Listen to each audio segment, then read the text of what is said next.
Lee Han-soo lies hospitalized, spending childhood immersed. Gaming becomes his routine, filling empty time while physical weakness limits movement.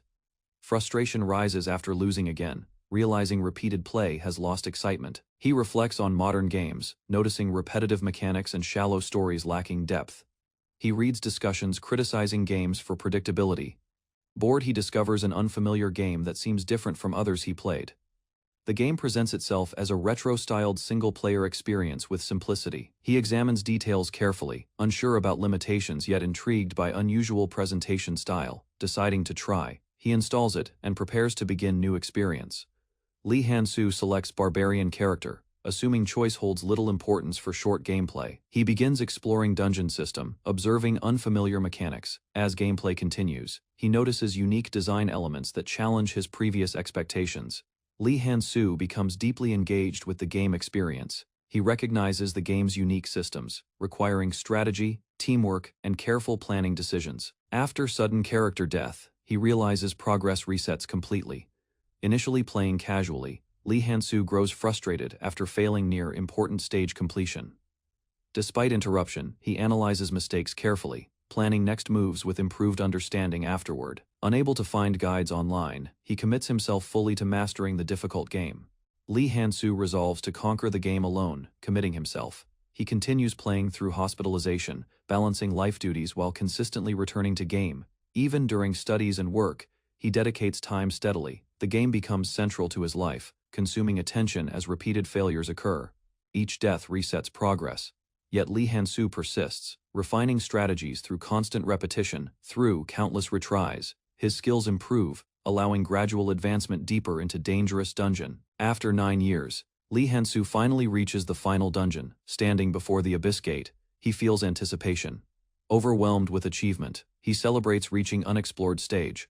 Lee Han-soo reflects on 9 years, realizing dedication consumed his entire youth. He confidently selects entering boss room, ignoring warnings about irreversible consequences. With firm resolve, he confirms decision, believing effort justifies risking everything for victory. He expects difficulty, planning carefully to observe boss patterns before attempting final victory. Analyzing possible dangers, he considers movement, abilities, and lethal mechanics, requiring constant attention. While waiting, confidence builds as he believes preparation ensures success against final challenge.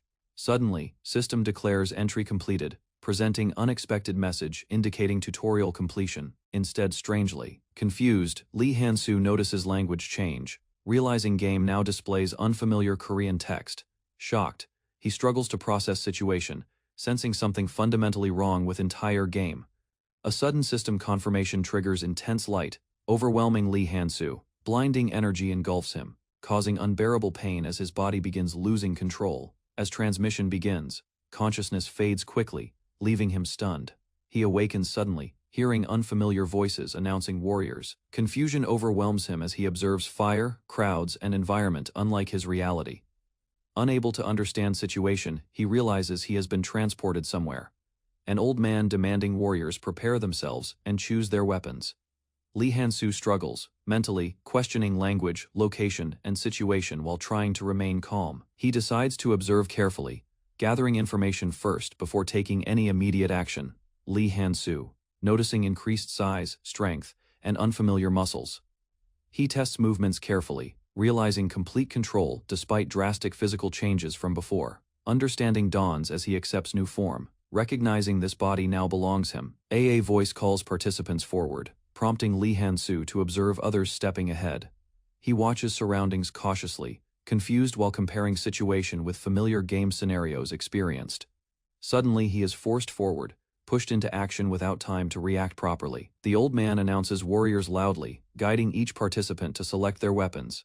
Lee Han-soo recalls similar scenes, recognizing patterns resembling the game's introductory sequence events. He remains alert, deciding to follow process while analyzing everything happening around him. Lee Han-soo recognizing familiar setting identical to game introduction sequence. Shock overwhelms him, confirming world matches dungeon and stone perfectly.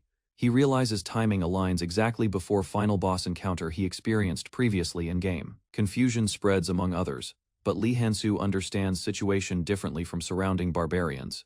He confirms this is beginning scenario, recalling events that determine early survival outcomes.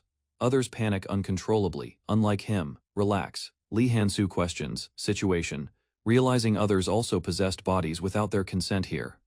A powerful presence appears suddenly, drawing attention as tension rises across entire gathering. Faced with interrogation, Lee Han-soo recognizing danger from this overwhelming figure. Lee Han-soo watches nervously as suspicion shifts, tension rising. The old man suddenly accuses another, directing blame toward a confused, trembling barbarian.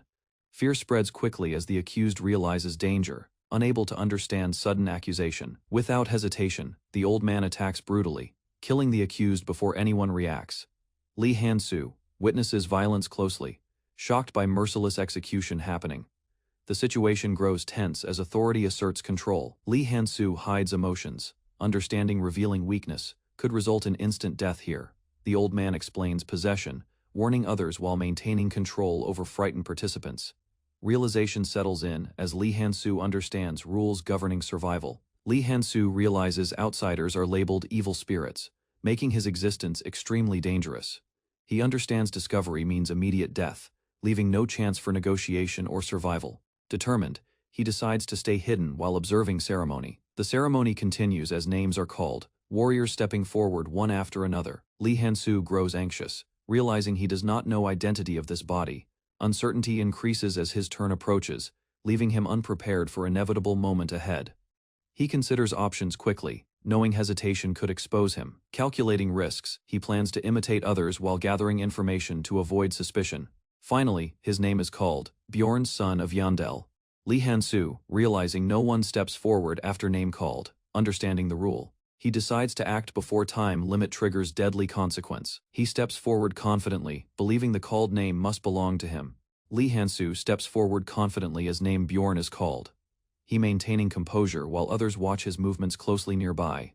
The old man studies him briefly, creating tension as silence spreads across gathering.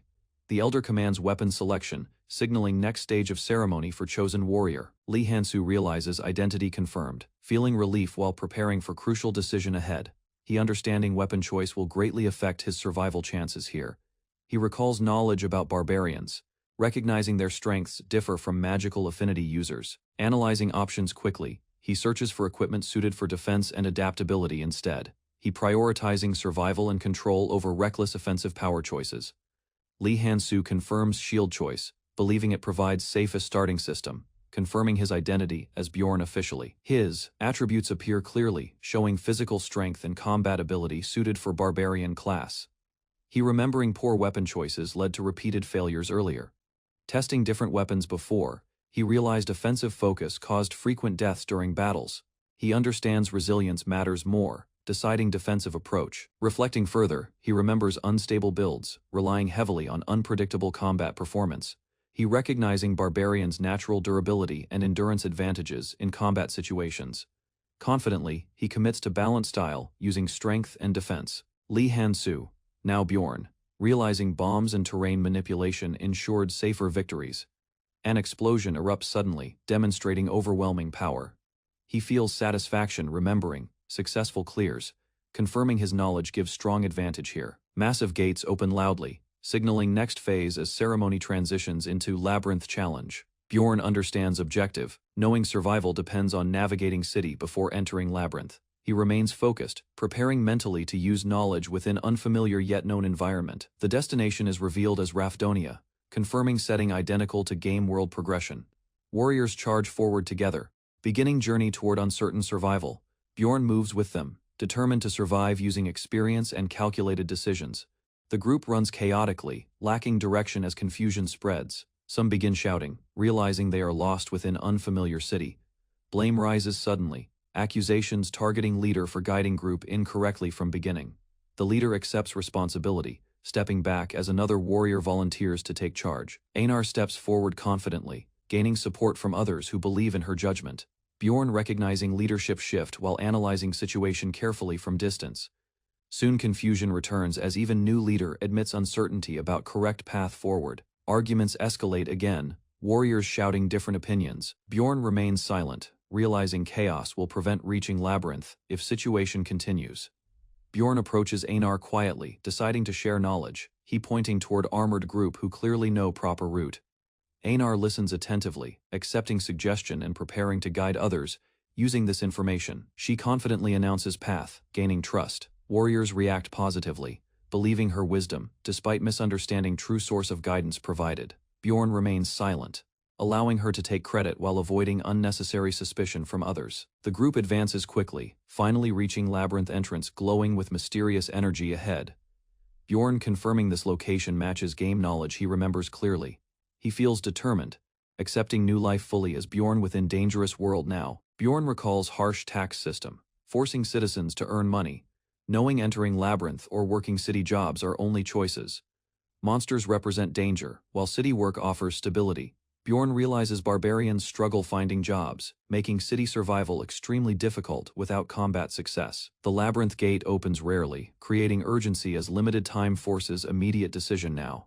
He understands missing opportunity means waiting months, worsening survival chances. Bjorn evaluates risks carefully, knowing entering labyrinth determines future survival or eventual failure. Fear grips him suddenly, realizing consequences are real. Despite hesitation, he understands entering labyrinth remains only viable path for survival. Now, Bjorn is stopped by Einar, informs him others already entered portal, she emphasizing urgency as only few warriors remain outside. Bjorn realizing delay could cost him chance to enter labyrinth safely. The portal crackles intensely, showing unstable energy as it prepares to close soon. Einar urges Bjorn forward, insisting she will follow. She expresses gratitude briefly, acknowledging his earlier guidance. Bjorn avoiding attention while maintaining focus on immediate survival objective ahead. Einar admires him, asking how he gained such wisdom. Bjorn gives simple advice, choosing practicality over explanation while preparing for next challenge. Einar expresses gratitude, promising reward if she survives journey. Bjorn comparing her determination with barbarians he remembered from gameplay before. He questions her fear, realizing warriors here face real death unlike simulated experiences. Einar admits fear, honestly, yet accepts duty as warrior requiring strength despite danger. Bjorn recognizing shared struggle as both must fight to survive here. He reflects internally, realizing others are not different, only forced into harsh circumstances. Bjorn acknowledges reality, understanding survival requires confronting danger. Time runs short as portal nears closing, forcing immediate action without further hesitation. Bjorn gathers resolve, finally moving forward to face uncertain fate awaiting inside labyrinth. Bjorn sees closing portal, realizing hesitation will cost his only survival. He trusting strength and knowledge gained from years of gameplay experience. Without delay, Bjorn leaps forward, entering portal determined to survive. He arrives inside dark chamber, system confirming entry into labyrinth. Bjorn observes surroundings cautiously, noticing unfamiliar environment unlike controlled game perspective before. Confusion rises as he realizes this reality feels far more dangerous than expected. Bjorn relying on knowledge and strong barbarian physical abilities combined. He trusting experience gained from years mastering the game. However, uncertainty remains as reality differs, hinting his expectations may not fully apply. Bjorn realizing dungeon environment differs from expected familiar game mechanics. Observing others he notes everyone entered with minimal equipment, contradicting previous assumptions entirely. He recalls knowledge about crystals providing light, confirming early floors should not remain dark. Recognizing abnormal conditions, Bjorn deduces labyrinth structure. He considers possibilities carefully, understanding missing information could determine survival or immediate death. Bjorn decides to check system interface, planning to access status, inventory, and skills. Bjorn realizing nothing responds within unfamiliar dungeon environment conditions. He testing surroundings, despite uncertainty and limited visibility ahead. Progress feels slow, forcing Bjorn to remain cautious while advancing through unknown terrain carefully. Suddenly, Bjorn triggers hidden trap, suffering injury. Pain overwhelms him, recognizing trap originates from goblin mechanisms designed to injure intruders. Despite injury, Bjorn restrains reaction, preventing noise that could attract nearby hostile creatures. He observes surroundings silently, suspecting additional enemies nearby monitoring movements. Understanding danger, Bjorn chooses aggressive response, refusing to remain passive under uncertain threats. He prepares for combat cautiously, deciding to account for hidden enemies before advancing further. Bjorn realizes goblin presence nearby, understanding trap likely alerted. The goblin observes patiently, waiting for Bjorn to weaken. Bjorn steadies breathing, forcing himself to think clearly despite pain and growing danger. He knowing delay worsens condition and reduces survival chances drastically. Forcing movement, Bjorn drags himself forward, attempting to provoke hidden enemy into revealing. He pretends vulnerability, masking intentions while enduring pain and carefully controlling his actions. Bjorn shouts deliberately, testing surroundings while suspecting Goblin continues watching silently nearby. Receiving no response, he assumes enemy hesitation, possibly uncertain about attacking wounded target. Choosing survival, Bjorn retreats slowly, prioritizing escape. Bjorn provokes Goblin verbally, attempting to lure enemy closer. He detects faint footsteps, confirming Goblin follows cautiously. Bjorn struggles to track enemy, relying on sound cues since vision remains severely limited. The Goblin approaches slowly, observing Bjorn's movements and stopping whenever he halts movement.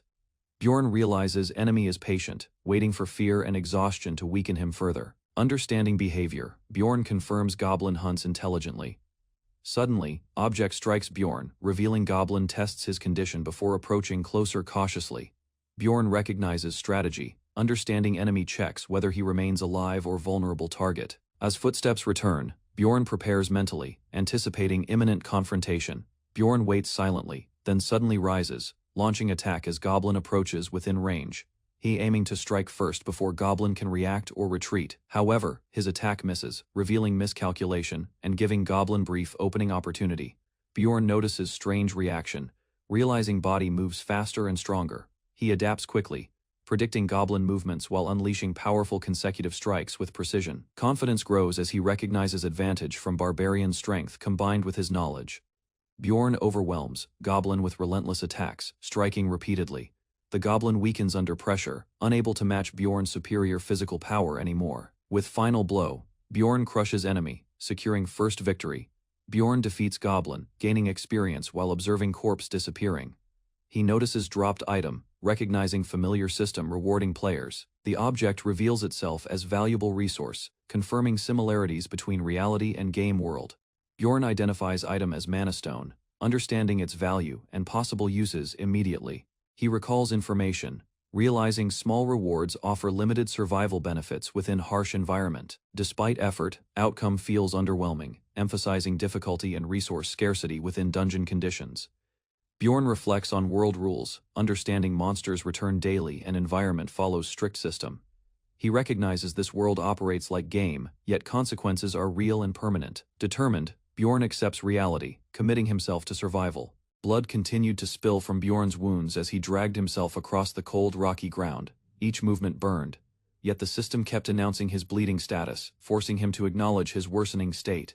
Pain pulsed through his battered frame, but he refused to collapse. Despite his body nearing its limit, his mind clung to survival. While crawling, he realized his reward wasn't gold or glory. It was simply the ability to keep moving forward. Numb limbs and dimming vision tried to stop him. Yet he pushed on, gripping the earth like it was his last anchor. His only goal became reaching light, a sign of life and safety. The cave's atmosphere grew brighter as he advanced. He assumed this meant progress, but reality proved cruel. When he finally reached a clearing, a menacing hallucination greeted him. Doubting his sanity, he questioned if the figure before him was real or another mental trick. Regardless, he moved, refusing to give in to fear or madness. Eventually, the light grew stronger. In the distance, real adventurers appeared. Their presence reignited his hope. He had survived the worst part. Though the system still warned of bleeding, help was finally within reach, and with it, the will to endure burned stronger than ever. A group of seasoned adventurers surrounded Bjorn, eyeing his battered body with suspicion. One questioned how a novice reached this depth faster than them, while another noted his silence, mistaking it for arrogance. Bjorn, overwhelmed by pain, struggled to speak or even breathe. Internally, he begged them not to harm him. The group's leader turned to their priestess, asking if she could heal him. Her refusal shocked everyone. She declined without hesitation, provoking tension. Her rejection, while unexpected, led the leader to shift tactics, offering to heal Bjorn in exchange for a future favor. Without warning, pain surged through Bjorn's body. A healing spell was forcefully cast, triggering excruciating agony. Muscles burned as if they were melting. What should have brought relief instead unleashed unbearable torment. Yet he endured, screaming in silence. Eventually, the spell ended. Bjorn remained conscious, barely kneeling upright. His breathing steadied, but confusion lingered on the adventurers' faces. The leader demanded answers how a rookie arrived. First, Bjorn deflected, claiming he entered the labyrinth and simply ended up there. Doubt remained, but the leader offered an explanation involving rare dimensional instability. Apparently, once every 100 years, a person might bypass floors. Realizing this provided a convenient cover, Bjorn remained silent, hiding the truth behind weary eyes. Bjorn silently observed the group. Among them were a mage and a priestess, indicating their high level. The fact that he experienced a rare phenomenon on his first dungeon dive, something even they hadn't seen, seemed almost unbelievable. Still, he masked his thoughts, keeping his expression neutral. The leader accepted his explanation and dismissed him without further pressure, even waiving payment for the healing potion. Bjorn didn't respond. Internally, he acknowledged that every second spent in the labyrinth was as valuable as gold. As the party moved deeper, Bjorn was left behind. Though he survived, being pitied left a bitter taste. From afar, the adventurers discussed how fortunate it was that someone kind like Druss had approached the barbarian, not someone crueler. Their conversation turned light, even mocking. Some suggested barbarians didn't like help, and that Bjorn's behavior fit that stereotype. Despite their words, the priestess offered no clear agreement, merely observing in silence. As they walked, the group followed the blood trail Bjorn had left behind. They commented on its length, unaware it mirrored the extent of his suffering. Eventually, they reached a branching path. Druss, the leader, expertly guided them. Having memorized the first floor's map, his sharp navigation brought them ahead of others. Arriving first at a sealed doorway, something unusual awaited beyond. A glowing portal marked the entrance to the next floor. With confidence, Druss activated it, rallying his team forward. However, something left behind caught their attention: a single sandal, abandoned near the threshold. Recognition struck them.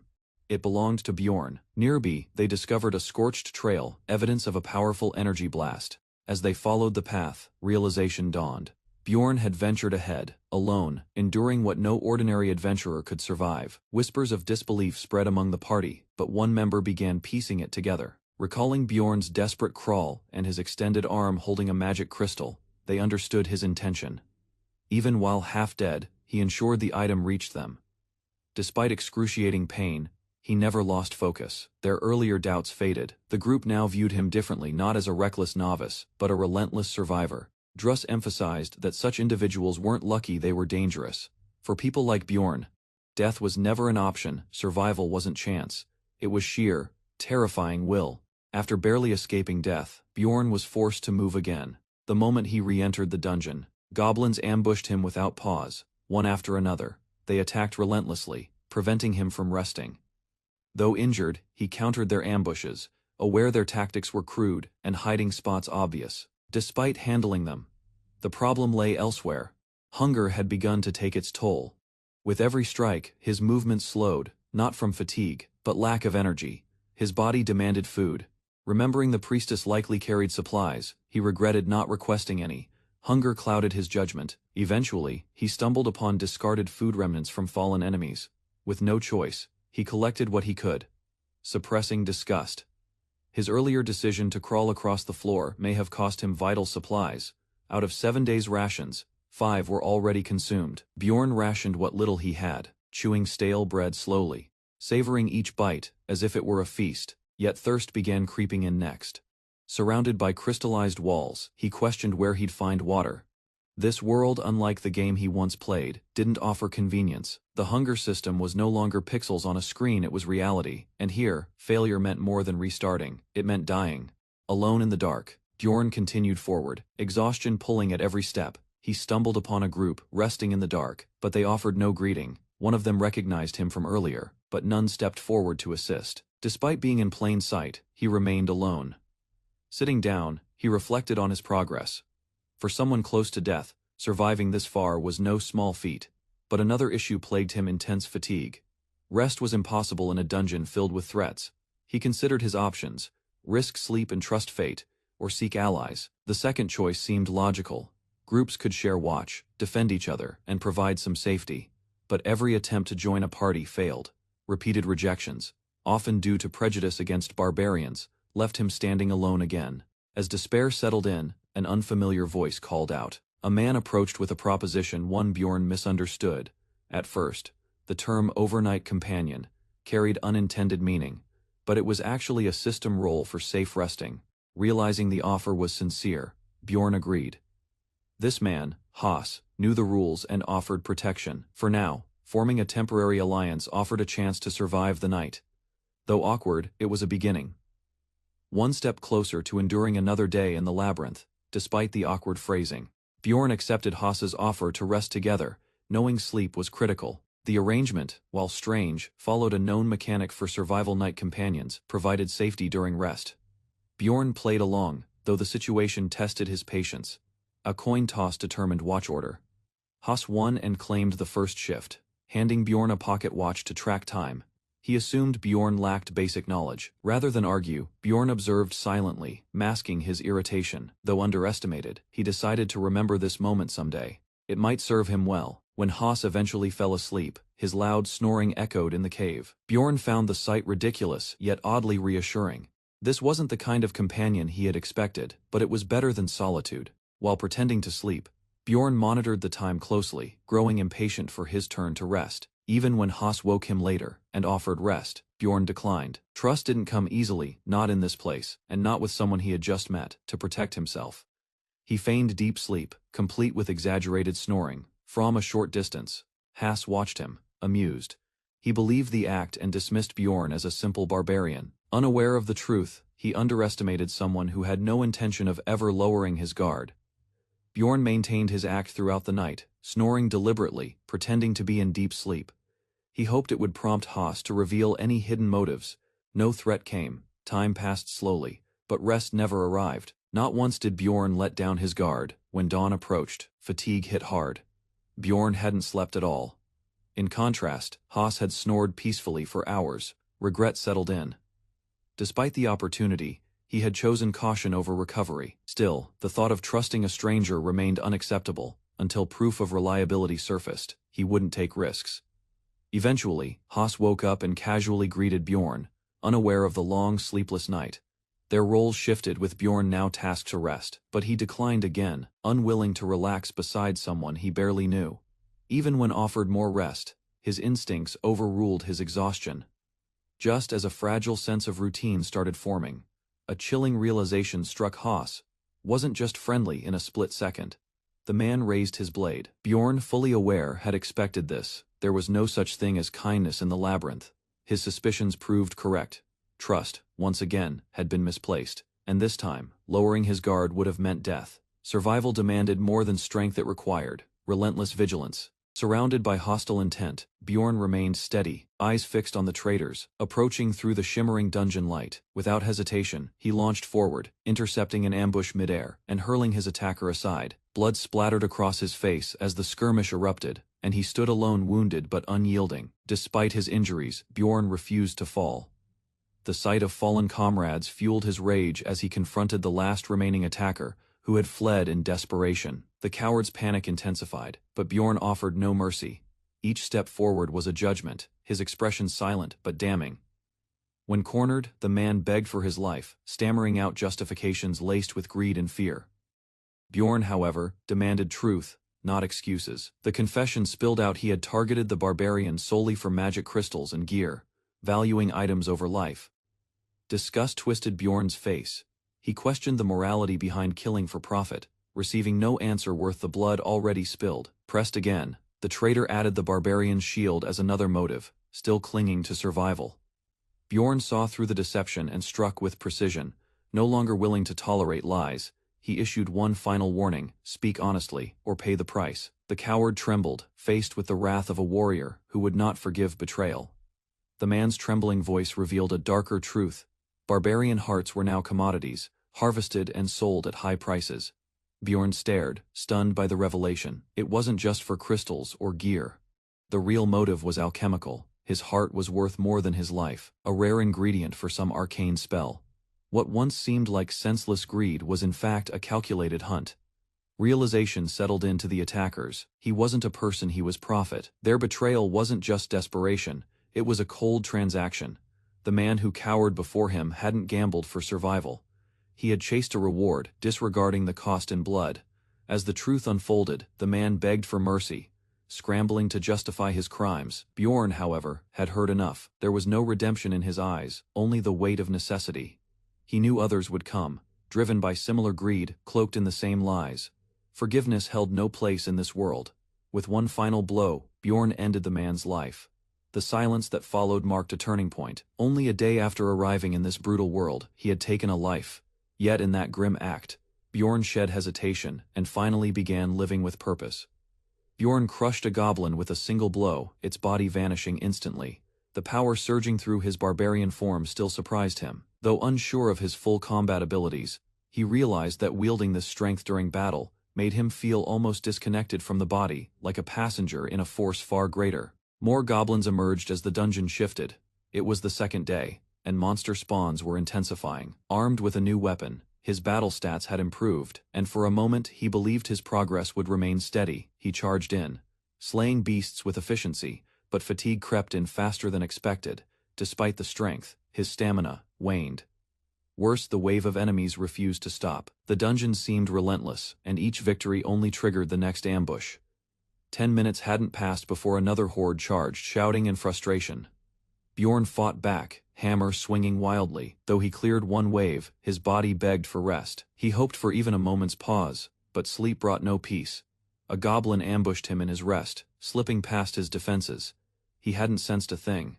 The sneak attack jolted him awake, eyes filled with fury. Rage ignited once again, and the barbarian rose to crush the next threat. Bjorn stumbled forward, bleeding and breathless. The last ambush had pushed him near the edge. He tended to his wounds and downed a potion, barely holding himself together. 14 hours had passed since he separated from Hans, and despite the exhaustion, he couldn't afford to stop.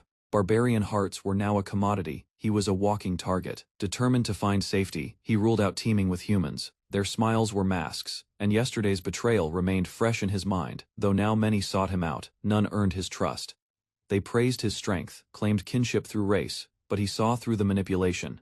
Humans only saw a barbarian they could use. Refusing multiple offers, he declared his intent to seek out another barbarian. When that failed, he considered alternatives. Elves were known for their honor, dwarves for their spirit. As long as the companion wasn't human, there was hope for a genuine alliance. After an hour of searching, a change occurred. Light flickered in the cave, and a figure emerged in the shadows. He approached cautiously. Sitting alone, injured yet composed, was an elf with silver hair and piercing golden eyes. She hadn't noticed him yet, but he had already decided he would trust her. Bjorn encountered a wounded elf deep within the dim cavern. Crouched and tense, she kept her bow raised, her wary eyes fixed on him. Her silence and posture revealed she trusted no one. Noticing the blood on her side, Bjorn deduced the wound wasn't from a goblin. Something more deliberate had caused it. He asked carefully if a human was responsible, and her flinch said enough. Though she didn't speak, her trembling legs gave away her vulnerability. Abruptly, she dropped her guard and pleaded for help. Her voice cracked as she begged for mercy, mentioning a younger brother waiting for her return. Bjorn, taken aback by her raw desperation, realized how rare warmth and emotion were in this brutal game world. Her behavior clashed with his expectations. Most characters here were emotionally distant. Had he known her true nature, he might have approached differently. Despite her panic, Bjorn reassured her, yet when he tried to explain, she screamed, convinced he intended harm. Her perception of barbarians clearly stemmed from prior trauma. Frustrated but patient, Bjorn chose not to argue. Instead, he silently offered lyco leaves to treat her wound. Confused by his kindness, she asked why. He simply replied some actions require no reason. But even so, this time, there was one. Erwin finally began treating her wound after receiving the healing leaves. Though still cautious, she quietly accepted Bjorn's offer to stand guard. He admitted to himself that forming a temporary alliance with her served his interest, but it wasn't entirely selfish. Injured, exhausted, and vulnerable, she was clearly in a worse state than him. After swiftly finishing her treatment, Erwin surprised him with her efficiency. She seemed more relaxed now, giving him a chance to initiate proper introductions. Bjorn revealed his name and background first. After a moment's hesitation, she responded with her own name. The awkwardness between them began to ease. Wanting to understand her fear, he asked about her reaction to barbarians. She hesitated, then revealed a painful history of violence between their races. Bjorn realized her fear wasn't baseless. It was cultural and traumatic. She nervously clarified she held no personal grudge against him. With tensions lowered, Bjorn proposed forming a short-term partnership. Caught off guard, Erwin asked if he meant an overnight companion, clarifying his intent. He reassured her it was merely practical. Still wary, she asked him to swear upon his warrior's honor not to harm her. Without hesitation, Bjorn gave his oath. Trust, while fragile, had begun to form between them. Bjorn clarified his identity, correcting the elf's constant use of Mr. Asserting his name and age, he reintroduced himself with youthful pride. Following her request, he formally swore an oath upon his warrior's honor, vowing not to harm her. In turn, Erwin did the same, invoking her tribal name. Both pledged peace for the night, forming a fragile pact that brought mutual relief. Exhaustion visible on her face, Erwin asked to sleep first. Bjorn, understanding her fatigue, agreed. Though wary, she promised to be careful and gradually let her guard down. As he laid back, Bjorn was surprised by how quickly he had begun to trust her presence. Just as he was about to relax, her sudden shout startled him. She had unintentionally drifted to sleep during her watch. Startled by her honesty, Bjorn handed over his blanket, encouraging her to rest properly. Her surprised gratitude was genuine. Within moments, she curled up and drifted into sleep again. Watching her rest, Bjorn reflected on the physical and emotional toll she had endured. Despite everything, she seemed peaceful now. Time crawled slowly as he stood guard. Though his body sat still, his mind wandered. Thoughts of reality, isolation, and what had become of his life outside the game crept in. But before despair could settle, he reminded himself to endure a little longer. As Bjorn sat in silence, thoughts stirred about whether he should ask Erwin to continue traveling together. Considering her skills as an elf, he reasoned she could manage herself, but long-term plans needed clarity. Allies came with both benefits and risks. Still, surviving alone had its limits, and decisions would need to be made soon. While pondering his next steps, unfamiliar voices broke the stillness. Two men approached from the darkness, whispering about an elf they seemed to recognize. Suspicion arose quickly as one directly questioned Bjorn about his relationship with her. Staying guarded, he refused to answer. The intruders withdrew, but their intent was clear. They had been searching for Erwin. Returning to his companion, Bjorn watched her sleep soundly, unaware of the close call. Gently, he tried waking her. She groggily responded, still wrapped in the warmth he'd provided. Bjorn's patience wore thin. The looming threat made him realize there was no more time to delay. Bjorn rose first, immediately noticing Erwin still lying beneath the shared blanket. While he tried to rouse her, she hesitated, keeping her eyes closed as though hoping the moment would last longer. His movement finally forced her awake, and her startled reaction revealed how flustered she was by their brief closeness. Bjorn quickly pulled away, aware that their temporary watch arrangement had ended the instant she opened her eyes. Erwin sat upright, nervous and embarrassed, fearing he planned to abandon her. Her expression tightened with unease, and she tried to explain herself before he made any decision. Bjorn listened quietly, realizing her worry came from the fact that she had nowhere else to go. Their partnership was never meant to be long-term, yet the situation around them continued to grow more complicated. Moments later, another group approached, recognizing Erwin. She denied any connection, but Bjorn understood the danger once she mentioned the symbol on their clothing. The emblem belonged to a larger organization known as the Crystal Union, the same group tied to the earlier threat against her. The revelation convinced him that the pursuit wasn't random, and that her circumstances carried far heavier consequences than expected. Despite his reluctance, Bjorn chose to hear her full story while they moved. She eagerly followed, relieved he hadn't left her behind. As they traveled, she recounted her first encounter with the hostile clan, and how she unknowingly revealed her identity during an exhausted moment. Only later did she learn that their leader operated openly within the labyrinth's first floor, making her situation far more dangerous than she initially believed. Erwin continued explaining how she escaped the Crystal Union's grasp, despite being hunted relentlessly. She recalled their pursuit growing increasingly coordinated, forcing her to flee through the labyrinth with little rest. Bjorn listened carefully, noticing how her injuries matched the desperation in her story. Her claim that they used message stones surprised him, since such devices had never appeared in the game he once knew. Their existence confirmed that this world contained many differences he still didn't understand. While they ran, Erwin described how the stones enabled long-range communication, allowing the pursuers to track her far more efficiently. Bjorn quickly realized that abandoning her now would guarantee her capture. However, he also wanted to know what reason the Union had for chasing her so persistently. His question made her hesitate, and she reluctantly confessed she had accidentally struck one of their members in a sensitive spot during her first escape. Bjorn's expression tightened at the revelation, recognizing how easily that alone could provoke a violent grudge. Before he could respond, Erwin stiffened and warned him that someone was following them. she instructed him not to look back, estimating the distance based on her heightened elf senses. Bjorn trusted her judgment, understanding the danger approaching. He immediately increased his pace and signaled her to stay close. Despite her reopened wound, she matched his speed without complaint, proving her determination to survive. Their situation had grown more complicated, yet both realized escape depended on maintaining their momentum and avoiding confrontation with whoever was closing in behind them. Bjorn pushed forward through the tunnel, noting how Erwin continued matching his pace despite her reopened wound. Her determination impressed him, yet the closing footsteps behind them forced him to evaluate their situation with urgency. The enemy remained persistent, and every second of hesitation allowed the gap to shrink. Bjorn realized that if their pursuer was using communication tools like message stones, then reinforcements could arrive at any moment. While running, he assessed potential outcomes. Eliminating the threat would ensure their safety, but taking a life carried consequences he couldn't reverse. Because of this, he needed more information before committing to a choice that permanent. He asked Erwin what she could contribute during combat, prompting her to reveal her archery skills and spirit magic. Her abilities aligned with what he needed, though her lack of real combat experience concerned him. Even so, Erwin insisted she could act when necessary, showing resolve stronger than before. As the pursuer continued closing in, Bjorn recognized they would eventually be overtaken if they remained on a straight path. He prepared a new plan, choosing to divert into a side route. Moments before turning, he instructed Erwin to summon her spirit. She responded without hesitation, calling forth a burst of flame to support their maneuver together.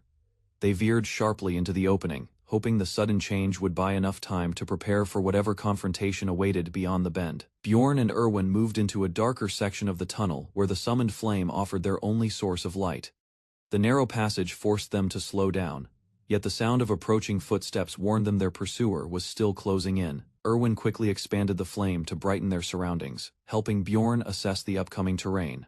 A lone figure emerged from the darkness, stopping only a short distance away, despite having no direct line of sight. Bjorn realized the enemy had tracked them using sound, rather than vision. Acting immediately, he signaled Erwin to prepare an attack. Erwin lifted her bow and released a precise arrow, striking the pursuer before they could react. The threat collapsed silently, allowing Bjorn to confirm that the immediate danger had been dealt with. Bjorn carefully observed Erwin, now adorned in upgraded gear. Her physical transformation wasn't just visual, her aura had intensified, though the changes seemed subtle. They hinted at something more powerful underneath. Bjorn silently noted the practicality of her new equipment, and acknowledged that both her upper and lower armor had improved. Curiosity turned to strategy as Erwin examined a message stone. Bjorn guided her on its use, and with a firm press the device activated. What followed was an unexpected transmission, a bounty notice targeting him, with a staggering reward of 10,000 gold. Erwin's reaction was instant shock gripping her face. Her fear was visible. To reassure her, Bjorn remained composed. He quickly shifted focus back to the mission, stating their next destination, the second floor. Erwin questioned the decision, aware of the dangers, but followed him regardless. Descending further, she voiced concern over the difference in difficulty. Bjorn acknowledged the risk but reasoned that staying near the entrance would reduce it. Their strengths balanced each other, her precision from a distance, his strength in close combat. Despite her hesitation, Erwin agreed. The duo pressed onward, passing adventurers who eyed them with interest. Bjorn, determined and calm, reminded her that he wasn't planning to leave her behind no matter the bounty. Erwin, though visibly anxious, gathered her resolve and agreed to descend to the second floor. Her sudden decision spared Bjorn the effort of persuasion. From his perspective, helping others wasn't new. It aligned well with his own interests, especially when it meant inconveniencing undeserving foes. The thought of doing good while reaping benefits was appealing. Together, they entered the deeper part of the dungeon. Unsure of the exact path, Bjorn relied on the dungeon's structure. By following the darkness, one would eventually reach a portal leading upward. As they advanced, Erwin halted him, pointing out a goblin trap ahead. The danger was subtle. The goblins weren't nearby, making the trap unusually risky. Bjorn had barely stepped forward before Erwin spotted it just as quickly. Enemies emerged from the shadows. Without hesitation, she rushed to face them alone. Bjorn warned her not to use her spirit powers, knowing the cost. Erwin nodded confidently and charged ahead. Her attacks landed swiftly, but more goblins flooded the area. Arrows flew and blades clashed as the enemies closed in. Meanwhile, Bjorn stood at a distance, prepared to intervene, surrounded but composed. Erwin continued her assault with precision. Her movements showed no hesitation. She was determined to prove herself in battle, and she was succeeding. Erwin stood victorious among scattered goblin corpses, the glowing spirit behind her fading as silence returned. Pride showed on her face as she turned to Bjorn and sought his opinion. He acknowledged her performance with a simple nod, quietly impressed by her agility and precise aim. She had earned his recognition. When Bjorn handed her the recovered magic crystals, Erwin lit up with excitement. She quickly calculated their split and proudly recalled her past teasing nickname. Confidence now replaced hesitation. She promised to improve and match his pace. Bjorn gave a neutral reply, unsure whether to feel mocked or motivated. As they moved forward, distant voices echoed a bounty was being broadcast again. The reward for capturing Bjorn had risen to 15,000 gold. Erwin overheard it, her grip on the message stone tightening. They pressed deeper into the dungeon. Bjorn noted the lack of traps and began suspecting unseen watchers. Despite the tension, their teamwork held firm, just when it seemed safe. Erwin called out ghouls were rushing toward them. Bjorn analyzed the sudden threat. Ghouls shouldn't be on this floor. They may have strayed too far, nearing the dungeon's outer edge. Seeing the numbers, he knew this fight could be valuable. More enemies meant more experience. He chose to engage. Bjorn charged into the cluster of ghouls with raw power, slamming the closest enemy into the ground. Compared to goblins, ghouls were faster and stronger, but their patterns were still predictable. Using that simplicity to his advantage, he maintained control over the chaotic skirmish. Meanwhile, Erwin fought at range, landing clean hits with her arrows. Notifications confirmed her kills. They advanced steadily toward their goal and soon encountered a blood trail. Erwin crouched beside it and confirmed it was fresh. The sight raised concern. Bjorn recognized the eerie red coating as blood moss, an unnatural sign. Further ahead, a goblin trap lay beside a glowing portal. Bjorn paused, realizing how dangerously close they'd come to triggering it. Beyond that lay the exit to the next floor. He remembered the last time he'd reached this point in-game, and the painful memory of falling, just short of success. The portal pulsed with energy. Erwin sensed his hesitation and offered encouragement, though surprised by her optimism. Bjorn steeled himself. They stepped through together. Crossing the threshold, the portal engulfed them in light. Moments later, they landed safely on the second floor. The message confirmed their arrival. The journey had only just begun, but this was a clear victory. Bjorn and Erwin were transported to the second floor, landing with impact in a dense wooded area. Though the fall was sudden, Bjorn quickly recovered and reassured Erwin of his condition. Their safe arrival confirmed the portal had worked as intended, despite its unpredictable nature. Surroundings had shifted drastically. Unlike the first floor's dungeon layout, this region resembled an open forest under moonlight. Bjorn realized the environment allowed greater visibility, but it also meant threats could come from any direction. Monsters were categorized by region. Each direction held a different type. To the north were goblins, east had wolves, west was crawling with undead, and to the south stood large, muscular beasts. Zerwin recalled some layout details, believing the paths eventually led to the third floor. Bjorn, however, was more focused on understanding the exit strategy. Once the labyrinth's time limit expired, the explorers would be automatically returned to the city above. Deciding to stay and explore, Bjorn led the way cautiously. Erwin followed closely, admiring the forest's strange beauty while remaining alert. He warned her of traps hidden beneath leaves and advised her to mirror his steps. Though Erwin couldn't see the dangers herself, she trusted his judgment as he pointed one out. Erwin successfully revealed a hidden trap using a thrown rock, confirming her keen detection skills. Bjorn, momentarily surprised, realized her intuition was sharper than expected. Although he refrained from giving open praise, inwardly he acknowledged how dependable she had become.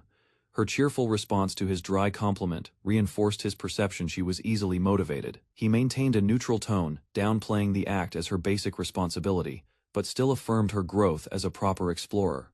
Erwin beamed with pride at the acknowledgement, clearly encouraged. Together, they shifted focus toward clearing nearby traps to secure the surrounding area. Bjorn explained that removing them would expand their safe zone. Using rocks, they triggered mechanisms to disable potential dangers. Their cooperation became smoother with each step, and Erwin continued asking for feedback, seeking his approval. Suddenly, she halted and reported a group of goblins approaching. Bjorn assessed the situation quickly. Although the enemies hadn't noticed them, he knew they'd need to act fast. Erwin estimated the enemy numbers and distance. Their cover remained intact for the moment. With time on their side, they formulated a preemptive plan. Bjorn decided they would engage. Erwin agreed without hesitation. Quietly, they began preparing their approach, moving into position with practiced focus. As the goblins lingered ahead, Bjorn and Erwin began their coordinated ambush. She quietly moved into position and loosed the first arrow. Though it was hard to confirm the result from afar, the goblins quickly stirred. Their formation broke, and the group began charging toward them. Bjorn immediately stepped forward to shield Erwin. She acknowledged his command and took cover behind him. The enemy's approach was rapid, their numbers overwhelming. Bjorn noted how much fiercer the goblins felt on the second floor, faster, stronger, and more organized. Still, something inside him remained calm. Despite facing a goblin warrior, fear didn't take hold. Instead, excitement surged. His barbarian instincts awakened fully, and with a battle cry, he lunged into the enemy ranks. Fists and weapons clashed. Bjorn smashed through the first line but quickly found himself flanked. With calculated precision, he deflected attacks from both sides and retaliated with brutal force. Yet the waves didn't stop. A blade narrowly grazed his face. The moment confirmed it. These goblins were not ordinary. Their strength pushed him harder than expected. Realizing retreat wasn't an option, Bjorn tightened his grip and prepared to face them head. On this wasn't just survival anymore. It was a test of will, and he refused to lose. Bjorn faced the encroaching goblins with relentless focus. Erwin positioned behind him, readied another arrow. Surrounded but not alone, he embraced the advantage of teamwork. With renewed determination, he prepared to strike back, no longer holding anything in reserve. Victory over the goblin warrior rewards Bjorn with a crimson magic crystal, glowing faintly in the dark. Compared to the effort needed for early progression, the gain now feels far more efficient. Erwin hands over a second crystal, noting its value, and they resume their march without delay. Further into the woods, more goblin groups emerge as they move beyond the 3-kilometer point. Among the enemies, one wields a bow, an archer cloaked with concealment magic. Bjorn quickly alerts Erwin, bracing himself for an attack that could strike unseen. The goblins close in, and Bjorn blocks the charge with solid footing and his shield. Though outnumbered, he remains composed, trusting in his experience and brute strength. Detecting a shift, he prepares for a sudden strike from the hidden archer. An arrow whistles toward him, but his instincts trigger a swift dodge. He spots movement in the shadows and lunges, with lethal precision. The archer falls, and Bjorn gains another point of experience without hesitation. At last, they take a break. Erwin, relieved, slumps down beside a tree. Bjorn offers to stand guard while she gets some much-needed rest. Sleep comes to her instantly, a sign of deep exhaustion and trust. Watching Erwin sleep so peacefully, Bjorn wonders if his presence makes her feel more secure. Their patrol had stretched over 15 hours, steadily bringing them deeper into the labyrinth. Along the way, more adventuring parties came into view, often moving quickly and in tight formations. He found those fellow explorers more dangerous than monsters, driven by ambition rather than instinct. Erwin, resting beside him, posed a new concern. Her appearance alone could invite trouble. With eyes half open, she mocks his comment, revealing she had been awake the whole time. A small laugh escapes her before she drifts off again, leaving Bjorn to his thoughts. Time marches on. Days blend together as they battle goblins and endure the grind. By the 6th day's end, weariness builds, but they remain committed to surviving. At last, the 7th day arrives, signaling the deadline to exit before the labyrinth closes. With just under 3 hours left, they begin the trek back, alert for any danger. Newly appeared, traps confirm goblin groups have returned to reclaim the area, scouting ahead. Bjorn estimates around 70 enemies, including spellcasters and elite fighters. Retreat is no longer an option. They ready themselves for a direct confrontation. Surrounded, but unshaken, Bjorn charges forward, prepared to smash through the final wave, eyes sharp and breath steady. Bjorn unleashes a furious charge into the enemy ranks. Rather than scatter, he splits priorities. Erwin will snipe the archers while he tackles the close-range fighters. His brutal momentum earns him the name once given in jest, Bjorn the Thousand-Armed. Confidence now evident, Erwin maneuvers through combat, releasing arrows with trained rhythm. Bjorn recalls her earlier warning there should be a second archer, and sure enough, an attack follows, with the field cleared quickly. He acknowledges her progress with a rare word of praise. Though unsure if her last shot landed, she openly admits the mistake without shame. Inwardly, Bjorn reflects on how far she's come since their first encounter. Before more thoughts form, a strange glow catches their attention just ahead. They discover a blue orb pulsing gently. It's a rare monster essence. Bjorn immediately recognizes it as a powerful skill item with strict limits per user. Such a drop in this zone is almost unheard of, making him uneasy. Too convenient, he thinks it doesn't feel like luck. Erwin lightens the mood, asking if consuming it turns him into a goblin. Without much interest, she turns down the offer, leaving the decision entirely to him. Erwin, eager and impulsive, offers to take the essence since Bjorn seems hesitant. Bjorn recalls the skill's incompatibility with his build and acknowledges it's useless for a barbarian. As they discuss the item, a group of unfamiliar adventurers suddenly appears and shouts for them to stop. Accusations fly from the approaching group, who demand an explanation for their presence. Erwin attempts to respond, but tension escalates rapidly before anything can be clarified. Without warning, one of the enemies grabs her, sparking immediate chaos. The essence flares in Erwin's hand, and she instinctively activates it during the struggle. Stunned by her reaction, the others panic, claiming the item belonged to them. Bjorn silently steps beside her as she recovers, the tension thick but unchanged. Though furious, the other group knows they've lost the chance to use the essence. Their leader hesitates, unsure whether to start a fight or back down. Standing firm, Bjorn challenges them directly, ready to fight if they make a move. Heavy footsteps pounded through the grass as Bjorn and Erwin rushed toward the portal without pause. While sprinting, Erwin glanced back, questioning whether the 4 enemies from earlier were still pursuing them. Bjorn warned her that even if they weren't chasing, they'd likely arrive at the same destination. Those 4 had the right numbers for a second.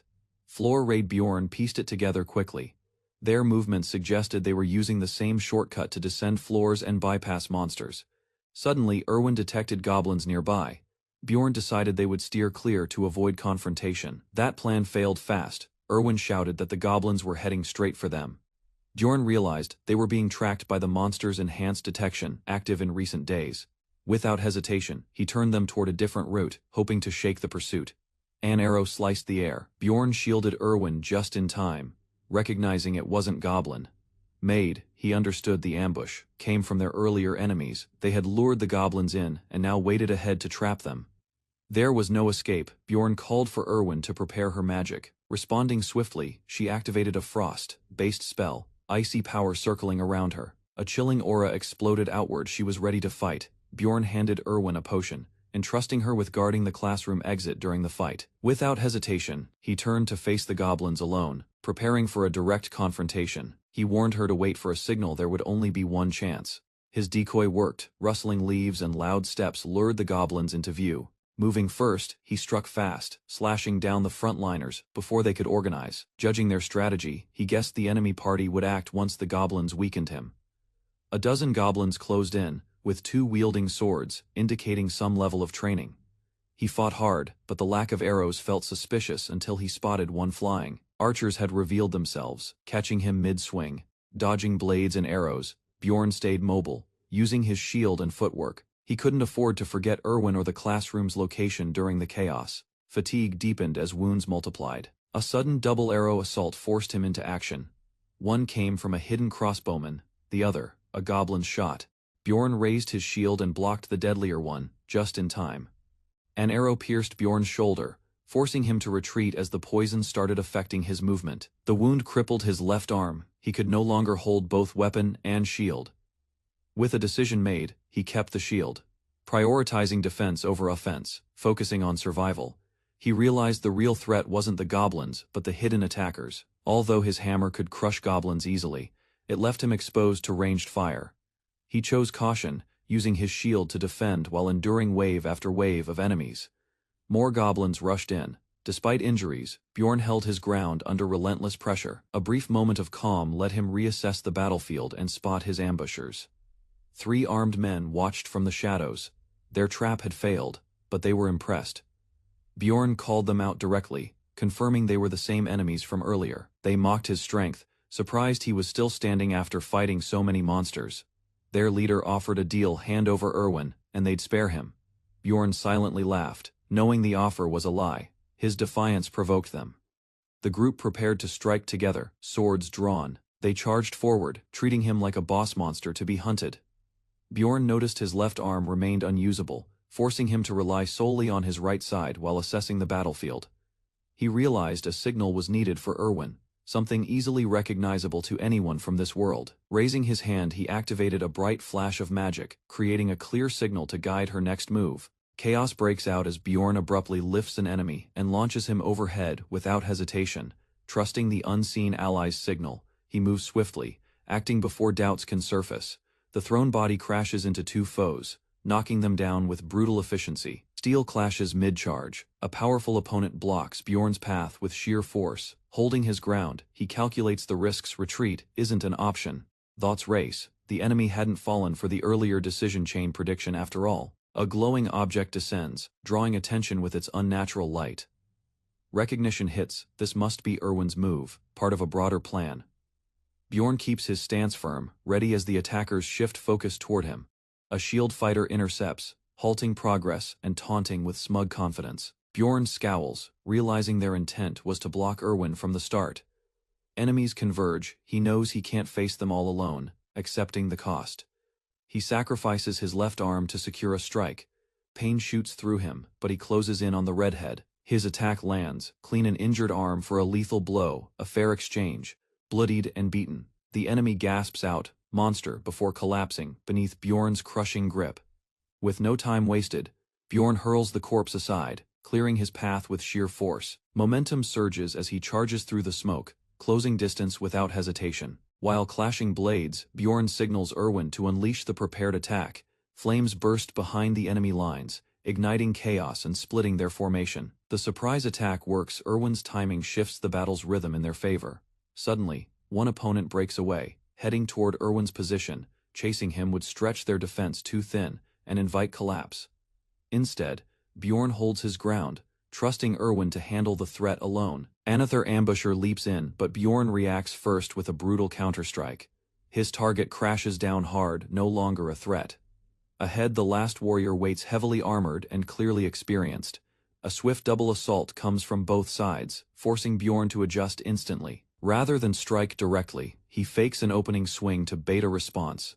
The trick succeeds, and his next blow breaks through the shield user's defense. Wounded but resolute, Bjorn exhales, his blood-stained body still prepared to fight. He lunges forward without mercy, delivering a crushing blow that pierces through his foe's guard.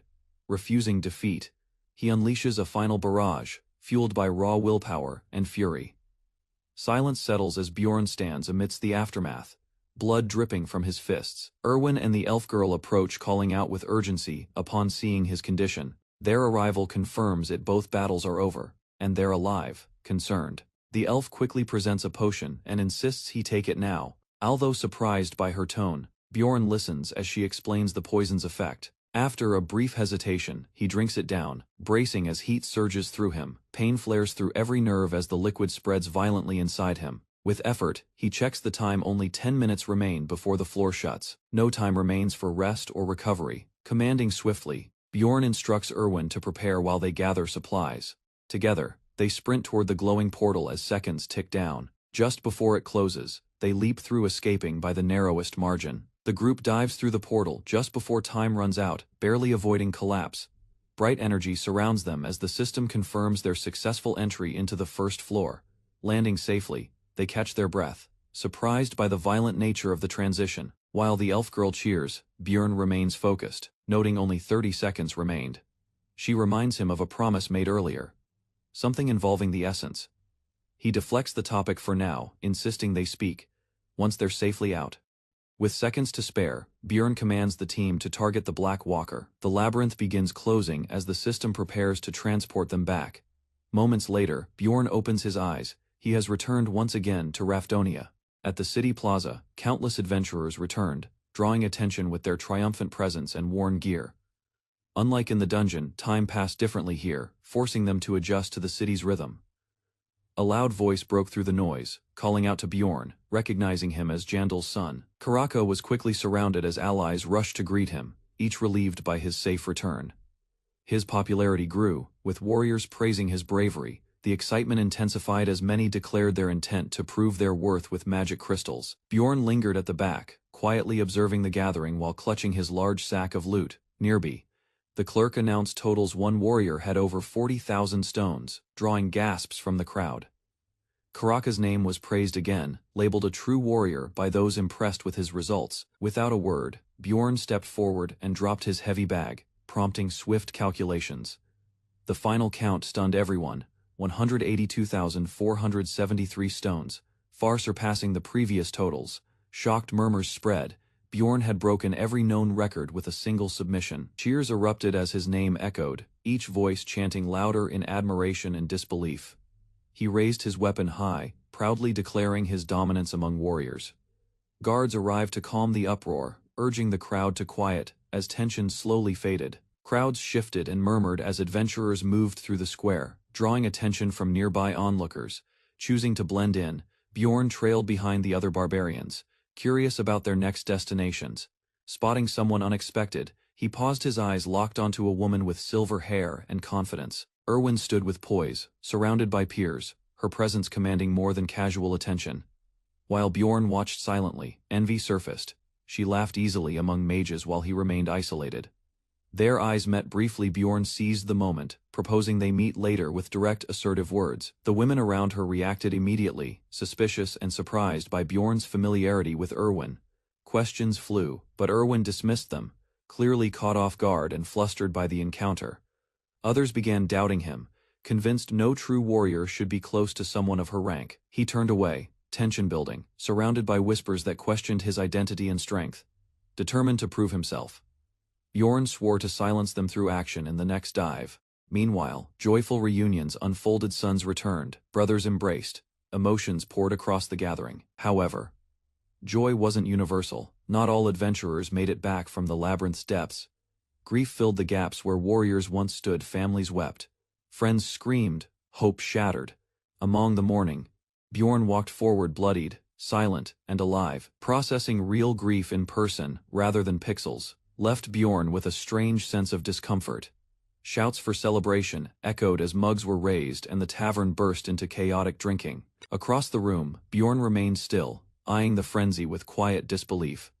Staying with the barbarians had a purpose. He'd hoped for insight or advancement, not revelry. Now surrounded by noise, he questioned whether waiting here offered anything useful. With that thought, he rose to leave, catching everyone off guard with his sudden exit. Outside, the wind was gentle, and laughter spilled from rooftops above the stone streets. This peacefulness felt unreal compared to the blood-soaked chaos of the dungeon below. Around him, ordinary citizens moved easily, shielded by law and routine. Here, even collapsing might prompt someone to help. An unthinkable kindness underground. Though crude, this world held comfort Earth never offered. Later, steam wrapped around his body as he soaked, tension fading. Fresh from the bath, he stepped into warm lamplight, temporarily at peace. Thou rested, a quiet ache returned, as he lay down. Above all, he still wished he could go home. The night approached as Bjorn checked the time, preparing to leave for his promised meeting. He recalled exiting the labyrinth at noon, and realized the day had passed faster than expected. On his way out, he learned from an older man that the Black Whale Tavern no longer existed. Despite the information, Bjorn headed toward the area, determined to confirm the location himself. He soon found a new establishment standing where the old tavern once operated. Upon entering, he was greeted loudly as customers recognized him, directing him toward Erwin's table. However, instead of Erwin, her older sister confronted him, clearly evaluating his intentions. She introduced herself with authority, noting her connection to Erwin while studying Bjorn closely. The woman demanded an explanation, questioning why a barbarian needed to meet a young girl at night. Inside the lively tavern, judgmental stares follow Bjorn's entrance as murmurs of his absence echo around. A white-haired woman confronts him coldly, accusing him of vanishing right after their labyrinth expedition. Rather than explain, he meets her glare and silence, trying to piece together what he missed. News hits hard. He'd been unconscious for a shocking 30 hours since leaving the dungeon. Staggered by the time frame, Bjorn struggles to grasp how so much time passed unnoticed. It dawns on him, the sense of recovery was no miracle, he simply overslept. With no excuse, Bjorn lowers his head and apologizes, admitting he had been asleep. The women exchange surprised glances, not expecting humility from someone they consider a brute. Deflecting further questions, he suggests they speak to Erwin about the real reason. A sharp voice mocks his barbarian roots, dismissing him as reckless and unworthy. Warnings follow: if he intends to stay, he must take Erwin's future seriously. Without retort, Bjorn presents a heavy pouch, Erwin's full earnings, counted and complete. Despite the gesture, skepticism lingers. She refuses the money outright. Bjorn, unwavering, turns to Erwin and asks for his stance. Erwin confirms the agreement was fulfilled once the essence goal was reached. Bjorn reacts in disbelief as the elf casually accepts the reward split without complaint. Her bright smile fades, realizing too late the consequence of Erwin leaving her party. Lowering her gaze, she apologizes softly, feeling the weight of the unexpected shift. They clarify that sending Erwin alone was part of a standard tradition, not carelessness. Though pretending to understand, Bjorn internally notes Erwin never lacked support to begin with. Rather than argue, he focuses on the reward, pointing out a shortfall in stones. The woman hesitates when confronted about the missing amount, feigning forgetfulness. Bjorn catches on quickly, suspecting a deliberate attempt to reduce his share. Now wary, he mentally notes the prejudice behind her sly behavior. Before rising, Bjorn states he still needs a word with Erwin privately. She thanks him for accompanying her, and gently excuses him from further duties. Abruptly, another party member demands a sworn vow. Bjorn must not sleep with Erwin. After a brief pause, he raises his hand and agrees without protest. He swears on warrior's honor, though internally scoffing at the ritual. With the oath made, the silver-haired woman exits, her terms satisfied. As she turns to leave, the silver-haired woman remembers one last thing. With a composed tone, she thanks Bjorn for rescuing Erwin, calling him Jandal's son. Bjorn exhales quietly, while Erwin questions if speaking out earlier was the right choice. Her worry doesn't last. Bjorn assures her sister didn't seem upset. Though grateful for his offer, Erwin admits she already chose to follow her sister. Understanding her stance, Bjorn responds that he wouldn't trust someone suspiciously offering to carry him either. Carefully counted, Bjorn hands over 63,000 stones, his precise share from dungeon loot. Erwin mentions she stored the others' belongings at her place, offering him a look later. He notes how she dodged his real question, but still covered his concern. Wanting to repay him, Erwin struggles to find a fitting gesture. Bjorn, meanwhile, reflects on the odd condition her sister forced him into. Rather than money, she proposes sharing her first drink, something deeply meaningful for fairies. The gesture confuses him until she explains its cultural weight, mumbling a late thanks. Bjorn tries to handle the emotional weight awkwardly. Just then, she casually admits it wasn't actually her first, stunning him completely.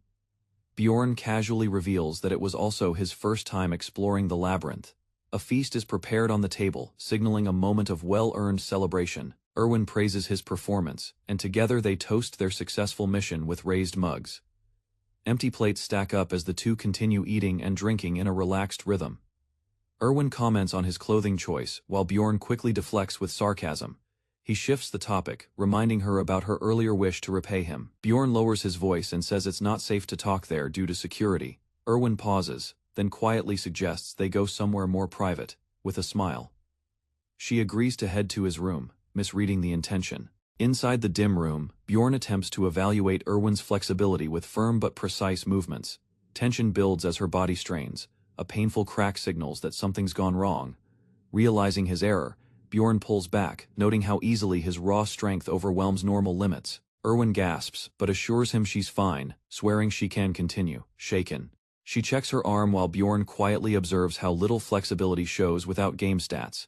Curious, he admits his intent was to compare stat effects between the game and reality. In Dungeon and Stone, players adjust 3 core stats: body, mind, and ability. Raising body allows for heavier gear and stronger physical attacks, crucial for survival.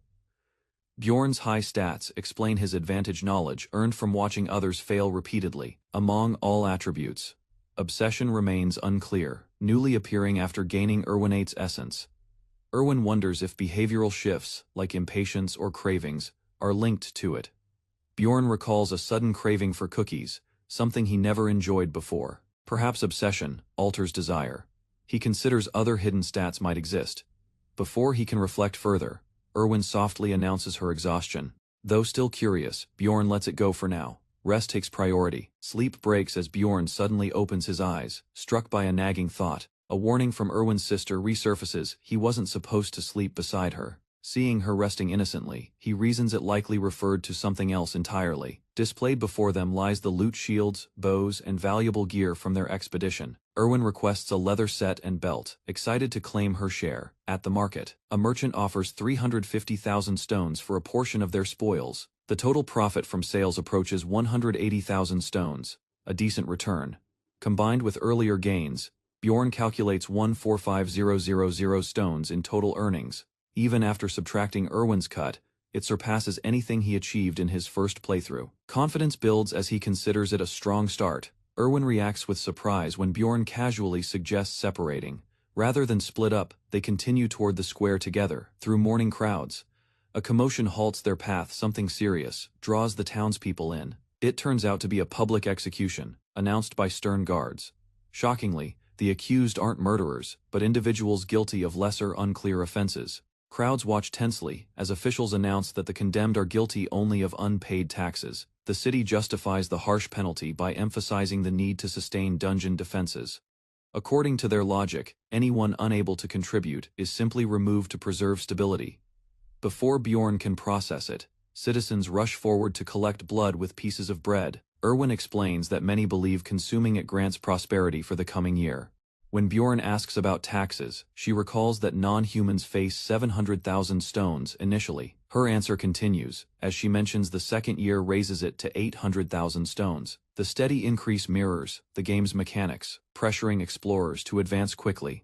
Failure, Bjorn realizes, could leave him sharing the same fate as those executed. To avoid that outcome, he decides reaching at least the 6th floor is essential. Upon entering the library, he notes how different it looks compared to the unfinished version in-game. Whispers circulate around him, surprised to see a barbarian studying among scholars. Nearby, a blonde noblewoman lies asleep on an open book. Bjorn recognizes her and wonders why she's here alone. Nonce awake, she immediately identifies him as Yandal's son, greeting him without hesitation. A loud voice echoes across the room as the woman greets Bjorn with enthusiasm, drawing attention.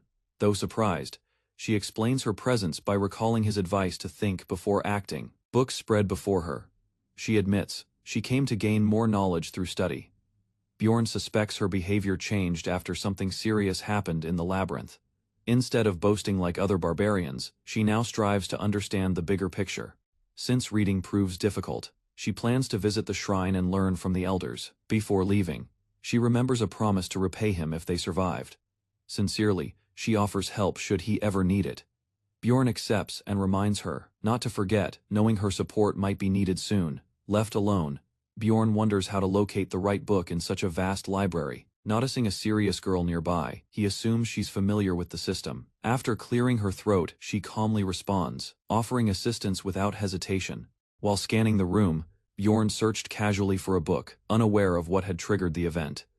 A sudden burst of glowing magic surged from the woman, encircling the space with runes and energy. Caught off guard, he noticed his body reacting strangely, as if the spell had altered something within. Once inside the library, faint lights began to shimmer, subtly guiding his steps toward the right shelves. He instinctively reached for a red-bound volume, drawn by a pull he couldn't explain. The contents described a world's collapse, with one final fortress surviving amidst widespread ruin. Magic meant to protect the people had instead created a deadly, twisted labyrinth over time. Another book followed, unveiling realms beyond comprehension and the dangers they harbored. Reading deeper, Bjorn sensed each account carried hidden purpose, steadily revealing lost history. Without offering explanations, the next volume showed repeated deaths tied to a warrior's destined fall. It labeled him as the game's pivot point, marking his death as a timeline fracture. Bjorn began to suspect the records hinted at his own role in unfolding events. Elsewhere, a knight struggled to recall vague warnings from a mysterious blonde. One disappearing girl, perhaps unintentionally, had shaken the flow of time. Accepting the truth, Bjorn realized everything pointed back to him, and this place was no coincidence. 3 days had already passed since Bjorn left the labyrinth behind, from bed. He counted the days until the next opening. Just 27 remained. Rather than delay, he resolved to begin recruiting a new teammate the following day. A sudden knock startled him from rest as loud banging echoed through the room. Outside stood Erwin, calling his name with urgency, her voice rising with excitement. Before he could react, green energy swirled around her, illuminating the hallway. She declared her contract a success, proudly presenting the newly bonded wind spirit. The floating creature circled her joyfully, confirming her claim as genuine. Spirit stones weren't cheap. Realizing she used 10, Bjorn guessed she had noble ties. Erwin quickly demonstrated her power, but the swirling winds caused immediate disorder. A sharp reprimand followed, and the girl apologized in a panic. In seconds, the spirit cleaned everything, restoring order to the space. Though he praised her success, Bjorn reminded her to focus on preparing. She hesitated, clearly wanting to linger longer. With sincerity, she admitted she simply wanted him to be the first to know. Bjorn admitted the girl reminded him of his past comrades, something about her felt familiar. Though he didn't fully understand it, the bond between them had clearly taken root still. He made it clear he would remain in town and welcomed her any time. Daylight faded as birds soared across the colored sky, marking the close of another day. The city buzzed with activity. Adventurers filled the plaza, laughter echoing among buildings. As he arrived, murmurs spread his name quickly recognized by those nearby. Curious onlookers whispered while someone invited him to stay the night at a cheap inn. He declined, mentioning his visit wasn't for rest, but to meet someone specific. The woman they mentioned, Einar, appeared shortly after, questioning why he sought her. Bjorn calmly requested a duel. He needed real combat to sharpen his skills. Though surprised, Einar agreed to fight, warning she wouldn't go easy. Training grounds bustled around them as others fought, but their match would be different. Without delay, Bjorn signaled to begin, determination burning in his eyes. Spectators gathered as the two clashed, weapons drawn, tension rising fast. He came to improve, but losing wasn't part of the plan. Despite the bruises, Bjorn stood tall, clearly satisfied with how far he had pushed himself. Einar, still composed, questioned whether he was ready to stop or continue. Rather than backing down, he braced himself as she launched another attack without hesitation.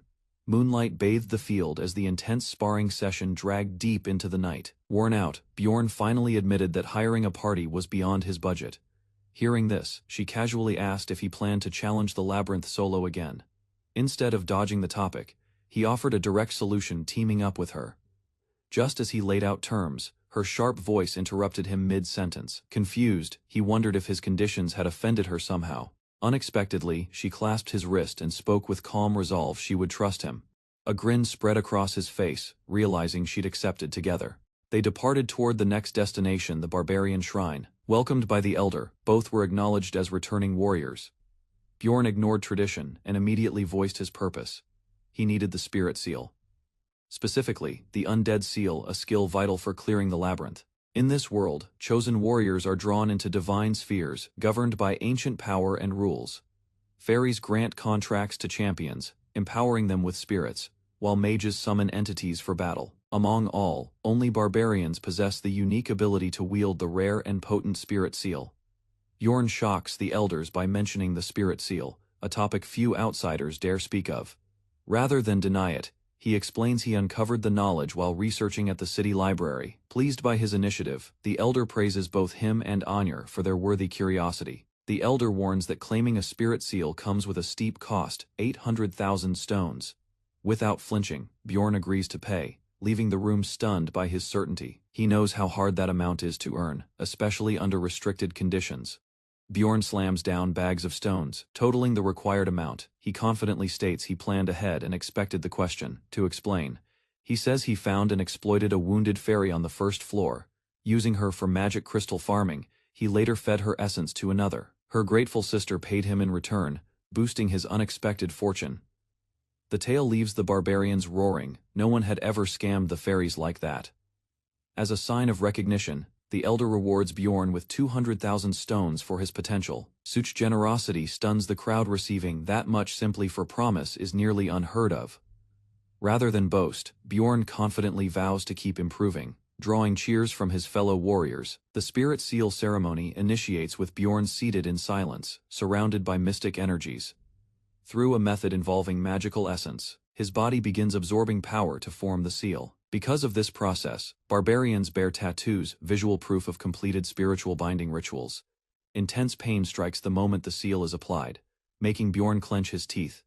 Barely holding on, he questions whether he must endure this torment with each activation. Eventually, the pain subsides as the system confirms his physical and regenerative stats have increased. A quiet chuckle from the witch doctor puzzles Bjorn. As he expresses his thanks, feeling awkward, he decides to leave before things grow stranger. Outside, moonlight greets him, offering a moment of peace after the ordeal. At dawn, Bjorn heads to the marketplace to acquire better gear.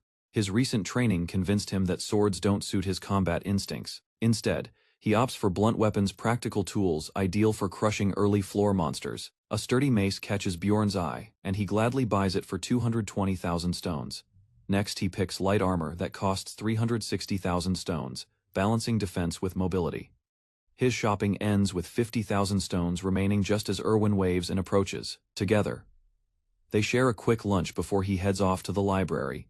He studies until late afternoon, then visits a tavern to gather more information. Although the meal disappoints, the overheard conversations prove more valuable than expected. As evening sets in, Bjorn trains fiercely with fellow barbarians. Repeated drills enhance his physical stats, showing visible progress. Erwin appears again, cheerful and eager to join him for dinner. Despite the long trip, she insists it's no trouble and remains upbeat. Later that night, she departs for her lodging while he quietly reflects. Before long, the steady routine makes time fly, and a full month passes. Only 24 hours remain before the labyrinth reopens, signaling the start of a new phase. Bjorn and Erwin arrive at the guild to confirm their entry. After placing their hands on the crystal, the fee is confirmed 15,000 stones for two. At registration, Bjorn and Erwin confirm their participation by syncing their magic with the crystal. While the clerk processes their request, she explains how team slots function within the labyrinth. Once approved, Erwin casually suggests they eat before preparations continue. During dinner, Erwin enthusiastically points out their feast cost over 800 stones. Bjorn hesitates at first, but she urges him to try it himself. Overwhelmed by the taste, she declares her determination to work harder and earn more. Just 10 minutes remain until the labyrinth opens, and tension builds around the portal. One group rushes forward, barely arriving on time, drawing admiration from onlookers. Their leader proudly announces their arrival, receiving cheers for punctuality. As the gate stabilizes, Erwin reflects on the moment with nostalgic excitement. Permission is finally granted to enter, and the crowd starts to move. Bjorn hesitates, but Erwin urges him forward, confident she'll follow no matter what. Only a minute remains before the gate closes, and Erwin grows impatient. A nearby warrior signals it is time, and everyone braces for entry. Without waiting, Bjorn and Erwin charge into the portal as it begins to narrow. Bjorn awakens in darkness as the labyrinth transfer completes, alert and focused on survival. Visibility is poor, but his team stays calm while identifying the zone as the dark region. Prepared this time, he pulls out torches, confirming the surroundings remain unchanged since previous runs. A burst of blue light erupted as Bjorn triggered the ritual with a firm motion. Energy spiraled upward, shaping itself into a stable portal, while the party watched its formation. Once the gateway settled, Bjorn gave the signal to move, and the system notified his level increase. Their arrival placed them in a desolate landscape described in records as the land of the dead. Nothing around them suggested life, and even the faint echoes felt drained of presence. A sudden sensation spread through Bjorn's body, making him aware of a new energy circulating within. Status changes confirmed that his spirit attribute had risen immediately after completing the ritual. System guidelines came to mind, reminding him how skills and essence capacity expanded with each level. With level 2 achieved, Bjorn gained permission to handle 2 essences instead of 1. Experience gain in this world usually slowed dramatically once a certain threshold was reached. Opening the portal offered a workaround, providing experience without relying on monster kills. The method stayed between them, as Bjorn insisted on keeping the information undisclosed. Maintaining a low profile seemed necessary, considering how unusual progress could attract attention. A rope and torch were quickly repurposed, forming what he called the Barbarian candle mode together. They prepared to continue through the area, prioritizing caution over speed. Darkness gathered ahead as Bjorn identified the area as a known zone filled with undead threats. A closer look confirmed the absence of living creatures, leaving only corpses ready to rise. Recognizing the danger, Bjorn prepared himself, knowing the terrain favored ambushes against careless explorers. Anar reacted first when a pack of ghouls emerged, moving quickly across the ground. Bjorn assessed their number, understanding that their mobility would complicate the fight. Before he could intervene, Anar charged ahead, eager to handle the front line on her own. She cut through the ghouls with practiced swings, clearing the field with surprising efficiency. Bjorn followed behind, spotting a new figure drifting toward them with an unnatural presence. Its appearance revealed a banshee, forcing Bjorn to avoid direct combat to prevent a curse. Anar panicked when the banshee's scream echoed, realizing how dangerous the encounter could become. Bjorn pulled her away, redirecting her attention to an incoming group of skeletons. Together they shifted focus, preparing to strike at the skeletons' cores for a quick finish. Their coordinated attacks shattered the enemies, each defeat granting Bjorn small increments of experience. Travel continued north afterward, bringing them into regions populated by even more undead. Soon, stronger variants appeared, including elder ghouls and heavily armed skeleton warriors blocking their path. Combat felt smoother than expected, with few enemies slowing them down on the first day. Bjorn's growing strength made a clear difference. His battle instincts had sharpened. Instead of 2 hammers, the single mace now suited his grip, offering better control and force. He used the new vest-shaped armor to move with greater freedom. Losing some shield coverage mattered little, as his aggression increased with open movement. While the helmet lacked crossbow protection, it stopped most weak projectiles with ease. Enemies fell one after another, but Bjorn wasn't the only efficient barbarian. Anar burst into fights with relentless attacks, roaring as she cleaved through foes. Though odd at first, her loud shouts now felt like natural rhythm in battle. They gained steady experience, each kill marked with familiar notifications. Healing from his undead skill sealed injuries fast, keeping him in top form. Soon after, the earth beneath changed firmer, colder, and clearly more dangerous. Cautious steps followed as both sensed the environment shift once again. Cries in the dark warned of banshees hiding nearby, their presence unmistakable. Bjorn gave a final notice: stronger enemies were about to emerge. A strange howl echoed in the distance, putting both barbarians instantly on alert. Bjorn recognized the sound as a warning one, tied to a formidable foe's arrival. Without delay, he ordered Anar to strike its head core, the known weak point. The death fiend wasted no time, lunging forward with massive force. Bjorn held his ground, absorbing the hit as the shock rippled through him. Despite their preparations, the monster's raw power overwhelmed them. From above, Anar descended with her sword, aimed directly at the vulnerable spot. Her strike landed, but failed to penetrate. The blade barely scratched the surface. Knocked away by a powerful swing, she recovered with gritted teeth. Their combined strength wasn't enough to slow the fiend's regeneration. Even deep cuts healed within seconds, undoing all their work. That ability, body preservation, made the creature nearly unstoppable. Suddenly, the fiend raised its hand and activated a summoning skill. Dozens of ghouls emerged, flooding the battlefield at its command. Now surrounded, Bjorn and Anar prepared for a long, brutal fight. Amid pouring rain, Bjorn stood firm over a heap of lifeless bodies, glaring up at the towering monster. Confident the ghouls were cleared, he shouted for his ally to finish the cleanup behind him. Without hesitation, he lunged forward, torch in hand, aiming to strike the towering beast directly. His blade clashed against the enemy's arm, but the creature's response was immediate and violent. Hearing footsteps approach, Bjorn glanced back as a companion called out and rushed toward him. While dodging a counterattack, he positioned himself for a second blow as the ally closed in. Both warriors launched attacks, but the creature met them with relentless aggression and sharp claws. Bjorn warned against lowering their guard, yet blood flew as the beast retaliated fiercely. Forced back, they regrouped, recognizing the enemy's ferocity wouldn't wane easily. A clean strike landed, yet the creature barely flinched, grinning through the pain. The wound sealed instantly, revealing a frightening regenerative ability.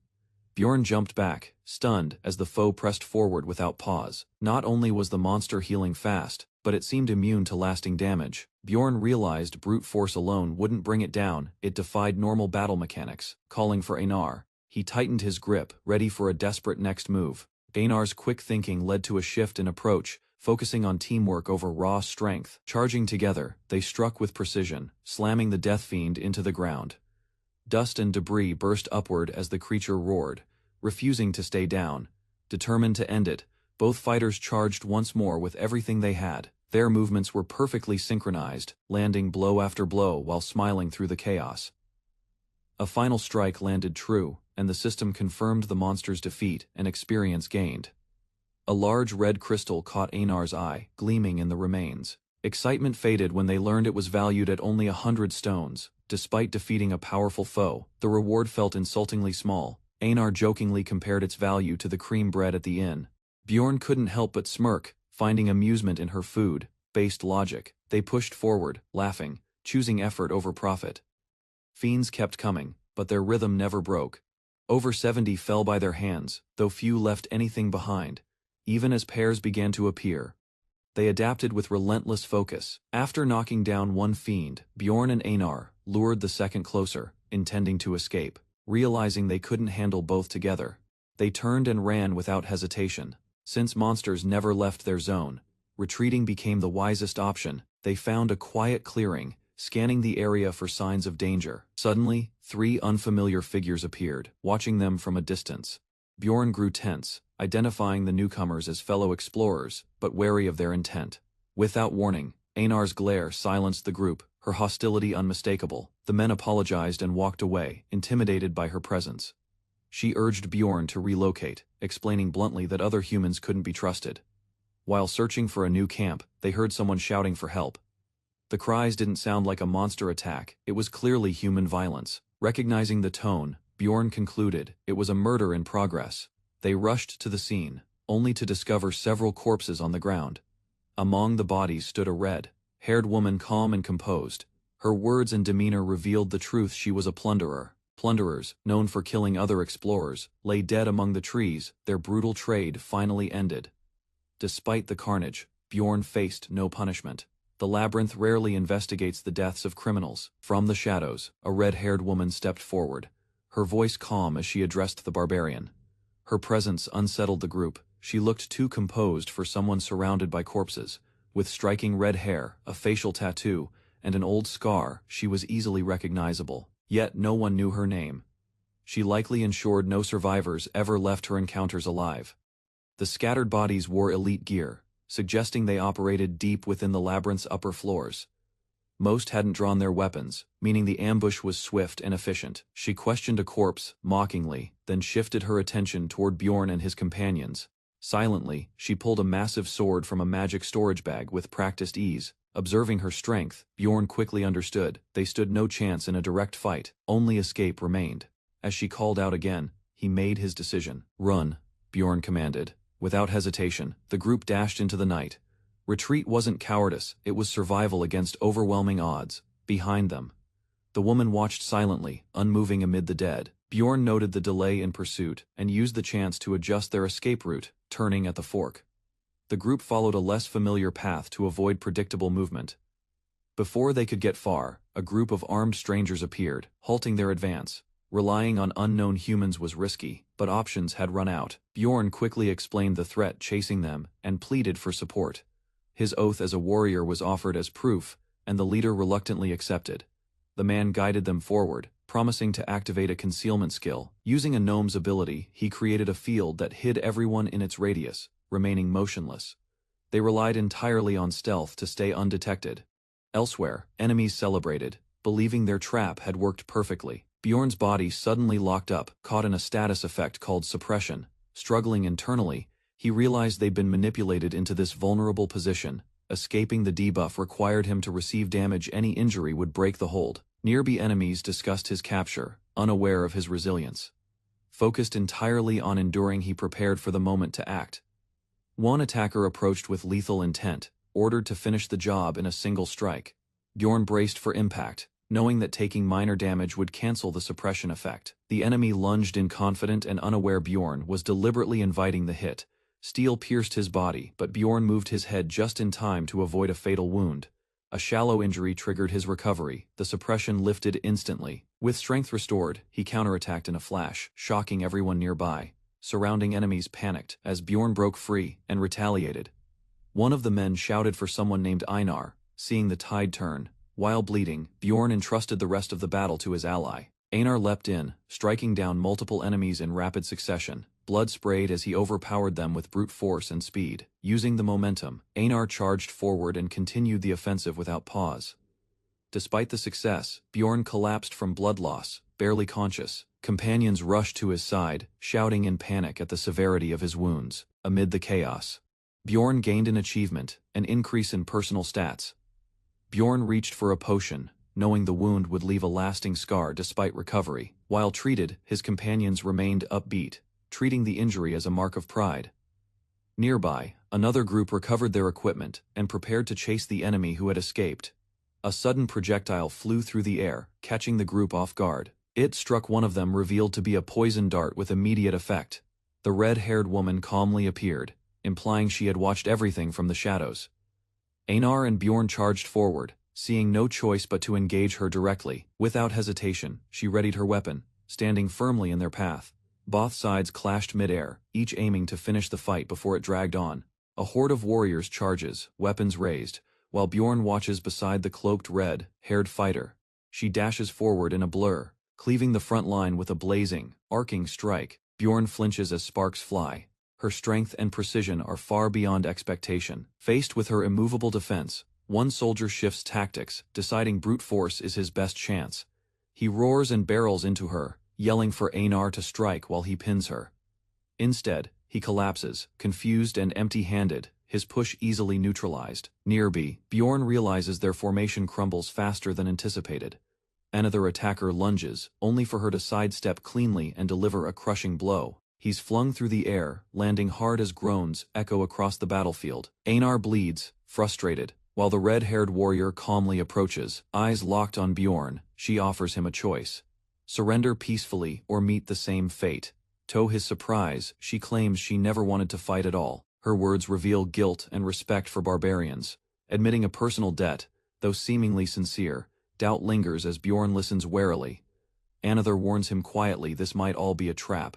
Bjorn, still kneeling, questions her threat, asking what happens if he refuses to comply. Without hesitation, the red-haired warrior replies that she'll kill him, calmly stating it as a promise. Though unsettled, he responds with resolve, swearing on his warrior's honor to abide by her terms. She calls him unique, slicing her palm in a binding ritual of intent. As blood drips down, she turns to the wounded barbarian woman, asking for her decision. Despite exhaustion, the woman yells her defiance, firmly rejecting the warrior's offer. Acknowledging the refusal, the red-haired woman raises her hand, ready to finish things. Bjorn panics as Einar lies on the verge of death, shouting for a vow to save her. Einar hesitates, but seeing Bjorn's desperation, she finally agrees with a solemn oath. Bjorn shouts for trust, reminding Einar she once promised to follow his call. Torn between survival and honor, she lowers her eyes before whispering acceptance.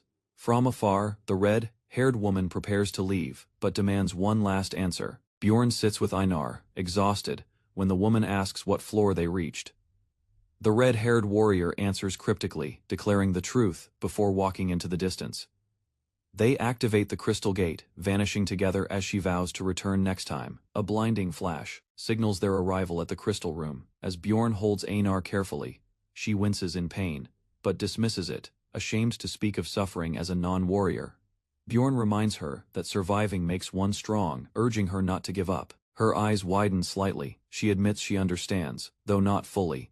Bjorn reflects on shame and suicidal thoughts, realizing survival might define a true warrior. Despite exhaustion and safety, sleep eludes him, his mind still burdened by past humiliation. Memories surface of a time he was spared when a blonde outsider offered him healing. Back then, the priest refused him aid, and he drank a potion tossed like a bone. Though grateful to live, the shame of that moment still lingers in his heart. He recalls always doing what was necessary to survive, never daring to hope for more. Even choices meant to protect others often led only to guilt and self-loathing. Resolute now, he admits he can't survive with that mindset any longer. Bjorn turns to Einar, proposing a risky plan that could lead to real power. Without hesitation, she agrees. Death is certain if they remain weak. Their decision made, Bjorn declares their next goal: to enter the rupture and face chaos. Bjorn and Einar continue fighting through waves of monsters, gaining small amounts of experience from each kill. Amidst the chaos, they spot a structure ahead and realize this section holds something unusual, despite the danger. They press on toward a sealed device, sensing its importance.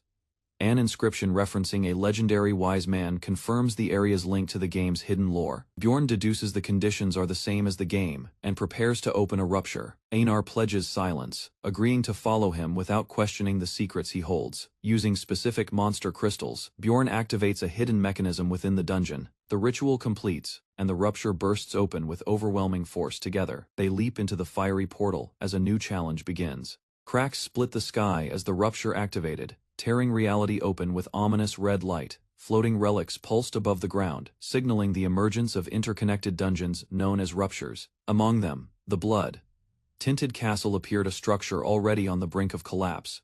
Explorers arrived before the ruin tents, but prepared for what lay within. Unlike previous labyrinths, this one retained a working platform, offering an unexpected point of entry. Suddenly, footsteps echoed. A new challenger approached, drawing everyone's attention. Deeper underground, Erwin struggled with only a dagger in hand. Forced to confront his limitations, he received blunt advice: fight without relying on spirits or bows. Though trained to trust in teams, he was reminded that survival demanded self-reliance. Acknowledging his mentor's skill, Erwin guessed he was advancing rapidly above yet Shortcuts were limited. Rupture access still required risk and persistence. Entry wasn't purely luck, many veterans had simply never gotten the chance. 8 months had passed since the last rupture on the first floor. Its return was imminent, following the known cycle of appearance. With quiet resolve, Irwin was told he'd soon surpass the Barbarian himself. A piercing hum filled the air, instantly recognized by Irwin as the signal of an awakening rupture. Suspended above them, a jagged crimson rift widened, unstable, glowing, and ready to devour anything near it. Without hesitation, they bolted toward it, racing to cross the threshold before it sealed shut. As red energy spiraled around their bodies, the two were pulled forcefully into the rupture's core. Elsewhere, another group arrived just seconds too late, left watching the portal close behind them. The scene shifted to a new zone where unfamiliar explorers, dwarves and mages had already gathered. Bjorn and his team landed on solid ground, surprised to find high-rank mages still on floor 1. Despite the unusual location, the assembled party boasted impressive balance and capable members. This wasn't ordinary, it was a rare mix of elite classes, suggesting something significant. Alua, a confident 6th-rank mage, formally introduced herself with a faint air of superiority. 2 other members followed, a well-equipped dwarf named Mulcrop, and a silent carrier, Tarjin. Their polished gear and reputation hinted at long experience and careful preparation. Bjorn identified himself while Iwar revealed her noble lineage without hesitation. Suspicion rose. Why would such seasoned figures explore the labyrinth's lowest level? Both avoided details, vaguely mentioning the rupture's timing, while Bjorn silently deduced their shortcut strategy. Mulcrop suggested taking charge, warning the team to follow him without question. While Bjorn remained quiet, he quickly analyzed each member's potential and intentions. Before any agreement formed, Iwar suddenly voiced her opposition, shifting the group's mood. She firmly insisted Bjorn was the right choice to lead, due to his unmatched strength. Claims about his endurance and long training hours added weight to her argument. The others stood silent as her admiration peaked, declaring Bjorn extraordinary beyond measure. Embarrassed, Bjorn denied their relationship, trying to shut down the misunderstanding. Alua smoothly ended the awkward moment, urging everyone to refocus on the mission. Despite limited introductions, she believed cooperation was still possible through sheer power. She claimed she and Tarjin alone could handle the coming challenges. Without hesitation, she announced she'd take the Guardian's loot for her own studies. The declaration stirred immediate tension among the group. Conflict erupted as others questioned the fairness of her demand. She defended her claim, arguing that magical research required priority access to drops. Still, no one welcomed being handed mere leftovers. Alua dismissed the others' concerns, and insisted the loot must serve her magical research. Meanwhile, Bjorn reminded them that everyone deserved fair rewards, not just mages. Frustrated by the imbalance, he stood firm and rejected the idea of favoritism. After a brief pause, he offered a compromise: he'd give up the Rupture Stone. In exchange, he demanded 2 essences that didn't belong to the Guardian. Alua accepted the terms, and the party moved forward with the agreement. They prepared to enter the dungeon, putting earlier arguments aside. Although tensions had faded, Bjorn recognized the manipulation behind their smiles. He swore to grow stronger and climb the ranks, no matter what. Crimson Castle consists of 4 perilous chapters, each escalating in difficulty and danger. At the entrance, a heavy drawbridge looms, leading challengers toward the formidable stone bastion. Deep within, the path winds through an underground prison and ends in a room of demonic rituals. Under a blood-red sky, the team approaches a gate flanked by ominous gargoyle statues. Without warning, the grotesque creature stirs as their presence triggers its ancient defense. It lunges with ferocity, exploiting the element of surprise to break their formation instantly. Reacting swiftly, the Barbarian activates his petrification skill, absorbing the brunt of the attack. Support comes from the rear as the group holds position and regains control of the fight. Healing magic restores their frontliner, stabilizing the team's defense against the relentless assault. A direct hit lands on the Barbarian, but he remains unshaken by the blow. Channeling brute force, he counters, striking at the statue's vulnerable joints. The enemy collapses under pressure, its stone body shattered by precise, unrelenting attacks. With a final roar, the warrior delivers a decisive blow, ending the fight. Victory is confirmed by the system. The first trial of Crimson Castle is complete. Their formation holds, and after a brief recovery, they prepare for the next phase. The mage quietly admires the dwarf's destructive precision, calling it the mark of a true warrior. Suddenly a glowing heartstone begins to float, activated by a retrieval spell. Taking charge, the rogue offers to manage the item and distribute it as needed. A loud impact shatters a sealed barrier, opening the path ahead. Darkness blankets the corridor, forcing the team to advance cautiously. Light magic reveals a swarm of disfigured monsters, emerging from the shadows. These creatures, known as Deadman, are magical failures, left to fester underground. Their unnatural strength bypasses armor and even resists basic spells.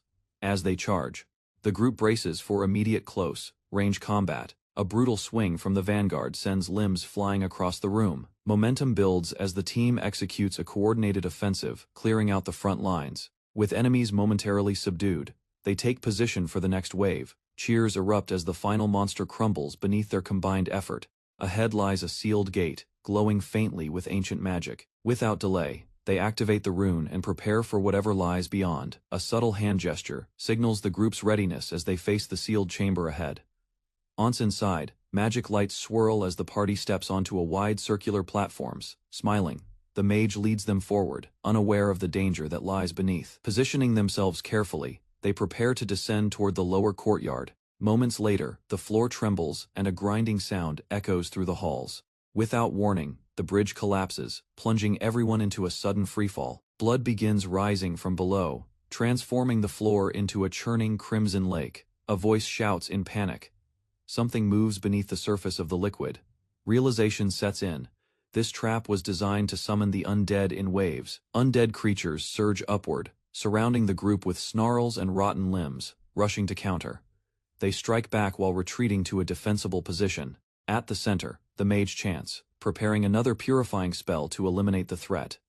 Powerful green surge explodes outward, vaporizing the surrounding dead instantly. As silence falls, bodies scatter across the ground, lifeless and broken. Their leader confirms the area is clear, but a grim tone settles in. The group prepares to continue, needing to lower the drawbridge to advance toward the castle's gate. Strange laughter echoes as they move ahead, activating the mechanism without resistance. The first chapter ends unexpectedly easy. Beneath a crimson sky, the fortress stands as the final destination of their brutal campaign. A devastating spell erupts from above. Cast before enemies have a chance to appear.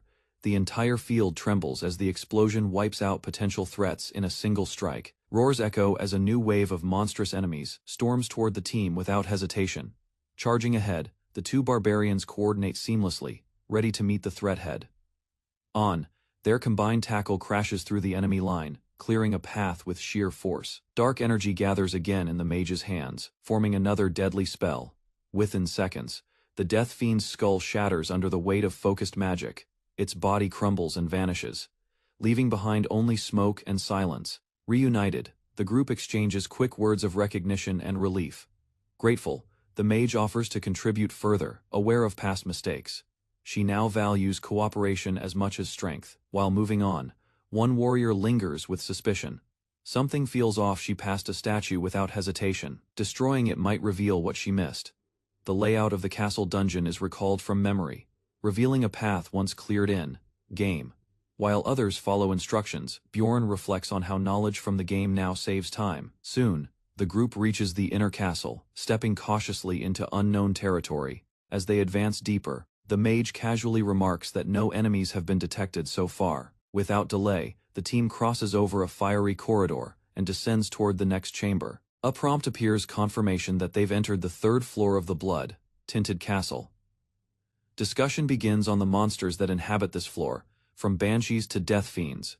Lone warrior notes that all mentioned creatures were previously encountered, except for corpse golems. Warnings are given about toxic fluid bursts, especially dangerous when caught off guard. Suddenly, unfamiliar monsters appear, prompting concern and confusion from the mage.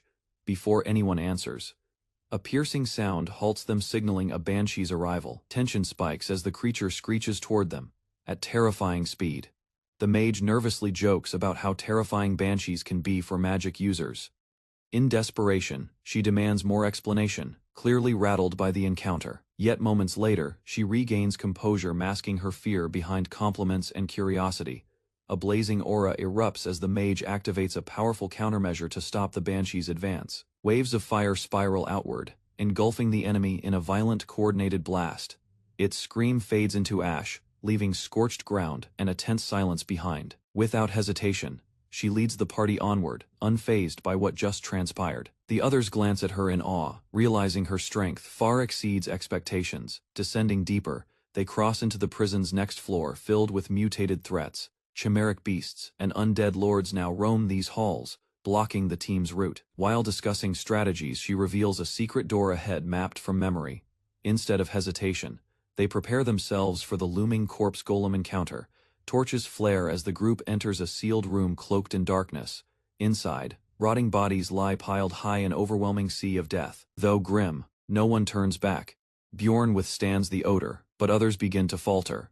The porter stumbles first, unable to hold back nausea. Even Raven, used to corpses, gags from the unbearable stench. The group pushes forward, unaware that the corpse pile ahead conceals something unnatural. Movement stirs beneath the mountain of bodies, triggering unease among the party. From within the heap, a voice emerges, startling everyone with its eerie greeting. Suddenly, the first boss, the corpse golem, rises with a disturbing, echoing cry. Unlike in the game, the creature speaks in agony, its body writhing with trapped souls. Bjorn reacts quickly, snapping the others out of their daze and ordering them to regroup. Chaos spreads as the creature screams and reaches toward them. While others hesitate, Bjorn recognizes the threat and prepares to act alone. With no time to waste, he charges forward, ready to take the lead. Years of dedication led Hansu to the final area of Dungeon and Stone, a ruthless RPG. Upon entering the gate, he recognized the ominous dungeon layout from obscure development illustrations. Despite familiarity, confronting the monstrous corpse golem in reality struck him with undeniable dread. Each party member radiated strength. The mage's equipment far exceeded expectations. The supposedly low-tier cargo carrier carried himself like a trained warrior, raising silent suspicion. Still, both he and Asnart received no respect assigned as expendable barbarians for combat.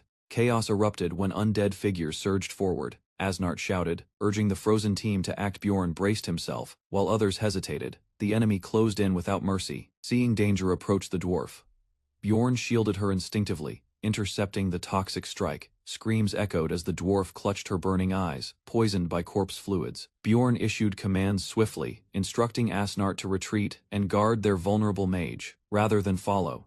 He charged headfirst, torch lit, determined to delay the advancing threat. The golem's tactic was clear: launch rotting bodies at distant enemies. Close, ranged targets weren't spared either. The creature dragged them in with overwhelming force. One misstep meant death. Getting pulled into that massive corpse mass guaranteed no return. Closing in recklessly would have drawn the corpse golem's attention toward the mage instead of Bjorn. He maintained calculated spacing, ensuring the threat remained fixated on him as the main target. Rather than stand idle, he circled the battlefield, forcing the monster to chase and stall. A surge of mana erupted as the mage finally initiated her high-level spell. Blazing energy consumed the area, bright enough to push back the surrounding gloom. The inferno landed. Hard flames tore through the corpse shell, exposing its core beneath, no longer fully protected. The golem's structure started to collapse under continuous impact. Together, the two barbarians advanced, their strikes landing with unrelenting force and timing. With a final crushing blow, the notification appeared: the enemy had fallen. As the creature dissolved, dark mist coiled skyward, marking its end. Bjorn quickly identified the essence, a rare core that few adventurers ever witnessed. Among the loot were artifacts, gold, and enchanted gear scattered across the ground. Essence drops weren't common, making this find extraordinarily valuable. Tension stirred as the group gathered, debating who truly deserved the reward. Despite earlier agreements, envy crept in. Their loyalty now hung by a thread. Rather than one, Bjorn had hoped to secure two essences from the battle. Corpse golem traits offered immense power, monstrous strength, balanced by equally monstrous risks. Using the essence recklessly could turn even the boldest fighter into a liability. Not all stats were ideal, but some proved highly practical in close-quarters combat. Abilities like Flesh Explosion inflicted heavy damage, though they also harmed the user. To make matters worse, acidic blood passives degraded armor with each blow sustained. Resting near the fire, the dwarf admitted his failure and thanked the barbarians. Asnart didn't hold back, reminding him bluntly that she'd saved his life. Bjorn listened quietly, knowing hesitation had nearly cost the entire team their lives. Moments like these shattered any illusion that this world was still just a game. Bjorn turned to the group, signaling it was time to address the loot. After everything, he knew he couldn't stay silent if they wanted fair compensation. Without hesitation, Bjorn claimed the rupture stone on behalf of the barbarians. Silence followed. The others hesitated, uncertain how to respond. Eventually, the dwarf stepped forward, supporting the claim with sincere gratitude. The mage initially resisted, but her tone shifted after some thought. Bjorn promised her equal opportunity for future loot, easing the tension. Just as things calmed, the dwarf revealed they also secured a corpse golem essence. Surprised by the unexpected find, the mage reconsidered the earlier argument.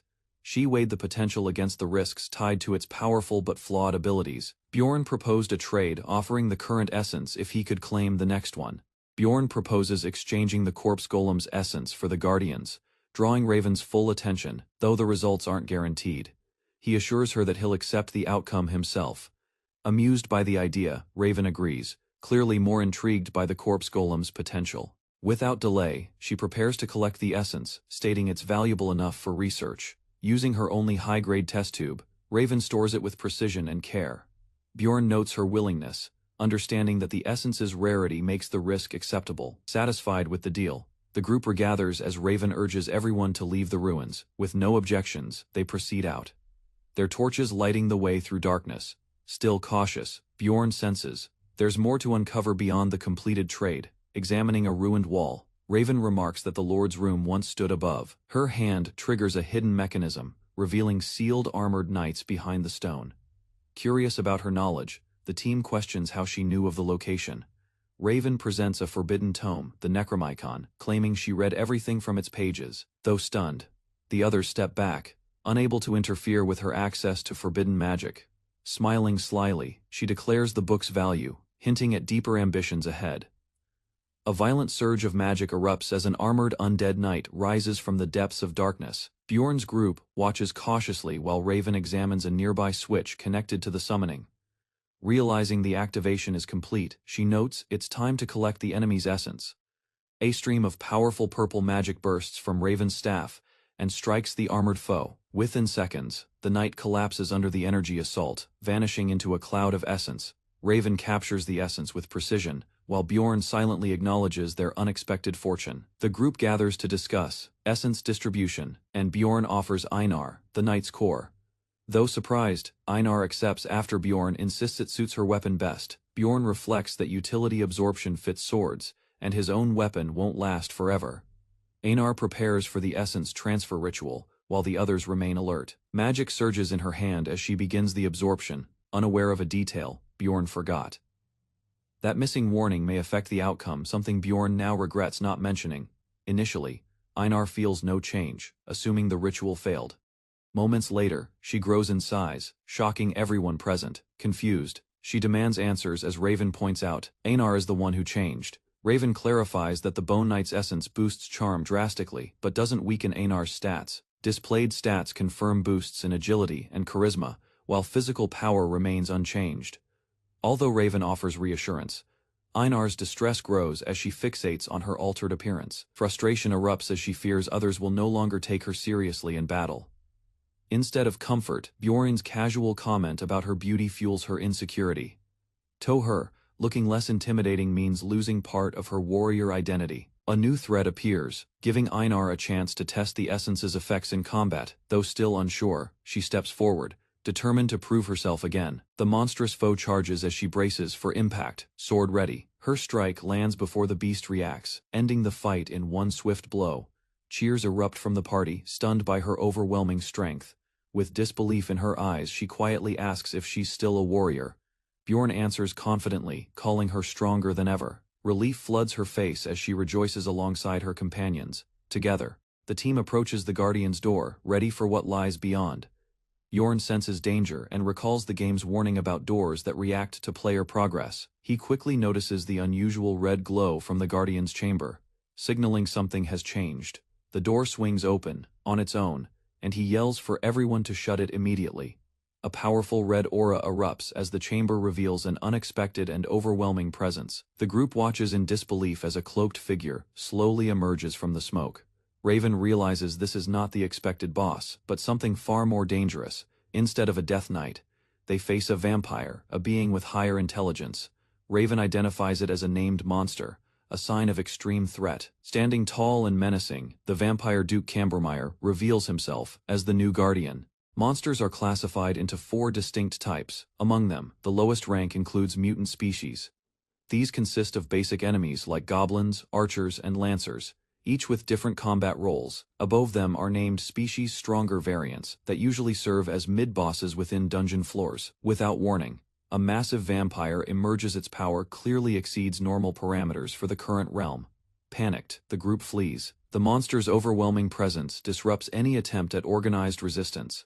Wone Mage identifies it as a superior mutant species, a rare threat not expected here. Bjorn admits he only recognized the enemy from a recording made by another adventurer. Rather than knowledge, his reaction stemmed from instinct and prior in-game observations. Despite explanations, they continue escaping as the vampire relentlessly chases behind them. Earlier, Bjorn spent time analyzing obscure monster data others ignored. That research proves vital now. The vampire's dark aura grows heavier, suffocating the air and freezing weaker party members in place. Panic spreads as summoners lose composure. The danger becomes more than they can manage. Acting quickly, the mage casts a blinding spell, warning everyone to shield their vision. A flash of intense light erupts, engulfing the corridor in radiant magic. When the brightness fades, the vampire is gone. Relief replaces the dread on their faces. The vampire's regenerative ability renders previous attacks ineffective, reviving him fully in moments. Floating midair, he surveys the party coldly, emitting pressure that crushes the group's confidence. Chaos erupts when the wizard is suddenly struck, forcing the team to regroup immediately. Memories of past player failures replay in Bjorn's mind. Most perished before learning the Duke's secrets. Instead of hesitating, he demands retreat. The party must survive before solving mysteries. Though never here physically, Bjorn assures them he memorized the castle's layout from the game. Flames flicker as the group runs through dim corridors, guided only by torchlight and Bjorn's lead. Navigating swiftly, he recalls every twist experience from hundreds of game runs, reinforces his instincts. Zone teammate questions his certainty, surprised by how exact his mental map truly is. The vampire resumes the chase. Shadows creep behind them, forcing the group to sprint harder. Through a burst of light, the exit finally comes into view beyond a long hallway. Reaching the outside, they escape just before darkness consumes the corridor behind them. Outside, the team takes a breath, shielded by the setting sun's glow. They begin to realize Bjorn's skill isn't luck, his strategy saved them all. Acknowledging his courage, one warrior hints that Bjorn may one day become truly great. As evening falls, concern grows about what to do before night fully sets in. One member urges quick action, suggesting they relocate while they still have daylight. Bjorn, unwilling to risk delay, demands everyone rise and prepare to move immediately. A companion insists on protecting the unconscious wizard, even at the cost of his life. With urgency rising, the others follow suit, readying themselves to leave the area. Taking initiative, Bjorn decides to scout nearby, while the wizard remains out cold. Near a statue, he discovers a hidden mechanism, unlocking a relic sealed within. The Tear of the Goddess, a sacred item known for healing and purification, is revealed. Useful against evil-type monsters, the artifact adds a critical advantage to their arsenal. Eventually, the wizard awakens and sits upright, still dazed but alert. A warning follows: darkness will bring the vampire's return. Speculation begins about the attack's nature, possibly involving pain, sharing magic. Bjorn asks about other sunlight spells, seeking options for future encounters. Instead of answering directly, the wizard complains about the rudeness of his question. Ignoring her irritation, he focuses on what matters: staying alive. The mage reveals she can cast Solar Sphere, a high-tier spell with solar attributes. A visual projection shows the spell similar to Fireball, but enhanced with sun-based energy. Bjorn asks about additional support spells, and she confirms she needs time to recover mana.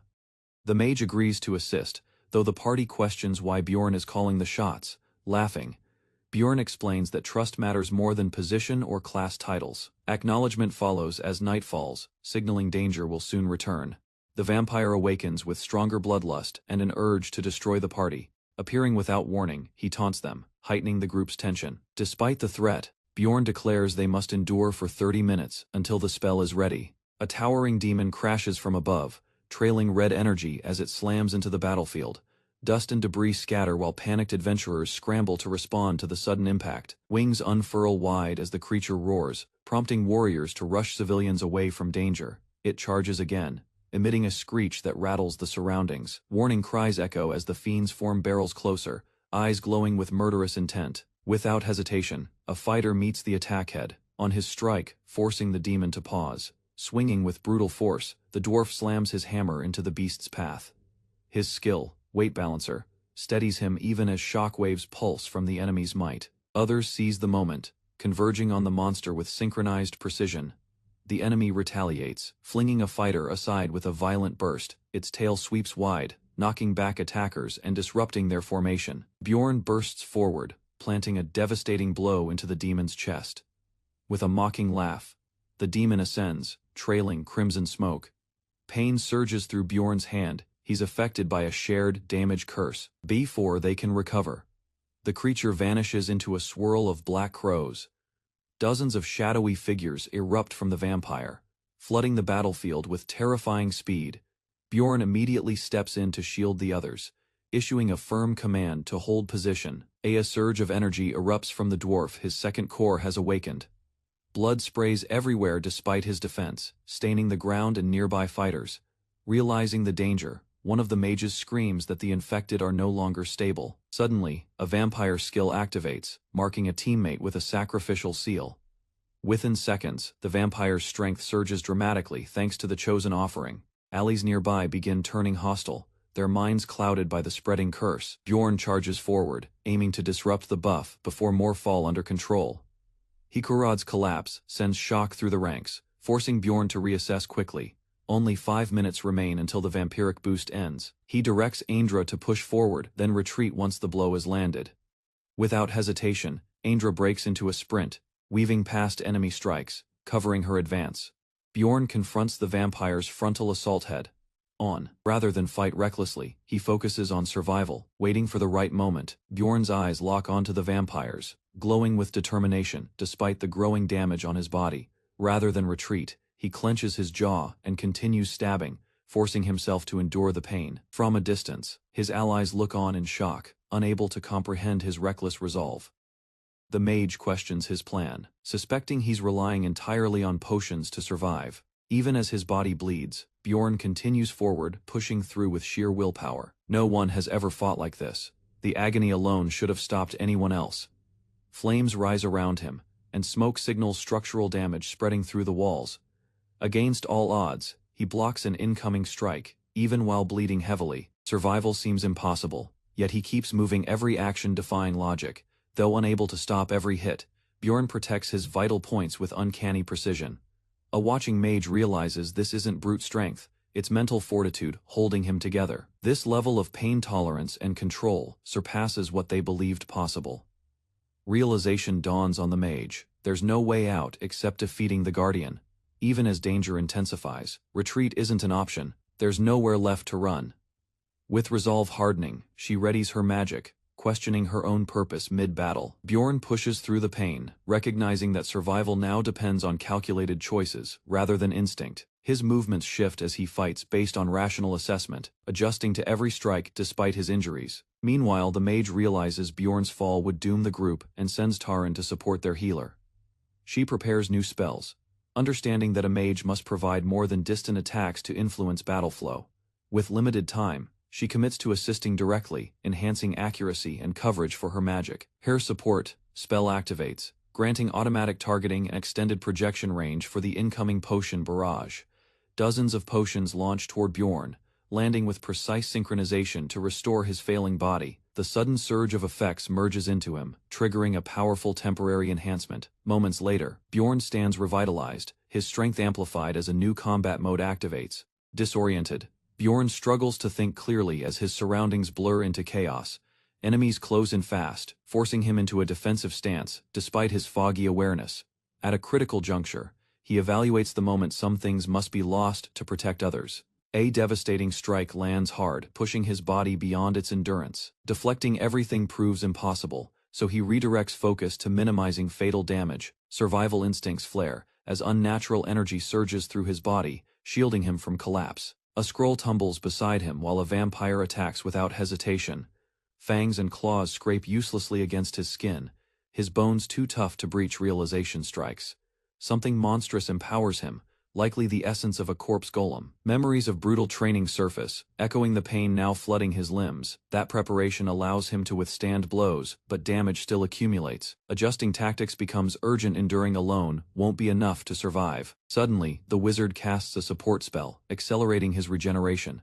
Rapid healing shifts the momentum. The enemy can't keep up, locking eyes with his foe.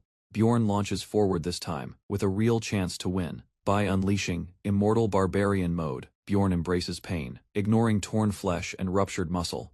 Even as his body is slashed repeatedly, he continues, pressing forward without hesitation. He realizes his acidic blood is the key to damaging the vampire directly. A spray of blood hits the creature, causing it to recoil in agony. Thanks to his regeneration and potions, every wound seals within seconds. A female ally rushes toward him, determined to join the fight at his side. Together they strike from both sides, overwhelming the vampire's defenses. Bjorn's attack lands cleanly, sending the monster flying through the air. It crashes down hard, stunned by the coordinated assault. Each second feels longer as Bjorn waits for the final spell to activate. The wizard confirms Solar Sphere is charged and ready. Without delay, Bjorn lowers his stance, prepared to lock the enemy in place. He seizes the vampire mid-air, giving the team a clear shot. The coordinated signal is given it is time to unleash everything. Murad responds, launching the finishing blast with perfect timing. Electric magic surges around Murad, channeling massive energy through his staff. With perfect timing, he hurls the solar sphere downward, lighting up the entire battlefield. Crackling lightning rains down, engulfing the vampire in divine destruction. Seizing the opportunity, another warrior leaps into position, clutching a hidden item. He reveals the Tear of Goddess, saved through countless life-threatening encounters. That divine relic, his final ace, is ready to be used at last. Without hesitation, he drives the relic into the enemy's body with brute force. The vampire screams as its core is pierced and sacred energy detonates. Blinding light erupts across the battlefield, unleashing holy judgment on everything nearby. From afar, allies brace as the explosion spreads in all directions. A fiery shockwave rips through the ground, forcing everyone back. Caught in the blast, the vampire is sent flying amid flames and rubble. Seconds later, scorched silence fills the air as smoke rises from the crater. Bjorn falls, battered and burned, unsure if the mission succeeded. Lying on the battlefield, he mutters the only question that matters: did we make it? A lingering sweetness in the air immediately triggers Bjorn's unease. He lifts his head, confused by the silence. None of his allies seem to be moving. To his disbelief, the vampire rises again, battered but clearly not defeated. Its body begins restoring itself, healing wounds that should have been fatal. Each breath, the monster fuels its unnatural regeneration. Though Bjorn can't fully grasp the situation, he understands one thing: he is the only one left. His feet stumble across blood-stained ground as he approaches the fallen threat. Acting before hesitation sets in, he strikes with urgency. Despite the damage, the creature's heart remains untouched. Time is running out. Raising both fists high, he targets the core with everything he has. Rage and exhaustion merge as he detonates his skill flesh explosion. The blast engulfs the enemy in red haze and gore. Bjorn senses death looming even as victory nears. Every muscle tears as more detonation pulses fire from within. Instinct warns him one more blast could be his last. The system confirms Bjorn's skill has triggered multiple flesh explosions, risking both victory and death. Despite internal damage, he endures as blood erupts and pressure overloads his body, refusing to fall. He survives the final detonation, standing amid the blood-soaked aftermath. Staring at the enemy's remains, Bjorn realizes no mana remains to channel his skills. Left with only his body, he prepares one last detonation using brute force. The final explosion hits its mark, and the system confirms the vampire duke is dead. Reward notifications appear rapidly, listing experience points and skill unlocks. Among the loot is a sealed core containing tremendous energy and rare crafting material. While his body collapses, Bjorn earns victory, achievements, and legendary items from the deadly encounter. A sudden gasp escapes Bjorn as he bolts upright, drenched in sweat and breathless. Beside him, a female warrior calmly greets his return to consciousness after a prolonged slumber. Groggy but alert, he questions his survival and immediately scans for signs of his allies. Hearing "It's already been 4 days" sends a jolt of panic through his mind.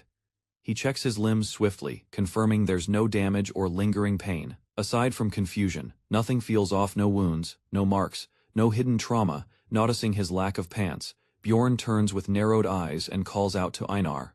With no shame, Einar admits he removed them due to their poor condition. Annoyed, Bjorn silences him and demands a clear explanation of recent events. Recalling the fight, he deduces the Guardian's essence was fully absorbed into him. He remembers no dice were rolled for loot as originally agreed. Instead, the wizard distributed everything herself while others watched. She claimed the Rift Stone, justifying it with compatibility. Bjorn suspects deliberate manipulation masked behind polite words. While the group remained quiet, his trust in her quietly fractured. Grinning, Einar expresses relief that Bjorn is still alive and ready to move again. Rather than departing immediately, she explains there's one last task to handle before leaving. Bjorn suspects a valuable item remains hidden and intends to secure it himself. System messages confirm the dungeon has been cleared, and all rewards distributed, wrapped in a cloak. Bjorn strolls through town, drawing attention with his rugged appearance. He stops at a merchant's stall, requesting new gear, to replace what he lost. A shopkeeper watches him closely, surprised by the size of his equipment order. Bjorn responds vaguely, unaware that suspicion is already building around him. Without warning, guards close in, demanding answers and preparing to detain him. Meanwhile, the marketplace buzzes with chatter among adventurers, sharing tales from the dungeon. One recounts how Bjorn fearlessly fought a powerful beast alone, leaving a strong impression. As they scan the crowd, no one can spot where the barbarian went. In a quiet corner, an elf girl hopes to see him again and test her powers. Despite some concern, curiosity, and admiration pull her thoughts toward their reunion.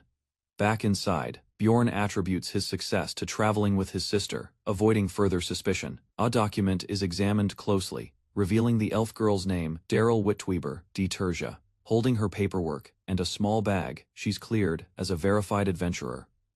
She quietly walks through the streets, wondering if Bjorn has returned from the labyrinth. Memories of him linger as she imagines greeting him in a light green dress. Her thoughts turn hopeful, believing he might appear before her at any moment. The illusion fades. She realizes he's still absent, but convinces herself he'll be back soon. A commotion outside alerts her to someone entering the room where Bjorn's belongings remain. She confronts a man moving items, angry that he's assuming Bjorn won't return. The man insists enough time has passed and declares Bjorn must have died in the labyrinth. Rain pours as Darl crouches in despair, struggling to accept the possibility of loss. Her older sister arrives, demanding she stand and stop mourning passively. Fueled by emotion, Darl vows to grow stronger, strong enough to protect those she cherishes. Locked in a dim cell, Bjorn faced accusations of being a plunderer without any valid proof. The interrogation began with mockery as an official doubted a barbarian's grasp of dungeon regulations. Unease crept in. Inconsistencies in the process made Bjorn suspect something wasn't right. Others in confinement lacked weapons, suggesting they'd entered unprepared, unlike him, who had come equipped. To protect someone, he described being ambushed by plunderers, but omitted the woman's role entirely. Skepticism grew as the officer questioned how a mere barbarian acquired such potent essence. Healing scars hinted that the essence had restored more than just stamina. He urged them to summon a mage, proposing memory magic to verify his claims. Permission was denied. Verification magic required a 4th rank status, regardless of compensation. Dismissive laughter followed, with threats of being sold if he stayed silent. 2 days passed before the mental magic triggered, revealing the truth to the interrogator. Even then, the man ignored evidence and continued demanding a confession. Suddenly, Bjorn was sentenced to execution with only 3 hours remaining. Calm but tense, he sat quietly while false claims of murder were shouted. Nearby, a knight overheard everything, starting to question the truth behind the charges. With execution looming, Bjorn understood there was only one path to survive. He had to act. Gripping his hands, he triggered his hidden skill. Flesh explosion, pouring strength into a final gamble. A violent burst tore through stone and steel, reducing the cell to flames and rubble. Emerging from smoke, he stumbled forward, bloodied but unbroken, while chaos erupted around him. Guards, caught off guard, scrambled in confusion as the wounded barbarian pushed past them. Determined, he focused only on escape. Survival was all that mattered now. Inmates watched from shattered cells, eyes wide at the sight of one man defying death. Cries for help rang out, desperate voices begging him to free them too. He gave no response. Justice for a stranger wouldn't delay his escape. Momentum surged through the halls as prisoners joined the breakout, shouting for freedom. News of the chaos spread, stirring confusion among officials above. Unstoppable waves of escapees stormed through corridors, overwhelming every obstacle in sight. Authorities called on explorers, offering rewards to suppress the prison riot. Weapons clashed with fists, unarmed convicts fell quickly to trained fighters. Bjorn scanned the path ahead. Delay meant failure. He couldn't afford a single misstep. Bjorn sprinted through the chaos, but escape alone wasn't enough. He wanted justice for what was done. A barricade of explorers blocked his path, prepared to stop him from reaching the courtyard. He launched a second flesh explosion, blasting through the defenders and igniting panic behind him. Burning debris rained down as terrified inmates scattered, unsure what caused the violent eruption. Above that, Bjorn activated a special inscription skill, flooding his body with temporary magical enhancement. Veins glowed red as his muscles expanded. Power surged through him. The doping process was complete. Without delay, he lunged into the fight, shattering bones and overpowering explorers with raw speed. Weapons clashed and fell away, but his enhanced body moved without hesitation. This transformation wasn't just physical. He could feel something primal awakening deep inside. Observers questioned how a supposed fifth-rank barbarian could overwhelm trained elite so easily. He moved like lightning, using blood-soaked fists to cut a path through resistance. A final blow cleared the area, and he ascended toward the next floor alone. Inside the Adventurer Guild's upper floor, Bjorn marched confidently toward the branch chief's office. Without warning, assailants lunged from the shadows. One attacker was swiftly kicked aside by Bjorn's reflexes. Steel slashed across his back, drawing blood. But the ambush did little to halt his advance. A sharp cry escaped an enemy's lips as Bjorn's counterattack landed with brutal precision. Nearby, a young noblewoman watched in horror as violence unfolded just steps from her. From behind, a subordinate urgently revealed her identity. She was the regional chief's daughter, surrounded by fallen enemies. Bjorn reconsidered his next move in light of this new hostage. His grip tightened on the girl's shoulder, determined to use her presence to shift control. Despite her resistance, Bjorn silenced her accusations with a stern command to stay quiet. Gesturing to the guards, he demanded the investigator, the alliance leader, and a tower wizard. None dared resist as Bjorn issued his threat: cooperate, or the noblewoman would suffer. Together, they backed away, leaving him space to retreat with his hostage toward the balcony. From above, Bjorn's voice boomed over the gathered crowd, commanding full attention. He accused the Adventurer Guild of staging a conspiracy to eliminate him unjustly. In defiance, he declared innocence before all, daring anyone to challenge the truth. A sudden transmission from the Adventurer Guild disrupted the stillness of the magic tower. The elder mage relayed a support request. Someone violent had taken the branch chief's daughter hostage. Hearing this, the young sorceress turned sharply, alarmed at the mention of a madman. Determined, she accepted the mission, seeing an opportunity to pursue her own objective as well. Down at the guild, she arrived just as Bjorn stood holding the hostage in full view. Shock flickered in her eyes as she recognized him. This wasn't some unknown thug. Bjorn demanded a memory check spell, refusing to waste time on explanations or negotiations. In response, she agreed, but only after securing a promise for a future favor. Without delay, she cast the incantation, blue magic forming between her fingers and Bjorn's forehead. The spell failed. Something blocked it. She asked if he wore mental protection. Bjorn dismissed the idea, suggesting visual memory magic as the next solution. Nearby, guards found the wounded branch chief, just beginning to recover. Suspicion filled the room as Bjorn was questioned about his involvement. Although one guard blamed him, the branch chief remained composed, already aware of the setup, rather than accuse. The chief turned to the investigator, demanding proof behind the barbarian's arrest. The investigator scoffed at the idea of a setup, insisting the evidence spoke for itself. At the gate, Bjorn had presented a suspicious amount of gems for someone of his rank. During inspection, his bag revealed an array of weapons, many assumed to be stolen goods. A tracking stone confirmed the items were linked to missing Alliance property, tightening suspicion.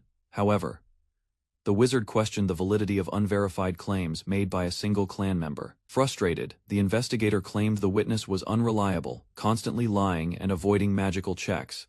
He argued the man's story lacked reason. Surviving fatal wounds by consuming vampire essence was absurd. No previous records mentioned vampires on the first floor, making the claim even less believable. Without evidence, he dismissed the idea and saw no need to involve high-ranking mages. Contradicting him completely, the tower magician revealed she had seen the event firsthand. Her statement silenced the room, disrupting the investigator's narrative. When she challenged his authority, he quickly backed down, caught off guard.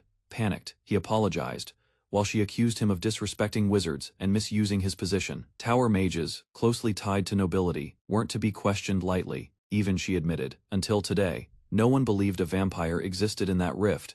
The branch chief initially thanked the wizard, but immediately challenged her for questioning his authority. He grew silent, as she pointed out the labyrinth's unpredictable nature, filled with unknown possibilities. Her argument emphasized the maze's long-standing mysteries, urging him to reconsider dismissing the vampire claim. Meanwhile, Bjorn quietly observed, noting her strong stance had shifted the momentum. Suddenly, armored knights arrived, escorting a man with commanding presence into the hall. Emotions erupted as the hostage girl called out to the new arrival, her father, the regional chief. To uphold the enforcers' convention, officials prepared for judgment against message stone abusers. Crowds watched in silence as the accused faced scrutiny under stern, watchful eyes. One man collapsed, overwhelmed by fear as the tide clearly turned against him. Bjorn questioned the man tied to the Crystal Union about the false statement. The suspect stammered in denial, but his trembling voice betrayed hesitation. With a spell cast, a mage confirmed that his testimony was a lie. Gasps filled the hall as the exposed liar stood frozen in disbelief. Clearing Bjorn's name, the officials acknowledged the evidence as decisive. The offender's fate remained uncertain. Pending further investigation into his actions, attention shifted to the Crystal Union, already known for internal disorder. The inspector protested, but his authority quickly crumbled under pressure. Superiors demanded re-evaluation of every case he'd overseen. Seeking to repair damage, they proposed compensation to Bjorn. A promotion and new gear were offered without hesitation. Unimpressed, Bjorn challenged them to prove their standards through strength.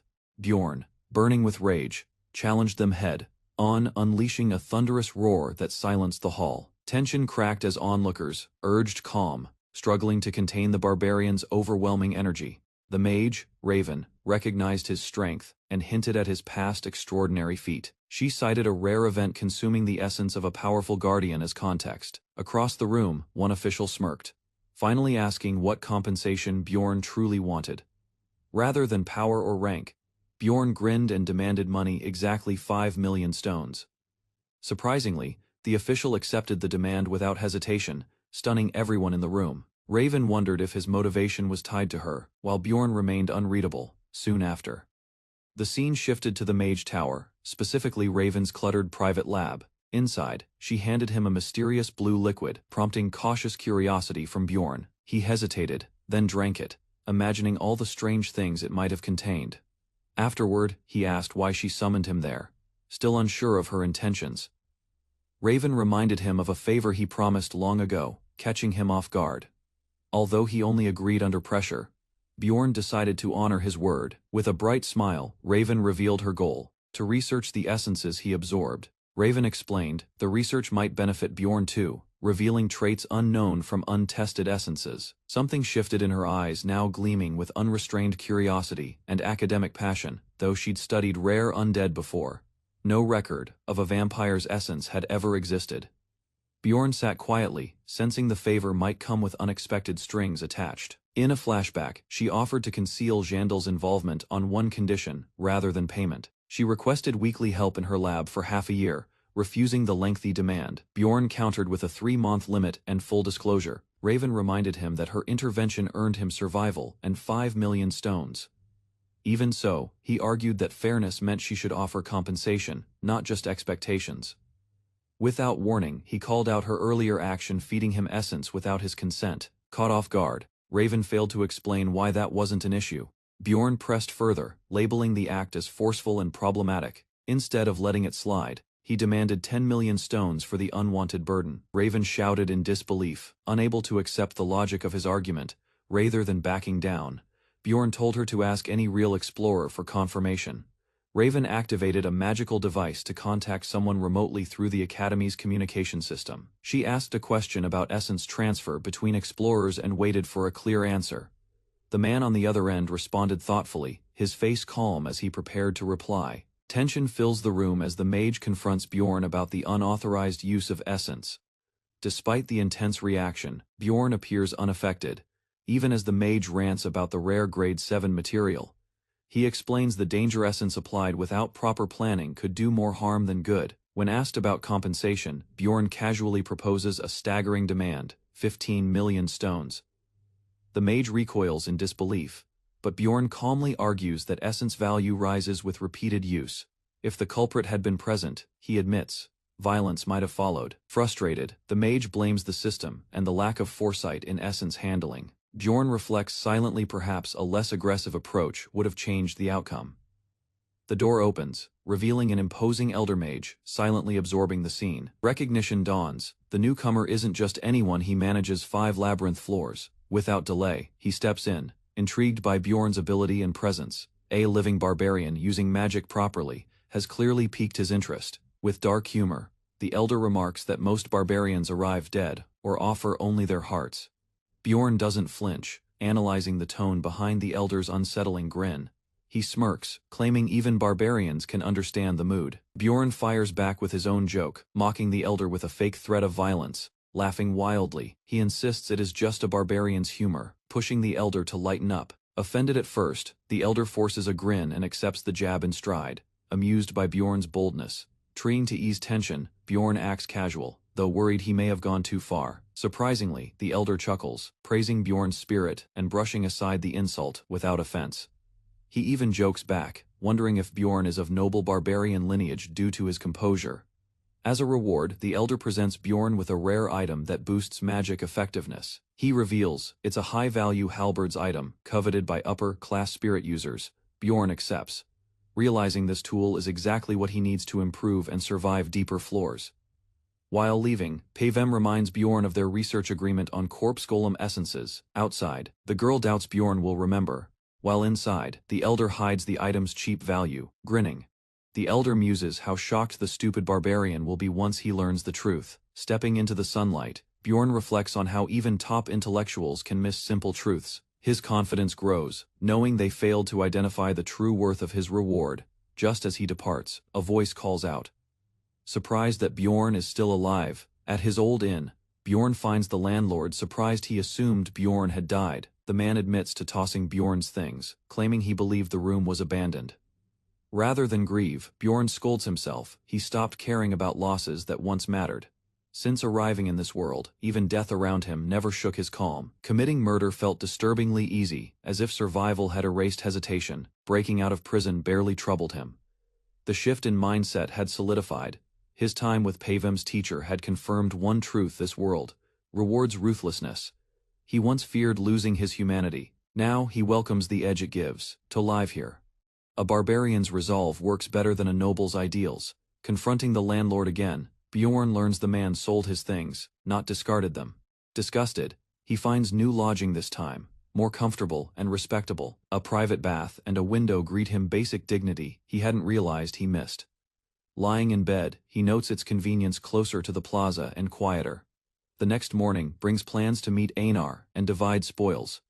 Before he arrives, she spots him first, shouting his name across the plaza. Einar excitedly mentions rumors about a barbarian of freedom causing a citywide stir. Crowds gossip loudly, describing a powerful warrior who fought alone and vanished without leaving a name. Bjorn, hearing the commotion, feigns ignorance but wonders how no one linked the story back to him. Pride fills the voices of Bjorn's tribesmen as they claim the unknown hero as one of their own. They parade through the streets, spreading tales of his strength and origin from the Grand Freedom Tribe. Meanwhile, narration explains Carmel District's structure, a social and economic hub within the Labyrinth City. Later, Bjorn meets Einar to share profits from their last raid, handing her a sizable cut. Einar reacts with disbelief, stunned by the amount, but Bjorn urges her to accept it. Suddenly distracted, she points at a street vendor. People are selling fluffy snacks on sticks. They sit together enjoying the treat. Einar marvels at cotton candy, like it is a magical discovery. Bjorn buys her one, and she jokes about using candy as currency. Grateful, she thanks him this time, not for food, but for treating her as an equal. As the day winds down, Einar reflects on how humans now gather around her instead of shunning her. Joy radiates from her as she dances among townsfolk, laughing freely. Out of nowhere, she kneels, declaring she can't join Bjorn in the basement anymore. Einar's departure from the party wasn't caused by her altered appearance. but by a greater calling, recognized by a shrine elder renowned for swordsmanship. She was invited to become his disciple. Instead of adventuring, she committed to 6 months of isolated training, cutting ties with her current path. With clarity, she asked for no promises, not even the chance to rejoin them later. Rather than delay others, she aimed to grow strong enough to never be a burden again. Bjorn quietly listened, drinking in resignation, knowing her resolve couldn't be swayed. Past battles haunted her, moments where she stood helpless while allies risked everything. That helplessness likely shaped her decision more than any praise or opportunity ever could. Left alone, Bjorn faced the reality of either finding new allies or pushing forward solo. Confidence in his current strength wasn't enough to survive the brutal second floor alone. Even overwhelming power couldn't replace the need for cooperation in higher-tier labyrinths. He resolved to seek out capable partners who could endure the climb ahead. Raven, a mid-rank mage, welcomed him with surprising familiarity as he entered the room. Teaming up with her might just be the breakthrough he needed. Prepared to challenge the portal's dangers, he stepped forward without hesitation. Raven rejected the idea of teaming with just 2 barbarians, calling it ridiculous and unbalanced. She laid out her demands: an elite 6th rank member and a priest were mandatory. Without waiting for agreement, she switched topics and presented notes analyzing the vampire's essence. Bjorn skimmed the document, recognizing the essence properties without needing her clarification. Nothing surprised him. He already knew the vampire's skills and threats in advance. Its combination of regeneration, curses, and blood attacks marked it as exceptionally dangerous. Before he could leave, Raven stopped him with a sharp question about the vampire fight. Mentioning a surge of divine power, she asked what he'd placed in its mouth. Feigning confusion, Bjorn deflected, unwilling to reveal the truth about the goddess's tears. Claiming sudden hunger, he launched into a comical retreat to avoid more questioning. Raven stood frozen, suspicious of his evasiveness and certain he was hiding something. Fueled by determination, she dashed off to locate anything that could confirm her theory. Inside the library, she uncovered an ancient text referencing both the goddess's tears and a gold mask. Though parts were illegible, the artifacts matched what she sensed during the battle. Convinced she was close, Raven eagerly resumed digging through the records for more answers. The goddess's tears turned out to be a divine relic with powerful restorative properties. Its last recorded use dated back to the conquestal era, over a century ago. While reading, Raven questioned how such a rare item ended up in someone's hands. Another legendary item the golden mask required, defeating a dungeon boss under strict conditions. In the past, Bjorn sold it without thought, treating it like any other loot. Realizing the cost of that decision, he now vowed to be more cautious. Rather than discard it again, he decided to keep the mask for future use. Meanwhile, rumors stirred in the tavern as a white-haired elf delivered shocking news. The Crystal Union, a major clan, had been dismantled overnight. Regarded as an unshakable alliance, their fall left adventurers baffled and uneasy. Several questioned the cause, unsure what could destroy such a stable force. One woman hinted their mistake was provoking someone far stronger than expected. Talk pointed to a barbarian who brought down the clan without warning. Although he was listed as a 3rd-rank explorer, few believed it anymore. Speculation grew had this lone warrior simply outgrown the system itself. The elf considered the possibility that a mere 5th-rank barbarian had crushed the powerful clan. Even with doubts, she couldn't ignore the rumor that the warrior hadn't returned in days. As she walked alone, uncertainty crept in. Was it really him behind the chaos? Later that night, she whispered Erwin's name, struggling with the decision she faced. Telling her sister the truth about everything now felt heavier than expected. Meanwhile, Bjorn actively searched for qualified allies willing to take on the 3rd floor. At the guild desk, Bjorn submitted his identity plaque without hesitation. The staff member read it aloud: 7th rank, 5 stars, and immediately reacted with shock. Unaware of its impact, Bjorn simply waited, confused by the sudden tension. Although the clerk tried to move on, Bjorn focused on building a fair team. A name on the list stood out, prompting him to pause in recognition. From across the room, Juan greeted him loudly, confirming it had truly been him. When asked about others, Juan revealed they expected a mage to join soon. Hearing that, Bjorn was stunned. Mages rarely appeared in regular parties. He turned as Juan called out, eager to see who this mysterious ally might be. A confident young noble entered, radiating pride as he introduced himself with flair and perfect posture. Calling himself Leo Wakranbwaki, he boldly expressed interest in joining their guild without hesitation. The dwarf looked confused, prompting Leo to clarify that his motive was purely voluntary, startled by the mention of royal blood. The group exchanged uneasy glances. While Leo didn't work for the guild, he somehow knew more than expected. Without revealing much, Bjorn introduced himself bluntly and motioned for Leo to sit. Rather than deflect, Bjorn directly questioned Leo's desire to become an explorer. Leo calmly explained his goal: to raise his distant noble family's reputation through dungeon exploits. The others were surprised, especially by how far removed his noble status actually was. Leo reassured them he had no intention of asserting superiority. Though his appearance was refined, Bjorn doubted he'd survive outside the city walls. Despite reservations, they let him join and shared paperwork duties, though Bjorn did most of it. Their team now formed. The dwarf expressed relief at Bjorn's approval. New gear replaced old, marking their readiness for what lay ahead. At the guild registry, a curious clerk watched, already intrigued by their unusual lineup. Bjorn excitedly showed off his newly acquired equipment, gleaming latanium armor and a matching shield. He then equipped a practical expandable backpack, perfect for carrying supplies during lengthy expeditions. Just as he settled in, a guild officer politely requested he remove the gear due to disruptions. While walking through town, Bjorn noticed someone resting in an alley, drawing his curiosity. Turning his head, he spotted a seated barbarian oddly unarmed, which raised a red flag. Weapons were essential to barbarians. Even the poorest never parted with one willingly. Bjorn approached cautiously, startling the man, but calmly assured him there was no danger. The stranger admitted he had sold his weapon out of desperation for survival. Something felt off. The man's respectful speech clashed with typical barbarian behavior. After introductions, the man revealed his name as Terrakan, son of Lears. He devoured the offered food with tearful gratitude, overwhelmed by the rare kindness.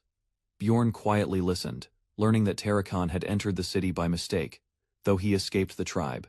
Terrakan failed to find new allies or support. Rejection followed him everywhere. No one wanted to partner with a lone barbarian.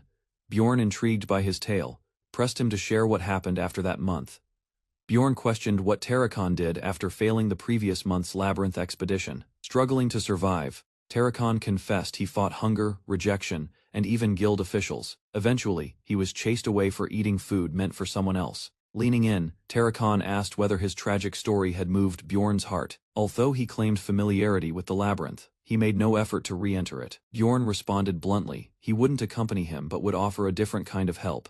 A pouch holding 150,000 stones was placed on the table without hesitation. Terrakan, overwhelmed, promised he would repay the debt someday. Rather than linger, Bjorn asked him to leave and not return again. With a cold gaze, Bjorn warned him never to come back once he walked out.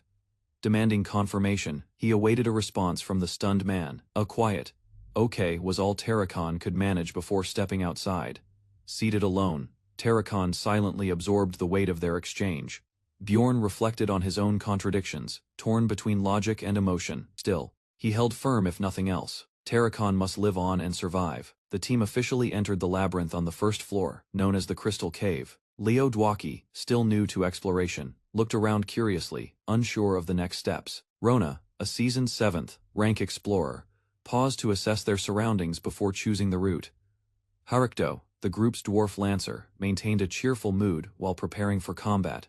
Bjorn stood beside him silently, positioned as the team's main tanker. Rounding out the group, Misa, a beastkin crusader, brimmed with energy and eagerness to fight. Despite her aggressive personality, Misa insisted others not call her princess. With final preparations done, Rona gave the order to begin their advance. Together, the team stepped forward, marking the start of their first true expedition. Guided by Portmiller, the group arrived before the swirling gate to the 3rd floor.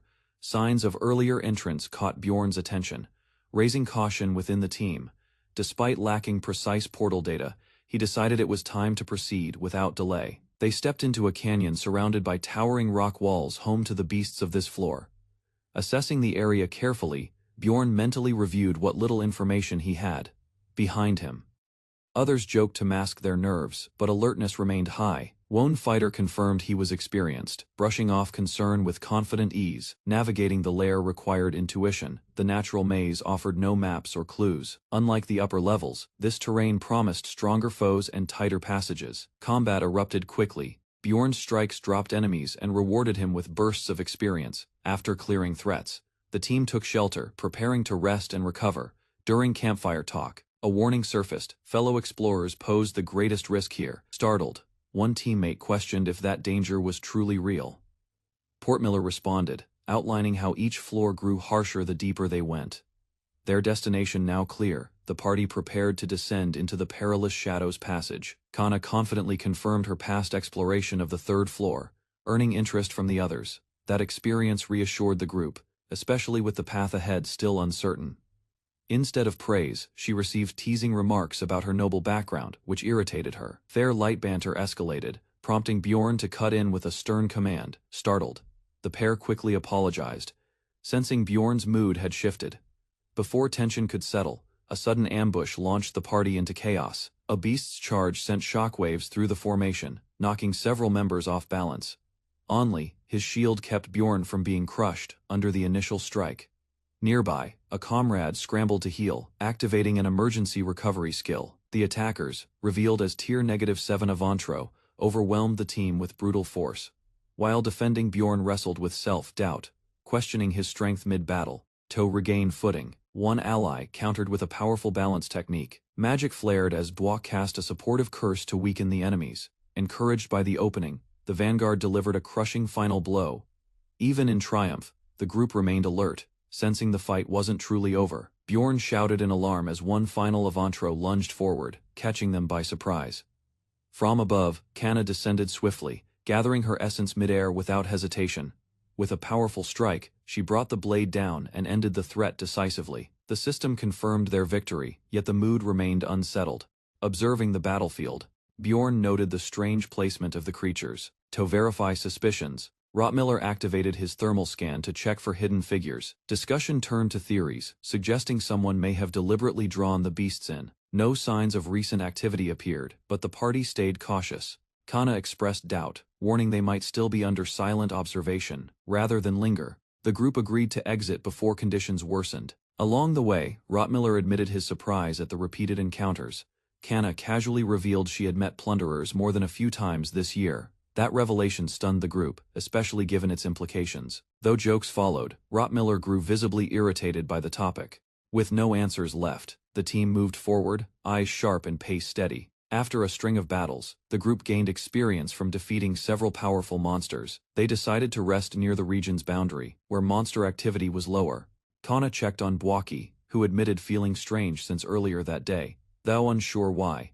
Dwaki confessed he had been unnerved throughout the recent encounters.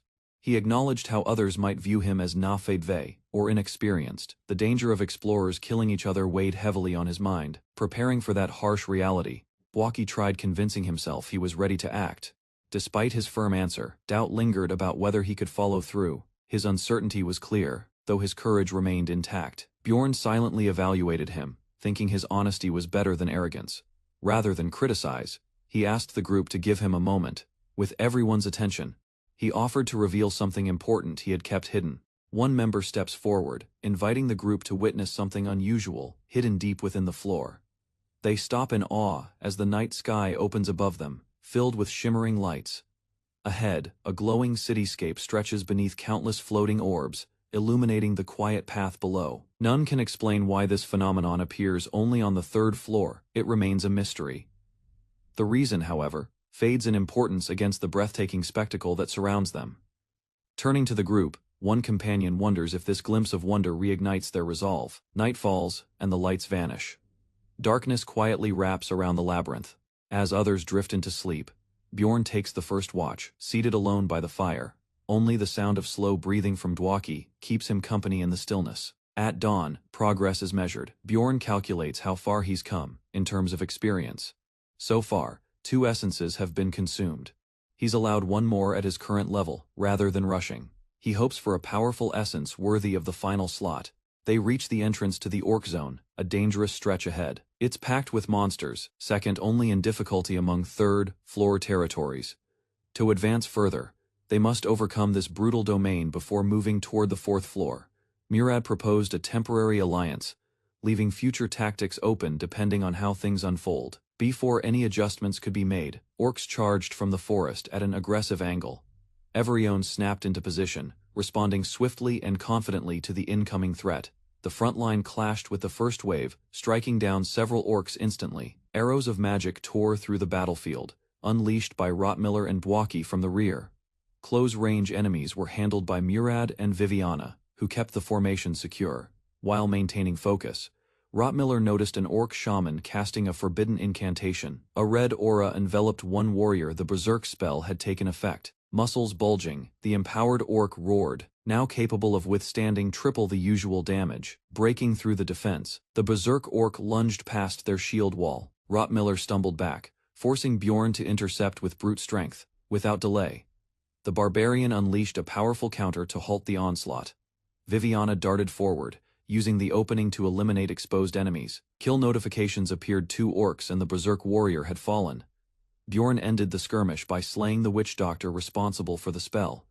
After regrouping, the team assessed their progress and damage, noting solid coordination during combat. Though slower than expected, their consistent formation ensured stability in battle. Morale remained high as they advanced deeper, facing stronger orc resistance near the habitat's core. An elite orc ambushed the front line, but was swiftly countered by Viviana's precision. Despite the rising difficulty, the group continued defeating enemies efficiently. Suddenly, an explosion rocked the area, signaling a new threat entering the field. A robed orc emerged, declaring the zone to be Darken clan territory and warning them off. The map showed this clan belonged on the 6th floor, confusing everyone present. Seeing them here broke expectations, raising questions about the dungeon's structure and rules. The elder refused to explain, offering only vague acknowledgments of floor overlap among clans. Suspicion grew as the party doubted whether this was part of the actual labyrinth. A strange exchange followed. Someone recognized the halfling girl, calling her out directly. Her reaction confirmed it. The orc boy was her brother, Talon. Now in enemy robes, he scolded her for revealing their connection, but it was already too late. While the truth surfaced, Talon insisted the reason behind his actions no longer mattered. The elder finally relents, offering a reason. Their clan had rights over the orc warrior essence. He explained this was part of a 6th floor clan matter, requesting the others to respect it. With their presence, nullifying any further monster spawns, he urged the group to leave immediately. Despite frustration, the party acknowledged the unspoken rule strength, dictated rights within the labyrinth. Bjorn understood the dwarf's anger, but emphasized caution over pride in dangerous situations. Unexpectedly, Bwaki stepped forward, trying to speak and introduce himself before the enemy. The elder dismissed his introduction, mocking his value and cutting the conversation short. Without warning, Murad launched an attack, casting lightning magic directly at the group's feet. His sudden strike broke negotiations, sparking chaos and shifting the confrontation into a battle. Lightning burst around Bjorn as he sprinted forward, shield raised to break through enemy lines. With a precise strike, he slammed into the target, his power enhanced by magical reinforcement. His roar echoed through the battlefield, forcing the enemy commander, Hikarad Murad, to respond immediately. Nearby allies steadied themselves, using the momentum Bjorn created to regroup and hold formation. Several fighters glanced toward the barbarian, regaining composure and preparing to re-engage with renewed focus. A mage warned that without Bjorn's actions, the entire team might have been wiped out. Later, Rottmiller apologized, acknowledging his poor judgment and how it nearly led to disaster. Though visibly frustrated, one teammate accepted the apology, choosing to move past the mistake. Forgiveness was met with confusion by others, surprised he wasn't punished more harshly. Bjorn admitted Rottmiller's intent came from loyalty, even if poorly executed. Another confessed she might have been expelled without Bjorn's timely intervention. A shout for the mage broke the tension, lightening the mood among the group. Suddenly, the air changed. Bjorn sensed a pressure that felt instinctively dangerous. Misha revealed her past, unable to form a spirit contract unlike others in her family. Images of spirit beasts appeared, powerful entities that granted magical abilities to their chosen partners. Only a select few were chosen by spirit beasts, but Misha had never been one of them. Her failure brought disgrace, especially since she came from the core lineage of House Karstein. That inability cast a shadow over her family name, making her an outlier among her kin. She recalled happier times with her siblings, before adulthood changed everything. Once she remained unchosen. They began to avoid her, labeling her a half-blood. Unable to endure their rejection, she left home and chose to fight on her own. Others in the group appreciated her honesty, recognizing how difficult it was to share. Another teammate offered his story next, trying to build trust among them. His dream had been to forge metal as a blacksmith. However, 10 years passed without success, and he never graduated training. Financial pressure pushed him to become an explorer after 33rd. Teammate joined in, insisting he was the least talented of all. He confessed to feeling worthless, especially after being looked down on by skilled mages. Encouragement from the group brought him relief and unexpected gratitude. Watching them open up, Bjorn struggled to grasp what was happening. A teammate stepped forward, admitting his earlier bitterness had been rooted in envy. Hearing Misha and Murad's stories had stirred resentment. He didn't fully understand at the time. Jealousy clouded his view, making him overlook the hardships others carried silently. Misha pointed out that only a rare few humans ever awakened as saints or spirit mages. Jokes lightened the atmosphere, and someone laughed about their group being a team of halflings. All eyes turned to Bjorn, waiting for his response without saying a word. Caught off guard, he blurted out that he didn't have a mother. The sudden outburst stunned the group, leaving them confused and concerned. To explain further, he mentioned his father disappeared in the labyrinth long ago. He yelled louder, insisting he reached adulthood without parental support. Everyone stood frozen, unsure whether to console or remain silent. Rather than accept pity, he demanded space and shouted them away. Some teammates realized Bjorn had endured more than he let on. Even so, he reminded himself of his rapid growth as a ranked explorer. Before anyone could speak, Misha noticed his sudden change in expression and rushed over. Bjorn reflected on his outburst, frustrated by how easily his emotions slipped out. While the team discussed their next destination, he listened quietly as options were considered. After evaluating distance and danger, he firmly rejected the witch's forest and dismissed unsuitable proposals.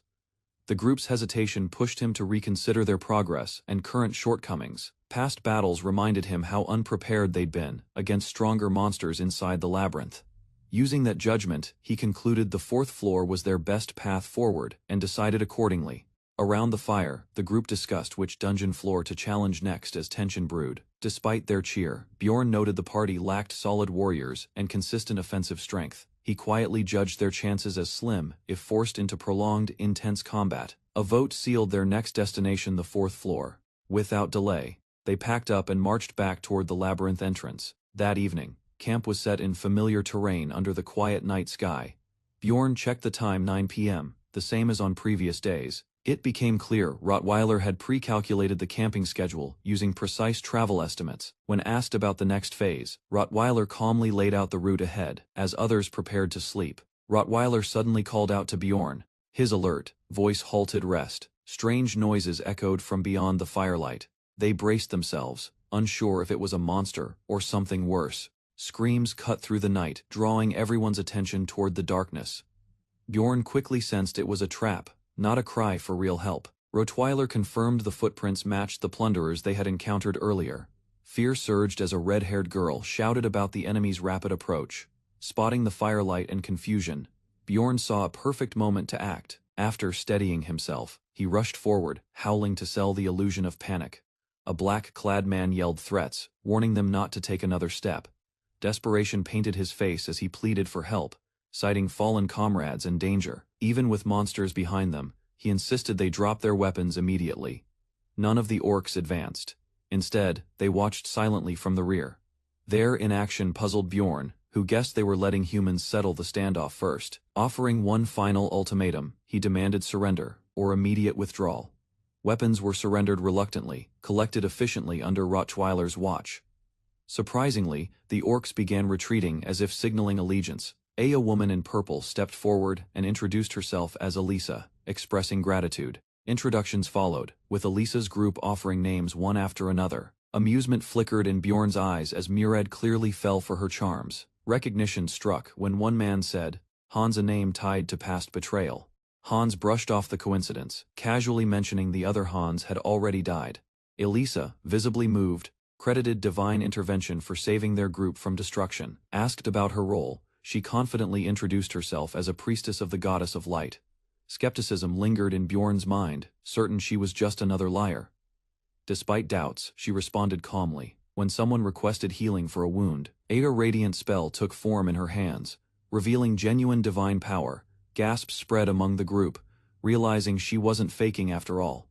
Even so, Bjorn firmly declined their request to return the confiscated weapons. His response made it clear, barbarian values didn't align with human religious customs. He demanded compensation, invoking the custom of rewarding life-saving aid. Though Elisa offered money, Bjorn suggested valuable items would also suffice. Acknowledging the situation, one member agreed that armor was a small price for survival. Bjorn accepted the trade and declared the matter settled. Another asked if rest was now possible, and Bjorn gave the go.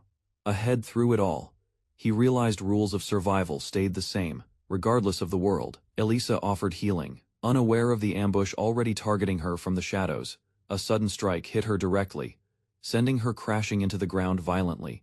Bjorn reacted instantly, smashing the attacker and shielding the group from further surprise assaults. The group panicked, shouting in confusion as Bjorn stood over the fallen enemy. He explained his uncontrollable rage, fueled by lingering frustration toward the manipulative newcomers. Their expressions shifted from shock to dread, sensing something far worse approaching. Without warning, dark energy erupted, pulling one of the men into the air. A cursed entity manifested, drawn by the hostility, now radiating from Bjorn. Its voice echoed in his mind, identifying him as a true enemy to erase. Eerie laughter pierces the silence as a corrupted presence reanimates within thick, swirling darkness. From the ground, the priest's twisted corpse surges upright, dripping with malevolent energy. Alarmed by the resurrection, Bjorn steadies himself, while nearby adventurers freeze in stunned disbelief. A violent burst of red energy erupts, signaling the priest's full revival through forbidden magic. Without waiting, Bjorn lunges at the body, drawing confusion from his shocked allies. Rather than retreat, he defends his actions. Preemptive strikes are the only way to survive. The priest once executed had formed a pact with Karui to defy natural death. Through sacrifices and rituals, he absorbed souls to fuel his monstrous return. Feared for orchestrating mass slaughters, he became an infamous figure within cultist ranks. Keeping the pact demanded ongoing sacrifices, turning countless innocents into offerings. Upon defeat, his essence released minions to continue the carnage. Frustrated by interference, his spirit lashes out over the loss of summoned creatures. Recognizing the pattern, Bjorn concludes the soul link must be severed. He ignores the priest's threats and prepares a decisive strike. Behind him, comrades rally, bracing for one final confrontation. Dark energy surges as undead creatures awaken, faces twisted in fury and hunger. Responding to their master's command, the horde lunges toward the outnumbered party. Dodging swiftly, Misha and Bjorn brace for the enemy's relentless charge. A powerful skill bursts from Misha's hands, aiming to break the advancing line. East magic flies as Riolo launches his spell with practiced precision. Unfortunately, the undead remain unaffected, their resistance rendering cold-based attacks useless. Realizing the danger, a retreating ally hurls a fireball behind him. Flames erupt across the field, and the creatures scream as they're engulfed. Bjorn notes the effect fire clearly weakens these undead enemies. A priestess counters by drawing all surrounding flames into a blazing sphere. Bjorn's expression tightens. Fire once effective, is now being absorbed. Without delay, he redirects the team's focus toward eliminating the spellcasters. While Bjorn holds the front, the others charge toward the vulnerable targets. At that moment, the priestess summons a dark beast known as Shadow Garnal. As it emerges from the ground, Bjorn yells a warning to stay alert. With a shriek, the priestess unleashes her minions, demanding their enemies' heads be taken. The team braces as black tendrils surge forward, forcing Misha to dodge instinctively. At a distance, Riolo retaliates with a flash of magic, while the priestess cackles with delight. A sinister aura coils around Misha, its unnatural weight revealing she's been cursed. From the shadows, dark beasts emerge, their presence pressing in from every direction, charging into the chaos. Hikarad explains he was ordered by Bjorn to stay beside her. Alone and bloodied, Bjorn fights at the front, distracting the enemy commander. His allies remain locked in skirmishes, unable to lend support. Infuriated, the priestess berates her servants for failing to shield her. While the others hold the line, she begins casting an escape spell beneath swirling energy. A vow of revenge escapes her lips just before she vanishes. Bjorn clenches his teeth, frustrated by their inability to stop her retreat. From atop the battlefield, the priestess disappears into the void spiral. Staring upward, Bjorn accepts the bitter taste of an unfinished battle. Moments later, system messages confirm victory, though the threat remains unresolved. Bjorn requests curse removal, hoping the mage has the ability to reverse the lingering effects. The mage clarifies his limits, explaining that using curses differs from cleansing them. Realizing the situation worsens, Bjorn becomes frustrated as the curse-bound vines tighten around him. Curses begin to overwhelm Bjorn as he pushes his battered body forward through the deadly forest. Ignoring his companion's concern, he insists on pressing ahead, trusting his endurance over rest. The air turns sinister as monstrous entities emerge, drawn by the spreading curse around him. A distant priestess casts a grim sentence, binding him with the stamina rejection curse. Each step becomes a battle. His stamina drains faster than it regenerates. Knowing that stopping means instant death, he forces his muscles to keep moving. With blood on his armor, Bjorn spots a twisted mist-covered terrain ahead. Dark birds circle ominously, as the forest shifts into something far more unnatural. He realizes with dread, it's the Witch's Forest, a place steeped in legend and danger. Earlier that night, the group had discussed their stalker, a high-level Karui priest. Bjorn warned that confronting such an opponent head-on would mean certain annihilation. Only a surprise attack gave them a chance to avoid immediate casualties. Misha beams with admiration, praising Bjorn's fearless actions during the skirmish. She recalls how he smashed an enemy's head before it could strike. Despite their efforts, the enemy priestess vanished, leaving no trace to pursue. Wary of a surprise strike, Bjorn predicts their enemies might flank them during the monster clash. To counter this threat, he proposes heading straight into the Witch's Forest without delay. Their formation tightens as the group silently accepts the risky but necessary course of action. Inside the forest, dense fog and warped terrain reveal its reputation wasn't exaggerated. Although packed with monsters, the area cancels most harmful status effects upon entry. Relief washes over them as the curses suddenly lift, lightening their bodies and minds. Impressed, Rottmiller realizes Bjorn had memorized every detail from books alone. Laughter erupts as even Misha mocks his barbarian intellect with admiration. Their mood snaps as a wave of malicious voices suddenly floods the forest. Screams of die echo endlessly, warping the air with violent hallucinations. While Misha falters, Bjorn remains still, enduring the psychic barrage without panic. Others manage to cope, but Dwayke vomits, overwhelmed by the forest's pressure. Unsettled by visual distortions, Bjorn suspects lingering magical interference.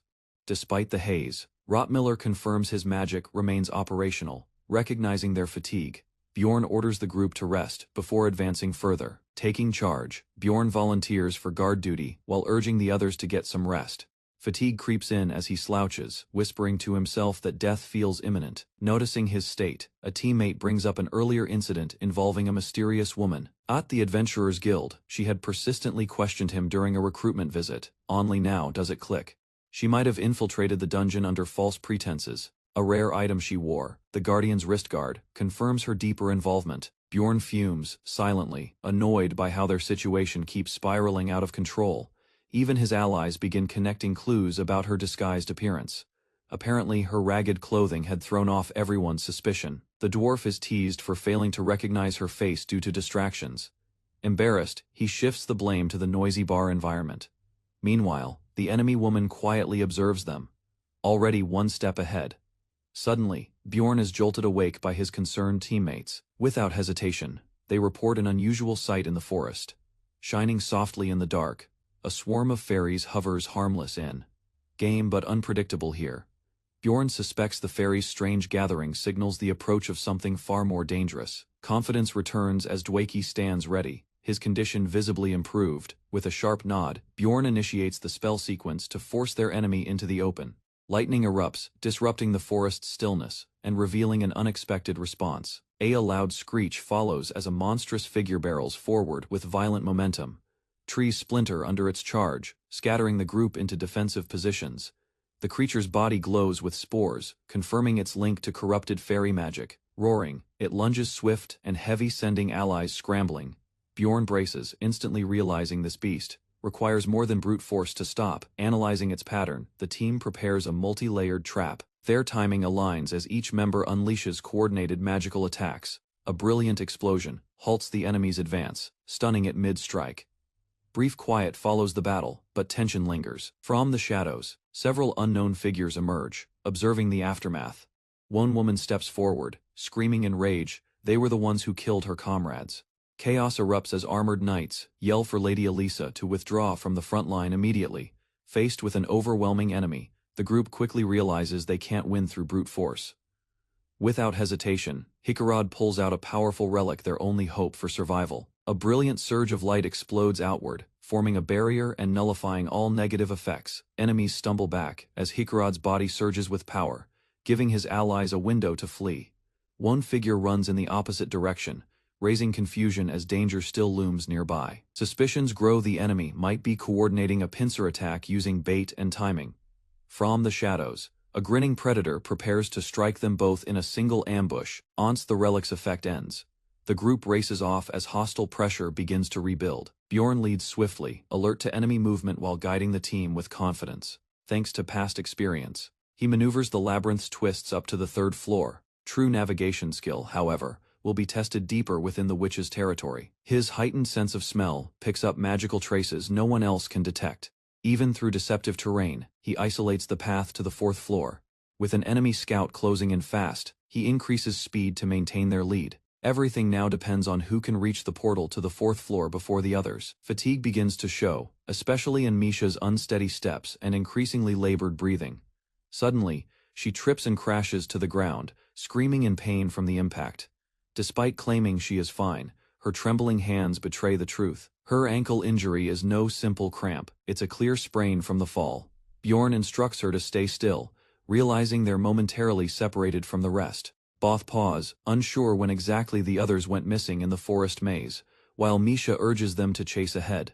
Bjorn advises caution instead. He trusts their scout, Rottmiller, will notice their absence and find them. Navigating the witch's forest without guidance is a serious risk. Loud screams suddenly echo through the trees, drawing their attention. It's the dwarf's voice, panicked, nearby, and in clear danger. Bjorn decides quickly, instructing Misha to follow him without hesitation.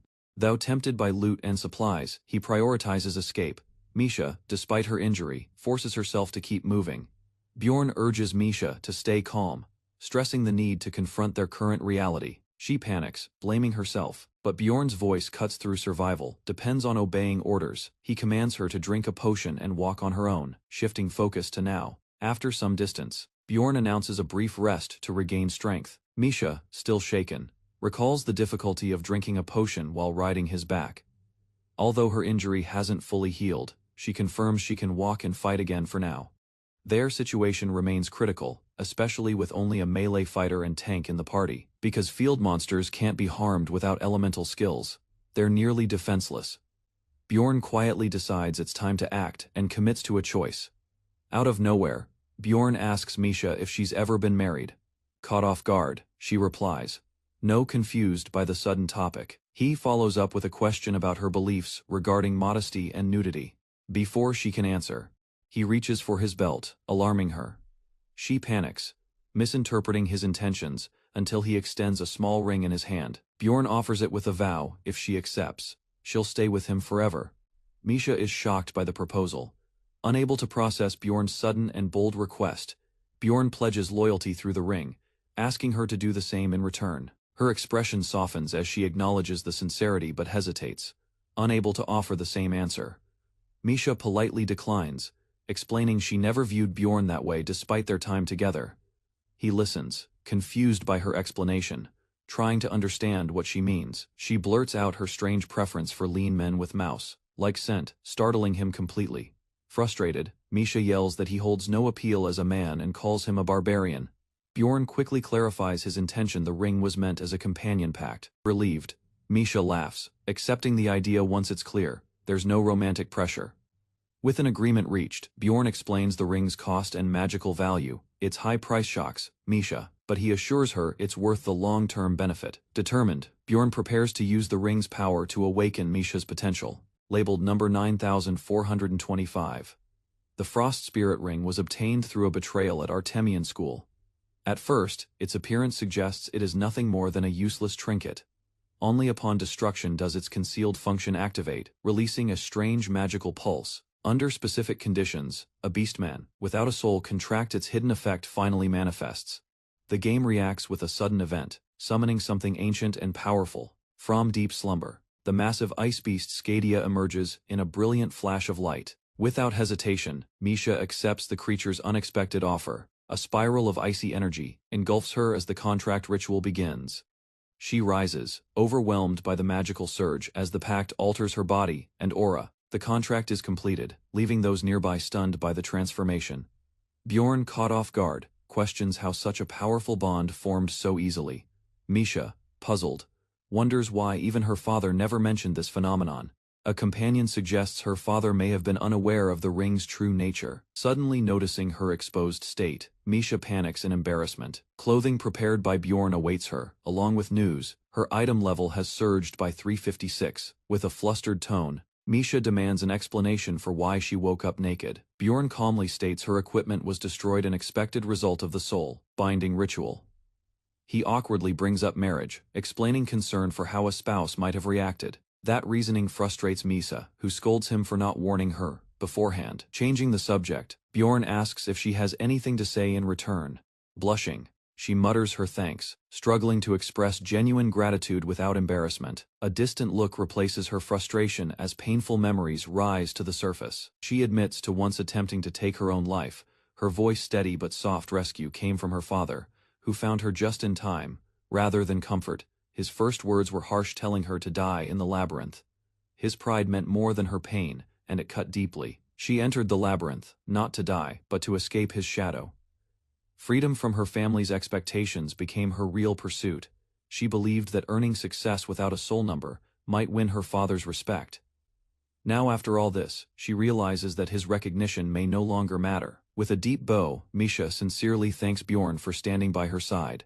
She promises to remember his kindness and repay it until her final breath.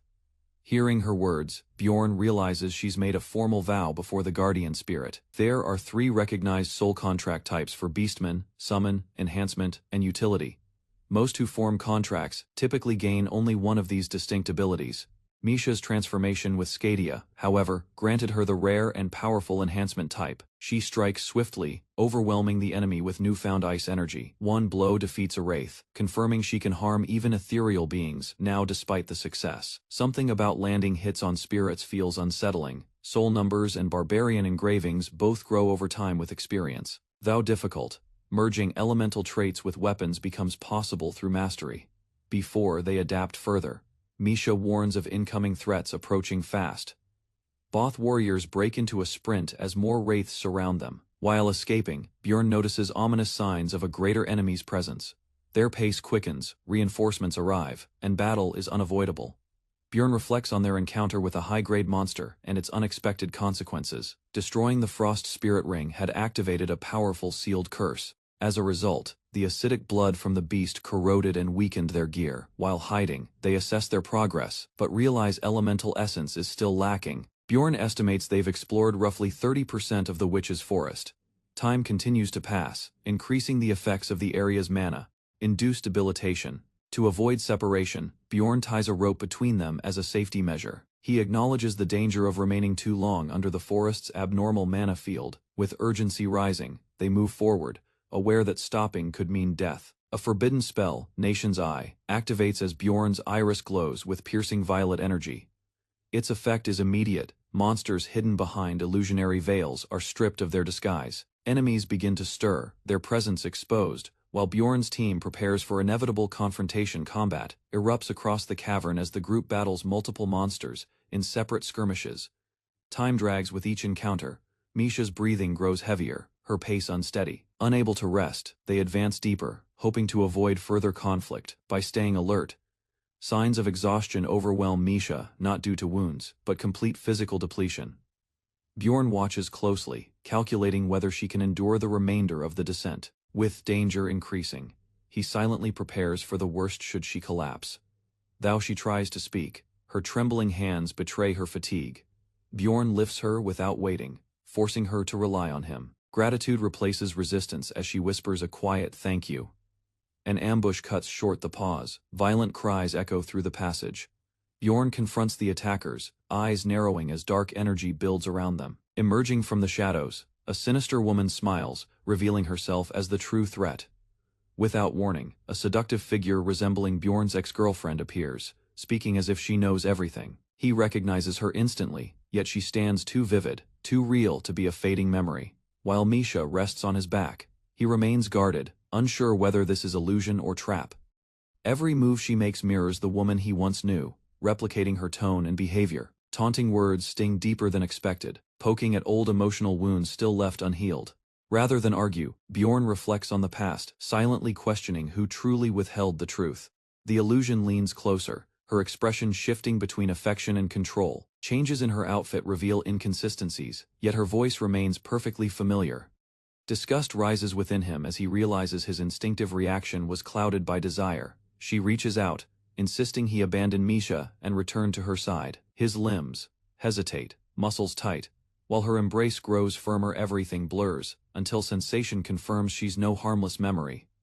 A sharp shout breaks through, jolting his senses back to reality. Blinding light tears the illusion apart, sending her crashing to the ground.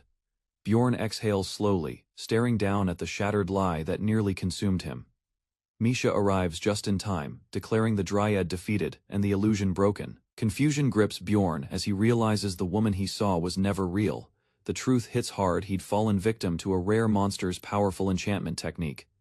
Such clarity explains the hallucination's intensity. It wasn't atmosphere, but targeted mental interference. Grateful but composed, Bjorn thanks Misha, recognizing how close he came to disaster. Before long, unfamiliar figures emerge, a group of explorers crossing their path unexpectedly. Friendly introductions follow, yet their sudden appearance raises silent concerns. Despite the smiles, Bjorn keeps his distance, recalling how few parties roam this forest. He answers their question plainly but instructs Misha to stay alert. One woman insists they mean no harm, referencing children as proof of innocence. Unmoved, Bjorn declines any offer of help, his instincts sensing danger. To him, desperation born from family obligations can lead to unpredictable choices. Instead of reacting, he analyzes their behavior, choosing caution over friendliness. These strangers might hide their true goals. Rushing trust would be a mistake. He introduces himself with care, probing for intentions beneath their polished words. Bjorn introduces himself cautiously, but suspicion builds when the stranger doesn't recognize the common warrior name. The team composition sounds too perfect, raising doubts about their true intentions as smiles widen unnaturally. A chilling realization strikes: something feels off. Bjorn's instincts flare with alarm. This group is a threat. A hostile aura surrounds the nearby group, prompting immediate suspicion from Bjorn and Misha. Without hesitation, Misha agrees to Bjorn's unspoken plan, trusting his intuition completely. Rather than risk involvement, Bjorn decides to withdraw. Sensing the situation is far from ordinary, tension spikes as the opposing group's expressions darken, revealing their predatory intent. Turning away, Bjorn firmly states they'll offer no assistance and urges Misha to move. A sudden ambush erupts. The attack confirms they were right to be cautious. One attacker reveals their motive: lust for the rare equipment Bjorn carries. Claims of camaraderie vanish, as greed drives them to seize his belongings. The expandable backpack, absurdly valuable, becomes their primary objective. Though one man hesitates, another steps forward, justifying theft through desperation. Escape seems impossible. Scouts are already stationed to block every route. Cornered, Bjorn realizes they must stall rather than flee. He signals Misha to delay them, buying precious seconds, offering gear and gold. Bjorn attempts to bargain for survival. To his surprise, Misha claims royal blood, leaving Bjorn momentarily stunned. Unable to agree on a plan, the hostile adventurers impulsively choose violence over strategy. They dash forward, eyes locked on Bjorn and Misha, each hoping to strike first. Out of the darkness, Carnivaro appears, disrupting everything with a chilling declaration of death. Recognition of the monster's name sends panic through the attackers, breaking their momentum.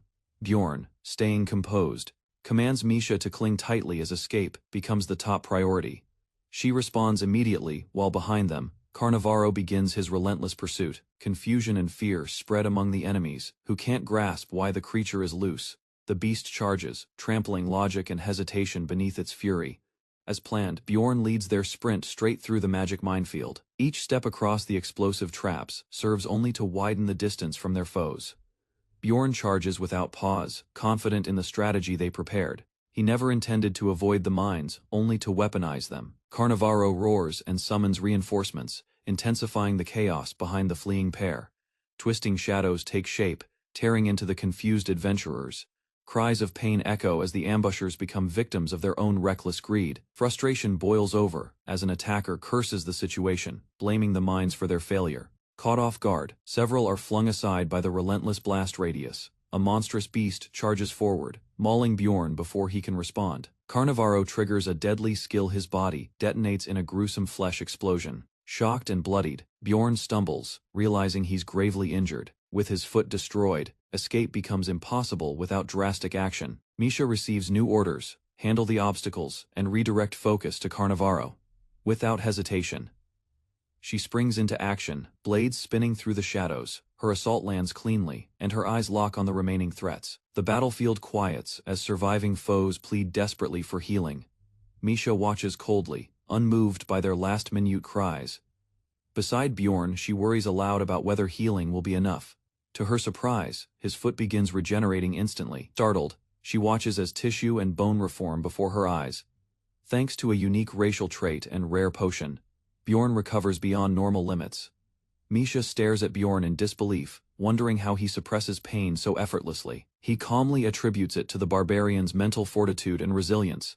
Even when others screamed, Bjorn remained composed, his pain tolerance far beyond normal limits. They prepare to leave quickly, concerned that Carnivaro might return any moment. As they walk, Misha questions how Bjorn sensed the danger earlier. He explains it was the name Hans that triggered suspicion, and Misha is left puzzled. Bjorn reflects that appearances can be misleading. Even the kindest face may hide cruelty. Had they met elsewhere or under better conditions, that woman might have been seen differently. Instead, she was the first to initiate violence, showing her true colors.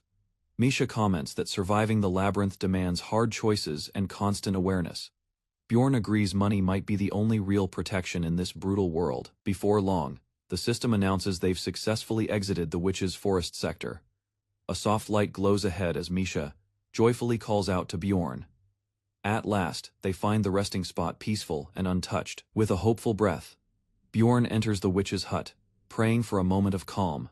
A secluded cabin appeared deep in the witch's forest, emerging randomly for a limited duration. During its 8-hour existence, the space nullified all field effects and blocked hostile monster encounters. Thanks to Misha's tracking, they located the second cabin faster, with 53 hours still remaining.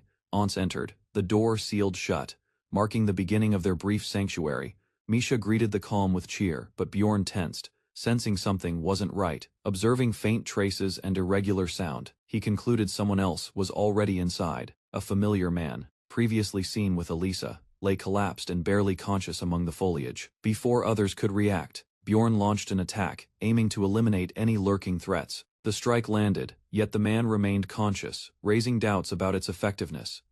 Inside, restrained survivors stirred, injured but not fatally. Bleeding from the head, one prisoner groaned, visibly shaken, yet still breathing. Without warning, he screamed awake and locked eyes with Bjorn in fear. Panicked, the captive insisted they'd been manipulated by an unknown woman. He explained they ambushed a scout to delay escape, causing only a minor injury. Suddenly, the wound emitted an intense light, pulsing with strange, unexplained energy. Upon reaching their scout, the man found him trembling, pierced by a strange, glowing spear. Uncertainty grew as he realized the opposing group had vanished without a trace. Unable to follow, they roamed the forest aimlessly, lacking direction after the ambush. Days later, an eerie encounter with Elisa signaled something far more sinister. One of their allies dropped instantly, his life force drained in moments. Only then did her fanatical devotion to a dark cult become clear. Inside the cabin, the prisoner claimed innocence, blaming everything on manipulation. Desperate to survive, he begged for mercy and offered compensation. No immediate reply came. Bjorn simply listened, expression unreadable. Conflicting thoughts surged: survival instinct versus distant Earth-born values. One part of him clung to fairness, the other questioned its relevance here. Weighing morality against necessity, he struggled to reach a decision. When asked, Misha voiced clear distrust toward those who once sought their lives. To her, mercy had no place after betrayal, regardless of motive. With doubt erased, Bjorn embraced the harsh logic of the world he now called home. Without pause, Bjorn delivered his final warning. The weight of judgment already decided. Cries of innocence rang out, but no mercy followed the plea. The execution was swift, earning him a hidden achievement and marking a bloody turning point. The name Bjorn Yandel became more than a role, it was now his truth. Survival demanded more than strength. He had to fully embrace the barbarian's mindset. When Misha showed concern, he dismissed it, instructing her to prepare for departure. Quietly, he dragged the bodies toward the hearth, fulfilling an unspoken ritual. Fire consumed the corpses, accepted by the system as a sacrificial offering. Staring into the flames, Bjorn recognized familiar mechanics from the game he once played. Though exhausted, full rest was a luxury they couldn't afford yet. He lay down, choosing the comfort of the bed while Misha lingered nearby. The mattress offered warmth, and for now, silence replaced guilt. As modern ideals faded, primal instincts took hold with startling clarity. Images of his former life flickered brief, distant, and oddly empty. Here in this brutal world, he finally began to feel alive. A sudden jolt pulled Bjorn from sleep, his heart racing from a fading vision. He sat up quickly, sweat beading as he struggled to separate dream from reality. To his surprise, Misha lay beside him, peacefully asleep and unaware of the shift. Stretching his fingers, he studied the strength embedded in his unfamiliar body. No longer just a player, he accepted that facing monsters now meant real survival. Noticing Misha had moved during the night, he silently questioned her discomfort. Attempts to wake her gently failed, so he resorted to shaking her awake. She sprang up with a yelp, momentarily confused before returning to her senses. The cabin's time was nearly over, they needed to act fast. Departure was imminent, but their exit was interrupted by an unexpected system prompt. Dark mist crept into view, followed by an eerie, rising tension. From the depths, a towering figure appeared, halting them in their tracks. Not just another foe, this presence radiated raw, suffocating power. Messages confirmed the truth. The ritual had summoned something catastrophic. The Lord of Chaos stood revealed. A layer lord had entered the field. Shock spreads across Misha's face as she realizes the Tier Lord's appearance wasn't random. The corpses they burned had unknowingly fulfilled a summoning condition.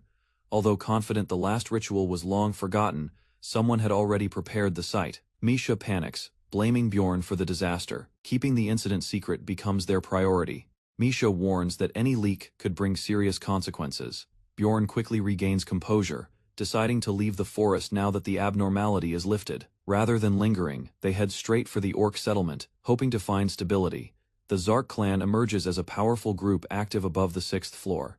Joining them could increase their odds of survival, even if the clan isn't entirely elite. Amid the crowd, Misha feels overwhelmed, while Bjorn silently scans the gathering for direction. Rumors swirl. Fear takes root among adventurers hearing whispers of the Tier Lord.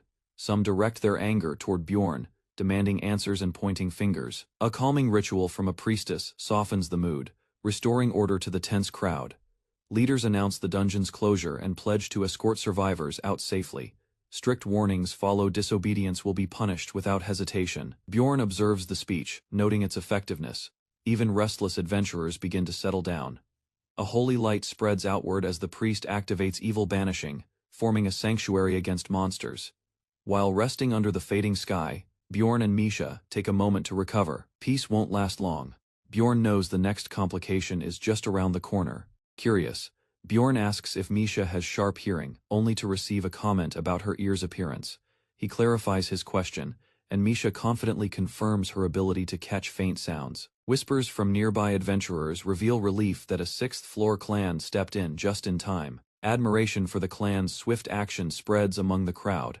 From Bjorn's perspective, their presence drastically shifted the power balance. Suddenly, Misha reacts playfully, catching Bjorn off guard with an unexpected gesture. Without warning, she declares something is about to unfold. Glancing around, Bjorn notices the sheer number of adventurers tightly packed together. Estimations suggest over 500 people, far beyond what the clan can manage alone. An elder figure calls for attention, emphasizing the sanctuary's role as the only safe space. He announces a steep price, 1 million stones per person, due immediately. Bjorn instantly recognizes the strategy equipment, seizure disguised as a donation demand. Claiming it is a divine offering, the priest demands 1 million stones as a mandatory protection fee. Some adventurers cheerfully comply, convinced the sanctuary justifies the cost. Bjorn, however, sees through the tactic. It's a calculated method to seize equipment and control the crowd. After assessing the situation, he instructs Misha to carry only surplus gear. Thanks to spare loot, they manage to conceal their real equipment beneath decoys. Even so, Bjorn wonders if they're expected to starve next time, just to survive another day. Grumbling spreads among adventurers, who view the demand as excessive and predatory. As tensions rise, a few begin fleeing to avoid payment altogether. Bjorn stays watchful, curious how the clan will respond to the growing unrest. Returning from eavesdropping, Misha shares whispers that the Tier Lord might still appear. A chill settles in as Bjorn realizes the defenders can't secure this many people. If the boss shows up, they'll face devastation with no proper way out. Dark clouds unleash an unnatural rain, marking the tier lord's aura skill. System alerts confirm worsening conditions. Player stats begin degrading, now unarmed and cornered. The crowd panics as the monstrous entity emerges from the shadows. As the tier lord Ryakis appears, panic spreads. The commander urgently calls for all battle preparations. Support scrolls activate across the battlefield, enhancing stats and defenses in anticipation of combat. Wone leader channels divine power from a Sunday Lord relic, casting radiant light to boost morale and strength. Bjorn silently notes their strategy, using rare relics and scrolls to hold off the boss. He suspects this show of force is also a performance to justify the earlier confiscations. The frontline braces for combat, roaring in defiance as the clash against Ryakis begins. The demon's arrival shattered any illusion of safety. Its presence answered what a real raid felt like. Engulfed in flames, countless warriors surged forward, weapons raised, as chaos gripped the battlefield. With one swift motion, the beast launched a deadly blow, forcing all nearby to scatter in panic. Frontliners focused on evasion rather than defense. Despite injuries, battered soldiers cycled back into combat, unwilling to abandon the collapsing formation. Yet hesitation crept in. One man froze over a fallen ally, momentarily breaking the chain of command. A single stomp crushed a warrior instantly. Nearby mages succumbed soon after to unrelenting pressure. While some questioned the strategy, leadership insisted progress continued cautiously through the designated path. Holding the line with grit, warriors engaged while magic rained down to keep the demon restrained. Unfazed, the monster roared forward, stronger than any version the players had previously imagined. Commanders issued urgent orders, targeting the demon's spear to cripple its offensive range. Everyone present understood this wasn't just a raid, it was survival with no second chance. Time read 22:37 as Bjorn, tense and focused, stood among the formation with Misha nearby. Though their numbers looked sufficient, internal doubts grew with each fallen comrade. The real danger loomed behind the lines. Explorers, shaken by death. Each surge from Rakas triggered deaths among unequipped explorers who relied solely on paid protection. While panic spread, Bjorn quietly observed the situation, weighing his choices as others hesitated. Nearby, pressure mounted. Some urged action, but few possessed the means to contribute. Meaningfully scattered armor and corpses marked the aftermath of those who failed to retreat in time. Bjorn decided swiftly, and ordered Misha to follow. Delay would only ensure death. Across the crowd, chaos erupted as survivors fought over stolen gear and broken promises. Misha kept pace as Bjorn navigated through the collapsing rear lines. Shrieking spirits blocked their path, manifestations of pure chaos born from the dungeon's depths. Rather than turn back, they pressed forward into uncertain territory, dashing between flames. The pair evaded pursuit while scanning for an escape route. Demons swarmed from all sides, pushing them dangerously close to the outer edge. Bjorn abruptly stopped. Something unnatural was rising nearby. It became clear the enemy had absorbed every dark orb beside him. Misha trembled, overwhelmed by the mounting dread. Before them, the beast-transformed gap of malice had fully awakened, a lethal zone. Wide skill unleashed an unavoidable pull, drawing everyone toward the anomaly's center. Regardless of position, players were forcibly dragged as the death radius expanded outward. Only about 200 survivors remained, their numbers thinned by confusion and chaos. Within that count, the once dominant Drazen clan had already dropped to 20 members. In just 3 hours, the losses spoke volumes about what happened between the official counts. Disputes ignited, blame flew between explorers and elite clans. Furious outbursts erupted from outsiders, accusing the elites of theft and betrayal. Some pleaded to be let in, others demanded justice with clenched fists. The Drazen forces stood firm, promising death to any who dared approach. A voice emerged from the crowd, calmly stating he understood what was happening. He revealed a possible escape 5 kilometers out, if they moved quickly and together. Crowds began to mobilize, stirred by the only hope offered. Bjorn chose to move, unwilling to die, standing still. But a sudden order halted him. A figure blocked his path. It was a familiar face, and their reunion came at the worst possible time. With a mocking grin, the red-haired warrior brought up the orc hero's essence. A flicker of surprise crossed his face. He hadn't expected that detail to be known. Bjorn stayed calm, hiding his thoughts as the first gamble turned out successful. Migraine surveyed the group. Most were healers and support types, not suited for the front lines. Among them, only 2 true melee fighters remained, far too few for what lay ahead. The earlier riot had left the formation crippled, vulnerable, and exposed. Pressed by urgency, the vice captain struggled to form a viable plan. Their chances looked grim without more strength, Any escape attempt would likely fail. One reliable fighter could shift the outcome, but none stepped forward. Aya's sudden outburst broke the tension. Someone volunteered to clear the path. Questions about his identity surfaced, but Migraine focused on what mattered. The man boldly declared he carried the orc hero's essence. With it, he claimed access to the rare ability Survival Instinct. That skill heightened one's odds in deadly scenarios, pointing toward the safest course. For once, hope flickered. This light might just lead them out alive. The vice captain realized the armored man might be the only way forward through the crisis. Bjorn remained composed, preparing his next move while considering the weight of his declaration. With confidence, he revealed his name: Bjorn, son of Yondel, and confirmed the second gamble had succeeded.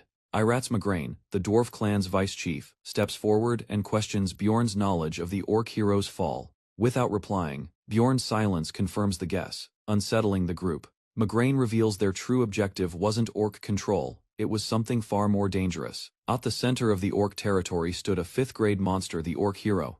Challenged to prove his worth, Bjorn responds by identifying himself as a barbarian marked with the immortal engraving. He further discloses his hybrid form, a corpse golem, possessing high pain tolerance. Migraine reacts with interest, impressed by Bjorn's ability to fight while consuming potions. His skills may not seem special, but they surpass those of the clan's remaining warriors. With a confident grin, Migraine agrees to back him fully. A subordinate objects, worried about wasted resources. However, Migraine argues that a single superior essence outweighs minor losses. He orders Karlstein to deliver the essence, marking Bjorn's initiation. In the field, 3 monstrous orc champions await, each posing a deadly threat. Their power requires coordinated raid parties to defeat. Each drops a distinct colored essence, trophies of immense value. Bjorn receives the green essence, a rare drop tied to brutal strength and durability. With a firm grip, he absorbs it, sensing energy coursing through his body. The essence boosts every stat: strength, agility, fighting spirit, reshaping his physical potential. Power surges through him, causing his heart to race with unnatural force. He quickly prepares, removing his armor to begin full activation. Potions, scrolls, and elixirs are gathered support tools for the dangerous path ahead. A sequence of buffs begins. Scrolls for stamina, energy, defense, and magic pour in. Elixirs and spirits' tears increase his elemental resistance and pain tolerance. With Aaron Deplane's magic boost, his magic capacity skyrockets. Choosing Master of Blood, Bjorn prepares to absorb Karlstein's unique passive. A blood pact is made, fusing their essence through contact. His body responds instantly, activating the powerful Unholy One ability. Karlstein confirms the skill's absorption by noting Bjorn's red eyes. When max essence is present, the passive boosts all abilities by 1.5 times, unleashing giant growth. Bjorn's power surges, marking the start of battle. Bjorn activates giant growth, his muscles tearing through fabric as his body expands in power. Gasps spread through the room as his stature surges, shaking the ground beneath him. Now towering over the others, he radiates overwhelming strength, dubbed Barbarian Hero Mode. A few bystanders are stunned, and Iratz requests extra cloaks to preserve modesty. Bjorn adjusts his attire, calmly ready for what lies ahead. With 30 minutes remaining, Migraine asks if he can make it. Bjorn affirms without hesitation. Without delay, Bjorn charges forward, roaring the name of the enemy. Every stride thunders across the dungeon floor, dwarfing his allies' pace. Migraine urges the team not to fall behind as Bjorn leads the advance. The team, stripped of gear, had exchanged everything for temporary buffs. Using Unreasonable Rush, Bjorn enhances speed while magic pulses through him. Grinning with confidence, he dives headfirst into a horde of demonic creatures. Though smaller than the monstrous enemies, Bjorn stands undaunted. Activating Lariat's hatred, he cleaves into the enemy swarm. Despite pain resistance, the pressure is mounting, but he refuses to retreat. Bjorn endures as corruption spreads, empowered by the Shroud of Darkness. He warns his allies not to eliminate enemies too quickly, or more will swarm. Utilizing his giant growth and taunting presence, he draws monsters away from the group. Meanwhile, Talon charges recklessly and strikes, triggering unexpected reflective damage. Staggering back, he realizes the pain mirrors exactly what he dealt. Instead of retreating, he yells for the priest to heal him, but Bjorn scolds him harshly. Talon curses under his breath, frustrated by Bjorn's criticism. At the front, Bjorn's health dips below half, activating the hero's pain resistance boost. The orc hero's passive skill surges Wrath of the Hero, pushing Bjorn's endurance beyond human limits. Bjorn commands the others to stay back as he takes the front alone. From behind, Iratz and Talon assess the rear threat, preparing accordingly. They both agree. The Vice Chief's judgment to hold the rear is a wise one. Talon, retreating, regrets his earlier arrogance and feels shame. Among the charging group, a priest gazes in awe at Bjorn's inhuman resolve. To them, he's just a barbarian warrior, yet no one can take their eyes off him. Bjorn surges forward, shouting as the power of hatred overtakes his wounded body. With every swing, his presence grows, forcing allies to reflect on their weakness. The vice chief acknowledges that such strength from a barbarian is rare and valuable. Observers wonder about Bjorn's identity, comparing him to legendary warriors. Despite the mystery, his strength leaves no room for doubt, as light surrounds him. The others rush to follow his name soon to be known. Power surged around Bjorn as he barreled down the collapsing corridor. His giant frame lit by glowing energy, with gritted teeth and sheer will, he pushed toward the faint light ahead. His momentum faltered as the transformation wavered. Bursting from the dungeon's mouth, Bjorn collapsed outside. The energy faded as his body shrank, barely escaping in time. Behind him, allies stumbled into the open, disbelief and relief etched on their faces. A crimson shockwave erupted as the dungeon imploded. Bjorn turned, eyes wide as raw energy consumed the entrance. A second explosion followed, thunderous and deadly, engulfing the horizon in searing light. Wiping sweat from his brow, Bjorn realized their survival had hinged on moments. The giantification had ended the instant they escaped. His comrade voiced, concerned the threat was far from over. A chilling system prompt confirmed it one among them would become prey. Bjorn's mind raced, logic pointed to either Misha or himself. Without warning, Misha dropped, her body stiff with paralysis. The system declared her the chosen target, helpless and prone. Fear overtook her expression as she struggled to move. From the darkness, ominous figures approached, cold, silent, and armed. Bjorn clenched his fists, fury rising. The second trial had begun. Fear filled Misha's eyes as the debuff locked her in place. The system declared her the prey. She could neither run nor resist, marked as the sole target of the creature known as Riakas. Paralyzed and alone, she stood under the shadow of death. Riakas would hunt her until she was no more. Bjorn watched, silently processing the cruel twist. The elder warrior offered protection for Misha and extended an invitation to join his clan. Their deal had ended. With parting words he turned, leaving behind the group and the weight of obligation. A spellcaster stepped forward, casting Wind's Blessing. His speed and soul recovery improved instantly, a vital edge for the path ahead. Grateful, Bjorn accepted the gift. They knew survival meant keeping enemies off their trail. AA system message warned 15 minutes remained. Time was running out. As the labyrinth trembled, Riakas awoke, red eyes glowing with fury. Bjorn broke into a sprint, heat and power rising behind him as the pursuit began. Misha, clinging to his back, sensed their danger. Her voice trembled, urging him to stop. She understood Riakas was only after her. Even her family had turned away. This was a fate she could no longer avoid. Misha's thoughts turned bitter. Even in her earliest memories, she'd been seen as a threat, isolated and unwelcomed. Her voice trembled as she told Bjorn to leave her behind. Carrying her meant death for both of them. But she smiled through it, thankful that she met him. He had already done more than enough. Bjorn's sharp reply interrupted her. He accused her of lying. She clearly didn't want to die. As the monsters closed in, he continued running, refusing to abandon her like the rest. He questioned whether her words came from fear of death or fear of being alone. Misha snapped back, frustrated. She didn't want pity or roundabout kindness. Bjorn demanded clarity. If she truly wanted to live, she should just say it. Those words struck her. Even a barbarian understood survival required honesty. Giving up wasn't fair to the one trying to save her. She promised to follow and support Bjorn if he saved her life.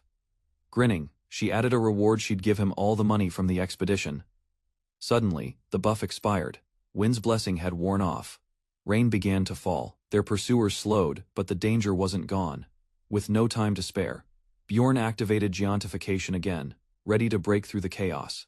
Bjorn activated Giantification, his entire body glowing with power. Every stat surged as he prepared for battle. Charging through the swarm, he used the massive steps to cover ground quickly, while monsters flooded in. He asked Misha for a time check. She reported exactly 196 seconds remaining on the ability. Bjorn realized escape wasn't enough. He turned and began attacking, crushing the creatures with brutal strength. Each hit destroyed more enemies, but the area itself became corrupted with chaos. Even while counting down, he fought on every second critical to survival. As the timer dropped below 100, the pressure intensified. flames and lightning erupted around him, pushed forward, breathing hard, knowing the enemy was closing in. He prepared to deliver the decisive blow. Crimson spikes erupted from the earth, reacting sharply to the slightest tremor. With calculated strides, Bjorn and Misha maneuvered through the chaos, knowing the enemy could strike at any moment. A monstrous shadow fell across their path just as the creature lunged, its form crashing down violently. Pain flashed across Bjorn's face, yet he pressed on without hesitation. Towering above, the monstrous Ryakis revealed its grotesque form, red eyes glowing with pure malice. Still, Bjorn kept running, shielding Misa, while keeping an eye on the threat behind them. Determined, he declared he wouldn't leave her behind, no matter the cost. He remembered his vow and reminded himself of the frost spirit ring tied to her safety. Confidently, he insisted they would survive, even in the face of death. A sudden burst of blood startled Misha. Bjorn's arm had been torn away. Ignoring the pain, he urgently asked for the remaining time. Tears streaming, Misha yelled the countdown. 60 seconds remained. Above them, the beast charged another attack. Bjorn launched forward, carrying Misha with raw strength and sheer resolve. Adjusting his stance, he braced as the monster targeted his already wounded side. Bjorn carried Misha under the monster's towering legs. One false move would mean instant death. He dashed forward as the enemy's claw narrowly missed them, blood trailing from his wounds. With sweat pouring, he counted the seconds. By now, he had memorized the beast's attack rhythm. Dodging a sweeping blow, he recalled observing the Jarwi clan battle the same creature, roaring behind them. The monster launched another strike. Bjorn turned sharply to avoid it. Momentum pushed them forward. Gritting his teeth, he pushed his body harder despite the pain. Suddenly, the air shifted. A massive slam from above forced Bjorn into evasive action. He realized his timing was slipping. There wasn't enough room left to dodge cleanly. Growling, he gave a final shout and hurled himself sideways just before impact. A claw surged toward them. He braced, knowing there was no avoiding this one. Just before the strike landed, his body glowed, his stored power activating, enveloped in golden light. Bjorn stood, transformed. The giant's blow no longer reached him. As the countdown began, each second passed like an eternity. With Misha clutched tightly, he kept moving, dodging amidst the chaos. He launched himself high, facing the monster's jaws head-on, unshaken and unyielding. The countdown neared its end. Ryakis roared as he prepared the killing blow. Bjorn held Misha close, barely dodging the beast's furious strikes. Time slipped to the final second. Bloodied but defiant, he grinned and declared the battle already lost for the monster. Far away in Rafdonia Square, a portal sparked violently in front of a curious crowd. Villagers speculated casually, unaware of the chaos unfolding beyond. Suddenly, the portal exploded with energy, sending waves of fear through the town. Screams erupted as injured adventurers spilled out. Panic overtook the townspeople. Guild staff rushed to help, establishing shelters and treating the wounded. Among them, Misha awoke in shock, realizing she had survived. Bystanders whispered about the man who barely returned alive. Spotting Bjorn, Misha pushed through the crowd, pleading for him to wake up. Collapsed and motionless, Bjorn looked broken, his body battered beyond recognition. Tears welled as Misha leaned in, only to hear his heartbeat faintly stir. Relieved, she laughed softly, scolding him for scaring her. Around them, word spread quickly. Bjorn had returned after defeating the Floor Lord. Inside a quiet tavern, rumors spread about the recent dungeon tragedy and the low number of survivors. Eyewitnesses claimed that most people were saved by a single warrior who emerged at the last moment. That man's name was Bjorn, son of Jandal, a barbarian who'd only entered the third floor months earlier. Another discussion framed Bjorn as the sole survivor of the labyrinth's deadliest encounter. Locals speculated about his title and strength, wondering if it exceeded known rankings. Official systems began flagging his actions, noting potential for special events triggered by him. Bjorn's feats were compared to legendary warriors, including those with written legacies. Others acknowledged his rapid growth, debating whether it came from skill or something more. One observer, staring into the distance, quietly questioned if Bjorn was a true hero or something else entirely.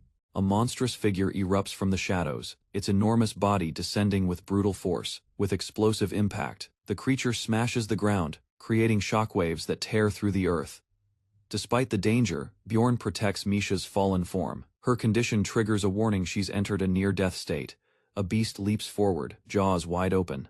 Bjorn reacts quickly, intercepting it with a defiant stance.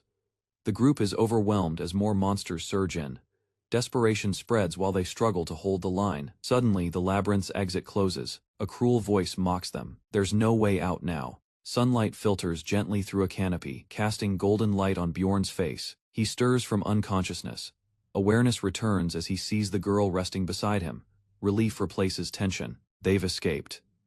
Somehow, both survived and returned together. Elsewhere, gossip fills the streets. News of the tragedy spreads fast. Locals speak of a lone barbarian who lived through the collapse. Yet the true cause behind the disaster remains a mystery. Inside a tavern, friends reunite over food and drinks. Hikuro begins explaining the events that followed the chaos.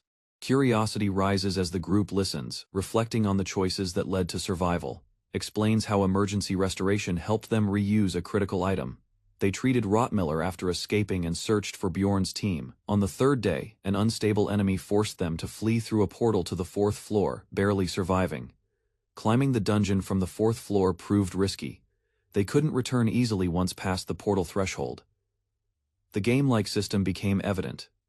Several members were puzzled by the mechanics and rules guiding their progress. Bjorn remained silent, but internally realized he had obtained rare high-ranking loot far beyond typical player reach. Among the treasures were 2 numbered items valued in the thousands. Despite their amazement, Bjorn announces he'll sell them and share the proceeds. Jealousy brews beneath smiles. Nanya congratulates him, but he unconsciously breaks utensils, overwhelmed by recent events and pressure. When teased about his luck, Bjorn deflects. Naya pushes further, prompting vague answers. He pauses and chooses to explain, but only partially. Some things must stay hidden. Memories, Flash Misha's collapse. The narrow escape, their return. He shortens the tale to what's safe to tell. The listeners express admiration. One congratulates him for bonding with a spirit beast. Anather praises his courage, suggesting they owe him their lives. Laughter follows. And someone jokes he might be a ray of light instead of a dwarf. Bjorn reacts in confusion when he hears the nickname Little Valken. News spreads that his feats mirror those of the legendary barbarian hero. Valken, although flattered, Bjorn frowns. Fame in this world doesn't feel like a reward, it brings unwanted attention and risk. Misha shifts the topic to money. She's excited that they received a reward for reporting a criminal.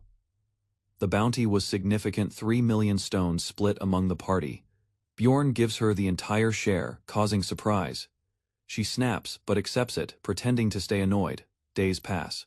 Misha wonders if their struggle is finally over, but unease remains in her thoughts. Bjorn reminds her, the real world is just as harsh. Despite concern, he continues managing their funds. He notices Misha's hesitation when she says she'll visit family. Her eyes avoid his as she speaks. Bjorn senses discomfort, but doesn't press. He respects her space, even if it leaves him uneasy. He replies with encouragement, though it's clear she hides something deeper. Their farewell is casual. She throws a playful insult while he takes it in stride. They exchange parting words, reminding each other to eat well and stay safe until next time. Reflecting that Misha treats him like a savior, but her care feels oddly maternal. Bjorn sets his next goal. Misha must grow stronger. He decides to stay in his current team temporarily. They reach the 8th district. Bjorn considers moving up, but delays his advancement to support Misha's growth. He prepares the materials needed for Misha's contract ritual. In the plaza nearby, a public execution begins. A prisoner is dragged into place. The crowd watches, though it is smaller than usual. Bjorn questions the charges. This contradicts claims of him being an evil spirit. Tarakan, son of Lean, is revealed as the accused. Bjorn is shocked, recognizing someone he once tried to help, chained and beaten. Tarakan locks eyes with Bjorn. Recognition flashes between them. Suddenly, Tarakan shouts Bjorn's name, exposing their connection to everyone. Realizing pity cannot change fate, he decides to stop helping others so easily. While leaving, a stranger calls out to Bjorn by his father's name, claims they share something in common, hinting at secret knowledge. The stranger's cryptic words suggest something dangerous is unfolding. As the suspicious blonde man approached, Bjorn stood firm, observing his overly casual behavior with caution. Without wasting time, he assessed the situation, realizing vague talk wasn't a good sign. He grabbed the man by the collar and applied the Einar method, a direct, forceful response to dishonesty. Feigning laughter, the man tried to ease the tension, but Bjorn remained expressionless. Then, a slip of the tongue revealed the man's connection to someone named Guayam, confirming the threat. Despite compliments thrown his way, Bjorn recognized the manipulation and grew more hostile. An offer to join an outsider group was quickly dismissed as Bjorn pressed for truth. He bluntly asked if the man was an evil spirit, causing visible confusion. The man laughed nervously, admitted it sarcastically, but Bjorn was already moving. People nearby froze as the barbarian rushed forward, fueled by righteous anger. He believed injustice demanded immediate punishment. His punch exploded with raw force, ending all doubt. Later at the agency, a citizen thanked Bjorn for rescuing his brother. While waiting, Bjorn complained about missing his chance to finish things, dragging the injured man in. He accused him of being an evil spirit. Tension escalated as a soldier revealed the unconscious blonde man possessed a token linked to an evil spirit hunter. Another official clarified that the man wasn't an evil spirit after all, contradicting earlier claims. Bjorn shouted in disbelief, furious that someone who confessed was now declared innocent. Trying to calm him, an officer explained that the system often mislabels individuals through flawed assumptions. Confused, Bjorn learned that some had mistaken him for an evil spirit instead. Infuriated by the misunderstanding, he demanded names, threatening to crush whoever spread the lie. Later, while walking alone, he realized how deeply the situation had unraveled.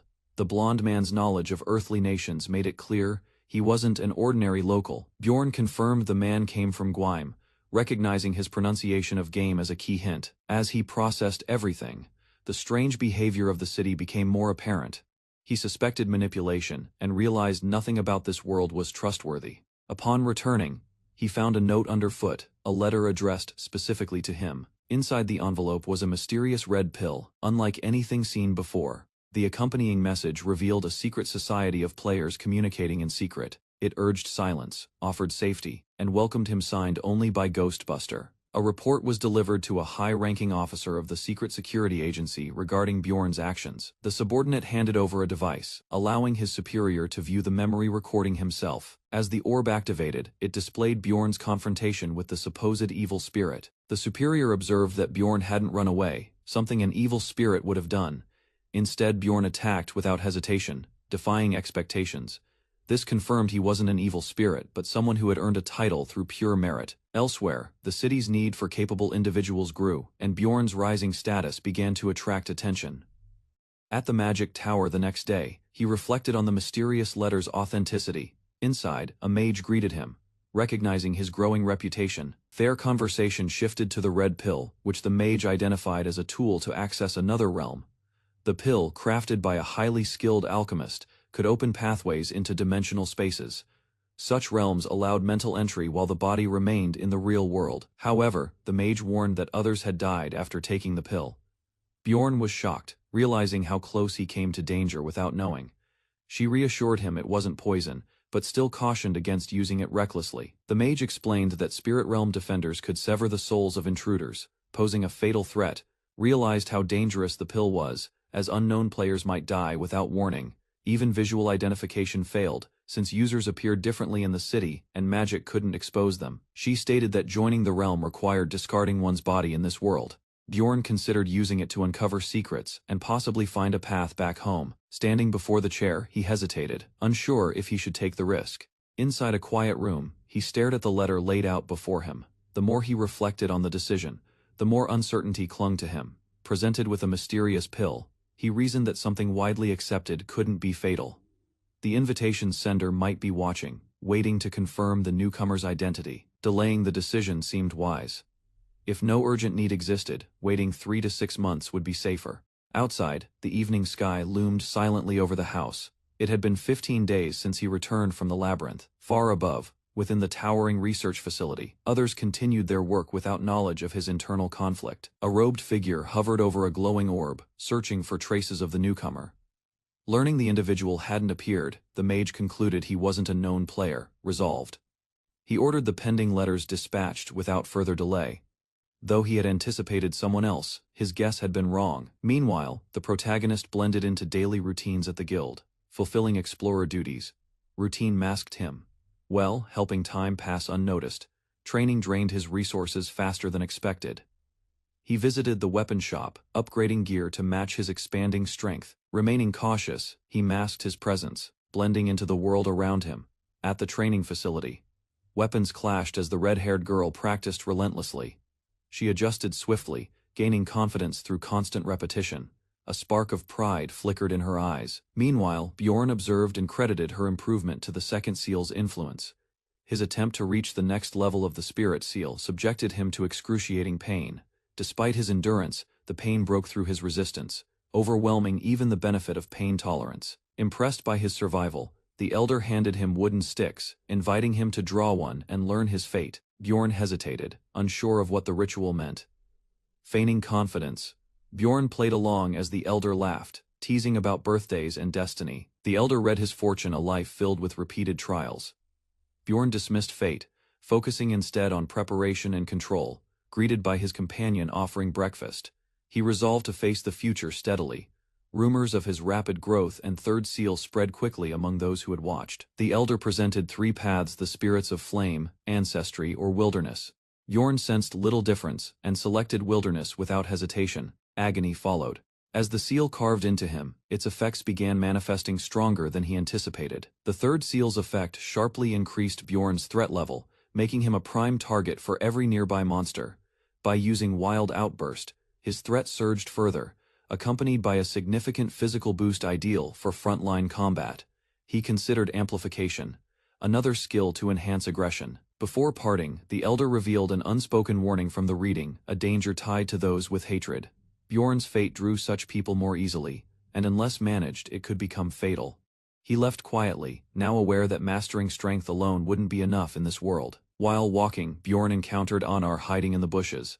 She acted secretively, afraid of being caught. She congratulated him on earning the name Little Vulcan. But he downplayed the praise. With excitement, she pressed him for the full story. Their talk shifted to training and her odd explanation about condensing muscles. Neither fully understood what it meant, yet the moment passed lightly between them. As her family's voice called out, Anar rushed off, promising to meet again.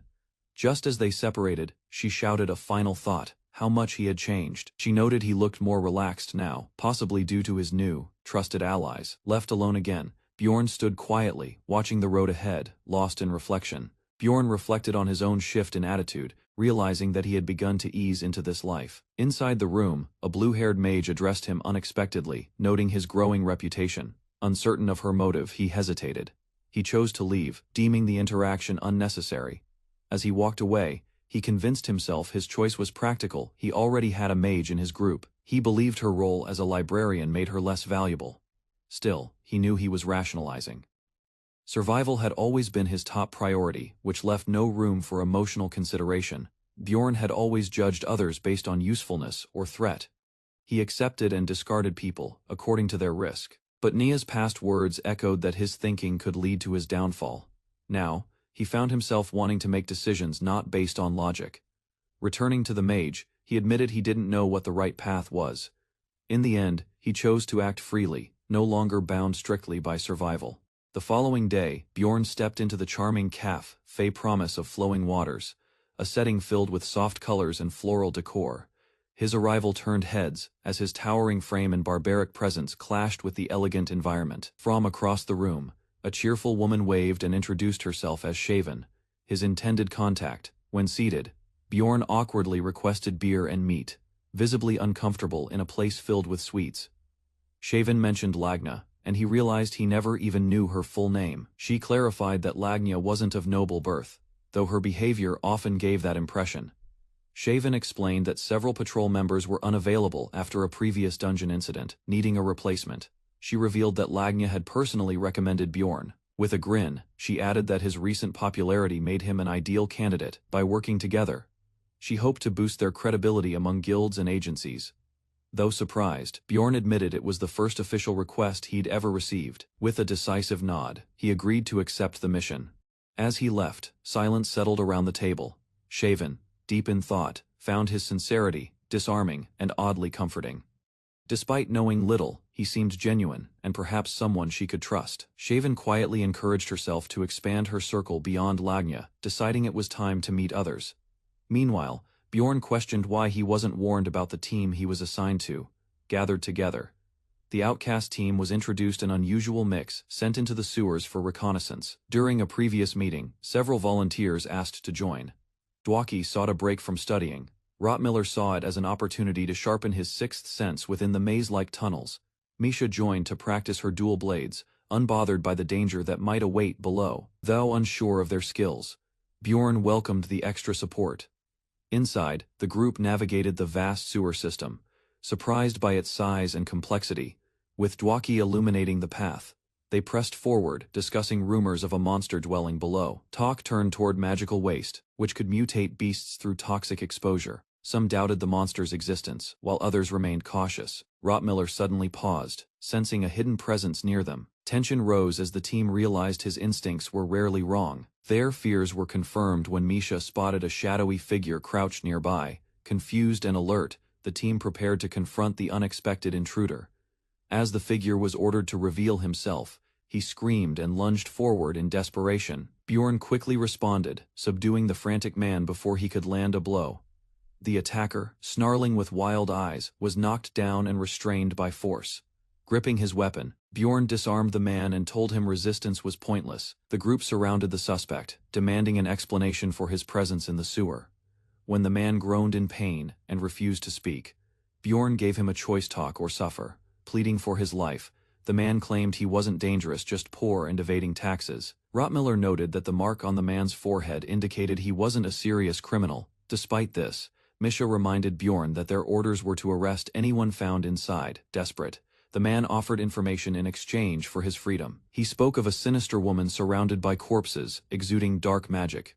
The group listened intently, as he described her as undead-like, with power and cruelty. Recognition struck Bjorn. He believed the woman was Elisa Vahench, a feared priestess. Realizing the danger, he stated they couldn't allow her to move freely. Bjorn asked his teammates for their support in confirming her presence and preparing to act. The group discussed their next move, and although several members wanted to confront the woman, Bjorn chose to prioritize completing the current mission. After some time passed, they ordered the captured man to lead them deeper into the uncharted section of the sewer. He warned them about the maze-like paths, explaining he had been seeking a safer hiding place before being discovered. The guide eventually stopped and informed them they had reached the hidden area he previously mentioned. Bjorn confirmed there were no alternate exits, realizing the location could be used to corner their target. Under strict instructions, the man walked ahead while the others prepared to follow cautiously. Suddenly, a distant noise alerted the group, and they moved quietly to avoid detection. A burst of dark magic erupted nearby, revealing that traps had been set throughout the chamber. Bjorn immediately called for the team to fall back as the spreading energy filled the area with danger. In the silence of the corridor, a cloaked figure halted, disturbed by an eerie sound echoing in the dark. A strange presence filled the air. She realized the ritual call of an evil god had been activated. Knowing a sacrifice was essential, she grasped a talisman and steeled herself to offer blood. Combat notifications flashed. 120 revenants had been encountered. Tied ropes loosened as Bjorn gasped for air, helping a comrade up after a grueling battle. With effort, the team recovered. Their survival hinged on sheer will and fast reactions. Nearby, a man's corpse lay cold, his status showing 0 health remaining. Acknowledging the sacrifice, Bjorn muttered that the dead man had saved them all. One warrior checked the body, retrieving an identity plaque that revealed his name: Hans Markham. Using the ID as evidence was suggested, but unease lingered among the group. Inside Hans's chamber, the clean, organized interior seemed out of place. Cautiously, they moved forward, aware someone could still be hiding in the shadows.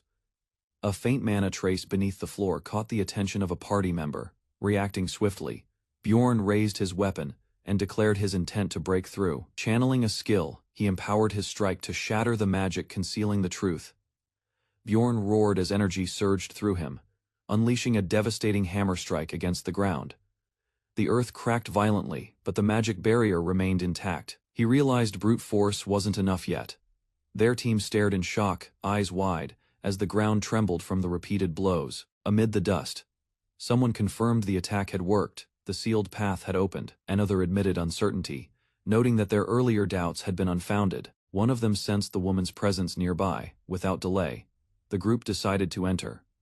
In the city of Nork, panic spread as guards reported a sealed door had been broken. Officials speculated about intruders. The breach wasn't linked to the royal family. They suspected the Forgotten Gate had been opened again, possibly by a rogue priest. A red-haired warrior accepted orders to investigate and moved without hesitation. Far below, the party advanced slowly, their surroundings eerily silent. Bjorn's team began analyzing structural signs, debating the underground city's hidden pathways. Elsewhere, the cloaked woman moved swiftly through a dark, cursed corridor. Unease crept in as she questioned the maze-like layout surrounding her. Suddenly, distant laughter echoed. She froze, realizing it belonged to an evil god. The sinister laughter echoed again, stirring dread in the woman's chest. She recognized it instantly. Realizing danger was near, she sprinted through the narrow hall, hoping to avoid a confrontation. Behind her, the group gave chase. The scent trail faded, but they pressed on without hesitation. Suddenly, she stopped and turned. Her confidence surged as power gathered around her. With fury, she opened a portal to the demonic realm, calling forth corrupted creatures. Shadow Guardian Knights emerged from the swirling void, forming a barrier of darkness around her. One warrior rushed in, blades slashing through summoned beasts with practiced precision. Bjorn noted the familiar energy signature. It confirmed this was the same evil force as before. The team unleashed their attacks, confident they had grown stronger since the last encounter. Another fighter joined, casting a high-level lightning spell in tandem with sword strikes. The enemy's curses flared in retaliation, lowering stats and increasing pain. A bright healing spell countered the debuffs, restoring strength and undoing the magical hindrance. Amid the chaos, a precise strike opened an opportunity to finish the battle. Bjorn called out to Bwaki, ordering him to act immediately. Without delay, Bjorn lifted his blade as the enemy realized too late that defeat was imminent. Elisa activated a defensive ability, turning her body resistant to physical strikes as she glided away.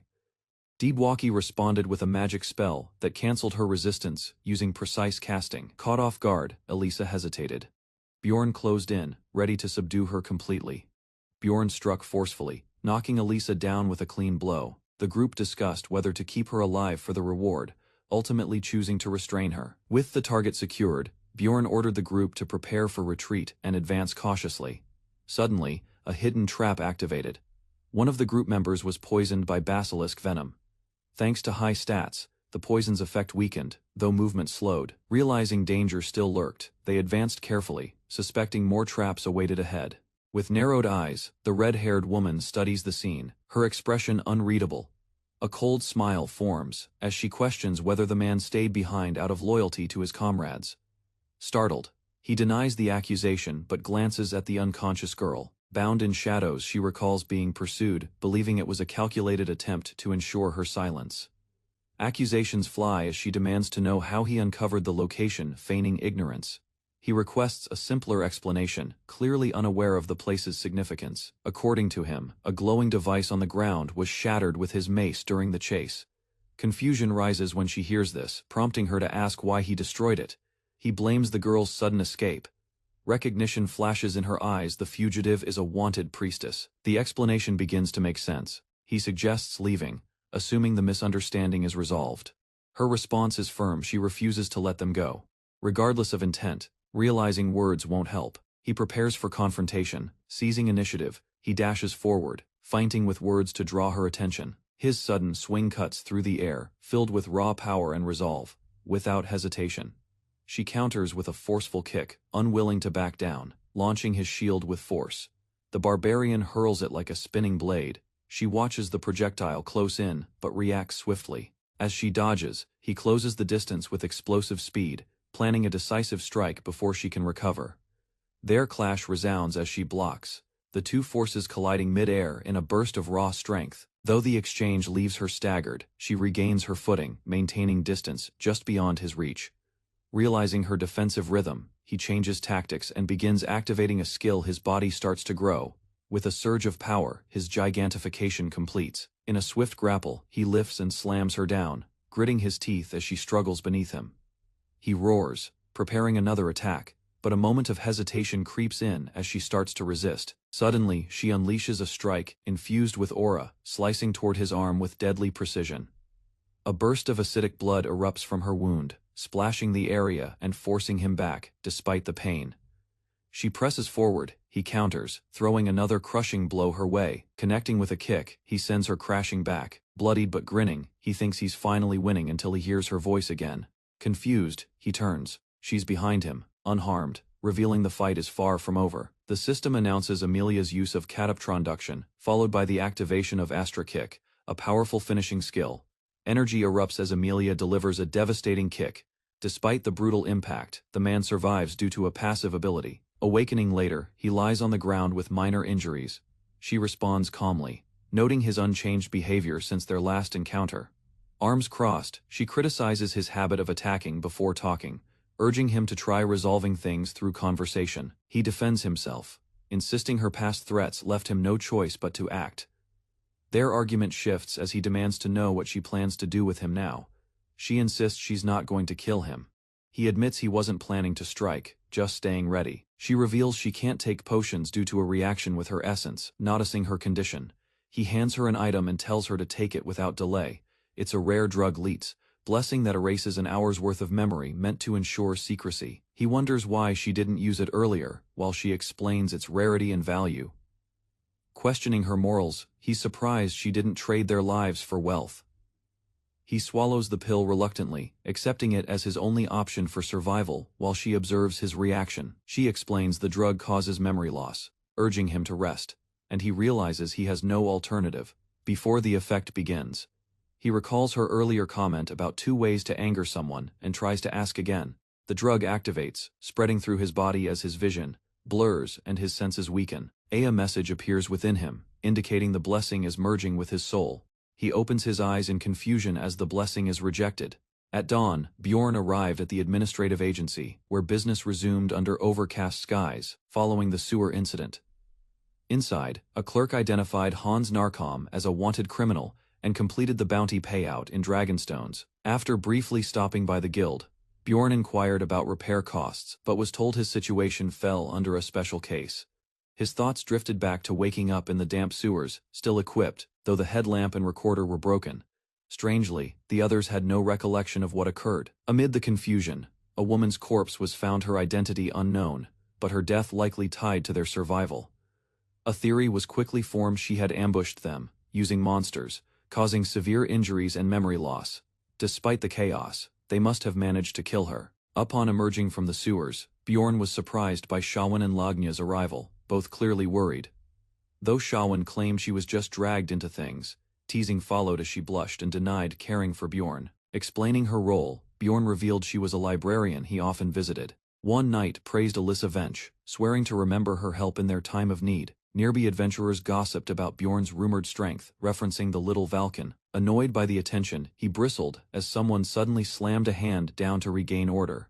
Inside a cafe, Bjorn startled a woman and was nearly accused of harassment, forcing him to back away quickly. Suppressing irritation, he smirked, internally deciding to forgive her, only because he had been forced into visiting a dessert shop. As he prepared to leave, Shawan called out, reminding him to visit the library, and hinting that Lagnya was preparing something for him. At the tavern, laughter echoed as the dwarf burst into loud claims, causing everyone around the table to erupt in disbelief.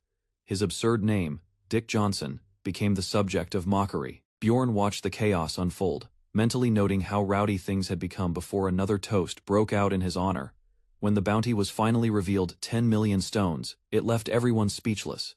Despite suffering severe injuries during the mission, the others were too elated to complain. Since their memories were erased, they celebrated like lottery winners. A red-haired girl leaned in to discuss something with Bjorn. Hans Jorge, someone Bjorn faintly recalled, enthusiastically introduced himself and requested to join their party. Though not featured in the original game until much later, suspicion lingered. Bjorn didn't trust Hans. Even without solid reason, something about him felt off. Dismissing him firmly, Bjorn ended the conversation, leaving Hans stunned and retreating. Known as the Moslin, they represented an elite order of noble warriors, rarely seen in common taverns. As the armored knights pointed across the tavern, Bjorn and the others were ordered to move without explanation. A cryptic message followed. Those with hatred in their hearts attract danger. Though uncertain if the knight referred to Hans, panic erupted as Dwaki fell unconscious, leaving everyone stunned and unsure of what just happened. While unconscious, he muttered incoherently, barely able to form words as his condition worsened. Several hours later, the group found themselves waiting silently outside the Moslin facility for news on Dwaki's condition. Hikarad voiced concerns about the situation, prompting others to beg him not to jinx things further. Their conversation halted when approaching footsteps drew their attention to a familiar figure. Recognizing Dwaki, they rushed toward him anxiously, eager to know what he had endured. After rejoining them, Dwaki quietly announced his decision to leave the team, causing confusion. In a nearby tavern, he explained that he was of noble blood, though only partially. Despite being raised as a servant's child, he had lived among nobility and was educated in magic. The others pressed for more, confused how his lineage connected to quitting. He revealed that his second brother, now the Baron, Dwaki, suspected that Moslin's visit was a warning meant to force him back into submission, especially since he traveled with a famous adventurer. Bjorn grew frustrated as Dwaki admitted he could no longer continue as an explorer, due to pressure from his noble family, although reluctant. Dwaki confessed he had no choice in exchange for avoiding punishment, with nothing else to discuss. The group decided to separate for the night, agreeing to speak again the next day. Later, Bjorn announced he had business at the library, drawing curiosity from the red-haired girl. She offered to accompany him, but he declined. Reluctantly, she backed off, admitting she had no other plans. Arriving at the quiet library, Bjorn greeted the librarian and realized they had never exchanged names. He introduced himself formally. She acknowledged she already knew his background. Bjorn asked about her name and mispronounced it. Bjorn suggested she join an expedition into the labyrinth, but she rejected the idea immediately, without hesitation. She repeated her refusal, leaving no room for persuasion. Bjorn smiled casually, stating that if she wasn't capable of entering the labyrinth. Bjorn smirked, questioning the silver-haired girl's earlier claim. She grew flustered under pressure, embarrassed. She asked if that was truly his concern, switching subjects. He brought up something Shannon mentioned. Apparently, a gift had been prepared. She seemed caught off guard, clarifying. She explained the item wasn't from her, but from Shannon, who had told her Bjorn was curious. Bjorn understood, though he suspected there was more to it. In response, she handed over a restricted-use spell, typically reserved for nobles, capable of locating high-security books. Bjorn assured her it was fine. Since few cared about the place, he doubted anyone would notice. His curiosity grew about her background. Still, he focused on reading and found several valuable books. One particular book detailed the organization of Rafamona's base.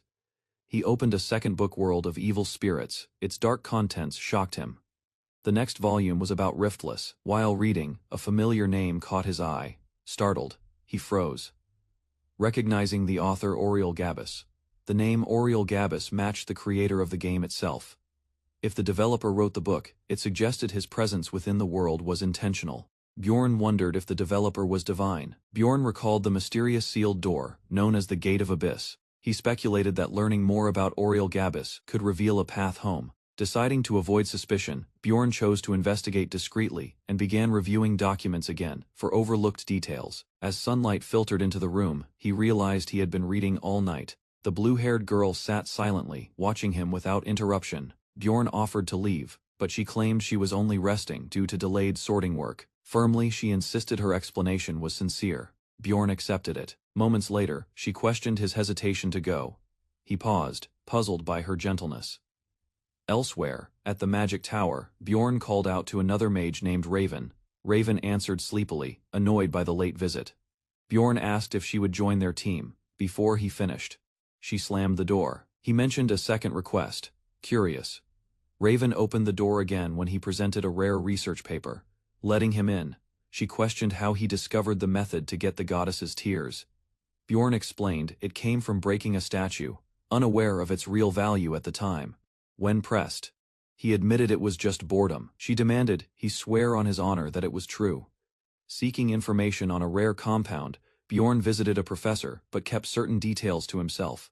Instead of a direct answer, she proposed a deal: assist senior students with their research and receive what he needed. He agreed under her conditions, and after a stern warning not to visit unannounced again, he left to meet Neon, who greeted him furiously, caught off guard.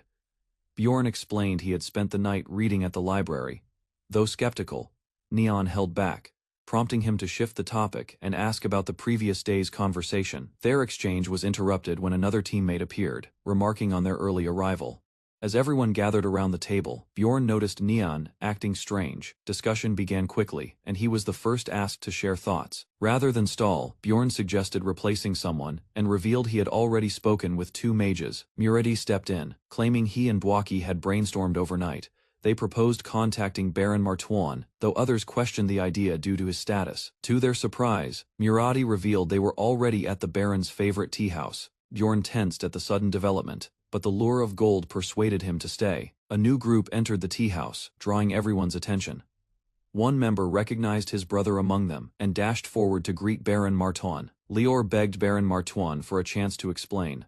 Martoine recalled the Bwaki household, linked to a former baron's third wife. Lior stammered nervously, unable to answer. Martoine found it unusual to speak with a barbarian, and asked Bjorn to state his reason. Bjorn explained that a companion had been unfairly banned from the labyrinth, and requested the baron lift the restriction.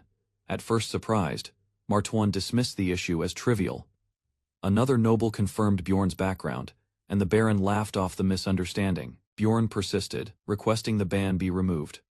Skeptical of Bjorn's abilities, the baron couldn't detect any magical power from him. Just then, one of Martoine's aides revealed Bjorn's identity as Little Valken, catching the baron's attention. The revelation intrigued Martoine, who acknowledged Bjorn's reputation.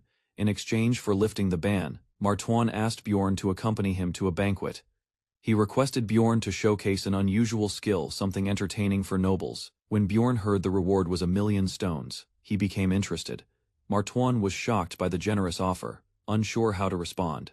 Bjorn declared he would do anything for his teammates, sealing the agreement with confidence. As the sun rose, a loud voice echoed at the gates. Dworki had returned in haste, causing a commotion. To everyone's surprise, he casually admitted gaining access to the labyrinth again, without much resistance. While his words seemed light, Bjorn suspected outside influence. Likely, Hikarod's the reward offered was refused by all.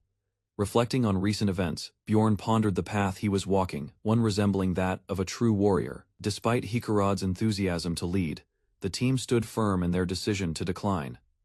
Soon, the day of the labyrinth's opening arrived, and Jandal's son stepped forward boldly, leading the charge. Before departure, Vulcan shared valuable guidance, instilling courage in the fresh recruits. Encouraged, the young adventurers cheered and promised to follow his teachings without hesitation. Many watched as Vulcan left. Whispers of admiration followed, recognizing his quiet strength. Shrugging off the praise, he claimed to only act within his limits. Elsewhere, Karako recounted his team's grim fate caused by outdated training and stubborn tradition.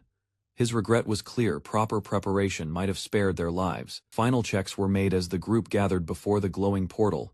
Without hesitation, Bjorn stepped through, recalling past hardships. He braced for what lay ahead, ready to confront danger without doubt. With the luck stat fully shifted, the team advanced through battles, steadily making progress in the labyrinth. Multiple monsters fell to their blades and arrows, as they focused on farming experience points efficiently.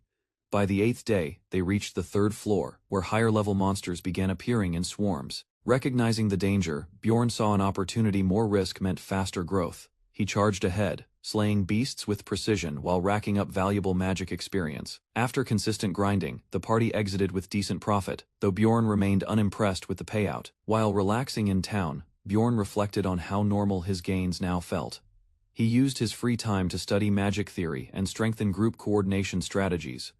A mysterious book from 150 years ago hinted at strange events tied to the labyrinth's past. Eventually, Bjorn prepared for his 5th dive, rewarded with 790,000 stones each. Despite the windfall, he felt uneasy, sensing stagnation and fearing hidden danger. He tried to relax, convincing himself that things were still going well. Moments later, paranoia hit Bjorn. Cursed himself for letting his guard drop. He remembered every time something went wrong when he felt secure. Determined, he resolved never to stop pushing forward, vowing to grow even stronger. Tension surged through Bjorn's mind as he questioned whether he'd survive the upcoming trials. He resolved to embrace madness if that's what it took to stay alive, preparing for worst-case outcomes. By morning, he wore a calm face. When Misha asked if anything was wrong, he denied it with a smile. Over breakfast, Misha noted a change in his eyes, sensing a strange energy from him. Though he masked it, Bjorn realized he had been distant and needed to manage his stress better. Misha suddenly offered her ears for comfort, revealing it once helped her older brother cope. Her gesture came from kindness, but Bjorn misinterpreted it, unsure of her true intent. He warned her not to say such things lightly, concerned others might misunderstand her actions. Still, she reassured him gently, insisting that he wasn't like other people and deserved honesty. Later that day, Bjorn encountered another girl who asked if he was doing all right. She hinted something was wrong, urging him to speak freely if he had worries. Observing his expression, she claimed his eyes revealed everything, especially to fellow explorers. She warned of an unstable phenomenon, an impending dimension collapse in the labyrinth. Bjorn recalled how rare and catastrophic such events were in the game's history. As he asked for proof, she cited a mage from the Terrapun school who studied such disasters. Bjorn acknowledged the warning he received and prepared to investigate the mage further. He departed quickly, citing a new quest that needed immediate attention. Although determined, he failed to find any information, beginning to question if the mage even existed. After 10 days, rumors about a dimension collapse began to spread throughout the city. While patrons discussed the possibility in taverns, Bjorn remained skeptical due to lack of proof. He wondered if someone was deliberately spreading fear without evidence, suspecting deeper intentions. Realizing he had limited access to confidential information as a barbarian, Bjorn felt constrained, desperate. He decided to use a pill he had planned to save for later. Despite the risks, he swallowed it, resolving that 2 months of waiting had been enough. As the clock struck 12, the effect of the pill activated instantly. Bjorn's soul began separating from his body, pulled toward an unfamiliar realm. He reappeared in a surreal space, standing in a new environment, uncertain of what awaited. Authorities began investigating the case of Lee Bjorn, a 29-year-old who hadn't appeared at work in over a month. While his employer filed the report, the only known family, his mother, reacted with indifference when contacted. Despite minimal initial concern, the file was strangely forwarded to the violent crime team for further review. Surveillance footage clearly recorded Bjorn entering his apartment. Every entry point remained locked, with no physical evidence of tampering or forced access. Curiously, his clothes were discovered folded on the floor, suggesting a sudden and unnatural disappearance. Before requesting forensic analysis, one officer pointed out a powered monitor left behind in Bjorn's room. From the screen emerged cryptic system messages, resembling in-game notifications rather than anything official. Startled by the display, the investigators exchanged uncertain glances, unsure how to proceed. Inexplicably, the surroundings began to distort as a game interface labeled "Surviving the Game" as a barbarian loaded.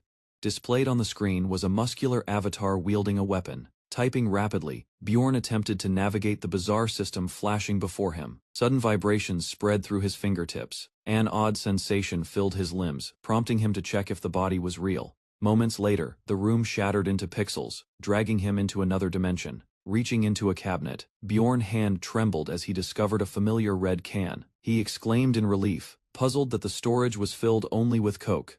Without hesitation, he popped the tab and gulped it down, overwhelmed by thirst and instinct. Oddly, the drink lacked taste. The carbonation non-existent, it resembled water more than soda. A sudden chime interrupted the moment, and he turned to her. A voice politely requested entry, catching Bjorn off guard as he tried to make sense of his surroundings. The woman introduced herself as the Soul Queen, a guide for newcomers, appearing confident and composed. She explained the environment mirrored his comfort zone and noted his high defense stats allowed limited visibility. While explaining, she guided him through the system, hinting that deeper truths were yet to come. Attempting to create a username, Bjorn struggled with availability. The guide teased him playfully, asking if he admired someone else with the same name, with a tutorial-like pace. She exited, leaving Bjorn to explore the community on his own. Browsing forums felt intuitive, and chat rooms offered a glimpse into the lives of others, where people greeted him warmly around a virtual campfire. Meeting the room leader, Bjorn pondered the strange emphasis on usernames and self-presentation in this new world. Bjorn suddenly triggered an unfamiliar command that displayed his alias. The name Elf Nona flashed above him, prompting loud reactions from nearby players, who recognized it instantly. Stunned murmurs broke out. Several users believed he was a famous contributor, or even a developer. Bjorn returned to his room, puzzled by the unexpected attention surrounding his alias on the forums. He recalled how the guide asked if he was a fan, now realizing she may have known more. Back at the campfire, he tried to clarify the situation. Excitement turned into awkwardness when Bjorn admitted he wasn't the person they expected him to be.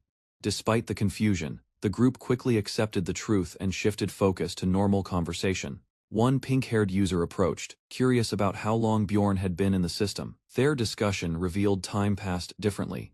70 days here equaled only a month on Earth. The pink-haired user shared theories on returning home. Still adapting, Bjorn absorbed what he could while hiding the fact that he had just arrived. As they spoke, the user explained the community formed around 20 years ago. Bjorn reflected on his own speed, surprised others had taken 5 years to finish the game. Before long, They questioned the difficulty level he cleared the game on, catching him off guard. Casually admitted, he cleared the game on 50 times difficulty, surprising the other user. He began to realize that modifiers like cheat mode and adjustable stats were common here. Hearing this, he questioned how many had used easier levels.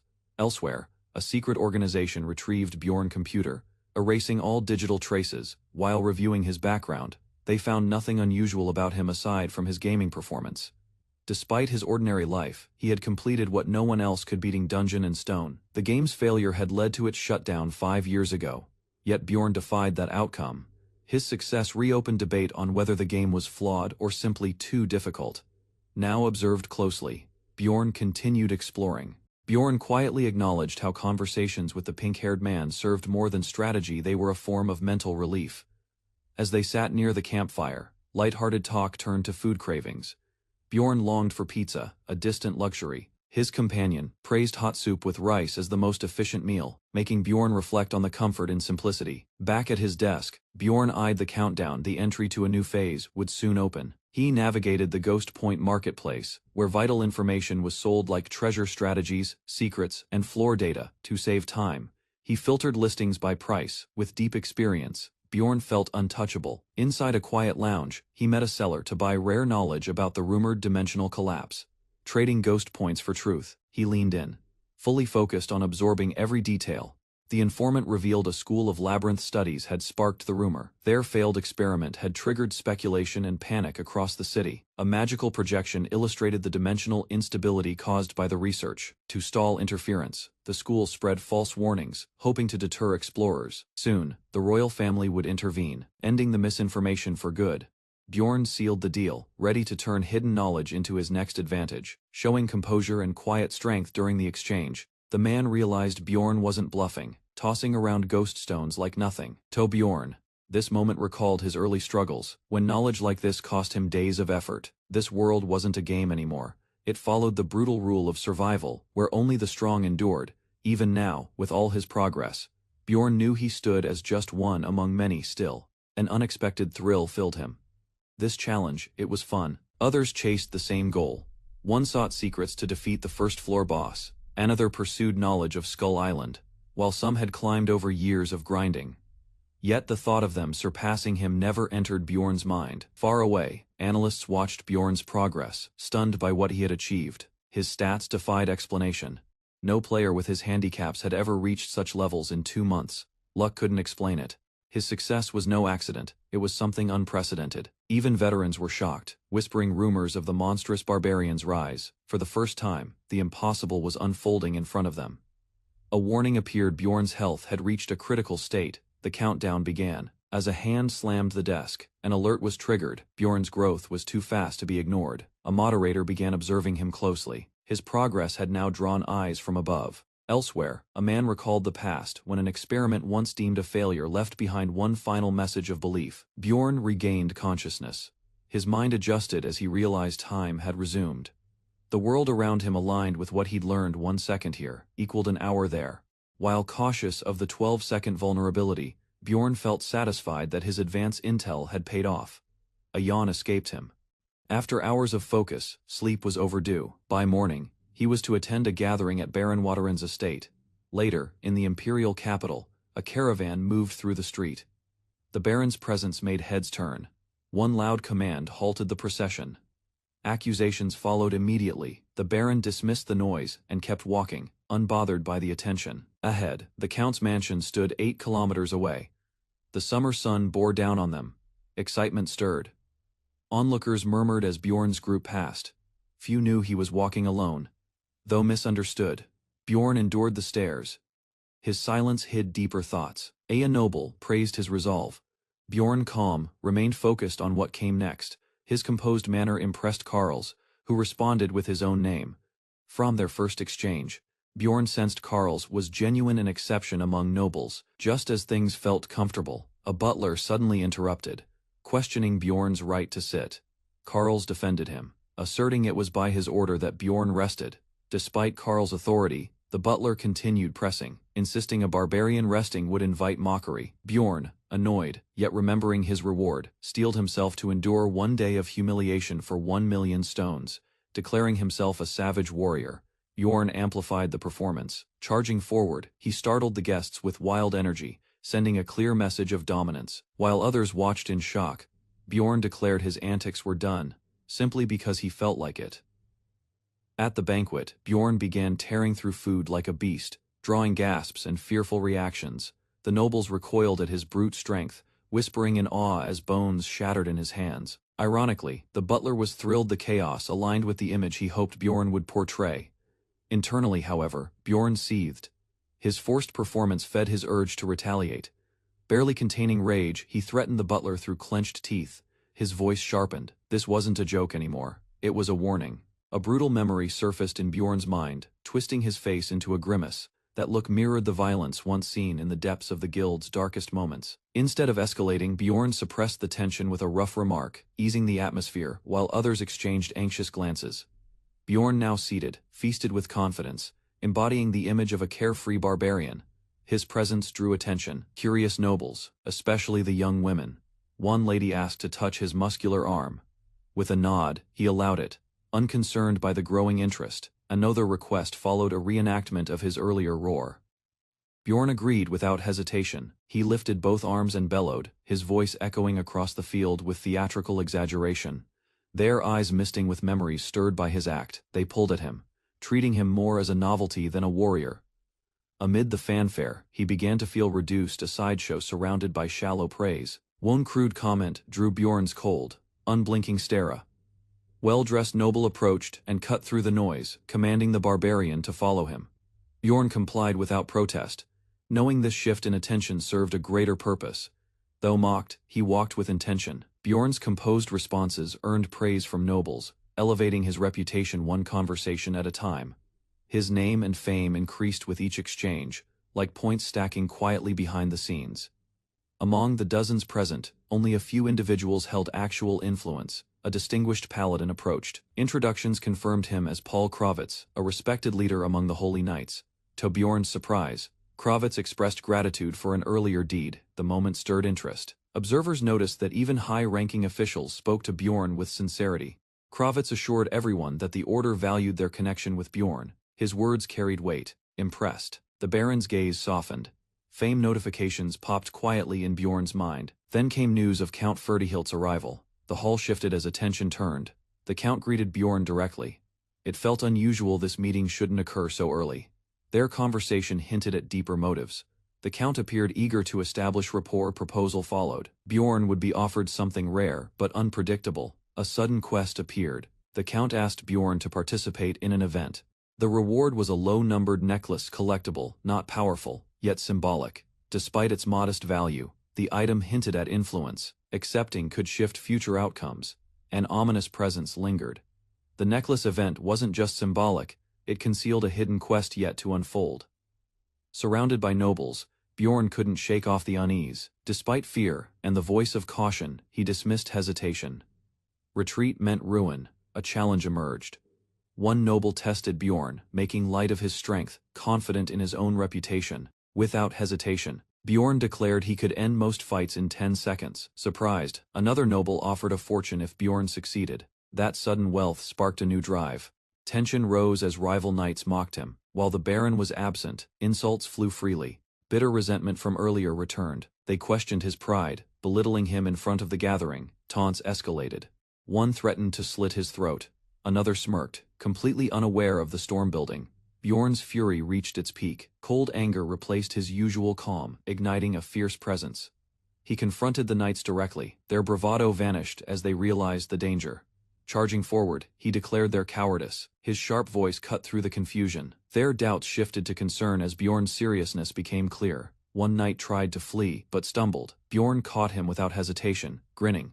Bjorn promised he'd fix the knight's mindset next by force if needed. The tournament advanced swiftly. As names were called, Bjorn's own was announced for combat against one of the knights who had mocked him.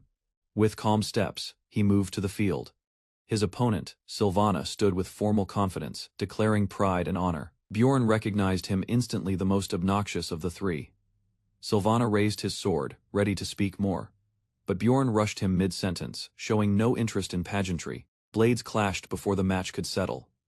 Spectators gasped at Bjorn's aggression. Insults followed from Sylvana, but Bjorn remained focused, waiting for the signal to truly begin. With a shout, Sylvana lunged. His blade split the air with speed, creating illusions. Bjorn couldn't tell which was real, so he deflected all. Muscle memory overpowered technique. A clean strike landed. The crowd watched as Sylvana stumbled back, shocked. Bjorn reaffirmed his place not as a guest, but a true barbarian. His opponent retaliated fast, slashing with fury, but Bjorn calculated each move with caution. Though skilled, Sylvana's strength wasn't equal. Without buffs, he stood no real chance. Bjorn activated Wild Outburst. His threat level and body stats surged instantly. The 10-second claim echoed in his mind. With fire in his eyes, he lunged forward. Time hadn't run out yet. A wild roar explodes from Bjorn, raising his battle presence. The knight stumbles back, unaffected mentally but clearly alarmed. While it fails on the strong, the noise sends the cowardly into panic. One mage flees in terror, another warrior grins with madness. Rather than retreat, the knight steadies himself and prepares to clash with the imposing barbarian. Power erupts as Bjorn retaliates with a crushing strike. Though lacking a shield, he shrugs off the disadvantage. His enemy, shocked, questions how Bjorn endured the blow. In response, Bjorn delivers a blunt truth: he's simply stronger. A brutal follow-up draws blood. The knight's confidence begins to unravel. Staggered, the knight calls foul play. Bjorn, unmoved, declares he hasn't budged. He reminds his foe of a prior warning. This time, he aims to keep that promise. The knight crumples. Bjorn hoists him by the neck, unmoved by the carnage. With one motion, Bjorn slams him into the ground. The shock echoes. Observers question his survival. Knights rarely fall that easily. Bjorn doubts anyone could withstand it. The priestess confirms he's merely unconscious. She watches silently. The knight awakes, confused, unaware of the defeat. She explains his memory loss. Bjorn stands behind, ready to strike again. Bjorn questions the knight's memory, drawing closer. The knight recoils, unsettled by the attention. Suspicion rises, but the priestess suspects no deceit. She proposes a simple test. The knight is asked to repeat his earlier words. Bjorn recalls them for him, word for word. With hesitation, the knight agrees. Bjorn urges him to say it aloud. As he repeats the crude line, memories surge painfully back. Sweat pours as realization dawns. Bjorn calmly confirms his memory has returned. Panic sets in. The knight pleads, backing away. His apology is desperate, but Bjorn sees the problem is now resolved. The priestess shouts at Bjorn, demanding he leave. He cheerfully exits, claiming success. Outside, a noble approaches, seeking Bjorn. Bjorn explains he checked on the knight's condition. He's surprised the trainee was so weak. The noble reassures him. Weak knights reflect poor training, not personal failure. Concern arises over harming noble trainees. Bjorn dismisses it with a shrug. With backing from the noble, Bjorn prepares for the next match. The duel begins. In seconds, Bjorn overpowers his foe with overwhelming force. Spectators erupt in cheers, chanting Night Slayer, as Bjorn dominates the arena. Disturbed by their joy, Bjorn questions who the real savages are. Without pause, he launches his next opponent high into the air, ending another match in seconds. Reaching the semifinals, Bjorn demonstrates a brutal technique known as the spine fold, dropping his foe instantly. Victory is declared. Though he had hoped for a stronger rival, he accepts the outcome with a sigh. Nearby, other trainees marvel at his strength and skills, asking where he learned such moves. Bjorn casually replies cartoons.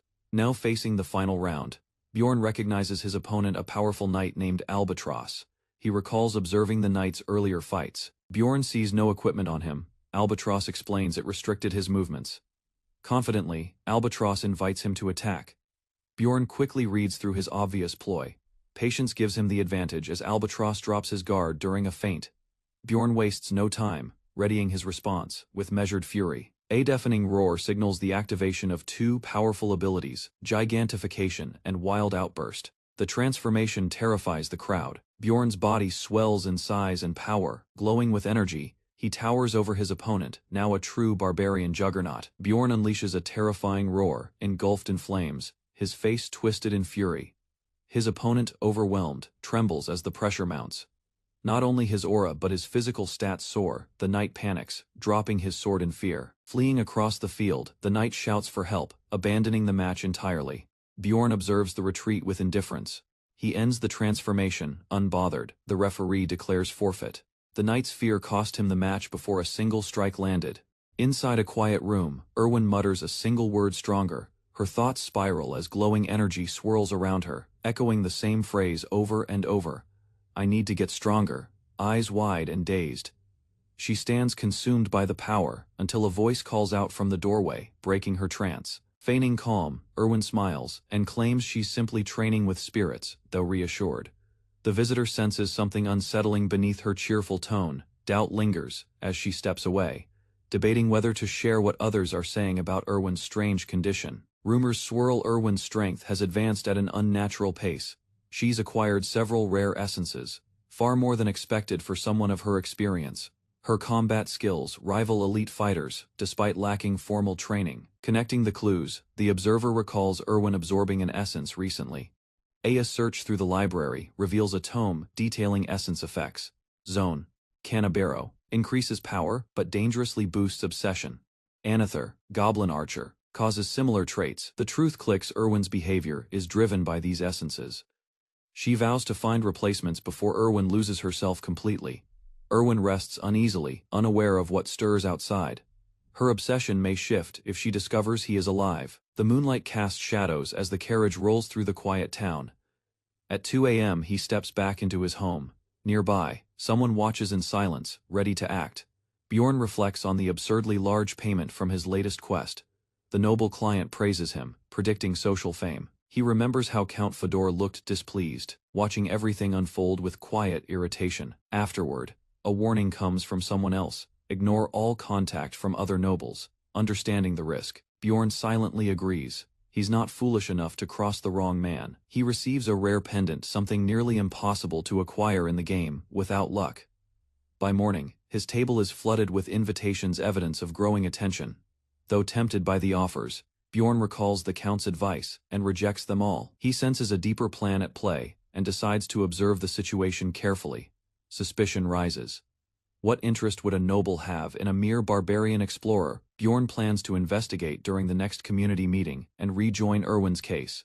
A new task awaits as he meets a flamboyant adventurer, ready for his next job. Bjorn is surprised when he's greeted by an elderly man claiming to be his senior, not in rank, but in age.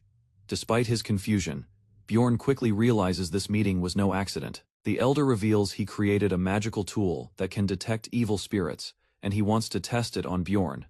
Bjorn suspects the old man believes he's possessed by something unnatural, deciding to treat the test as if it's truly dangerous. Feigning calm, he laughs and plays along while internally weighing everything that's led to this moment. Bjorn notes that if this tool really worked, someone would have used it before. He concludes that no such magical tool exists and suspects this is all a setup to catch him off guard. Despite the suspicion, he agrees to proceed, eager to resolve the matter quickly and return to rest. When challenged, he mocks the old man's intentions, insisting he's not foolish enough to fall for tricks. Bjorn brushes off further caution and demands the test begin, showing no signs of fear. He marches forward confidently, shutting the door behind him. She accuses him of suspecting Bjorn and manipulating the situation. Her frustration grows. She had unknowingly assisted in an interrogation meant for an innocent. His suspicions were wrong, and Bjorn passed unscathed. Aluia, unsettled by the elder's earlier actions, questions his decision to test Bjorn instead of reporting him. She argues that turning him in would have been easier, but the elder hints that such a move would have led to death. He dismisses the conversation and walks off, leaving Aluia confused and worried. As the elder departs, Aluia recalls his words, beginning to understand the deeper consequences. Realization dawns that the elder needs a living evil spirit, which could explain the test's purpose. Meanwhile, Bjorn rests, relieved the ordeal is over, but the tension still lingers. Reflecting on the event, Bjorn believes he handled it well, though doubts remain. Suddenly, Misha appears beside him, startling him with her presence. She casually admits needing him, leaving Bjorn momentarily frozen and caught off guard. Summoned abruptly at night, Bjorn finds himself dragged into unexpected paperwork. Reluctantly, he begins writing, trying to emulate the formal tone expected of high society. Finishing one letter, he boldly declares he's too busy to attend and advises them to seek another barbarian. Though doubtful about her authority, Bjorn holds back criticism while Misha remains unfazed. Talk of the labyrinth's approach spreads quickly. With only 10 days left, some fear a dimensional collapse may strike. The rumors gain traction. A noble hints ominously that signs of disaster might already be here. Sharing insider knowledge crosses his mind, but he decides against it. Some truths are better kept hidden. He remembers the blood-tinted castle and the in-game mechanics tied to it. Rather than face it alone, Bjorn tells Misha she'll join him. Caught off guard, she objects. Annoyed, Misha demands proper courtesy. Bjorn reflects, realizing her point. With rare humility, he politely asks her to come along. Surprised but pleased, she agrees. Their partnership is sealed. News bursts across the marketplace, claiming the prior panic was misinformation. The blame falls on a rogue magic faction, leaving townsfolk unsure what to believe. Despite an offer from a dwarf to team up, Bjorn refuses, staying true to his earlier commitment. Bjorn casually admits his excuse about a bodyguard request was fabricated. Revealing his real intention, he mentions the rupture, planning to explore it alone. He confirms her guess, but avoids including others. Using her own kept secret as an example, Misha acknowledges she never told anyone about her spirit contract. He challenges her to consider what others might have done. In Hikarod's case, he'd have spilled everything while drunk. When asked about Dwaki and Rottmiller, Misha believes Dwaki might slip, but remains unsure about Rottmiller's reliability. Everyone but Rottmiller was predictable. He believes Rottmiller would have kept the secret, but others might suspect how he knew details. Misha realizes that's why Bjorn kept things quiet. Curiously, she asks why he's telling her now. Bjorn trusts her precisely because she's a terrible liar. He knows if anything leaks, he'll notice. His thoughts are simple, she's someone he can rely on.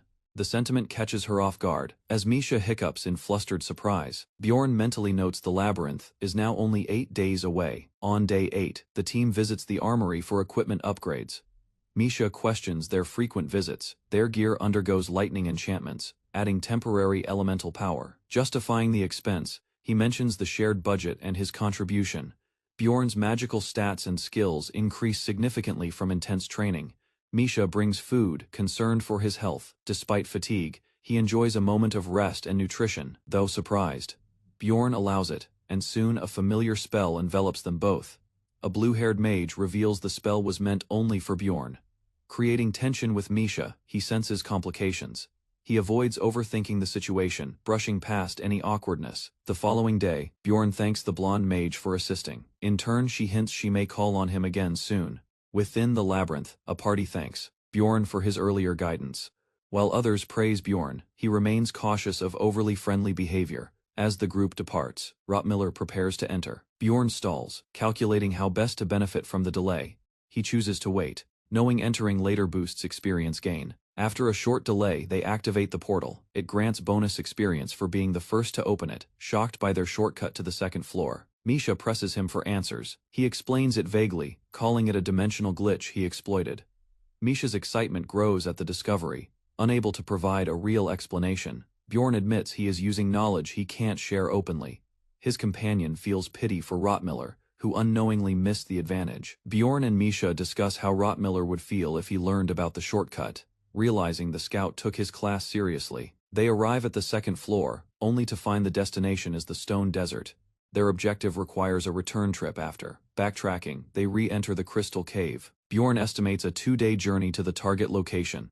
Hours later, they encounter hostile monsters resembling mushrooms, visible only at close range. Misha quickly identifies the threat. As they push forward, she notices others rushing in the same direction. Bjorn analyzes the situation. The others seem to be speedrunning the dungeon, determined not to fall behind. The pair accelerates their pace through the passage. Misha wonders why they're shocked, unaware their equipment is far more advanced than most. As they move, Misha compliments Bjorn but gets misunderstood, sparking brief tension. She clarifies, calling him cool, while Bjorn quietly accepts it. Watching her charge ahead, he wonders if she sees herself as a barbarian too. Within the dim dungeon, Bjorn's gear drew attention. A massive mace and seemingly bottomless backpack surprised the others. Suspicion stirred in one man's mind. He couldn't understand why someone that powerful would linger in a beginner zone. Grouped together, the party's presence on the first floor felt misplaced, especially given their evident strength. Bjorn's thoughts drifted back to old comrades, battles fought, and losses endured, before joining the current team. A noble woman with silver hair appeared in his memories. Her well-off status didn't stop his curiosity about her fate. Glancing up, he noticed another adventurer staring. The expression wasn't neutral, it brimmed with envy. Rather than ignore it, Bjorn confronted the man, demanding an explanation for the hostile look. Caught off guard, the man denied it. Still, others sensed the tension escalating. Despite his apology, Bjorn wasn't convinced. The suspicion stuck. The man stammered his name Hans though. It didn't sound natural. He insisted. It was a name change, brushing off further doubts. Bjorn let it go for now, though unease lingered beneath the surface. Sternly, Bjorn told him to keep that name permanently. Just then, a teammate spotted danger. A glowing rupture started forming. Without hesitation, Bjorn shouted a single command run. The rupture's early activation caught Bjorn off guard. It should have taken 3 days. He realized someone else had forced it open, likely using the same method he intended to. With no time to analyze further, Bjorn and Misa charged ahead. The sudden change in environment left them momentarily disoriented. A new group approached and introduced themselves as Carlson and Jensia, noting Bjorn and Misha's usefulness. Bjorn gave his name calmly, but Misha reacted awkwardly, struggling to match his serious tone. As they formed a temporary alliance, Jensia explained her scouting skills and ranged combat background. Carlson, meanwhile, emphasized his sword and shield tactics, typically used for frontline engagements. Bjorn assessed their abilities. They were beginners, likely lacking deep dungeon experience. Carlson turned the conversation back on Bjorn, curious about his own role. Bjorn responded bluntly, stating he was a tank, which wasn't enough to satisfy Carlson's curiosity. To clarify, Bjorn finally explained his experience as a 6th-rank explorer, specializing in dangerous labyrinth sectors. Carlson questioned his presence on the first floor, sensing a contradiction in his claim. The explanation was vague. His old team dissolved, and he had been away for some time. Despite doubts, Bjorn's physical presence alone made his story convincing. Few could fake such readiness. The group confirmed each member's role and revealed their identities openly, avoiding secrecy or deception. As name cards appeared, a brief pause followed. Everyone now knew who had entered the labyrinth first. Despite the transparency, Bjorn couldn't help but compare it to a game of deception, like Mafia. With roles established, they decided to proceed, even though the ideal plan would have involved a more experienced party. Bjorn, still skeptical of the decision, recognized the risk in entering a rupture with only one advanced explorer. At the command, the team tightened formation and began their march into the snowy terrain. Visibility was poor as they advanced through the snow, their boots crunching with every cautious step. Bjorn remained alert, aware that an attack could occur at any moment in unfamiliar terrain. Suddenly, a roar echoed. An elite gatekeeper monster emerged, towering and aggressive. Carlson ordered the others to hang back. He stepped forward, determined to strike first. Drawing his weapon, he lunged with precision, slashing through the monster's thick hide.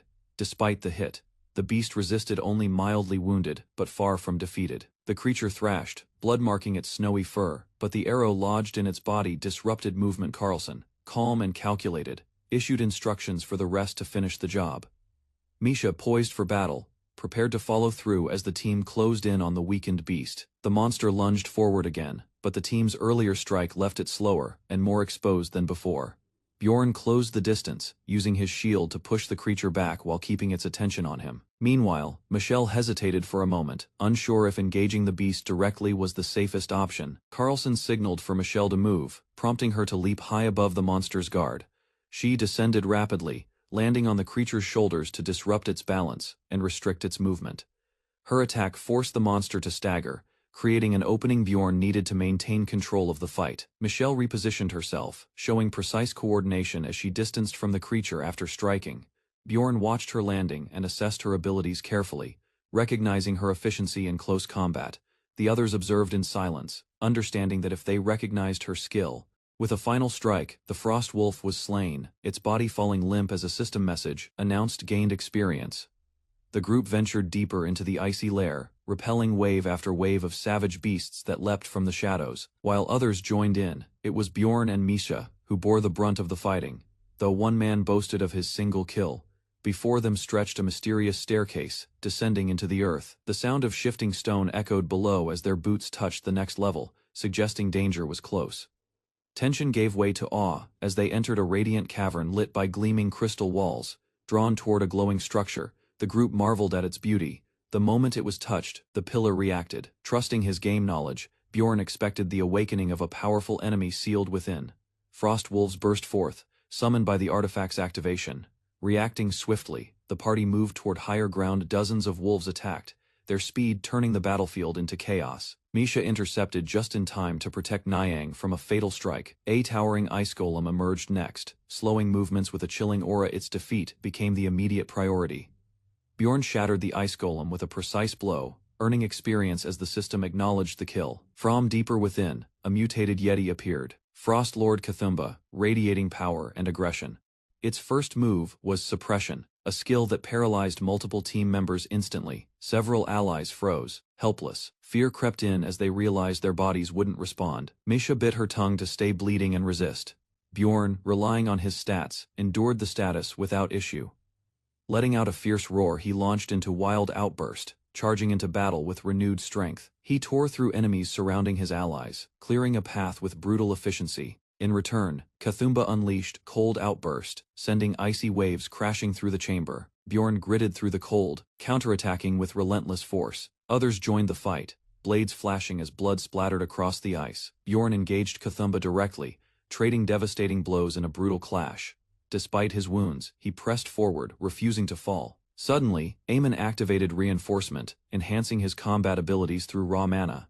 He followed with dangerous material, preparing for a powerful strike. A surge of red energy exploded outward, signaling his entry into the fray. Aemon's charged attack landed directly on the Frost Lord, its red energy piercing deep into the creature's chest. The impact created a massive explosion that tore through the cavern. His attack had unexpectedly wiped out nearby enemies too, leaving allies stunned by its power and reach. The others questioned if it had always been an area attack. Bjorn seemed unsure whether it was intentional, despite the confusion. The ninth wave ended swiftly. A new item dropped amidst the aftermath. To everyone's surprise, an essence appeared.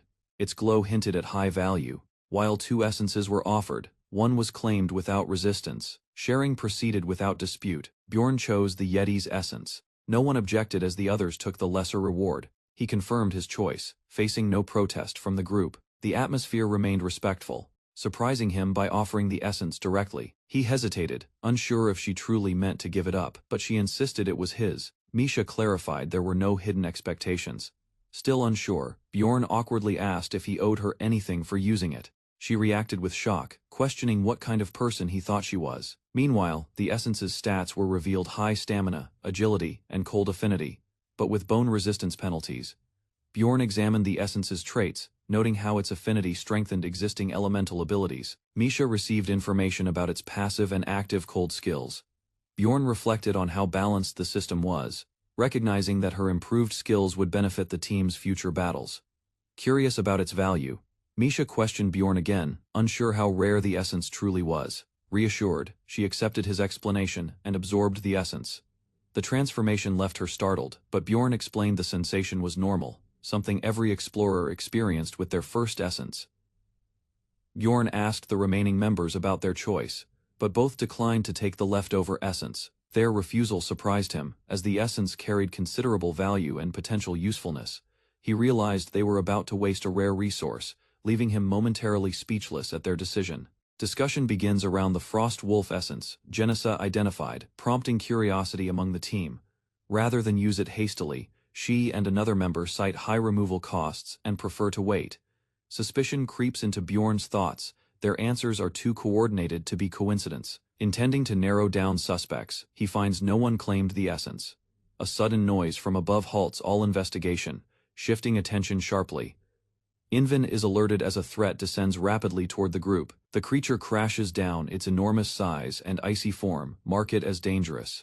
Recognition sets in. This is no random monster, but the dungeon's final boss. With a roar, the lycanthrope's attack shatters the frozen ground beneath them. Ice breaks apart, sending everyone plummeting into the abyss below. System notifications confirm a chapter shift and environmental changes. Bjorn awakens submerged, gasping for breath in the cave's depths.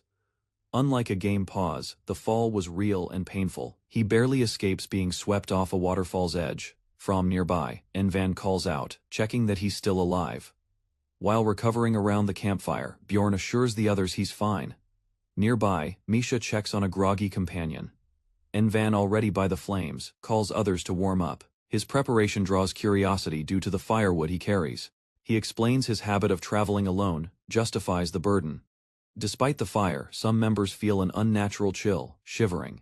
They comment on the cave's strange temperature, Nenvin suggests they're in a special region, possibly one that suppresses body heat. Though Misha remains unfazed, the others sense the cold more intensely. Bjorn, confused by the symptoms, reflects inwardly. He tries to explain it doesn't hurt, only numbs him. Misha mocks him gently, calling him dense. Shifting closer, she offers to share warmth, catching everyone off guard. Bjorn grows suspicious as her gesture draws stares from the rest, including Envan. Choosing to sleep apart, Bjorn remains cautious, unwilling to rest near possible threats. Misha joins him, mentioning their limited firewood, but insisting he sleeps first. Before sleeping, Bjorn asks for her impressions of the others, probing for inconsistencies. She shares her suspicions, pointing toward a subtle oddity she noticed earlier. Bjorn praises her sharpness, confirming he had reached a similar conclusion. 6 hours later, the party begins moving again, their next steps more focused than before. The group proceeds cautiously down a narrow path through a frozen cave, comforted by its single direction. Suddenly, an ice-covered monster bursts from a nearby wall, prompting Bjorn to launch a swift counterattack. Misha evades another ambush while cutting through attackers the monsters. Though 8th rank, prove aggressive. A warning goes out about the cave's debuff, which amplifies incoming damage. Understanding dawns on the group they're in a region that suppresses their resistance. Time passes as they fight through more enemies. Eventually, they arrive at a chamber, filled with ice orcs frozen in crystal. An uneasy question arises, will these ice orcs also awaken to fight? With glowing eyes, the creatures stir. A fierce clash begins as one leaps toward the party. Roaring, multiple orcs break free, charging forward in formation. Bjorn calls for order, urging everyone to take formation as the enemy closes in. Even as he issues commands, he analyzes Mephise's intent, unsure if it's genuine or deceptive. He decides to act cautiously, concealing his true power during the chaos. Combat escalates. Bjorn parries an orc strike with precision. A moment of banter arises, but his attention stays sharp, with a calm reply. He confirms his real move hasn't come yet.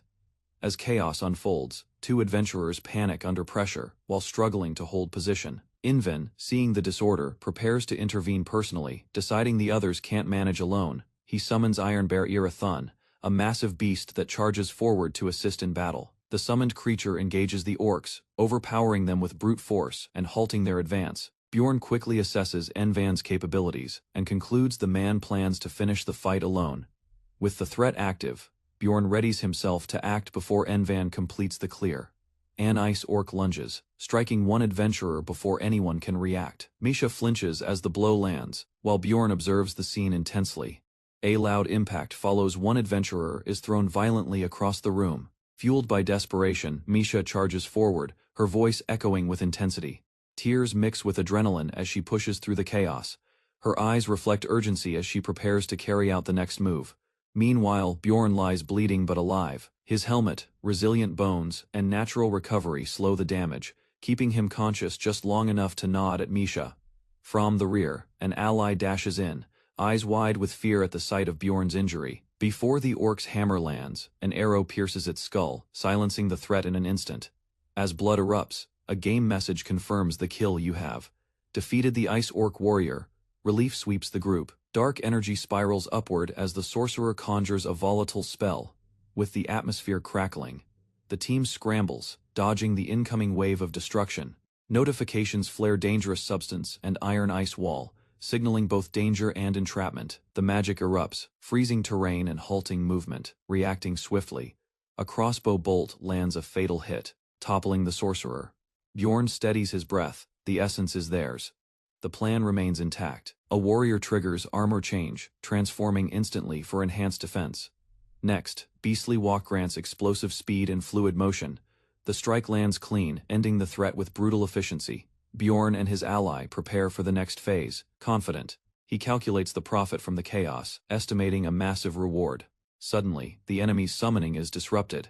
The iron bear that was forming vanishes, a signal that the tide is shifting. Above, a projectile hurls downward. It crashes beside one of the enemies, sending her reeling from the impact. Gensia turns in confusion, questioning the mysterious object thrown at her. The group seizes the opportunity. Bjorn unleashes an explosive strike, while another ally signals the attack. Gensia quickly recovers, realizing she's been targeted. She activates Beastly Walk and attempts to slip away. Her stealth breaks mid-run due to a hidden effect from the witch's lamp. Her actions had always hinted she knew more than she claimed. The team reflects Gensia had been suspicious all along. Details confirm the accusation. A cat-eared teammate smells traces from the beast's lair on Gensia.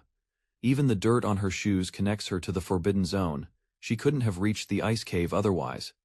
The conclusion is clear: Gensia Nafrin is the Mafia. Gensia retaliates immediately, clashing violently with Misha. Misha strikes, catching her by surprise. Gensia stumbles and attempts to escape but is intercepted. Bjorn moves in. With a crushing blow, he lands the final hit, ending her betrayal with a brutal smash.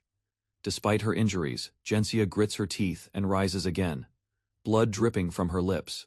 Her fingers dig into the ice as she forces herself up, unwilling to fall just yet. Bjorn notes her resilience. She's invested heavily into defense, making her harder to finish off. Realizing she isn't an NPC, Bjorn confirms she's a player. That doesn't matter to him. She tried to kill him, and that's enough. Suddenly, one of the summoned beasts charges at him. A warning is shouted, but Bjorn remains calm, with Wild Outburst active. The attacks don't faze him. His only concern now is stopping the real threat before the boss spawns. Gensia tries to flee, panic taking over. She runs blindly toward a path. Bjorn watches, unimpressed by her ignorance of the dungeon layout. Still, he stays alert. Desperate foes often lash out unpredictably. As monsters press forward, Misha volunteers to handle one and is told not to kill it. Bjorn turns his focus back to Gensia, who hesitates under pressure. She begs to talk, claiming a misunderstanding, but her words ring hollow. It should still be on cooldown for a few more minutes. A high-speed assault erupts from her, despite the risk. Though uncertain it will succeed, she gambles everything, lunging forward in desperation. Gensia's weapon clattered to the floor. She pleaded for her life, insisting everything had been a mistake. Bjorn questioned her intentions, coldly asking if her excuse would be convincing enough to spare her. Caught in fear, she stammered, but before she could finish, Bjorn delivered a brutal strike, ending her charade. He stared at her corpse, unimpressed by the failed deception. Among the loot were useful pieces, and Bjorn considered sharing some with Misha. Now that the looting was done, he prepared to ask questions, but not before taking one final precaution. All of Gensia's escape tools were destroyed. Her armor, change items, and stealth gear were completely stripped. She begged again, desperate. Bjorn, unmoved, interrogated her about her attack and the opened rupture. Her answers made sense at first, but something felt off. Bjorn's suspicions deepened. Her knowledge was too precise. Panicked, Gensia stumbled over her words. Her voice cracked. She collapsed into sobs, begging to go home. Her body trembled as she reached out. Her pleas continued. She insisted she was a real person, that she didn't want to die. Bjorn watched silently. No pity stirred in him. He had heard enough. With one swing, he executed her. A system message followed achievement: the first player execution. Footsteps echoed across the battlefield as a figure approached with quiet intensity. Bloodied armor pieces trailed behind him, but the sensation stirred no guilt, only a strange thrill. Noticing the movement, a red-haired girl turned sharply, eyes widening as recognition dawned. Relief spread across her face, and she sprinted toward the towering man. A sudden scream nearby shifted their focus. A comrade struggled beneath a monstrous attacker. Without hesitation, Bjorn handed the task to her, confident in her potential. Inhaling deeply, Misha activated her enhancements, power coursing through her limbs. The creature roared as it bore down on its helpless target, who trembled in fear. Steel met flesh as Misha's blade intercepted the beast mid-charge, halting its assault. Frozen energy surged across the ground, rooting the monster where it stood. Its muscles strained against the creeping frost, but resistance was futile. Explanation flashed: cold affinity stopped healing, turning its strength into a weakness. Capitalizing on the moment, Misha struck once more, piercing its thick hide. Blood erupted as the blow landed with lethal precision. Watching closely, Bjorn confirmed the result. The test was over. She was ready. Bjorn readied his stance, steady and composed, as Misha rallied behind him. A thunderous roar shattered the air. The boss had awakened. From the shadows, the monstrous tyrant Tarumbas emerged, its full power now unleashed. Unlike ordinary foes, this beast possessed several deadly traits. Towering at 1.5 times the size of a standard lycanthrope, its stats were double the usual. Clutched in its claws, a club coated in frost could induce lethal hypothermia. Despite its terrifying form, Bjorn's eyes sharpened with confidence. He consumed a rare item, lightning fiber, to amplify his damage. A surge of energy coursed through him, lightning sparking wildly from his body. Electric arcs danced along his limbs as he charged forward. Strikes landed rapidly, exploiting the boss's known weakness to lightning. Though paralyzed, the beast retaliated using fortitude. resisting movement locks.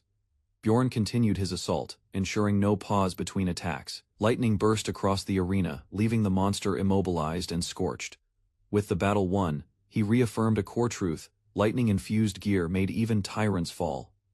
Shock spread across the young adventurer's face as the message confirmed victory over Tyrant Turumbas. From the monster's remains, a radiant blue essence emerged, pulsing with power. Misha appeared uncertain when asked to absorb it, confused by the casual offer. A sudden groan caught their attention. Another ally stirred weakly on the icy ground. Blood seeped from his wound as he clutched his torso, voice faint and shaking. Bjorn knelt to assess the injury while Misha pulled out their best healing potion.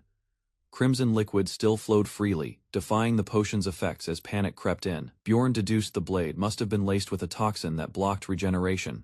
Even the antidote failed to reverse the effects, leaving them scrambling for options. Without waiting, Misha demanded the top-tier potion, determined to stabilize him. She applied it while Bjorn silently observed, knowing its rarity made the cost steep. Gradually, the wound began closing, proving the poison's strength and the potion's worth. When calm returned, Bjorn handed over loot to the hesitant companion. Though overwhelmed, the man accepted, questioning whether it was too generous. Bjorn simply watched, inwardly noting the man's curiosity was something to be wary of. Carson finally regained consciousness, muttering that he was lucky to survive. Privately acknowledged that Carson's death would have given him more profit, but said nothing. When asked to pay for the potion, Carson casually offered 5 million stones without hesitation. Bjorn accepted, noting that item value often shifted based on urgency. Carson handed over a special item, Necromancer's bracelet capable of reviving the wearer post-mortem. Suspicion flickered in Bjorn's eyes. He knew Carson wasn't being entirely transparent. Misha expressed gratitude for Bjorn's actions as Carson departed with a faint smile. Before they could exit, Bjorn led her another way, revealing he had retrieved a rare item. He gifted her an ice crystal, permanently increasing her cold affinity after consumption. The two sat by a fire, using the downtime to prepare for departure. Misha reflected quietly, wondering how she might have fared without him. Bjorn's thoughts turned inward during the last kill. He had seen a part of himself. Regret washed over him as he remembered a girl who didn't survive. Though he wished she'd lived, he had moved forward, still bearing guilt, clutching another valuable item. Bjorn admitted silently his greed had not faded. Bjorn poured healing potions over the wound, conflicted about saving someone he could have let die. He admitted his morals were flawed, but felt Misha's presence restrained his darker thoughts. As the fire crackled nearby, Misha's warmth reminded him of humanity he thought he'd lost. Above the quiet cave, stars stretched endlessly across the night sky, warmed by a flickering fire. Bjorn and his companion took a brief rest after their trials. With fatigue fading, they quietly prepared for what the deeper dungeon might hold. The third day began with a savage encounter. A monstrous beast lunged, its jaws wide. Rather than hesitate, Bjorn handed over a powerful sword, rare and unnumbered. He encouraged her to get used to both the weapon and its magical essence. Later, she claimed to be ready, confidence returning with each swing. Bjorn, unconvinced, challenged her determination, noting her earlier signs of fatigue. Flustered, she reaffirmed her commitment and pushed aside her doubts, watching her fight. Bjorn felt a surge of pride in her progress. She now wielded a lycanthrope's essence, effective, swift, and packed with hidden potential. Support abilities like Cold Concentrate and Fortitude increased her combat versatility. Bjorn advised linking abilities for stronger combos against tougher foes. Since enemies fell in one strike, she barely needed the enhancements. Despite that, they pressed on toward the second floor without pause. With a determined smile, Misha anticipated Bjorn's usual warning about the harder path ahead. Bjorn gave the signal to move, and they continued forward into uncertain danger. As they walked deeper, Bjorn noticed how Misha's light steps echoed behind him, too light for the weight she carried, signaling something unnatural was happening. Bjorn calmly concluded that someone had summoned the floor boss, the dreaded floor lord. Despite his tone, Misha panicked, shouting in shock while Bjorn questioned if past trauma still haunted her, explaining that the glowing crystals meant another explorer had triggered the boss on purpose. Misha struggled to process it, alarmed by the thought that someone would do it intentionally. Bjorn reflected on a suspicious figure tied to the incident, someone who once fought the floor lord solo. A portal shimmered ahead, and they crossed into the second floor of the deadly labyrinth. There, Bjorn recalled past trials, battling skeletons, escaping a madwoman, and nearly dying. The memories overwhelmed him, a reminder of how fragile survival in this world truly was. From the shadows, new threats emerged. Monsters stirred, as if expecting challengers.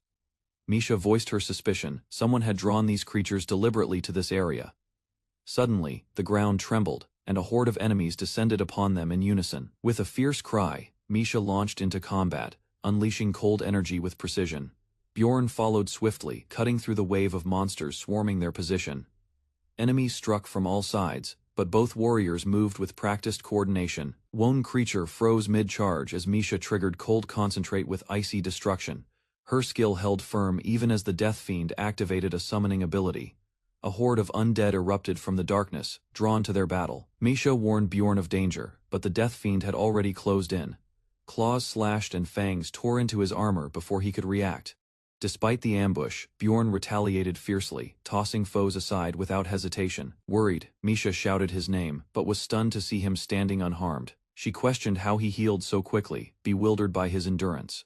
Bjorn dismissed her awe, urging her to stay focused and keep fighting. As they continued deeper, Misha improved her control over cold-based effects. She learned to apply hypothermia instead of freeze and used fortitude effectively.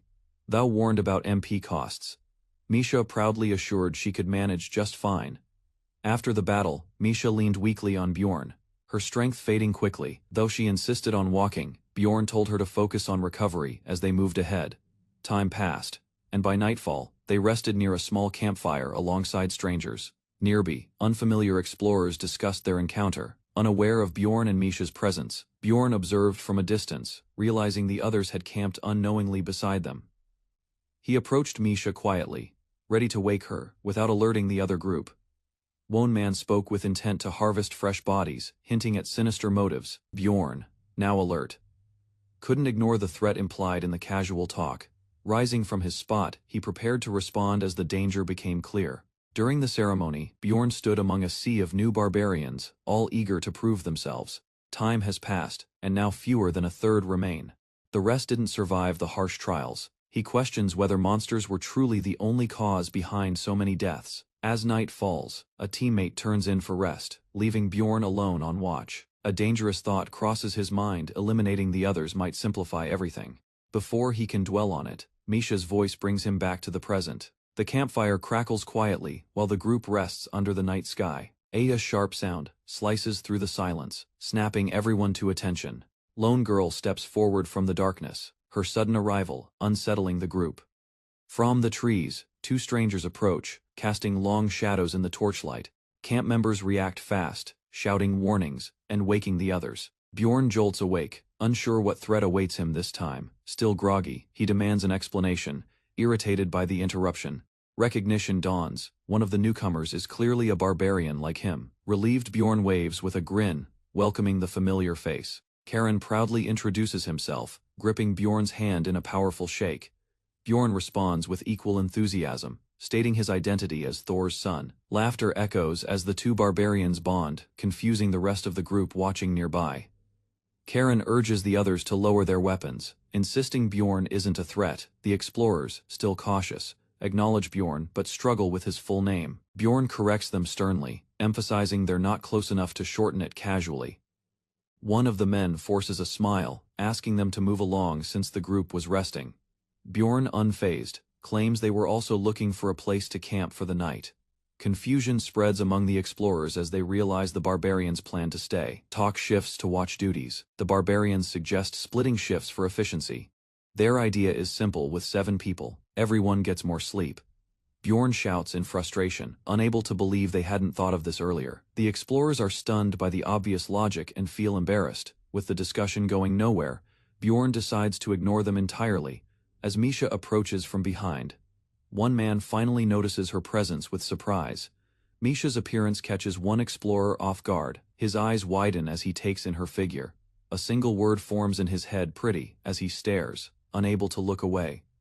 Flustered, he gulps and nervously asks what the others think of her. Turning with a smirk, Misha responds ambiguously, but admits they must be decent people for keeping a barbarian. She explains Bjorn lost his weapon and couldn't take watch, giving a half-truth with ease. Bjorn defends himself by claiming a monster ran off with it mid-fight, earning awkward acceptance. Growing impatient, the explorers push for a decision about the overnight arrangement. Reluctantly, they agree to let the newcomers rest, assigning them the final shift ladder. While lying down, Misha whispers to Bjorn, who promptly silences her. Footsteps approach. The explorers quietly rise as tension builds. Sensing danger, Misha urgently warns Bjorn just as he stirs. He opens his eyes slightly, instinctively aware something's wrong. Enemies close in from both sides, clearly planning to strike simultaneously.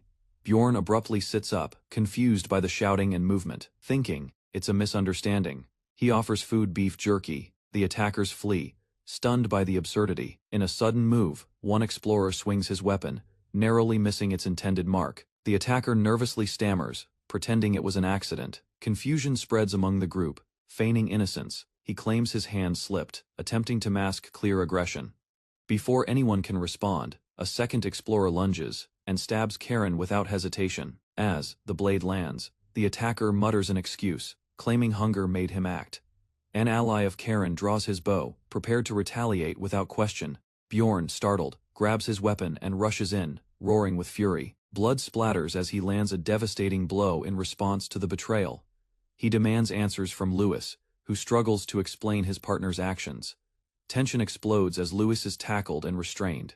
He panics under questioning. Bjorn pins him down, demanding an explanation for the attack. From a distance, Misha watches silently, blade drawn and ready. Louis stammers, but says nothing. Fear dominates his expression.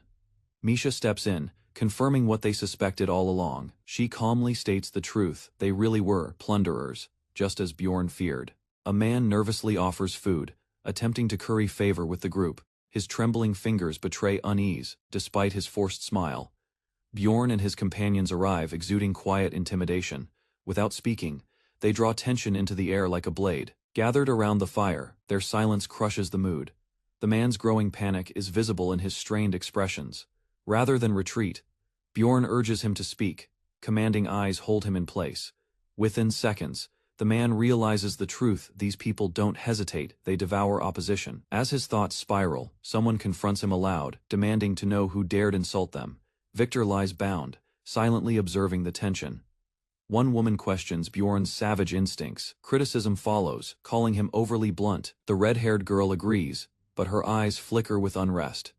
Exploding in fury, she strikes a companion across the face, shocking everyone. Fists fly, tempers flare. No one steps in, watching calmly. Bjorn lets the conflict unravel. Meanwhile, one man plots against Kurochi. That schemer, however, underestimates how swiftly fate strikes. Standing alone, Bjorn reflects, questioning his path. Confusion clouds his thoughts as he grips his weapon. In an instant, he executes the traitor. The archer's head falls. The enemy leader suffered a brutal fate. Misha crushed him underfoot without mercy. Nearby, the last survivor wept and begged for forgiveness, bound and trembling, promising to reform. Bjorn questioned him coldly, asking if he'd become a kind plunderer. The man, panicked, stammered useless replies. A confused grunt escaped the captive as Bjorn raised his hand. He didn't understand the question, without needing words. Bjorn struck hard, branding the man with a permanent scar.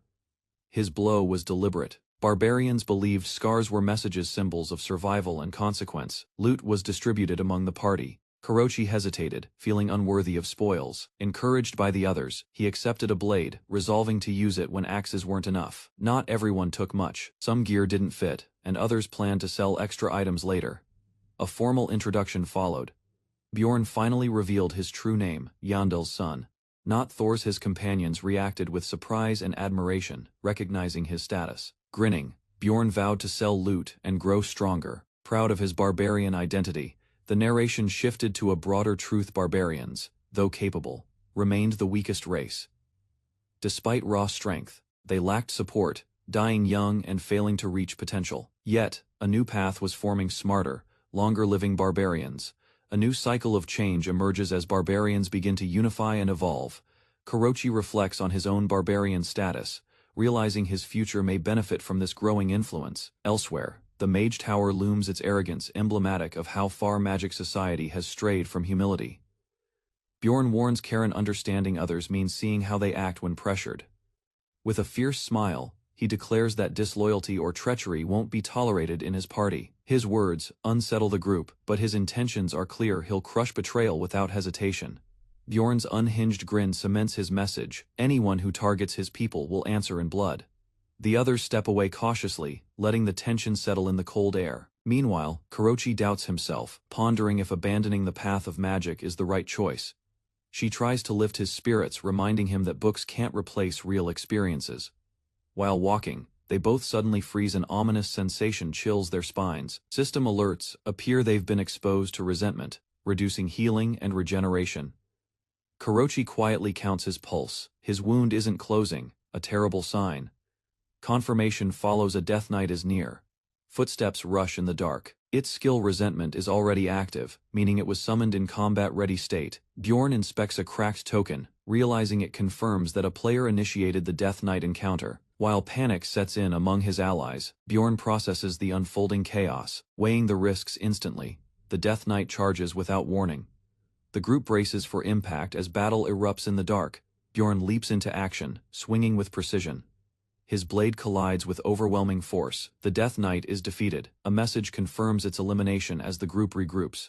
Bjorn loudly proclaims he will protect everyone, charging again in a reckless fury. Thou victorious. The others react with mixed expressions, complaining about Bjorn's overkill tactics.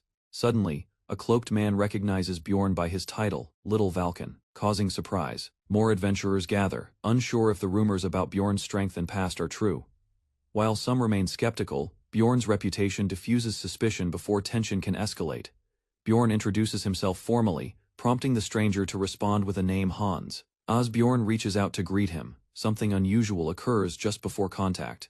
Blazing with intensity, Hans Krisen charges into the clearing, drawing immediate attention. Despite urgent commands to stop, he barrels forward, ignoring the alarmed voices behind him. The red-haired woman recognizes something is wrong. Hans is possessed. She urgently signals retreat. Another man rushes by, warning his ally to flee without delay. Amid rising tension, the Hans effect takes hold, introducing chaos to the unfolding events.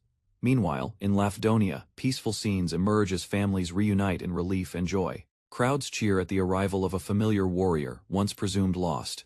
He's quickly identified as Karen, and his gear-filled bags stir curiosity.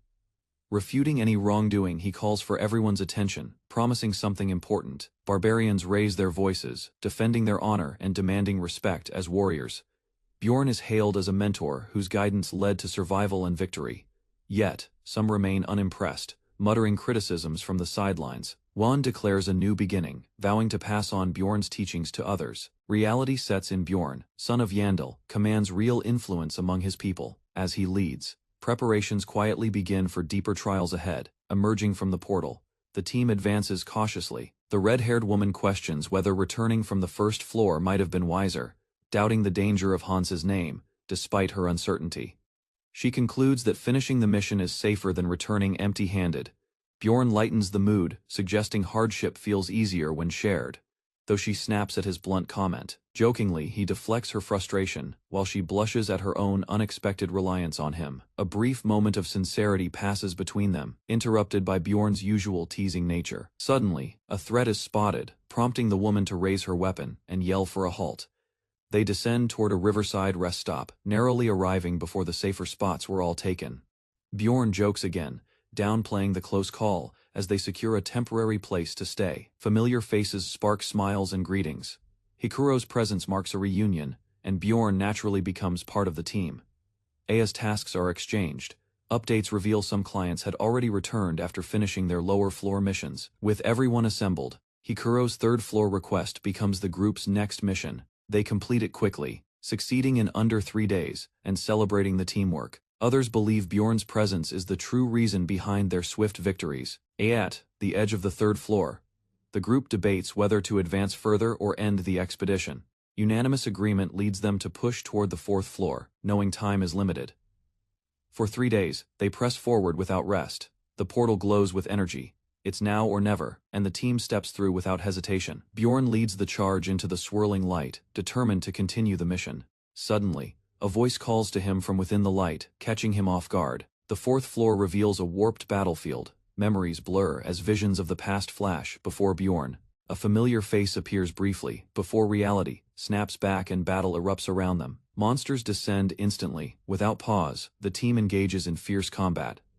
Dark magic radiates from the enemies as a powerful foe strikes with overwhelming force.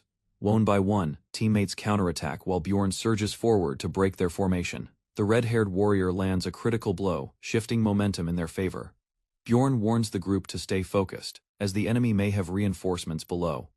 The team finishes the fight with surprising ease, confusion lingering over the battle's brevity. With the trial complete, they now face a new choice, deciding which path lies ahead.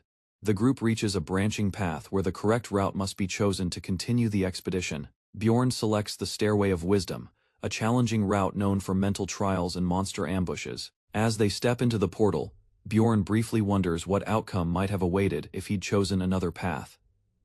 Visions of a blood-soaked battlefield flash before him, revealing a darker alternative. Several companions lie wounded and lifeless, hinting at a failed journey through another route. Bjorn silently acknowledges that his current decisions spared them from a devastating fate. Following the selection of the Stairway of Wisdom on the first floor, the team pressed onward through the dungeon. By alternating between the paths of courage and wisdom, they successfully reached the 12th floor. To their shock, an enormous troll appeared, a top-tier X-class monster, far stronger than anything expected at this level. Recognition came quickly. It was the rare keyboard smasher, known for destructive power and nearly unbeatable strength. Encounters like this were unheard of below the 20th floor. Blame fell on Hans, whose influence, often called the Hans effect, seemed to bend the dungeon's rules. Despite the fear gripping them, the group tightened formation, preparing to face the impossible. Weapons clashed against the beast, sparks flying as blades and magic met its thick hide. The troll roared, its response immediate and savage, knocking back attackers without hesitation. A shield-bearer barely withstood a crushing blow, armor dented and balance shaken. Other members charged in, relying on traits like knockback resistance and shock absorption. Even so, the troll's raw power sent multiple fighters reeling across the floor. Adjusting strategy, Hikuro swapped to a specialized shield to endure repeated hits. Despite his efforts, each swing felt ineffective, barely leaving a mark. At last, the mage completed her enhancement. An ice-forged spear gleamed. A blinding surge of ice magic pierced through the battlefield, launched directly toward the troll. The enhanced spear struck its chest, causing the beast to stagger under the pressure of freezing energy. Yet even with the impact, the monster growled defiantly, its eyes still burning with rage and vitality. The team didn't relent, continuing their assault from all sides to break its defense. Despite heavy blows, the troll's hide remained nearly unscathed, its resistance exceeding expectations. Panic crept in, even the thought of retreat sparked desperation, as escape routes were few. In a past encounter, a grade 5 sun mage nearly killed a vampire in one attack. That vampire, though strong, lacked defense yet still survived the spell with lingering strength. This troll, on the other hand, boasted unmatched regeneration and unbreakable endurance. Hans refocused the group, urging everyone to follow his commands with precision. Devalki began casting a massive curse, draining his energy into a single spell. Time dragged as the battle pushed on, and exhaustion set in for the team. Rottmiller distracted the troll, giving Misha a clear opening to strike. With precise aim, she unleashed a flurry of attacks on a single weak spot, blood spraying as the concentrated damage finally broke through. As the troll lunged forward, the command to dodge rang out, but not everyone could react in time. Diviwaki took the brunt of the attack, sending nearby allies tumbling from the impact's force. Struggling to maintain footing, one fighter compared the chaos to walking on cracking ice. Desperation surged. Aaron screamed for Diviwaki, fearing the worst as the battle raged on.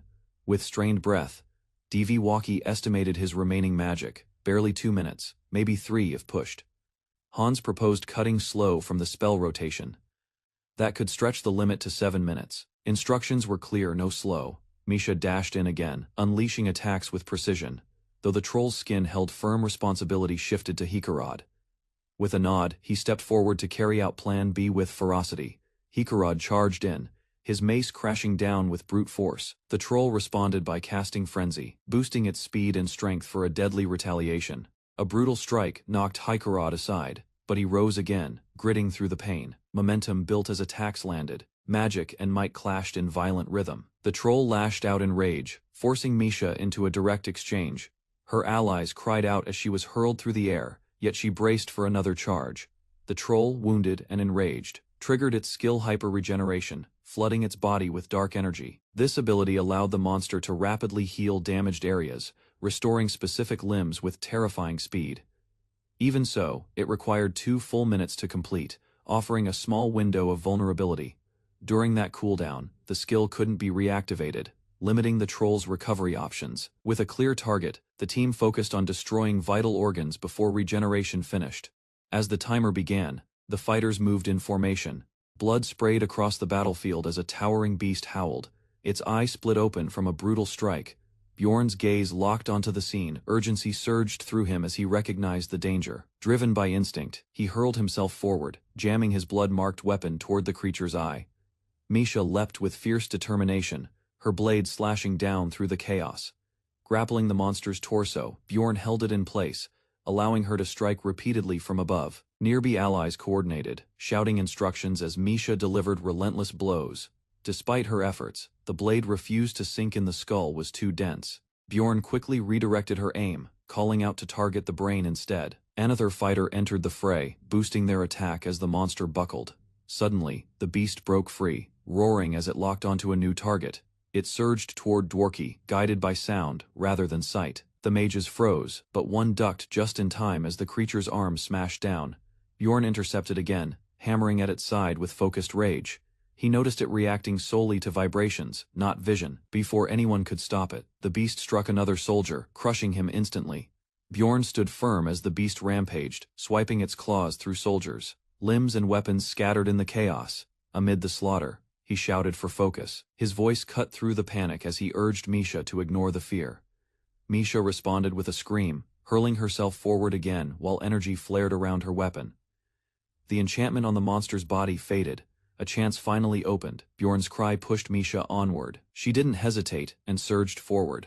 As her body glowed blue, she activated her ultimate skill and launched a devastating strike. Screaming, Misha rained blow after blow onto the target. Red aura erupted with every slash, unleashing her fury.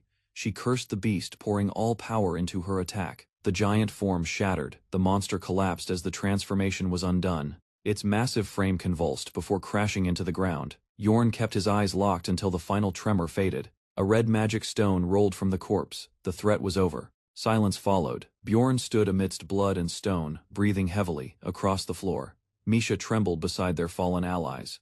He looked at her and knew this battle was real, and survival had changed them both. As the dust settled, Bjorn realized Rotmiller's leg was intact, a miracle after the chaos. His attention shifted to Dworki, who lay unconscious and bleeding. The team gathered with growing fear. Misha panicked, noting he wasn't breathing. Bjorn moved in, prepared to act without hesitation. Dworki, a fragile mage by nature, had suffered immense trauma. His spine was bent and his limbs twisted unnaturally. Blood trickled from his nose and mouth, a clear sign of internal damage. Bjorn cursed his earlier choice to use the supreme potion too soon, but a comrade stepped forward, offering another relief washed over them as the potion was administered. Dworki's condition began to stabilize. Misha silently wept in gratitude. They had all made it through. Despite the outcome, unease lingered. Not everything felt like a victory. Memories of the fight lingered. It hadn't been tactics or strength that saved them. Bjorn realized it had all come down to luck. A different outcome had been inches away. Accepting this truth deepened his understanding of what survival truly meant. The party regrouped. One voiced thanks for escaping unscathed. Bjorn blamed himself for the near failure, but his allies reassured him. They affirmed his judgment had saved them. No one else could have led them through it. Dworki slowly regained consciousness, blinking as his vision cleared. Bjorn and Misha reassured him that everyone was safe, urging him to stay still. A smile formed on Dworki's face as he expressed relief, though Misha scolded him tearfully for speaking in his condition. The group reflected on their near-death experience, questioning their performance. They debated whether their actions had truly earned victory. Bjorn turned the conversation serious, shifting attention to what comes next. Next afternoon, sunlight bathed a signboard in town. A mysterious woman arrived at the building, her eyes sparkling with emotion. She smiled brightly, overjoyed that she could finally meet someone again. After a grueling expedition, the group marches into the city and proceeds straight to the Temple of Furlias. With the threat behind them, adventurers exchange brief words, deciding to rest before handling further matters. Once the visit ends, the party disperses toward familiar streets. Bjorn and the red-haired warrior head off together without fanfare. While rewards are discussed, some express frustration at the lack of rare loot, despite the heavy effort. The red-haired fighter proposes heading to the inn. Caught off guard by Bjorn's agreement, she reacts with flustered energy. Her tone turns defensive, suspecting he might flee again. Bjorn gives no answer, his presence steady. They move toward her inn, avoiding needless detours. Inside, he quickly freshens up and begins sorting his equipment. She returns, surprised at how fast he finished. He gestures for her to go next. Carefully, Bjorn separates valuable goods from those to be sold. Every item is weighed in silence. A knock interrupts his thoughts. A guild messenger stands at the door. Suspicious, Bjorn demands an explanation. Karen Tarson, a young barbarian, has requested Bjorn as a witness. He faces accusations of being a marauder, and only Bjorn can prove otherwise. Without hesitation, Bjorn halts his plans. Someone needs his help immediately. Just as Bjorn prepares to leave, a surprised voice questions his sudden urgency. The red-haired girl speaks, feeling brushed aside without proper explanation. Bjorn offers no comfort. His mind is elsewhere as he exits, leaving the girl stunned and shouting in confusion. Down the crowded street, Bjorn walks with purpose. A few days earlier, in the witch's forest, a silver-haired woman instructed her companion on how to sense magical waves. They stood still, focusing their senses to trace the portal's magic. Their ears catch the faint signal. She points in the direction of the wave, confident in the path forward. The two advance through the shadows, their movements cautious and alert to change. Suddenly, a louder pulse of magic interrupts their stride. Erwin bolts ahead without warning, drawn by a voice she instantly recognizes. She sprints faster, convinced that the familiar tone belongs to the man she calls Mr. Despite changes in gear and a helmeted face, she's certain it's him and races to reach him. Bright light engulfs the figure ahead. Erwin shouts for him, desperate to confirm it's truly him. Her steps quicken. She reaches for him, ignoring everything else around her. Without hesitation, she rushes into the portal's light, determined to follow wherever he goes. Erwin charges toward the portal, convinced the voice is Bjorn's behind her. Rottmiller yells for her to stop. Catching her arm, Rottmiller warns her of the danger. Entering unprepared could brand her as a raider. Erwin protests through tears. Despite not seeing him clearly, she insists it was him.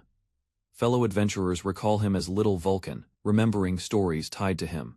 The misunderstanding deepens. A girl realizes she locked herself away and missed his return entirely. As she exits, regret floods her thoughts. She vows to apologize when they meet again. She reflects on not searching earlier. Embarrassment lingers, but hope drives her forward. A quiet hallway greets her as she knocks gently. Her pace slows, anticipation rising. To her surprise, a familiar face opens the door, and recognition sparks in her eyes. Nervous excitement builds. Her heart races at the thought of meeting Bjorn again. However, the red-haired girl greets her instead, confused by the sudden visit. Realizing her mistake, the newcomer asks for Bjorn's room, uncertain where she stands. The red-haired girl hesitates but confirms she knows him. She offers to let her wait inside. Panic spreads through the visitor. Realizing this may be his actual room, she freezes. With confusion mounting, she struggles to explain. The silver-haired girl reacts sharply, surprised by the redhead's casual tone. She questions the situation, confused by the implication that the redhead and Bjorn might be living together. Despite her doubts, she decides to stay and asks permission to wait inside until Bjorn returns. The redhead leads her in, warning about the room's mess. Recognizing the setting, the silver-haired girl states she's been in similar situations with Bjorn before. Hearing this, the redhead realizes she might also be an adventurer, and grows defensive. The guest calmly explains that the items were taken from marauders, not stolen. She emphasizes that Bjorn would never commit such acts, confident in her belief. However, her tone darkens as she warns that anyone coveting what isn't theirs deserves consequences. At the Explorers Guild in Zone 7, Bjorn Yandel listens to an unexpected message, someone from his past wishes to meet. Doubtful, he questions the reason behind the invitation, especially since the woman was once his hostage. Unmoved by the vague explanation, he rejects the offer. Rising from his seat, Bjorn prepares to leave without hesitation. The receptionist panics, reaching out in desperation, insisting that the meeting poses no threat. Without slowing down, Bjorn makes his stance clear. He wants no part in unclear dealings. Guards soon arrive, confirming the earlier incident was self-defense, and instructing others to leave. It becomes apparent that Karen served only as bait, a tool to lure Bjorn into the guild. Mention of Lady Urbans sparks vague recognition she's identified as the guild leader's daughter. Bjorn shows no concern, brushing off the memory with indifference. Elsewhere, officials discuss the young woman's boldness and her secret involvement in recent guild affairs. Suspicion rises her connection to Bjorn was part of a larger deliberate plan. Inside the chamber, resentment festers as one advisor sees her behavior as undermining leadership. He grips his teacup tightly, masking his anger behind a calm expression. Both Lady Urbans and Bjorn have become targets. Their defiance will not go unanswered. A sudden downpour blankets the town in darkness as Bjorn rushes through the streets, muttering in frustration. Villagers glance up, surprised by the weather shift, while Bjorn heads toward shelter with a growling stomach. Taking cover, he decides to eat while monitoring the area. A server brings out his food, surprising Bjorn with the timing and volume of the feast. As he bites into the meat, his face shows mild disappointment, despite the presentation. He silently compares it to Imshar's cooking, already craving her superior grilling skills. The sound of rain outside reminds him of pancakes and rice wine back home. Though he misses that taste, he admits such food likely doesn't exist here. Yet, comfort has set in. He no longer feels the urge to return. Fond memories of daily laughs with comrades pass through his mind, even with hardships. Something about this life has grown on him. Settling alone at a tavern table, he recognizes his quiet attachment to this world. Bjorn reflects on his future, knowing his current team won't survive tougher battles. Monsters ahead are unlike anything they've faced. Luck won't be enough next time. Just as his thoughts settle, someone calls his name, pulling him back to the present. Bjorn finds himself eating at a shop unexpectedly owned by a fellow adventurer's wife. He's surprised that a married man would take on labyrinth risks alone. Though curious, Bjorn keeps his thoughts to himself, noting it's not really his concern. The man expresses admiration for Bjorn's strength and asks to join his team. But the man justifies it by pointing out Bjorn's honorable actions. Bjorn recognizes his potential, but clarifies the team was temporary. They agree to revisit the discussion later if a team slot opens. After parting ways, Bjorn reflects briefly on a previous negotiation involving precious stones. Meanwhile, ominous lightning strikes as a new presence, declares judgment on those who covet others. A white-haired girl watches silently, emotion stirring as she sees someone arrive. Though he wasn't taken from her, she can't shake a rising sense of jealousy. Her rival, Misha Karlstein, appears cheerfully and greets her with confident energy. The girl nervously introduces herself as Erwin Fernakshi di Tertia. Misha compliments her name and casually prepares to clean the area. With suspicion lingering, Erwin hesitantly asks if Misha is involved with Bjorn, but Misha dismisses it as mere teamwork. Erwin assumes Misha and Bjorn bathe together, provoking a flustered reaction. Misha teases her about borrowing the Barbarian's bathroom, implying proximity and familiarity. Silently accusing Misha of manipulating the situation with underhanded tactics, the question turns to Erwin's relationship with Bjorn, which she describes formally and respectfully. A nickname shared only between the two is brought up, subtly igniting tension. Erwin claims a deeper bond through shared hardship, while Misha questions the significance of her story. Erwin grows defensive, unsure how to respond to Misha's challenge. Misha presses on, pointing out that despite Erwin's claims, Bjorn never mentioned her. A warning is issued: hostile behavior, and delusions won't win favor or patience. Erwin, regaining focus, recognizes Misha not as a friend, but a threat. She declares the woman an enemy intent on stealing something valuable. An ice spell is summoned in fury, escalating the conflict between them. In that frozen moment, Erwin realizes Misha is stronger, and the fight is unwinnable. Fear sets in. She's reminded of losing someone precious in the past. Overwhelmed by emotion, she pleads silently, desperate not to lose Bjorn again. As Bjorn ascended the staircase, something about the quiet hallway made him slow his steps. The creak of a cabinet echoed faintly, drawing his attention the moment he opened the door. To his surprise, Erwin was inside, her eyes wide with panic as she froze in place. Seated nearby, a red-haired woman acknowledged his return, casually noting the presence of a guest. Without warning, Erwin dashed toward him, her voice filled with urgency as she cried out.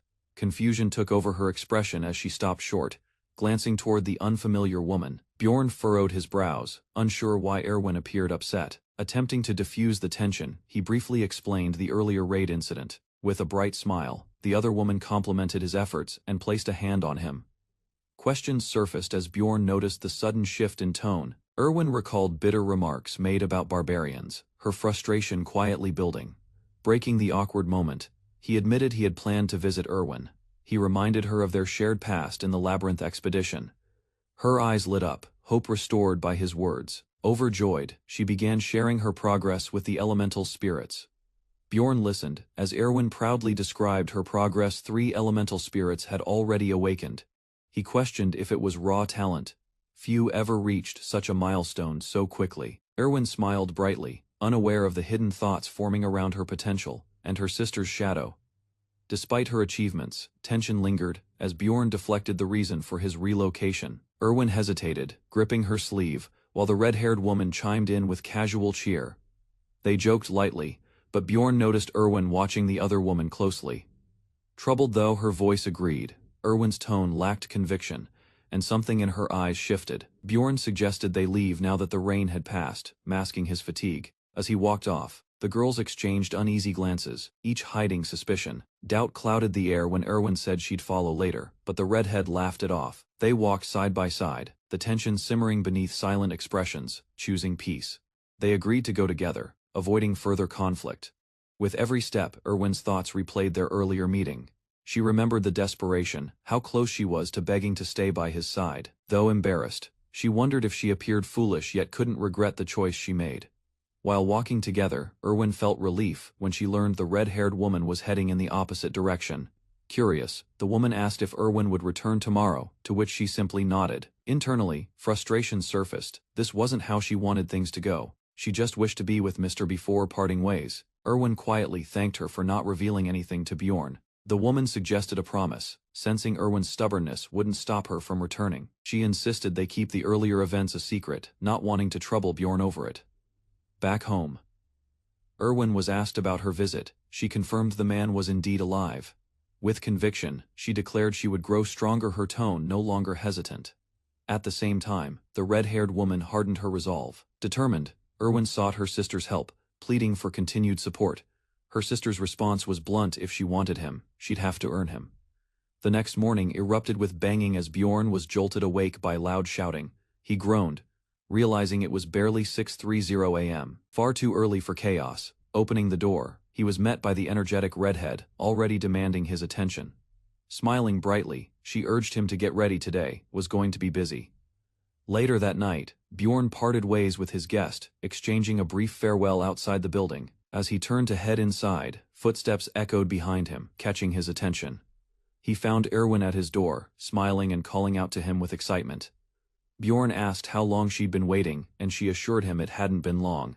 She revealed she'd soon start intensive training and wouldn't be able to visit often. Though she wished to come more, travel time made frequent visits difficult.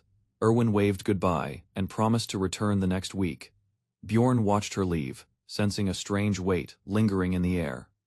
Elsewhere, a mysterious conversation unfolded, hinting at deeper interest in Bjorn's character. Inside the tavern, the group convened to assess the profits from their latest dungeon run. Thanks to skillful skinning and resource use, their earnings exceeded initial expectations. Bjorn calculated his total haul over 1.67 million stones, far surpassing his previous records. Including rare drops and equipment, the profit margin proved even more impressive. Without realizing it, Bjorn raised his mug alone, disrupting their shared drinking ritual. Quickly recovering the mood, the dwarf initiated a proper toast, and everyone joined in celebration. One by one, teammates excused themselves, beginning to disperse from the table. Though tempted to leave, Bjorn hesitated, unsure how the dwarf might react. Spotting the dwarf chatting elsewhere, he relaxed until someone unexpectedly spoke his name. A nervous ally approached, seeking a rare one-on-one conversation with Bjorn. He struggled to speak clearly, while Bjorn listened with quiet interest. Uncertain but attentive, Bjorn waited to hear what was on the man's mind. The other finally admitted lingering effects from their last dungeon battle. Though shaken before, he now felt fully recovered and ready to talk.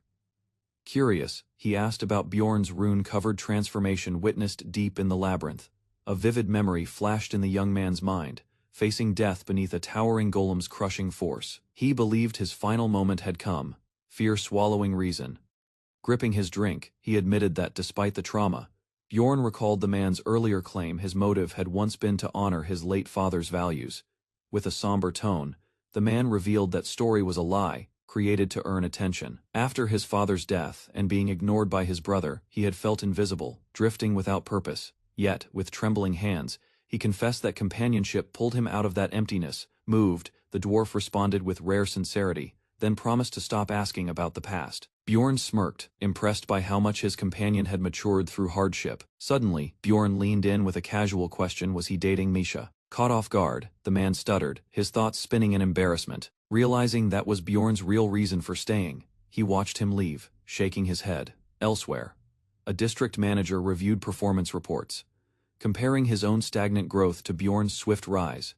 Despite his years of effort, he couldn't match the Barbarian's explosive advancement. Coldly, he concluded that Bjorn and his team weren't normal humans, they were something else, entirely. Outside the building, the district manager coldly questioned whether the man's teammates would stay loyal out of pity, implying abandonment was inevitable without strength. With a smug tone, he urged the listener to make the wise choice, walking off into the twilight. Bjorn, back at his inn, cursed as he recalled how his companion drank heavily and collapsed. The memory replayed downing multiple drinks before passing out left him with another burden to manage. Suddenly, a red-haired woman entered uninvited, claiming she came because he wouldn't meet her. He stared at her in confusion, struggling to recall who she even was. She mentioned Braun Rottmiller, linking him to her father and suggesting Bjorn was involved. Though uncertain, she declared her intention to bring down her father using Bjorn's help. Her voice grew intense as she insisted this was the only way to free herself. Bjorn, uninterested, told her to leave, unwilling to risk conflict with the district's power. Frustrated by the rejection, she stormed out, slamming the door behind her. Before leaving, she warned that only she could stop her father's schemes. Exhaled in relief, once alone, pondering the name Rottmiller. As routine returned, he enjoyed a hearty breakfast from Misha, ready to move forward. After finishing lunch, Bjorn visited the library to study the world structure and mechanics more deeply.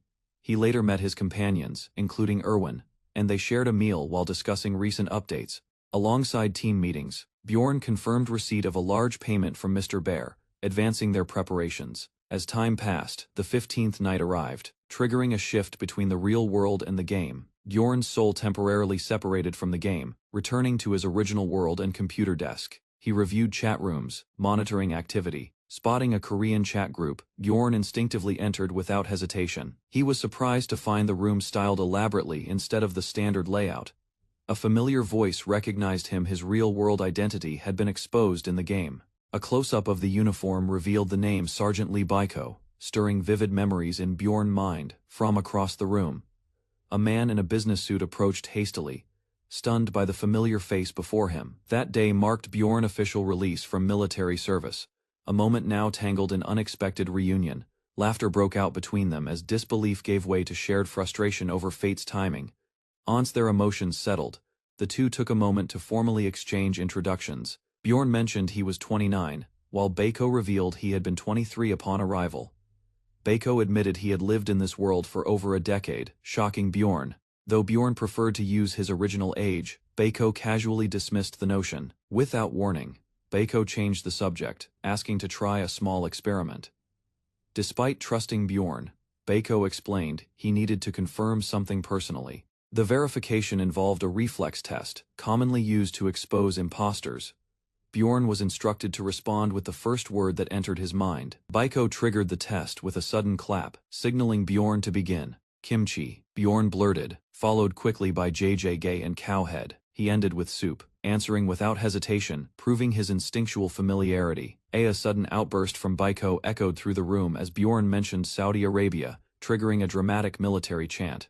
Standing tall, Baiko shouted a patriotic slogan with unexpected intensity. Trying to explain himself, Bjorn admitted he was a public servant, not a soldier, attempting to ease the tension. With a serious tone, Baiko leaned forward and stated it was time for the final test. Bjorn hesitated, confused by Baiko's intense expression, as he braced himself for another strange question. The answer came out wrong. Bjorn said Lee Wanyong, offending Baiko. Baiko chuckled, satisfied, confirming Bjorn's Korean identity without doubt.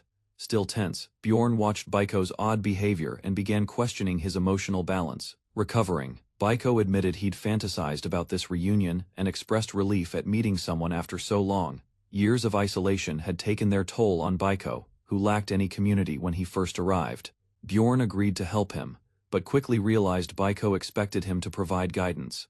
They exchanged gaming credentials, comparing their experience with 10 runs and obscure patches. While Bjorn claimed he wasn't chasing profit, reflecting silently, Bjorn showed caution but also clear thought behind every action he took. Baiko lightened the mood, offering to chat casually, realizing Bjorn didn't know the answer to his question. Though disappointed, Baiko didn't press, instead offering a serious warning to keep his identity hidden from others. When Bjorn asked why, Baiko explained that some factions were closely tied to the royals and could pose a threat. Curious, Bjorn wondered if it was possible for someone to detect a player's true identity. Baiko shook his head and explained the world wasn't originally built for players, it had only been altered after their arrival. The story that followed was unexpected. These players were evil spirits. A secret text mentioned they came from different dimensions, possessing rare and diverse powers. One of them even rewrote the very laws of the realm itself, reshaping reality to their will. This knowledge, kept hidden from most, confirmed Baiko's grasp of the world's deeper truths. Though Bjorn questioned how Baiko knew so much. Baiko admitted he lived in seclusion, relying on an underground chat room for recent updates. He offered Bjorn access to Observer of the Round Table, a hidden veteran player group. Baiko explained the group offered survival tips. Bjorn was stunned by the strange life Baiko had led in this world. After leaving, Bjorn gained access to the Round Table and entered a new phase of adaptation. Masked figures filled the grand chamber, each wearing elaborate disguises, observing the newcomer with suspicion. One masked member voiced concern over the unfamiliar presence, stating that no new members had been approved recently. The lead figure demanded the stranger's identity and sponsor, warning that lies would shatter their mask and lead to expulsion. An internal rule stated masks would only react once the official assembly had begun. Bjorn remembered Baiko's stern advice, avoid revealing personal identity and simply follow his instructions if pressed. Bjorn hesitated as attention focused entirely on him. In response, Bjorn gave a bold excuse, claiming he came by recommendation from their mother. That strange reply stunned the room, though Bjorn insisted he'd heard all about them from Baiko. The group's confusion grew, though none could verify or challenge his claim outright. Suddenly, the narrative shifted back. Baiko asked one final question, looking more serious than before. Bjorn offhand response offended Baiko, provoking a sharp reaction. Despite the moment, Baiko smiled, affirming Bjorn's Korean identity with confidence. Swallowed by crimson mist, Bjorn stands before a beast-like figure demanding honesty. He analyzes the situation, realizing he's in the spirit realm, not by nature, but due to possession mechanics. The golden masked observer watches as the beast insists he repeat everything with clarity. Instead of showing fear, a masked woman responds confidently, shifting the mood. She casually mentions a recommendation, catching the fox-faced interrogator off guard. Shock replaces his expectation of panic. To others, her attitude reads as arrogance. The masked man silently notes her behavior could provoke serious trouble, rather than wait. She begins constructing her image deliberately. Reputation here is survival. Annoyed by her demeanor, the fox-eared figure silently labels her as presumptuous and irritating. An onlooker reflects such pressure isn't meant for newcomers, but some possess the mental strength from the start. A sinister grin surfaces in memory. Someone once warned of this exact danger. Without warning, magical tendrils erupt, dragging her violently through the void. No one intervenes. She spirals downward, surrounded by blood-red energy. One participant pleads innocence, terrified to draw attention. The pressure intensifies. Her mind feels torn apart. Screams echo through the chamber. Observers remain still. Her torment is the test, and she's reaching her limit. The fox-masked judge smirks, intrigued by the developing tension. Bjorn's calculated performance draws notice. Nearby participants whisper, suspecting madness. The image of an unpredictable lunatic is spreading. Suddenly the chamber reacts, doors lock shut. Bjorn inwardly confirms his goal: instill fear, not familiarity. A voice announces the beginning of the meeting. Members shift in their seats with focus. Lion, new to the gathering, is asked about their origin and who extended the invitation. Rather than demand answers, another offers payment for information. Words now carry measured weight. Guesses arise about Lion's sponsor. The tone darkens. Being wrong could provoke hostility. Bjorn's silence signals caution. Rules of this group demand care over bravado. Even the crystals seem to pulse with energy. Every reaction is under silent scrutiny. The golden mask scoffs at vague comments. Value lies in precise, verifiable intel. Bjorn pretends ignorance, masking what little he knows. The lie buys him time. Eyes press him for meaning. Internally, he braces stillness. Now is survival. Suddenly, another voice reports success. The Jaglian clan beat a floor boss. Bjorn connects this to earlier signs. His gamble entering the group proves timely. As details unfold, interest shifts. Questions about a hidden piece hint at deeper secrets. The golden masked man tries to calm the mood, reminding Crescent Moon that risky talk isn't proof of real knowledge. Bjorn recalls when he saw Crescent's behavior and calculated how to respond. News breaks that the fairies have discovered traces of the relic thief, information deemed highly classified. As the meeting continues, Lion is called to speak. Internally, he realizes it's his turn. He announces that defeating a half-demon in a group of 3 guarantees an essence drop. The room reacts in disbelief. Crescent Moon and others question if such a feat is even possible. A visual of the 3rd rank monster appears, intimidating and armored in dark metal. It's explained that encountering one is rare, and their power is comparable to high-difficulty field bosses. This revelation confirms Bjorn's knowledge as legitimate. The first round ends. One by one, the masked figures announce their departure. Bjorn also opts to stop, knowing any more could raise suspicion. Eyes quietly turn to him, silently expecting a final word before he leaves. Without speaking further, he vanishes. The room falls into silence. The remaining members reflect. His information, though brief, shook the balance of the group. Even Crescent Moon admits his impact was undeniable, and it happened so quickly. A masked figure reflects on Bjorn's swift exit, surprised by how completely he vanished without a trace. Conversation shifts to whether Bjorn's knowledge was genuine. Before the discussion settles, one member hints that Bjorn's information may not have come from the game at all. Tempers flare. Another participant storms out, venting frustration over lost opportunity. Concern rises that someone like Bjorn might leave permanently. They fear losing more valuable information. A voice warns the rest: offer something meaningful or risk losing everything. Motivation intensifies. Around the table, the atmosphere turns somber. Despite their status, all but one had failed to impress. Bjorn's silence spoke volumes. As the room fades, members are transported back. The first round concludes. Bjorn lies in bed, reflecting on what just occurred. He labels the place fascinating. He doesn't intend to freeload. Earning information matters more than receiving it. His instincts tell him that relationships must be handled wisely. Veterans don't forgive carelessness. Suddenly, a red-haired girl yells his name, waking him from thought. She demands answers. Bjorn had slept all day, worrying her. Feigning confusion, he listens. She claims she's been training seriously defensive, but honest. Bjorn listens as the red-haired girl explains she met with Bwaki and visited her family. Learning that Bwaki initiated the meeting, Bjorn grows wary. Pressing her gently, he tries to uncover the reason behind Bwaki's visit. She hesitates, uncertain whether to reveal his intentions. Returning to his quarters, Bjorn was surprised to find the cat-eared girl already waiting inside. She brushed off the situation, insisting they were close enough to skip formalities. Trying to sound casual, she mentioned Devalki's dilemma about confessing feelings to someone. When Bjorn asked for details, she said she advised him to be direct and brave. Internally, he realized she still hadn't figured out she was the one being referred to. Then, with hesitation, she invited Bjorn to visit her home, saying her father wanted to meet him. Bjorn accepted without pause and simply asked for the time. She panicked, saying she wasn't prepared and had to inform her father first. He noted the irony: she often avoided time with him, yet seemed eager for this meeting. Her unusually shy behavior left him puzzled. By the next day, Bjorn was already on his way to her residence. Defeating beasts along the path, he gained valuable combat and mental experience. 3 days later, they traveled by cart through winding roads.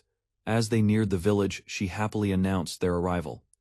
Walking side by side into the sanctuary, Bjorn silently took in the new surroundings. While walking through the village, a child pointed at Bjorn, calling him a barbarian, drawing stares. The father quickly hushed the child, signaling tension still surrounded Bjorn's presence. He said nothing, but Misha noticed his silence and asked if he wanted to leave early. Contrasting the wild barbarian camps, the sanctuary appeared structured and peaceful. Bjorn observed the neat layout and questioned whether all sanctuaries looked like this. Misha explained that their ancestors once lived in forests, but modern traditions had changed. Eventually, they arrived at her home, a large and intimidating estate. Bjorn was stunned by its grandeur, though he masked it behind calm eyes. Misha hesitated at the gate, visibly nervous, and Bjorn urged her to proceed. Inside, her father questioned her about a magical beast named Skadia. She admitted she hadn't told anyone and promised to keep it a secret. Coldly, her father demanded she bring Bjorn to him next time, maintaining his distant tone. Fearfully, Misha recalled a terrifying memory involving her father's power. Though everyone else was aware, she deliberately kept it from Bjorn. Not wanting him to see her burdens, she tried harder to act normal around him. Although her siblings disapproved of her frequent visits, Misha kept returning home. She endured the isolation and cold treatment during family meals, with servants casting judgmental stares. What kept her going was a lesson she'd learned from Bjorn: avoiding problems wouldn't fix them. Her father issued an ultimatum: bring Bjorn soon or face uncertain consequences. Though confused by her father's fixation, she agreed, hoping family acceptance would boost her confidence. Bjorn accepted the request without hesitation, but her relief quickly turned into anxiety. At the gate, Misha hesitated, revealing only her father knew about her spirit-beast pact. She warned Bjorn not to be upset by whatever happened inside the estate. As they entered, a voice asked who had arrived, prompting her to nervously respond. They were met by a hostile servant, who insulted Misha at the door, trying to brush it off. She told Bjorn to ignore it, but he silently grinned. His unsettling smile worried her more than the insult itself. Misha remained hopeful, telling herself that soon everything would be fine. But Bjorn sensed resentment and hostility radiating from within the estate. To him, it felt less like a home, and more like walking into a dungeon. Bjorn's expression turned fierce as he unleashed a flurry of strikes across the courtyard. The force of his attack cracked the gate and shattered the calm of the estate. A servant shouted at him to behave, but Bjorn questioned the idea of manners in hostile territory. He approached another servant, stating something was clearly wrong with his reasoning. Misha tried to stop him, realizing he might go too far with his actions. Bjorn calmly explained that based on his logic, the next step was to crush the man's spirit. Bjorn faced Misha in silence, observing her guarded posture. Though she tried to appear calm, Misha's eyes shimmered with hesitation. Doubt clearly gripped her. Instead of demanding an answer, Bjorn encouraged her gently, reminding her she deserved to act for herself. A harsh voice forced her to reflect. Was loyalty to family worth more than her own life? Her eyes widened as if realizing the true weight of her choice. Bjorn took control of the moment. He offered her assurance and pressed forward without waiting. An enemy's insult was cut short as Bjorn struck him down in a single blow. He didn't stop. Momentum carried him through multiple foes, overwhelming them with sheer force. Gasps and shouts erupted as startled onlookers scrambled to understand the sudden outbreak. Alarmed footsteps echoed as someone announced the incident: a barbarian attacked the gate. Misha's worry deepened, but Bjorn stood firm, already anticipating what came next. Her brother arrived, recognizing Bjorn. He realized this was the outsider their father mentioned. Despite past aid, the brother responded with disdain. Ignoring any prior help, Bjorn called out the treatment he'd received. Made to feel like a lowly servant, smug and unapologetic, the man confessed his bias. He never intended to show respect. A bystander suggested punishing the offender, hoping to end the conflict quickly. Bjorn, however, wasn't satisfied. His plan wasn't just about justice, it was about sending a message. He stepped forward with intent. The goal wasn't revenge, but a demonstration that he couldn't be disrespected without consequence. A blow landed before the enemy could speak further, cutting off any protest. Bjorn unleashed a devastating strike, overwhelming the target with brute force. Others shouted in panic, watching Sir Talon fall under the barbarian's attack.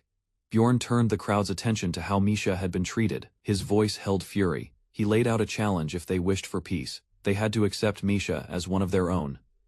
The brother gave a reluctant smile, claiming he'd apologize, though he clearly didn't mean it. Bjorn gave the order. Misha was told to reveal the truth, to act freely. She hesitated, afraid her father wouldn't forgive her, but Bjorn insisted. In his eyes, family should apologize when they're wrong. He promised to stand with her.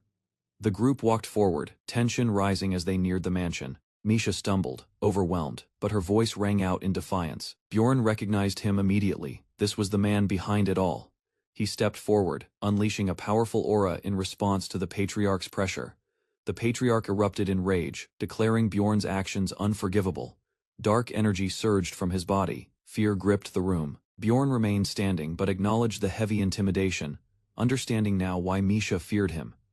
As the aura subsided, the patriarch grabbed Bjorn's shoulder in anger.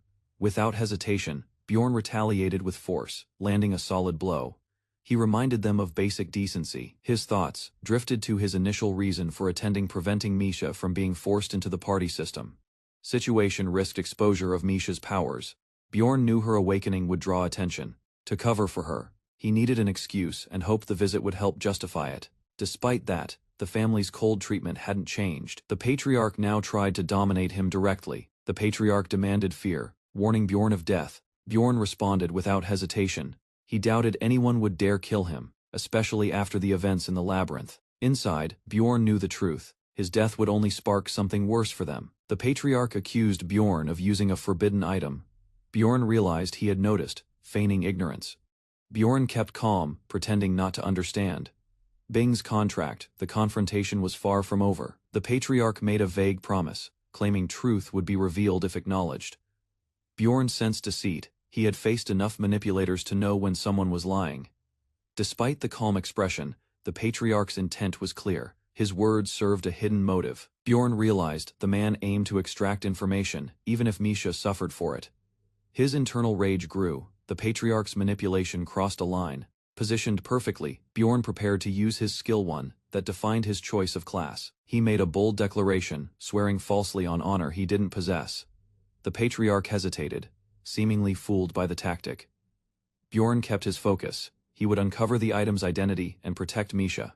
The city of Karlstein basked in golden dusk, yet Bjorn's mind remained unsettled. Lying back on coarse bedding, he reviewed everything: Misha's fate, her fragile standing, and the delicate politics ahead. Rather than brute force, careful decisions would determine the outcome. In a dim-lit hall, the family head considered recent disturbances with quiet intensity. A knock interrupted his thoughts. Upon hearing Misha had returned, he gave a nod to allow her in. Nervous but determined, she faced him and tried to speak. Acceptance came without conditions. She was no longer an outsider, but now his daughter in name. Surprised, Misha hesitated. The revelation felt sudden, unearned, and suspicious. Later, confronting Bjorn, she pressed him about his vow, questioning whether he truly meant what he had sworn. Caught off guard, Bjorn struggled to reply, his gaze dropping in silence. Moments passed before he quietly admitted the truth: he had lied. But that lie wasn't meant to harm. She mattered more to him than the code of warriors. Emotions swirled as Misha recognized the weight behind his words. Yet anger returned when she stood once more before the family head, voice sharp with rejection. She revealed the truth. Her mother had hidden they weren't related by blood. Alberni Karlstein erupted in frustration, unable to understand why Misha rejected the offer to join the family fully. His voice thundered through the hall, questioning why she would abandon such a rare opportunity. Misha's answer was simple, yet defiant: she did it because she wanted to, no longer bound by expectation. 10 days later, a quiet tavern in the 7th district became the scene for a new conversation. Bjorn mulled over the contradiction of being unable to trust someone based solely on hearsay. Despite warnings, he still found it difficult to picture Rottmiller betraying him intentionally. Curious, Bjorn asked Rottmiller about a visit to the guild after their last expedition. Rottmiller hesitated, visibly uneasy as he admitted he had been called there. Suspicion rising, Bjorn confirmed his knowledge came from someone inside the guild. Finally, Rottmiller revealed the truth. The district manager tried to bribe him to betray Bjorn. He insisted he had refused, pretending not to hear the offer at all. Bjorn accepted the explanation with quiet thanks, though the air between them remained tense. The next morning, a white-haired girl left after promising to return. Moments later, Misha burst in suspicious of the unexpected visitor. Bjorn calmly explained the girl's purpose, though Misha seemed unimpressed and flustered. Night had fallen as Bjorn waited in the square. He noted Dwaki and Hiccup's absence with mild irritation. Misha pointed out a group nearby: young barbarians, unfamiliar and untrained. Approached by a stranger, the boys were instructed to follow the explorers, sparking unease. One boy introduced himself as Valken, proud son of Jandal, eager and naive. He expressed confusion, not understanding why his presence was considered odd. The group's teachings lacked direction. They hadn't learned caution or how to read maps, only to follow their hearts. Another introduced himself, Karen, son of Tarson, wearing a crazed smile. After a brief exchange, the group departed, leaving behind a curious impression. Watching them go, Bjorn sensed layers of danger buried beneath their innocence. Dwaki and Hiccup finally arrived, flustered and apologetic for the delay.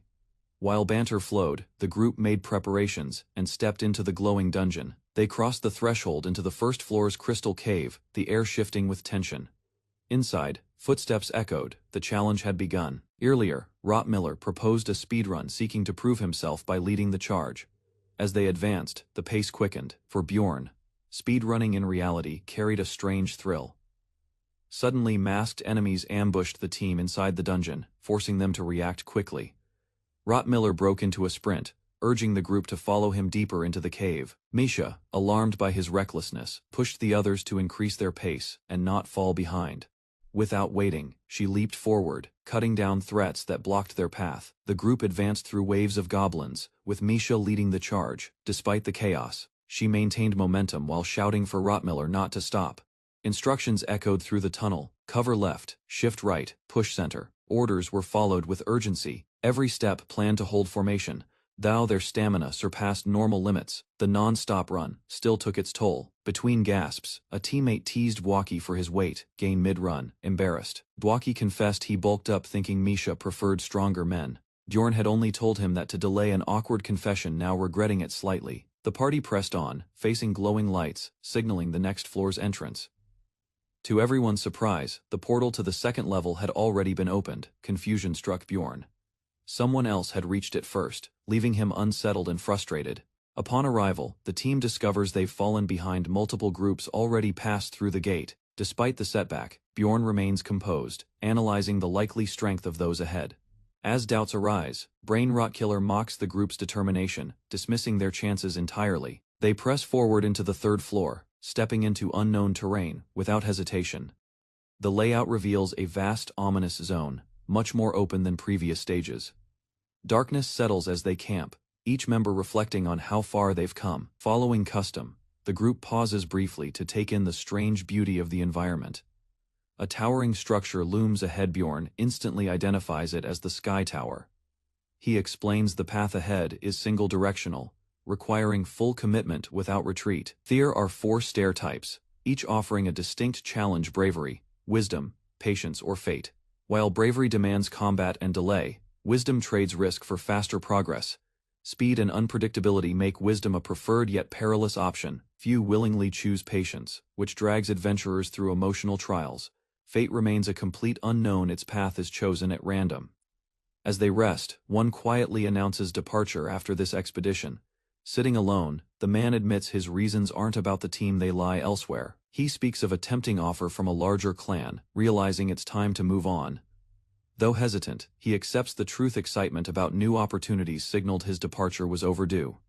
He reflects on the imbalance between talent and social rank. Those at the top rise quickly. In past teams, he moved freely, adapting or departing as needed to survive. But this team made it difficult. He had grown attached to them. Even so, he acknowledges all journeys must end, including his own. A ticking pocket watch marks the hour, signaling the start of a new day. Another teammate urges the others to wake, keeping the group moving forward. After regrouping, the team defeats another wave of monsters with brutal precision. They prepare to ascend, but notice the staircase glowing red. Fate's path has appeared. All 3 staircases shimmer at once, an unusual and risky development. The chance of a Fate staircase appearing is rare, only 5%. Some consider entering it, but past experiences and randomness make it unpredictable. What troubles them most is the remaining 20%, the path no one understands. In the game, 32 types of fate trials existed, each with different effects. Among them were brutal challenges, like defending against 99 goblins, or being forced back to the first floor. Still, the group chooses action over hesitation. Their goal remains clear: keep hunting and advance. Rotkiller confidently agrees to proceed, interpreting the triple fate stairways as a rare opportunity. One door opens, revealing a hidden field with no landmarks or visible exits. Bjorn realizes this isn't a stage from his memories. It's something entirely new and unknown, despite unease. The team agrees to assess their condition before acting. One by one, they notice subtle changes: more stamina, lighter bodies, and boosted mana. Confused, Bjorn senses his strength has increased unnaturally, and others feel empowered too. Yet, something feels wrong. While others grow stronger, Rotkiller feels unusually weak. Bjorn suspects their stats have shifted, but the mechanism remains unclear. They decide to explore, hoping to uncover the exit and avoid further imbalance. Venturing deeper, the party realizes the layout is structured, possibly a hidden maze. They theorize it might be Garbyrus's arrangement, a field known for secret traps and tricks. With only 4 days remaining, their final expedition as outcasts officially begins. While scouting ahead, Misha senses an eerie stillness in the air, expecting danger to strike. As tension rises, her comrades begin exchanging awkward words of protection, trying to lighten the mood. The moment is broken by Rotkiller's confusion, clearly uncomfortable with the display of friendship. Without warning, a fierce beast, ranked 6th, emerges, its roar echoing through the corridor. The monster charges violently, forcing everyone into immediate action. Rotkiller shouts a warning as the enemy rushes in with terrifying speed. Clashing steel and flesh fill the room as the group scrambles to defend. Rotkiller struggles to match the monster's strength, feeling weaker than expected. Waki steps in, unleashing a powerful ice spear infused with sub-rank magic. As the ice strikes true, the monster shatters in a burst of frost and force. Its defeat is confirmed, and the team breathes a brief sigh of relief. The others are stunned, unaware the final blow came from someone unexpected. Bjorn realizes the spear's magic belonged to a teammate, someone who had unknowingly grown stronger. To their surprise, the once weak mage now has the mana capacity to cast high-tier spells. With this victory, doubts fade, clearing the level suddenly feels achievable. Inside Laruka's maze, the party advanced cautiously, surrounded by walls meant to disorient any intruder. Rottmiller paused to mark the wall, hoping to prevent disorientation, while others questioned a scout's usefulness in such terrain. His calm action hinted at deeper skill. Without complaint, he took the map and began updating it. Moments later, he detected approaching movement and warned the group. Without delay, Dwalik began chanting. Energy surged from his position, pulsing outward with controlled force. He unleashed 2 spells in rapid succession. The enemy's arrival was met by powerful magic, halting their charge. The attack revealed a multi-headed beast. Startled, but not slowed, Dwalik maintained control. Another wave of magic exploded on impact. The team stood alert, watching closely. While they processed the threat, Dwalik prepared yet another spell. His performance exceeded all expectations. Trust was granted. The team split duties as Dwalik calmly promised to handle any new threats. Earlier doubts faded. His growth was visible. It became evident the field empowered spellcasters like him unnaturally. His abilities surged as restrictions vanished. The environment amplified his magic beyond normal. Everything felt effortless. Dwalik cast with absolute freedom. Though the party worked together, unease lingered. He still felt like an outsider among them. Bjorn, seated apart from the others, quietly reflected that this might be his final attempt at teamwork. He had no plans to repeat it. Naya shouted his name, annoyed by his silence. He responded vaguely, clearly uninterested in the exchange. Nearby, Owen slept soundly. His ability to doze off during dungeon expeditions never failed to surprise. Bjorn glanced at Owen with disbelief. It was hard to imagine such a laid-back man surviving dungeon life. Dwalik approached, awkwardly bringing up Misha's preferences in men. The timing unsettled Bjorn, sensing where the conversation was headed. Bjorn grew increasingly uncomfortable. Dwalik confessed his feelings, stating he would tell Misha after the expedition. His expression was sincere. Bjorn realized the weight behind the words. Declaring intentions before battle felt ominous, a classic death flag. The group reached what appeared to be a dead end. Confusion set in. Bjorn noticed something unusual about the wall's structure. A slight push activated a hidden mechanism, revealing a passage. The wall rumbled open. Mist poured out from the darkness beyond. Everyone stayed alert. The knight offered to take the lead. Strange symbols lined the floor. The room ahead reeked of danger. The group entered the eerie chamber, where the air grew heavier. Despite the unsettling atmosphere, the team believed this route was preferable to the alternatives. Just as the knight stepped forward, the sigil beneath him lit up. Dark light engulfed the knight. His body surged with sudden power, armor weightless, movement heightened. Everyone looked on in confusion as Rottmiller shouted his name. The effect wasn't just visual, it altered him physically. Bjorn realized others had been here before. The power wasn't random, it adjusted based on the invader. More than one expedition had likely entered the maze. The system scaled enemy difficulty in real time. Whoever or whatever they would face next would be abnormally strong due to this balance mechanic. The Guardian of Balance field effect had taken hold. Their enemies would be no ordinary foes. Elsewhere in the maze, another group reached a stone chamber. The old priest wept, questioning why divine power was given to someone so twisted. With mockery, the dark figure approached, making his intent clear. The priest's arm was severed mid-prayer. Pain overwhelmed him, laughing. The attacker dismissed the loss. It meant little to him. His goal was simple sacrifice, others to gain favor from his god and power for himself. The old man questioned the Dark Warrior's treatment of his teammate, but the man dismissed the injured as disposable. While the priest showed concern, The dark figure forced the wounded to move, showing no sympathy. As tension rose, the priest pleaded, but the warrior's corrupted aura flared in warning, silencing him.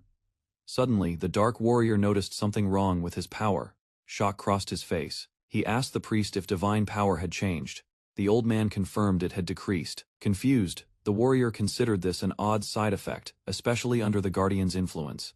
The injured scout also reported feeling weaker than before.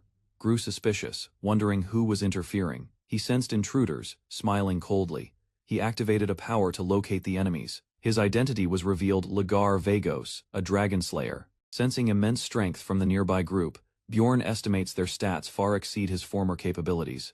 They appear to be seasoned adventurers from at least the 6th floor, gathered before a sealed dungeon gate. Their confident stance and equipment hint at long experience, without clan backing. A red-haired girl hesitantly suggests cooperation, but suspicion lingers in Bjorn's mind as he observes their behavior.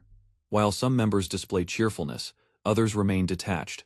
Bjorn quietly judges their lack of initiative. Suddenly, flames erupt as a monstrous enemy, Baronel, emerges with lethal intent. After intense combat, the group brings it down. A system notification confirms a rare labyrinth map has been obtained, identifying the item. One explorer confirms it's a partial map of the current floor. Bjorn warns that lingering could invite more danger and insists they move quickly. Clutching the map, he urges the others to stay alert and prepare for trouble. An ally's injury heightens the urgency. Every second counts. A distant rumble signals incoming threats. Bjorn takes point. Behind him, the mage begins channeling powerful magic. Charging enemies meet a sudden icy blast. Cold tempest sweeps across, freezing multiple foes instantly. Taking advantage, Bjorn leads the retreat through the frozen corridor. The icy spell begins to lose effect, and Bjorn realizes the monsters will break free any second. There's no time to hesitate. Acting swiftly, he strikes down the frozen enemies with powerful swings. After the skirmish, the party pauses in a quiet hallway to recover. Gathered in a circle, the group checks on one another. Hilkrud confirms he's fine, thanks to a lingering buff. Despite the exhaustion, he admits he feels better than during earlier dungeon runs, a sign of progress. Lone member calls out to Bjorn.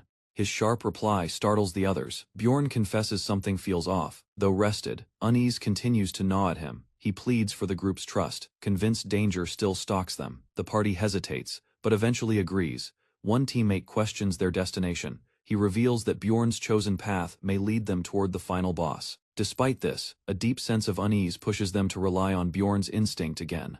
Others begin to acknowledge Bjorn's judgment, especially after realizing how much they've gained from his earlier decisions. Miller's rare show of agreement surprises everyone, adding weight to Bjorn's warning. With renewed determination, the group prepares to push forward, though tension remains high. They set off again. Nerves taut but united by a shared will to survive. Enemies continued their relentless charge, but the group fought back without pause. Blasts of ice, magic struck down winged creatures mid-flight, cutting their assault short before they could regroup. After 12 grueling hours without rest, they finally arrived at the labyrinth's ominous core. The gate responded to their presence, glowing ominously as it activated a hidden challenge. Without warning, mechanical restraints locked into place. From the depths emerged Larokaz, a monstrous minotaur who radiated raw killing intent. Bjorn braced for combat, aware the creature's strength rivaled that of high-tier bosses. Blinding fire erupted from Larokaz, forcing the team into immediate defensive formation. A searing explosion engulfed the room, revealing the minotaur's devastating area of effect skill. Everyone suffered burn damage from the flames, and Bjorn knew it couldn't be ignored. Fortunately, Dworki cast a defensive spell, Iceblood, without being prompted, shielding allies from further flame damage. With resistance secured, Misha darted in confidently, ready to unleash her next strike. Hikarad launched lightning attacks while Dworki layered curses to weaken their foes' defenses. Misha followed, with poison magic, combining their efforts in perfect coordination. Bjorn watched in awe, noting how seamlessly they executed their attacks. It felt like the team was operating on instinct. The group confirms the Minotaur's defeat as Bjorn examines the corpse. Noting the experience gained from the battle, he observes how effectively the party worked together. As the team regroups, Bjorn evaluates their formation and acknowledges how each member contributed to surviving the fight. The explorers begin searching the chamber, checking for any remaining threats or hidden mechanisms. A teammate discovers a marked location, identifying where the portal should appear based on the map's instructions. Bjorn leads the group forward, confirming the portal's activation as a red glow forms. A horned warrior arrogantly claims credit for the boss's defeat. Expecting gratitude from the group, tension builds as silence fills the chamber. The rest of the party remains frozen, wary of his intent. The barbarian senses something is off. His instincts flare as unease creeps into his thoughts. Anticipating danger, he mentally braces for the worst as the torch flickers ominously. Instead of reacting, he sharpens his awareness, scanning every movement and expression. The enemy's speed and knowledge reveal this encounter wasn't accidental, it was deliberate. Suspicion deepens when he notices the priest's unwilling posture beside the horned man. It becomes clear the priest isn't a partner but a hostage, forced into this role. Piecing it together, the barbarian identifies the horned man as dangerously unstable. Another armored figure approaches, misjudging the tension between the groups. Matching yellow rings on both the horned man and priest confirm their shared deceit. He realizes the encounter was orchestrated. He's stepped into a setup. With a cold smirk, the enemy draws a sword forged from arc, a deadly high-tier metal. Such a weapon isn't random, it marks him as elite and deeply dangerous. In silent defiance, the barbarian reveals a glowing red gem, signaling readiness for battle. The horned warrior makes a cold offer hand over the red gem, and he'll let them leave alive. Fearing conflict, the cat-eared girl and her companion decline, unsure of the gem's purpose. Yet the barbarian sees through the facade. Negotiating with someone who coerced a priest is foolish. Suddenly one of the warriors erupts in laughter, drawing attention to the tense standoff. The horned man glares with glowing eyes, while the barbarian clenches his jaw, fury rising. Without warning, the enemy lunges forward, blade drawn, shouting the barbarian's name. Blades clash in a brilliant burst of force, the strike narrowly avoided by a quick block. The horned man freezes mid-attack, confused by the sudden hesitation from his opponent. Rather than follow through, the barbarian halts, triggering a shift in strategy. Plan B. Backing off. The attacker mocks the pause, demanding to know the barbarian's intentions. Calmly, the barbarian requests a single day, vowing no underhanded actions in return. He warns that if refused, he won't spare their companions next time. Though exhausted, the group pleads for mercy, hoping their words might buy time. The barbarian speaks solemnly of honor, yet remains skeptical of the enemy's motives. With eyes glowing darkly, the horned warrior taunts them, convinced of his superiority. The barbarian reflects surrendering doesn't always mean defeat, especially when survival is at stake. Suddenly, the group sprints away from the chamber, putting distance between themselves and the threat. Breathing heavily, they pause. Tension remains, but a temporary truce is needed to regroup. As they catch their breath, time becomes their next concern. They've only bought hours, not days. The horned warrior grants 12 hours, reminding them he's already seen through their tactics. Frustration mounts. Without that ring, they might have secured more time. But now every moment counts. Visions of past battles and monstrous foes cloud the barbarian's thoughts. But clarity follows. He resolves to abandon doubt, placing trust in allies and setting survival as the goal. Now unified, the group questions whether trust can still exist among those who once betrayed. One by one, his companions voice their faith in him, each recalling a moment he saved them. Their loyalty is clear. They entrust him to lead, even without knowing the plan. However, one member hesitates, revealing he has critical information to share. Based on clues, the cursed sword, his appearance, they conclude the enemy is the Dragon Slayer. Shock spreads. The Dragon Slayer is linked to Orculus, a feared extremist group. This group, shrouded in mystery, openly declares their mission to assassinate the king. The group analyzes the cursed symbol left behind by the horned warrior, confirming he is tied to the Dragon Slayer faction. They identify him as Lagar Vagos, a known killer and former knight, who turned into a ruthless enemy. Although feared, his crystal heart reveals his weakness. He requires additional essence to stay powerful. Lagar's weapon, the Arc Longsword, is infamous as the Dragon Slayer blade. He possesses 6 powerful essences, varying in rank and ability, making him a near-perfect opponent. To counter this, the barbarian retrieves a hidden weapon meant for an enemy of this scale. Sudden movement ahead signals enemy presence. The team prepares to engage. They sprint through the passage, wary of traps and illusions. Blood trails and corpses confirm the labyrinth's demon Argos has awakened. The demon detects life, reacting violently to the scent of blood. Magic users and warriors unite, preparing their spells and weapons. Without hesitation, the barbarian leads the charge toward their monstrous foe. Following the defeat of 2 mid-bosses, a hidden chamber was unlocked. revealing a scroll surrounded by flames. Bjorn claimed the scroll labeled Flames of Greed, unsure of its function but determined to keep it for future use. Without delay, he instructed Rottmiller to begin searching for another hidden area. With steady progress, Rottmiller uncovered secret rooms every 2 hours, showcasing his keen instincts. Despite the success, Bjorn noticed none of these matched what he sought, and doubt crept in as time dwindled. When they approached a dark corridor, an unusual sensation halted him. The air itself seemed to shift. A mechanism clicked nearby, and Bjorn discreetly marked the hidden door's location. Rather than investigate immediately, he ordered the group to rest, concealing the room's presence for now. Lying down with the others, he rehearsed what he'd say if questioned later. Thoughts raced through his head as he clutched the restrained hope relic. Activating it transported him to the glimmer of balance, a space between choices.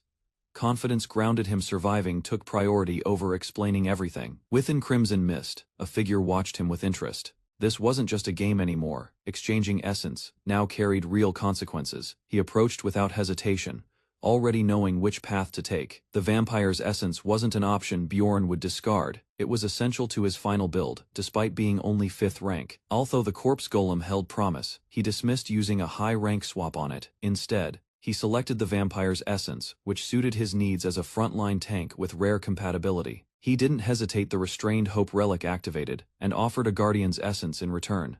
To his surprise, one of the options wasn't even documented, a mysterious essence that no one possessed. Known as the Soul Colossus, it defied traditional stat expectations. Ogre's power showed up unexpectedly, but it wasn't the first time this happened in-game. He tried to chalk it up to luck, but something about it felt deliberate. This couldn't be coincidence. The 3rd-rank monster's essence was 2 tiers higher than expected. 4 hours later, his party encountered another ogre, one not factored into his final build. Though tank-oriented, the essence wasn't ideal.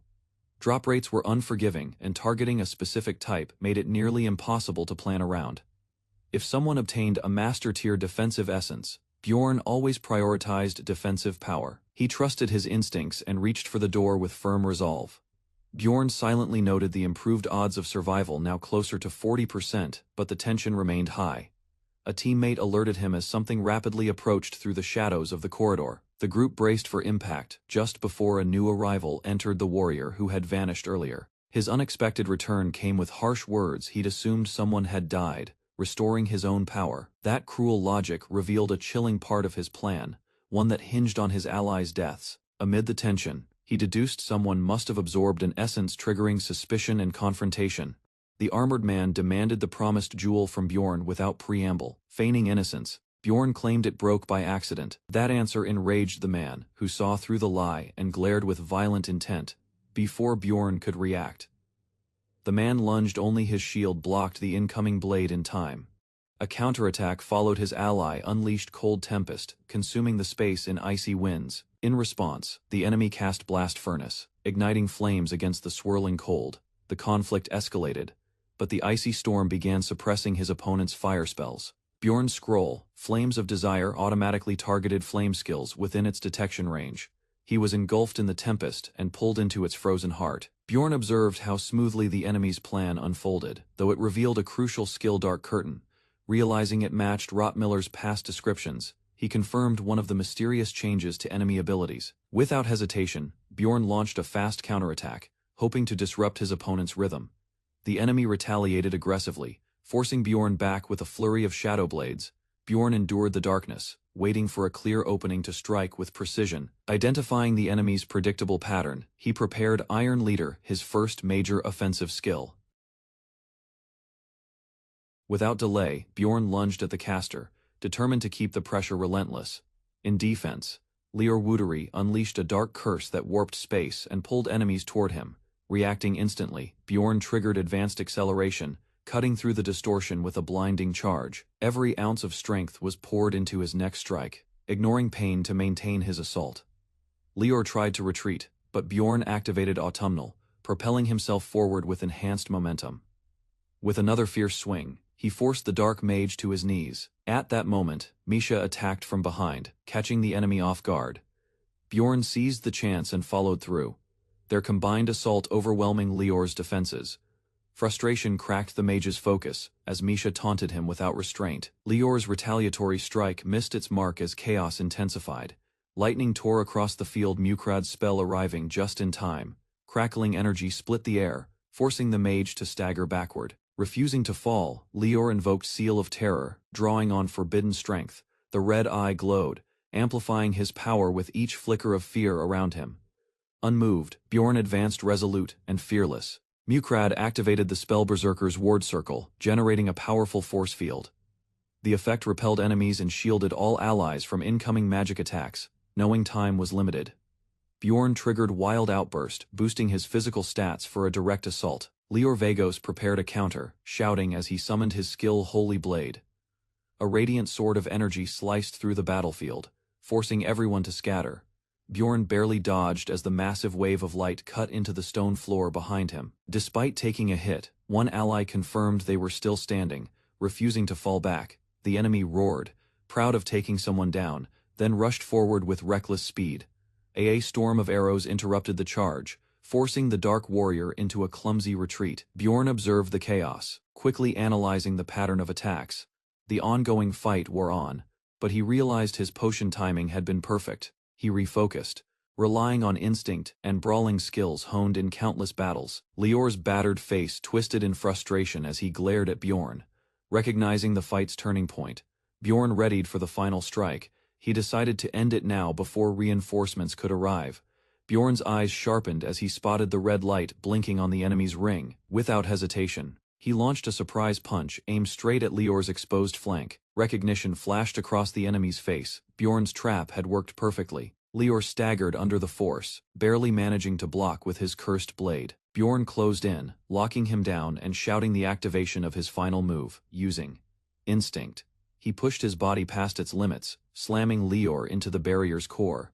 Cracks spread across Lior's armor as the energy barrier began collapsing inward. With the illusion broken, the transformation ended, and his borrowed power faded.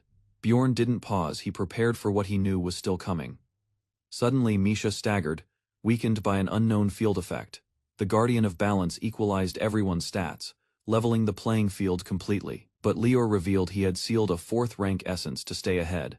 Despite his preparation, Bjorn underestimated the Arc Greatsword's raw force.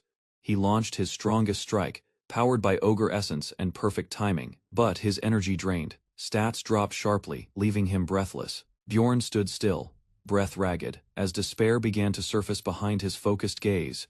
Thoughts of past tragedies haunted him, disease, accidents, and endless misfortunes piled without pause. He recalled the fire that consumed his temporary home, swallowing stability and safety once more. Memories of his mother's sudden disappearance added weight to the burden he carried. Every loss, every unanswered moment, built a reality where hope vanished without warning. Meanwhile, Lior composed himself again, unaware his advantage was crumbling. A missed attack left Lior frustrated, as his power temporarily depleted. Bjorn and Misha regained footing, both gasping from exhaustion but refusing to give up. Wasted time couldn't be retrieved, but resolve kept Bjorn advancing without hesitation. A sudden warning cry echoed. Misha called out as danger loomed again. Blades clashed, and Misha's fierce attack struck, knocking the enemy off balance. Silence fell as Bjorn and Lior locked eyes once more in the aftermath. Arrows rained again, forcing both fighters into motion. Despite injuries, Bjorn's mind processed the gaps and clues instinctively. He realized the opponent's arc sword was spent, and now was the time to strike. Bjorn reflected on the priest's last words while tension grew between both sides. The enemy priest activated a massive divine spell, surrounding the battlefield in a glowing barrier. Energy surged outward, signaling an overwhelming power shift as the spell neared completion. A barrier seals the central chamber of the Larexia's maze, cutting off pursuit as tension hangs in the air. Once a devout high priest, Hector Ludwig now stands tainted, enslaved by the will of the Dragonslayer. Tormented by whispers of darkness, he clutches his staff as corruption creeps ever closer. Flashes of the past reveal his desperate attempt to stop a vile ritual, choosing compassion over creed. Despite the consequences, Hector affirms that he'd still follow that same path. Suddenly, a demon lunges forward, forcing Bjorn to act and shield their vulnerable ally. Charging his magic, the young mage prepares to defend Misha with unwavering resolve. Suspicion rises as Bjorn senses something wrong. Only Misha remains truly herself, realizing the danger. The mage pushes hesitation aside, ready to intervene. An ice spell bursts forth, freezing the battlefield and enraging the demon. The creature retaliates, chaos spreading as allies stumble under pressure. With no time left, Bwaki is ordered to cast regardless of friendly fire. A memory returns warnings once spoken about the dangers of exploration. Even so, she had chosen courage over safety, standing firm. Determined, she shouts for the spell, knowing it's their only chance. A blinding blast of ice crashes forward as Bwaki casts his ultimate attack, overwhelmed by the force.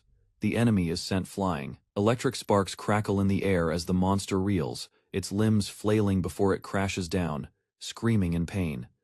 As the dust settles, Bjorn rushes to Misha's side. Realizing the gravity of the situation, the young mage hesitates but feels resolve rise within. While dark energy lashes out across the battlefield, memories echo words from the past urging him to grow strong enough to protect loved ones. Now, with that promise burning inside, he launches himself into combat. As the battle intensifies, questions stir. What did others see in him to trust him this far? The demon strikes violently, knocking allies back. Rottmiller charges in despite the danger, placing himself directly in the line of attack. Weapons clash as he intercepts the monster. With determination, Rottmiller activates a hidden skill, summoning a rare artifact from his inventory.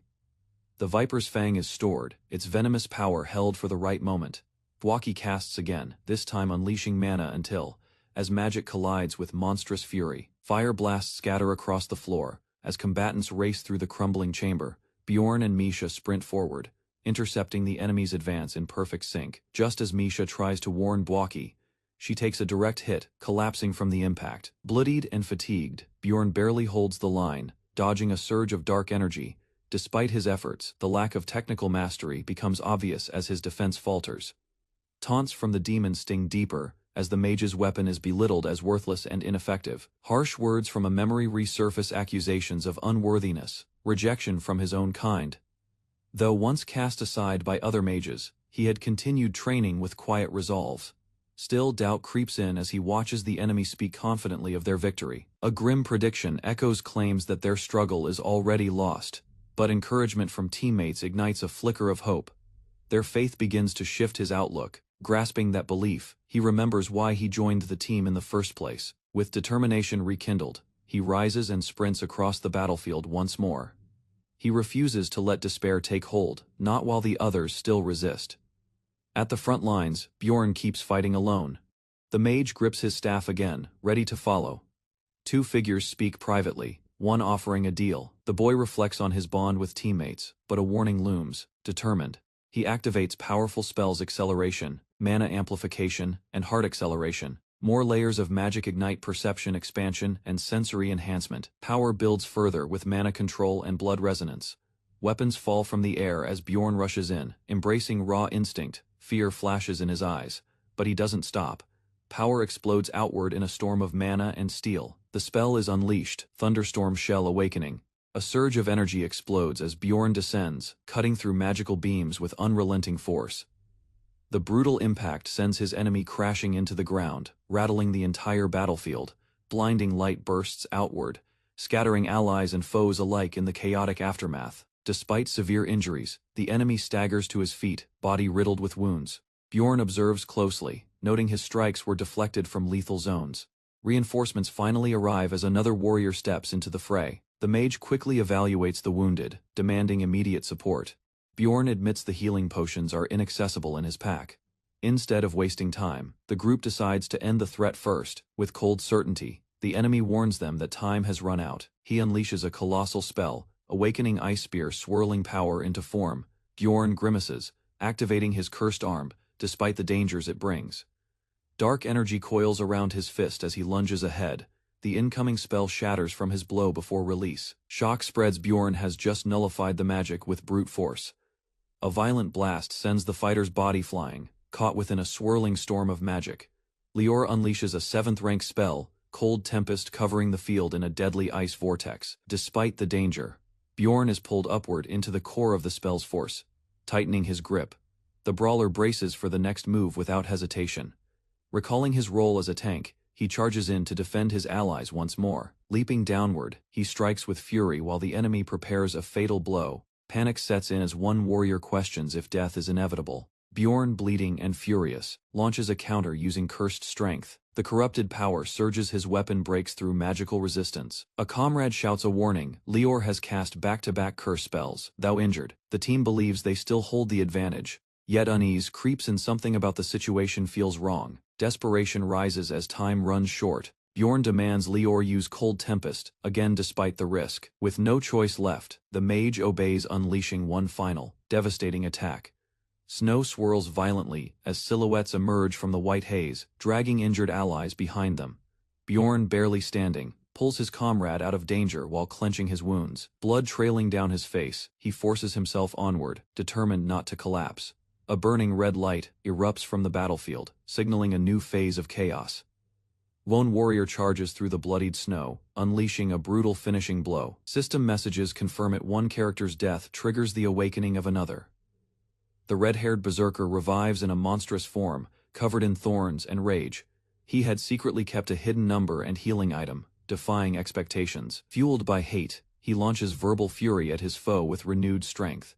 Faced with a critical choice, the party splits their healing items between the wounded. Though reluctant, the decision was made in urgency and uncertainty. Both fighters now sit among the injured, fate hanging in balance. Life and death blur as recovery begins. Magic points stabilize, and stats return. Relieved, the warrior rises, thankful to be alive.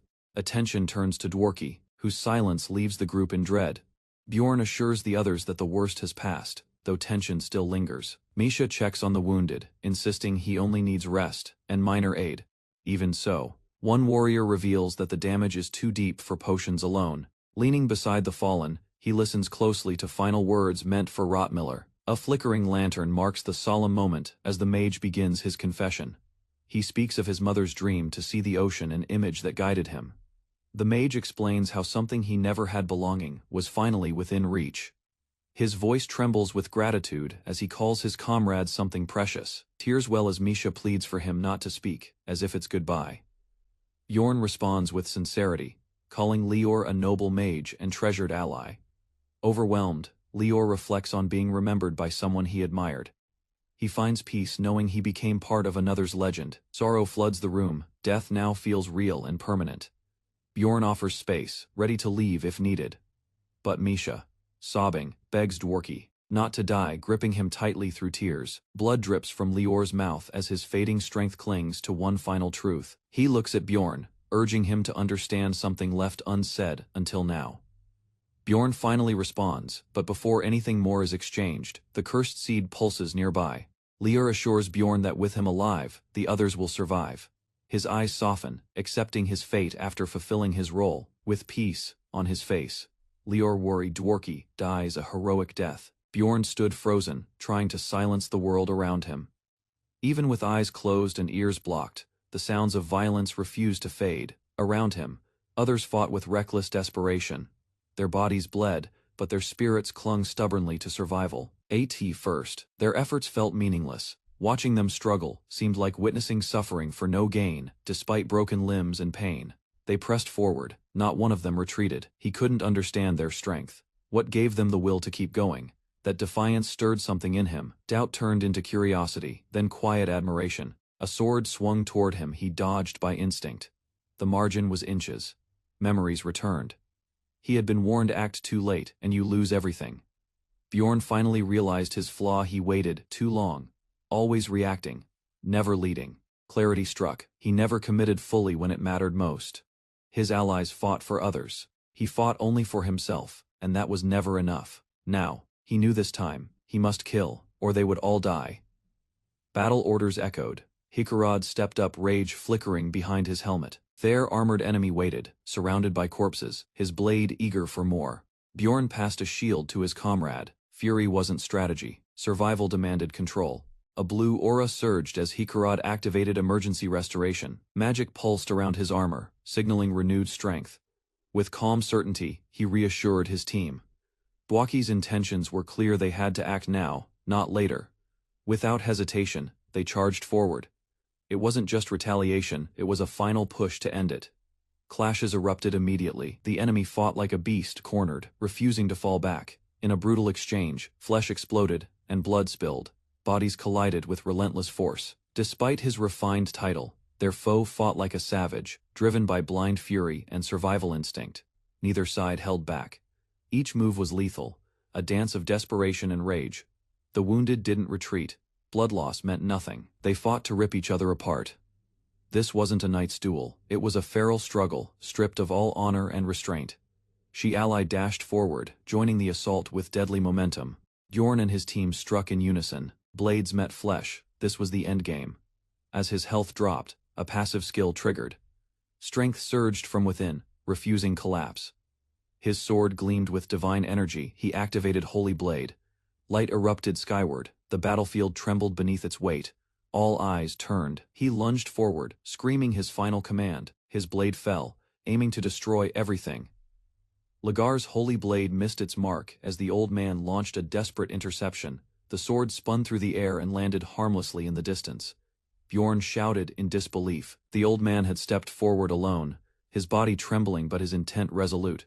He thought of the goddess, how her grace once gave him hope in his weakest moment. As magic swirled around him, he invoked a sacred farewell, a vow of sacrifice and faith. Though trembling, he stood proud. He asked not for safety, but to be sent into the heart of the storm. Memories surged. Once, he'd been taught nobility could arise at any moment if one chose it. Even now, as death loomed, he believed that choice was his to make. Facing the enemy, he resisted the demonic pull. Instead, he begged grant him the power to protect. Dark tendrils pierced his flesh. He didn't resist. Shadows writhed around him as others watched in horror. He didn't falter. In his eyes burned one plea: grant me strength to end this. Darkness answered. Energy surged violently, lifting him from the ground. He roared, overwhelmed by the force consuming him. Bjorn cried out, powerless to stop him. The ritual was complete, and it was too late. The old man, consumed by dark energy, completed his ritual without hesitation. Despite being questioned, he embraced the sacrifice. Lagar screamed in pain as the swirling force pulled him upward. The dark vortex overpowered him. Bjorn, battered and on the ground, realized too late the enemy was vanishing, along with the cursed blade. Suddenly, a hand burst through the void, grasping at the enemy. The battle wasn't over yet. Bjorn lunged, grabbing Lagar's arm, refusing to let him escape unchallenged. Energy erupted between them, both men howling, one in fury, the other in pain. Before vanishing, Lagar gave a chilling promise they would meet again. Bjorn responded with certainty. He wasn't afraid. Next time, he'd be ready. He swore to survive each day, not relying on chance, but strength. As Lagar disappeared into the vortex, Bjorn reached forward, eyes blazing. He promised to find him again when the time came, wherever he hid. The void swallowed Lagar completely. Only silence and purple mist remained. Divine energy erupted as Bjorn clutched the radiant spear. His body enveloped in searing light. A soothing warmth spread within. His wounds mended instantly, and clarity filled his thoughts, sharper than ever before. Amid the light, the elder mage collapsed. The truth struck: this strength was the cost of the old man's life. Barely conscious, the mage extended a relic, whispering its intended destination to devoted followers of Letless. Bjorn questioned the sacrifice. Saving strangers made no sense, especially in this brutal world. Only a faint word left the man's lips: mage. It was all the explanation he gave before closing his eyes forever. Bjorn stood in silence as the others began to move. Misha gasped. The dwarf groaned, and Rottmiller wiped blood from his face, injured, but alive. Despite the chaos, every member had survived. Guilt crept in. The promise to protect had not been fulfilled by Bjorn. Their true savior had been the dying mage. His intervention changed the outcome of the entire battle. They now knew his name, Lior Worried Bwaki. His legacy wasn't just magic. It was their survival together. They left, vowing to honor the man who gave them life. Questions circled as they assessed the strange device within. Rottmiller explained it was a trap room meant to eject intruders into the central zone, originally his escape plan if things went wrong. The dwarf admitted escape would have failed regardless. Notices confirmed their escape. They had entered the 4th floor's sky tower. Camp was set. While the group recovered, Misha stayed beside Bwaki's lifeless body, unwilling to leave him alone. Bjorn revealed that corpses couldn't be taken to the city yet. A barbarian's heart could return above ground through ritual. Reality's cruelty settled in. The one who saved them couldn't even receive a proper burial, choosing to stay behind. Misha quietly mourned. In it, he learned of a grandson taken to the underground city, tied to a deeper conspiracy. Names emerged: Nork and Orculus. The mage had discovered a hidden portal and linked them to a larger threat, This wasn't in the game. The letter held secrets unseen before, pointing toward dangerous enemies. Each clue revealed a wider network, and Bjorn realized the danger ran deeper than expected. Fire crackled as Bjorn decided to let go of thoughts for now. They needed rest. The labyrinth was safer than the city after the Dragonslayer's defeat, though exhaustion weighed on them. Something about the calm felt unnatural. Lying awake, Bjorn stared at the ceiling, unable to find rest despite their recent victory. Misha silently walked past, sharing his sleeplessness as the labyrinth prepared to close. Moments later, the party was teleported to Raftonia's Dimension Square. Their next task was obvious: exchange the magic crystals gathered inside. At the guild, they reported Bwaki's death. The officer registered it in minutes, reducing the mage's life to paperwork. Bjorn reflected grimly. Death, though tragic, was routine here. They were just another group with another name. Next, they visited the Temple of Lietlus to deliver the relic and Bwaki's final message. A temple knight greeted them and explained the seriousness of the request. Proof would be needed. Because of the generous reward, many faked reports in the past, the knight remained cautious. Bjorn asked about the reward, but the man replied it varied, depending on proof and information value. He presented the letter, hoping it would suffice to confirm their claim. The knight took the letter seriously and asked them to wait a moment. After some time, a door opened. They were led to the second floor, an area reserved only for those granted special permission. Inside, priests in ornate robes awaited, and a new stage of their journey began. The group entered respectfully, and Bjorn greeted the room's highest authority, the Holy Archbishop himself. Bjorn had read about this level of the clergy in an old book and recognized the faces before him. He mentally noted the presence of 3 paladin captains, the Archbishop. Among them stood the Pope like holy archbishop and high-ranking priests. A young boy dressed in ceremonial robes caught Bjorn's attention, someone unfamiliar among so many renowned figures. While introductions were exchanged, Bjorn awkwardly followed temple etiquette. The archbishop thanked them for delivering the letter. Bjorn explained briefly what had occurred in the labyrinth, and handed over the letter Bwaki had entrusted to him. Though the relic was missing, the contents of the letter were enough to verify the priest's final moments. The group hadn't recovered the relic, likely taken by the Dragonslayer, but their sincerity was unquestionable. Cardinal Greyond approved their reward, 70 million stones, shocking everyone present. Stunned, the group could barely respond to the enormous sum granted. Bjorn, overwhelmed, began to feel something unusual. Was this faith? Before he could reply to the Archbishop's question about their next move, divine light erupted, a celestial power descended, and the Archbishop declared, "Do not worry, great warrior." As brilliance engulfed the room, the sudden eruption of light signaled a divine message. Bjorn observed he radiating sacred energy. He realized the child was no ordinary priest, but a living saint. The boy revealed a new divine relic, said to be crafted by the goddess herself for the one chosen to receive her will. A divine proclamation declares that the ring will sever the connection to a looming threat. Bjorn suspects the threat refers to Lucas Wardo, the Dragonslayer. The mention of connection sharpens the implications. Instructions follow once the divine will fades. Destiny itself unravels. He must be ready to oppose fate's collapse. Reactions erupt from his allies, stunned that a barbarian could receive divine recognition. Such an act defies all expectation. Rather than answers, the priests retreat in silence. The ceremony ends abruptly, leaving only questions. Inside a quiet chamber, Bjorn and Crowitz reflect, unable to make sense of what just occurred. Among scholars, confusion persists. This is only the 3rd time a barbarian has received an oracle. Those marked before were ostracized, rejected by their kin, labeled heathens, and exiled. Such cases were hidden by the church, the truth buried to avoid unrest. Exile would sever his bond with the spirit seal, halting future strength. Vows of silence echo from his companions. Their loyalty feels genuine. Even so, unease stirs. Trust must now be tested. Bjorn swears off drinking, choosing caution over comfort. Though the ring protects him now, it's only temporary. He estimates 6 months remain and begins preparing for what comes next. An unexpected snap is felt. Misha's expression turns from disbelief to alarm. Shock ripples through Bjorn as he confirms the break. The ring that safeguarded his fate is no longer intact. Far above the fortress walls, the goddess's influence quietly retreats. Meanwhile, a battered man named Lagar Vagos lies bleeding in the open. Standing above him suspects he betrayed someone during his mission. She studies his body, a burned arm, a mutilated shoulder. Viewing his suffering with contempt, she relishes the idea of killing him. Knowing no one will object, as he begs for healing, she mocks him. His plea reminds her of an old contract. A pact once signed forbids her from killing inside Nork, but not from letting others die. Seizing his valuables, she bends the rules without technically breaking them. Satisfied, she ensures his condition is fatal. A second chance cannot be risked. Despite momentary hesitation, she calls guards to dispose of the barely breathing man.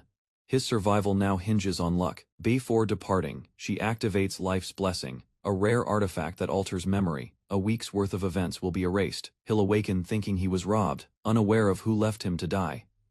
Bjorn exhales deeply, realizing the real concern isn't the first ring. Aat interrupts his thoughts.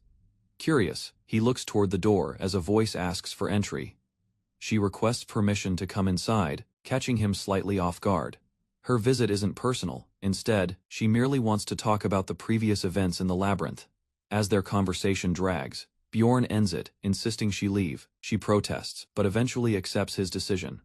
The following morning, the party is summoned to the guild news tied to their recent battle. They learn that Dwarkit had listed their names in his will, preparing for death without telling anyone. Though optimistic in life, he planned for the worst. His will grants them his home and belongings. Bjorn alone stays behind to handle unfinished matters. He confides in the priest about the sword that resists them. The sword, revealed as a draconic relic, was never cursed, it simply rejected those unworthy. Only true draconic humans can wield it. That betrayal placed a curse not on the blade but on Lagar Vagos, who stole it. Transformed into a hybrid, his corrupted form is a consequence of that theft. Ultimately, the curse bound to him explains his suffering. Bjorn receives advice to purify the Dragonslayer's sword by bringing it to a sacred temple. After thanking the priest, he jokingly asks for free blessings. Realizing the goddess's warning was clearly aimed at him, Bjorn accepts the offer to exchange help for future favors. He heads to the tavern where his companions await. The group mourns their fallen ally, Dwalit. Everyone grieves in silence, sharing the weight of loss. Bjorn quietly joins them in solemn respect. Later, the group leaves together, the mood heavy. Despite the pain, they move forward. As they walk, Misha suddenly grabs his arm, prompting him to stop. She thanks him shyly, her tail flicking as they near their destination. With sunset behind them, Bjorn quietly acknowledges their arrival. Misha halts and asks a direct question, her expression serious. She wants clarity about their relationship more than teammates. Bjorn's slow realization brings her words into focus. A sudden tension crosses her face as unfamiliar emotion grips her chest. Standing beside her, Erwin immediately senses something and asks with concern. She tries to deflect, claiming it's just her heart reacting. Suspicion rises as Erwin mentions the Barbarian. The girl stammers, insisting he didn't do anything, only that he looked unwell after returning from the labyrinth. Erwin offers to look into it herself. The girl hesitates, surprised by the offer. With a calm expression, Erwin reaches out and reassures her to relax. Elsewhere, the Barbarian reflects quietly, uncertain if she ever truly remembered his name, but unable to stop thinking about it. Her feelings, unspoken, yet clear, left him with no room to run. She asks what he thinks. Though hesitant, he responds that she's an important teammate. Those words sting. Disappointed, she lowers her eyes, silently hurt. Trying to stay composed, she says emotions complicate survival. He suggests keeping things professional. She explodes with emotion, striking him with ice magic in frustration. Yelling, she accuses him of forcing her into confession. Magic crackles again as she blames him for dismissing her feelings. Tears follow as she leans against him, whispering she never wanted much, only not to be denied. Still emotional, the girl accuses him of making her spill her heart out against her will. She storms off, footsteps sharp, leaving him alone under the dim night sky. Before disappearing, she announces she won't be cooking for him tomorrow. The next morning, he wakes to the scent of boiling stew, confused by its presence. She sits nearby, smug, while he questions the meal's safety. Despite the strange taste, he eats everything without hesitation, feeling guilty for the night before. He savors the food, commenting that it was surprisingly good. She cuts him off, telling him not to overthink things since she's acting on her own will. Inwardly, he reflects on her growth. She'd clearly come to terms with her emotions. He agrees not to bring up the topic again, and she accepts. Together with their allies, they head to the Central Administrative Agency. Plans are discussed. She insists she can manage things with her own funds. They evaluate the old home Bwaki left behind for purchase. After checking the value, They divide the cost fairly between them. With business settled, they toast over drinks to seal the decision. At a table in the 7th district, Bjorn prepares to discuss future plans for the team. Before he can speak, Murad announces his own decision. He's leaving exploration behind. Surprising everyone, he explains he'll start a smithy, which is why he bought the house. Murad admits the labyrinth was just an escape and that he lacks talent as an explorer. He wants a future he won't regret, one Daki would be proud of. The group offers their support. Misha promises to visit, and Bjorn excuses himself to maintain his gear. To ease the mood, the others reveal they plan to retire too. After the last evaluation, each member admits their doubts, but encourages one another.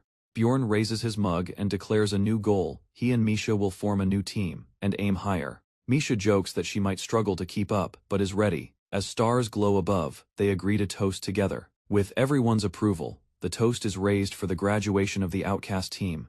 After drinks, Murad and Misha fall asleep at the table. Bjorn quietly reflects that even this final gathering fits their team's nature. Murad wakes slightly and turns to Bjorn with one final question. Voice echoes with suspicion, asking if he's an evil spirit as tension thickens around the table. Rottmiller reacts sharply, gripping a weapon clearly provoked by the accusation. His warning is clear. He demands justification for such an insult, his eyes sharp with restraint. Though calm, his words hold weight. He knows Rottmiller well enough to sense the difference. Bjorn listens as his companion explains that Rottmiller doesn't value oaths or pride. Instead, he is calculated, not driven by emotion. His control is what defines him most. Suspicion greeted Bjorn as he returned late, facing Rottmiller's intense gaze and harsh demand.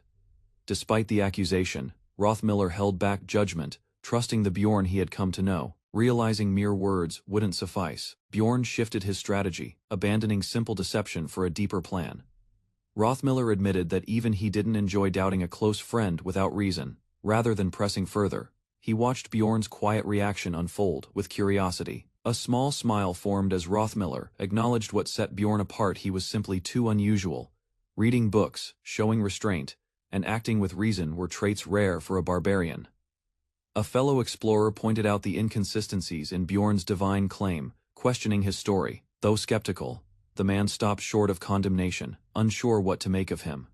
Memories of the goddess's descent silenced Rottmiller's doubts, reminding him of what he witnessed. No illusion could replicate that power. It had been undeniably real. Acknowledging Bjorn's tendency to downplay himself, Rottmiller reminded him of his own worth, though unsure of his place.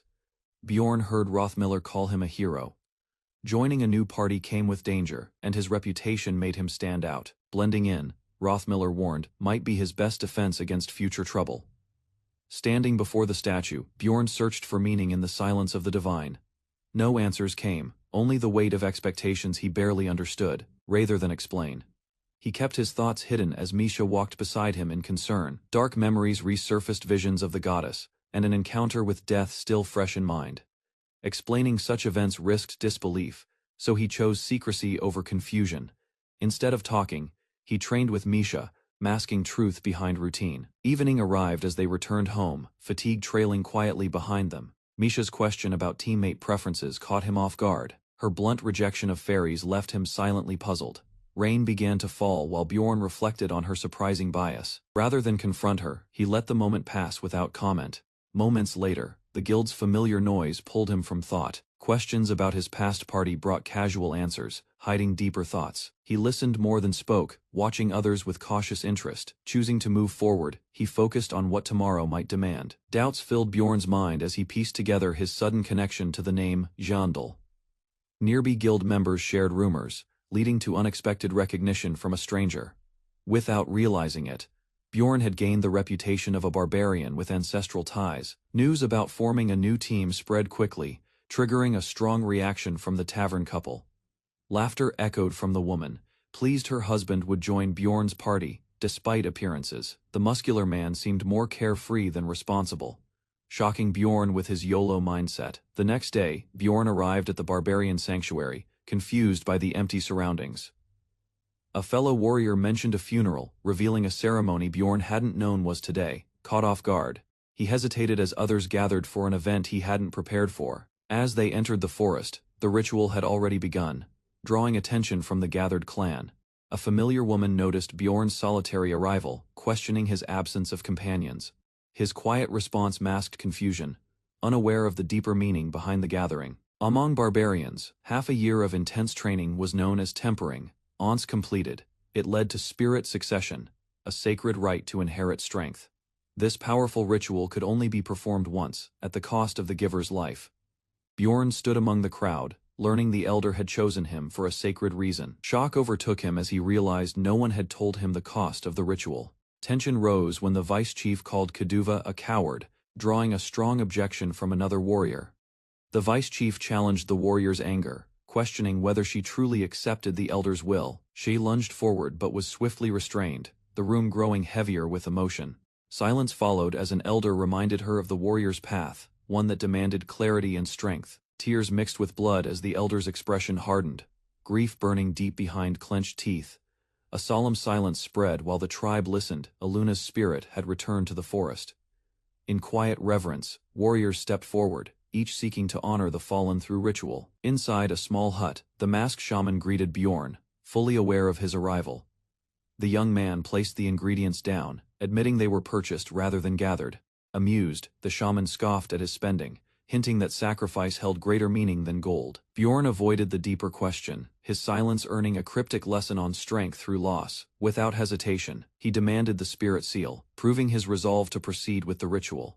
The shaman agreed, preparing the vessel as the ritual officially commenced. Dark wings scattered in the sky, as arcane power surged from the ceremonial seal.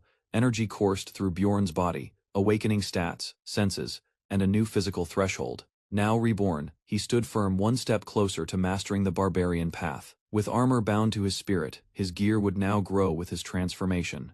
The hassle of stripping down was gone, equipment adapted instantly with gigantification. Laughing wildly, Bjorn imagined crushing foes with an enormous mace as onlookers whispered, unnerved. Sunlight filtered into the tent as Bjorn slowly stirred, body still resonating with ritual energy.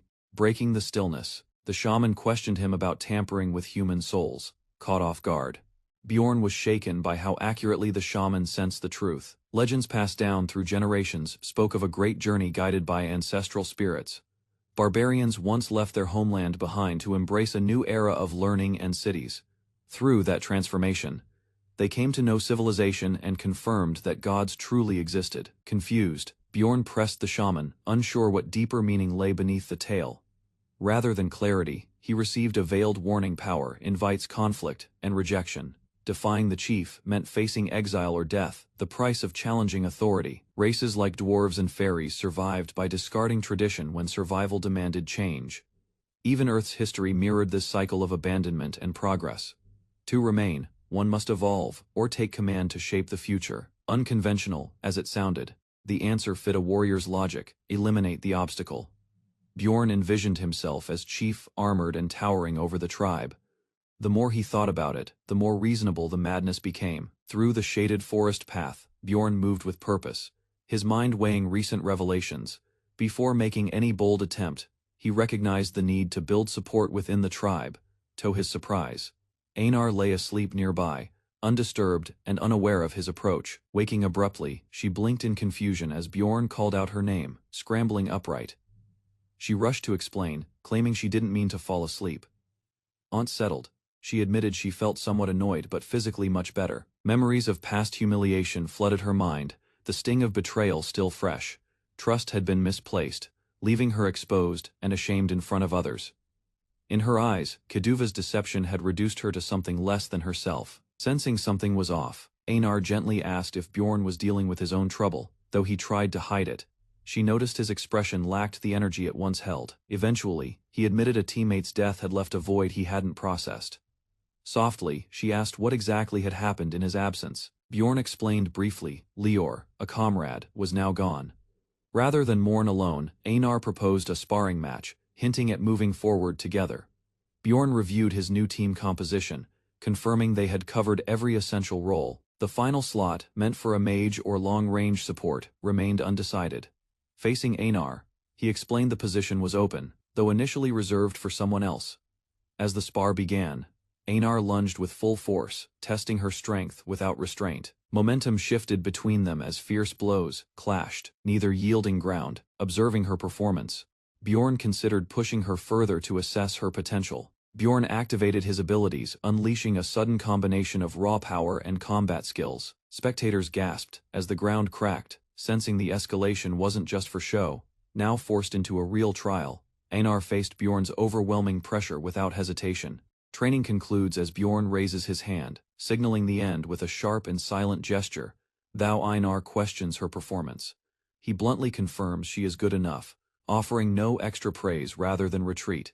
She demands more time, insisting her stamina isn't close to depleted. He weighs her persistence, acknowledging her raw energy despite lacking polish in combat form. Her puffed-up expression betrays frustration, but Bjorn officially accepts her into his team. Exhausted and overwhelmed, she drops to her knees just as the reality of passing hits. With one goal met, Bjorn departs to begin assembling the rest of the party. Both Misha and Einar still require growth before entering deeper challenges. After hearing she passed, Einar hurriedly packs while Bjorn moves toward the village gates. An old friend, Karen, greets him loudly, surprised by his unexpected return.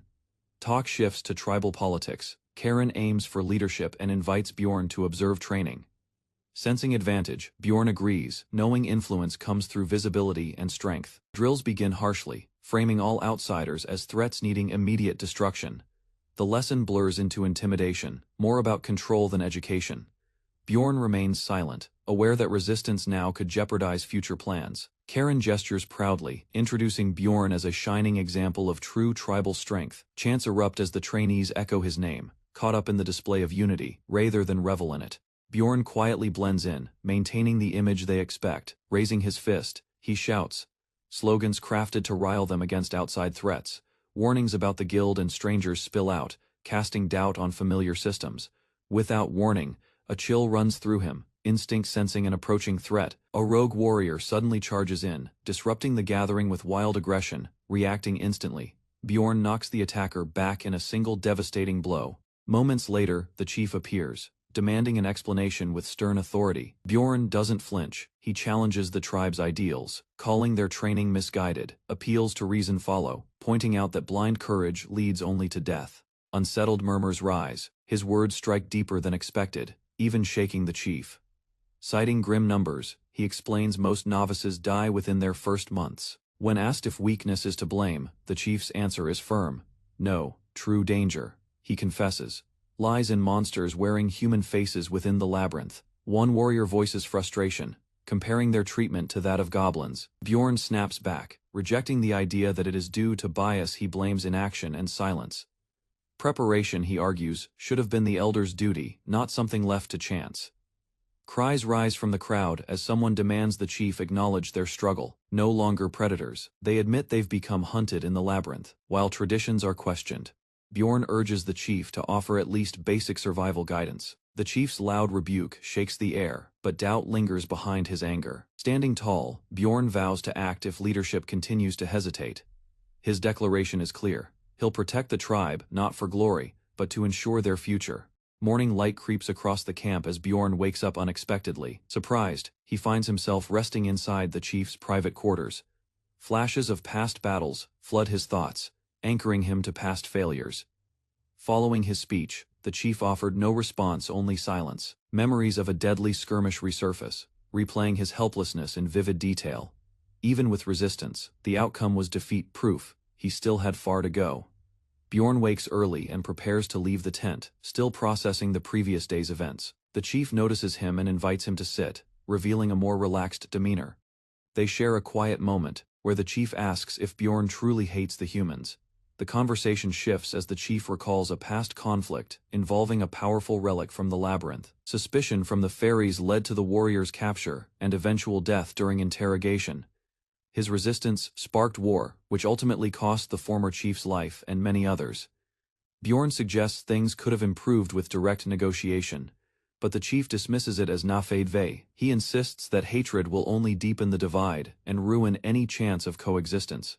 Thou Bjorn accuses him of fear. The chief admits, it just not of the royal system. What the chief truly fears isn't the authority, but the man who holds it. A specific figure one, with overwhelming presence haunts his thoughts. He confesses that facing the king himself is a fear he hopes Bjorn never understands.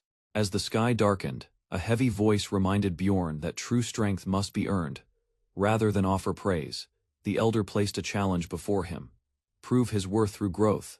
With a parting glance, the man acknowledged Bjorn's potential and promised to watch from afar. The next morning, curious villagers gathered as Bjorn returned from his meeting, startled by his presence. Some wondered if he had been spared out of mercy. He calmly explained that he'd been told to grow stronger, not cast aside. Confidence carried Bjorn as he rejoined his companions outside the sanctuary. They debated the elder's warning about blindly trusting humans. Bjorn defended them, recounting the bravery of a human named Bwaki. Mentioning Bwaki sparked admiration among the group. Although a mage, his actions had embodied a warrior's heart. Laughter followed, as they agreed that sacrifice defined true strength. Later that evening, Bjorn arranged for Einar to stay next to his room. She hesitated, unsure if she deserved such comfort. Grinning, she vowed to follow him forever, her loyalty sealed. In a calm but firm tone, Bjorn reminded Einar that they were no longer inside the sanctuary. Rather than escalate things, he kept her close, trying to prevent any misunderstandings. Suddenly, Misha burst in, startled by the scene, and demanded to know who the girl was. Instead of panicking, Bjorn asked Einar to introduce herself properly, with enthusiasm. She greeted Misha, who was clearly still recovering from surprise. Misha then pulled Bjorn aside, confused about how someone like Einar could be a barbarian. Suspicious and frustrated, she questioned Einar's identity more bluntly. That remark caused Einar to explode with emotion, thinking she was being judged for her looks. Trying to fix the misunderstanding, Misha awkwardly complimented her instead, only making it more chaotic. The next day, Bjorn attended a small gathering at a tea shop near City Hall. Although not fond of events, he joined to follow up on intel from Clerk Shivin. Apparently, the real reason behind his invitation was a woman named Ragna. During their chat, Ragna once again offered him the role of explorer. To everyone's surprise, she refused the same offer herself without hesitation. Even as Shivin reacted with concern, she calmly reassured him with quiet confidence. Ragna politely declined the invitation to become an explorer, choosing to remain at the library. Although unexpected, her firm stance surprised Bjorn, especially considering her skill as a fifth-tier mage. Even so, her decision made sense. Such power hidden behind humble work suggested deeper motives. Meanwhile, Bjorn visited Arua Raven's lab, where recruitment discussions resumed. To qualify, all members needed to be at least Tier 6, ideally with a priest included. He began listing his team, starting with Misha, a melee fighter close to Tier 8. Her recent battles and growth impressed Raven enough to hold interest. Next came Einar, who brought critical support and crowd control strength to the team. Lastly, Bjorn introduced Urkreift, whose mobility and adaptability filled a valuable niche. Only then did he reveal Urkreift's hidden role as a labyrinth guide. Mention of profit and hidden pathways immediately changed the tone of the discussion. Smiling, Bjorn highlighted the potential rewards: Floor 9 access, secret zones, and treasure. Raven, now intrigued, hinted at accepting if one condition was met. She clarified her priority: research first, exploration second. Before negotiating further, she asked Bjorn to state the deal. Simply, Raven laid out her condition. If an urgent breakthrough arose, research would take priority. Bjorn accepted without hesitation, viewing it as a fair compromise to secure her support. With a handshake, they finalized the agreement, officially making Raven part of the team. Time passed calmly, the sky above peaceful as daily life resumed. Bjorn visited Ragna, while Einar cheerfully devoured her treat nearby.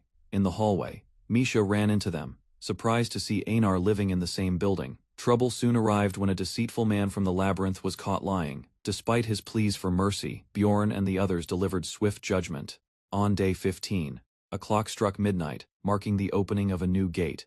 At his desk, Hansu examined the screen with intensity, preparing for what lay ahead, noting names like Orcus and Dragonslayer. He considered how each detail might influence his fate. With character changes now irreversible, he dug into forums, determined to gather every critical insight. A loud voice interrupted his thoughts as a man rushed over, shouting Hansu's name. Accusations followed 3 minutes late, concern exaggerated, emotions pouring out in dramatic fashion. Rather than argue, Hansu took a seat, realizing this man didn't behave like others. Memories of past friendships flickered, but Hansu remained wary of possible manipulation. Despite cheerful smiles, trust didn't come easily in a place like this. Even so, casual talk began, loosening the tension between them. Their conversation shifted to military life, drawing laughter and shared experiences. Jokes about idols sparked surprise, quickly turning the mood awkward. Neither knew what to say, the moment hanging between them. One laughed aloud, breaking the silence that followed. It wasn't just the words, it felt like a moment from home. For a while, they simply talked, forgetting the danger surrounding them. Worry surfaced as he admitted to seeing everyone like game characters, hiding potential danger. Even meeting new people triggered suspicion, a mindset shaped by survival instincts. The cheerful mood faded, leaving behind a heavy silence neither of them expected. Gratitude came first, but he confessed trust wasn't easy after everything he'd endured. While hesitant, he still opened up, recognizing the rare moment of understanding between them. Curiosity took over as the topic shifted to Orcus and the missing treasures. Rather than accuse, he posed a question: what if someone had stolen the artifacts? A composed response followed, confirming the theft and easing his growing suspicion. Hearing that brought relief, knowing his thoughts weren't entirely unfounded. Bako's words echoed. All 6 treasures were stolen at once, half a year ago, given the scale. It was clear Orcus couldn't be behind it. He urged his friend to share any leads, clinging to hope of returning home. A laugh broke through, momentarily lifting the tension from the room. While one joked, the other silently questioned how much of it was sincere. Despite doubts, their fragile trust began to take form, shaped by mutual purpose. Information about Nork revealed hidden truths that the narrator had never encountered before. One major event involved preparations to launch an army against the Nork Orcus alliance.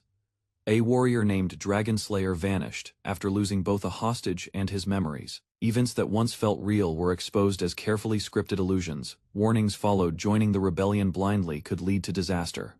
Without finishing his thoughts, the man abruptly vanished, leaving behind more questions. Returning to his desk, the protagonist knew he couldn't stay connected much longer. Meanwhile, characters within the world moved under royal command. To avoid detection, he purposely kept a low profile. Inside the masked gathering, someone's absence was immediately noticed. Members grew uneasy at the newcomer's presence, unsure of his purpose. A warning rang out: hesitation would only invite trouble. A brutal show of force erupted, asserting dominance over the group.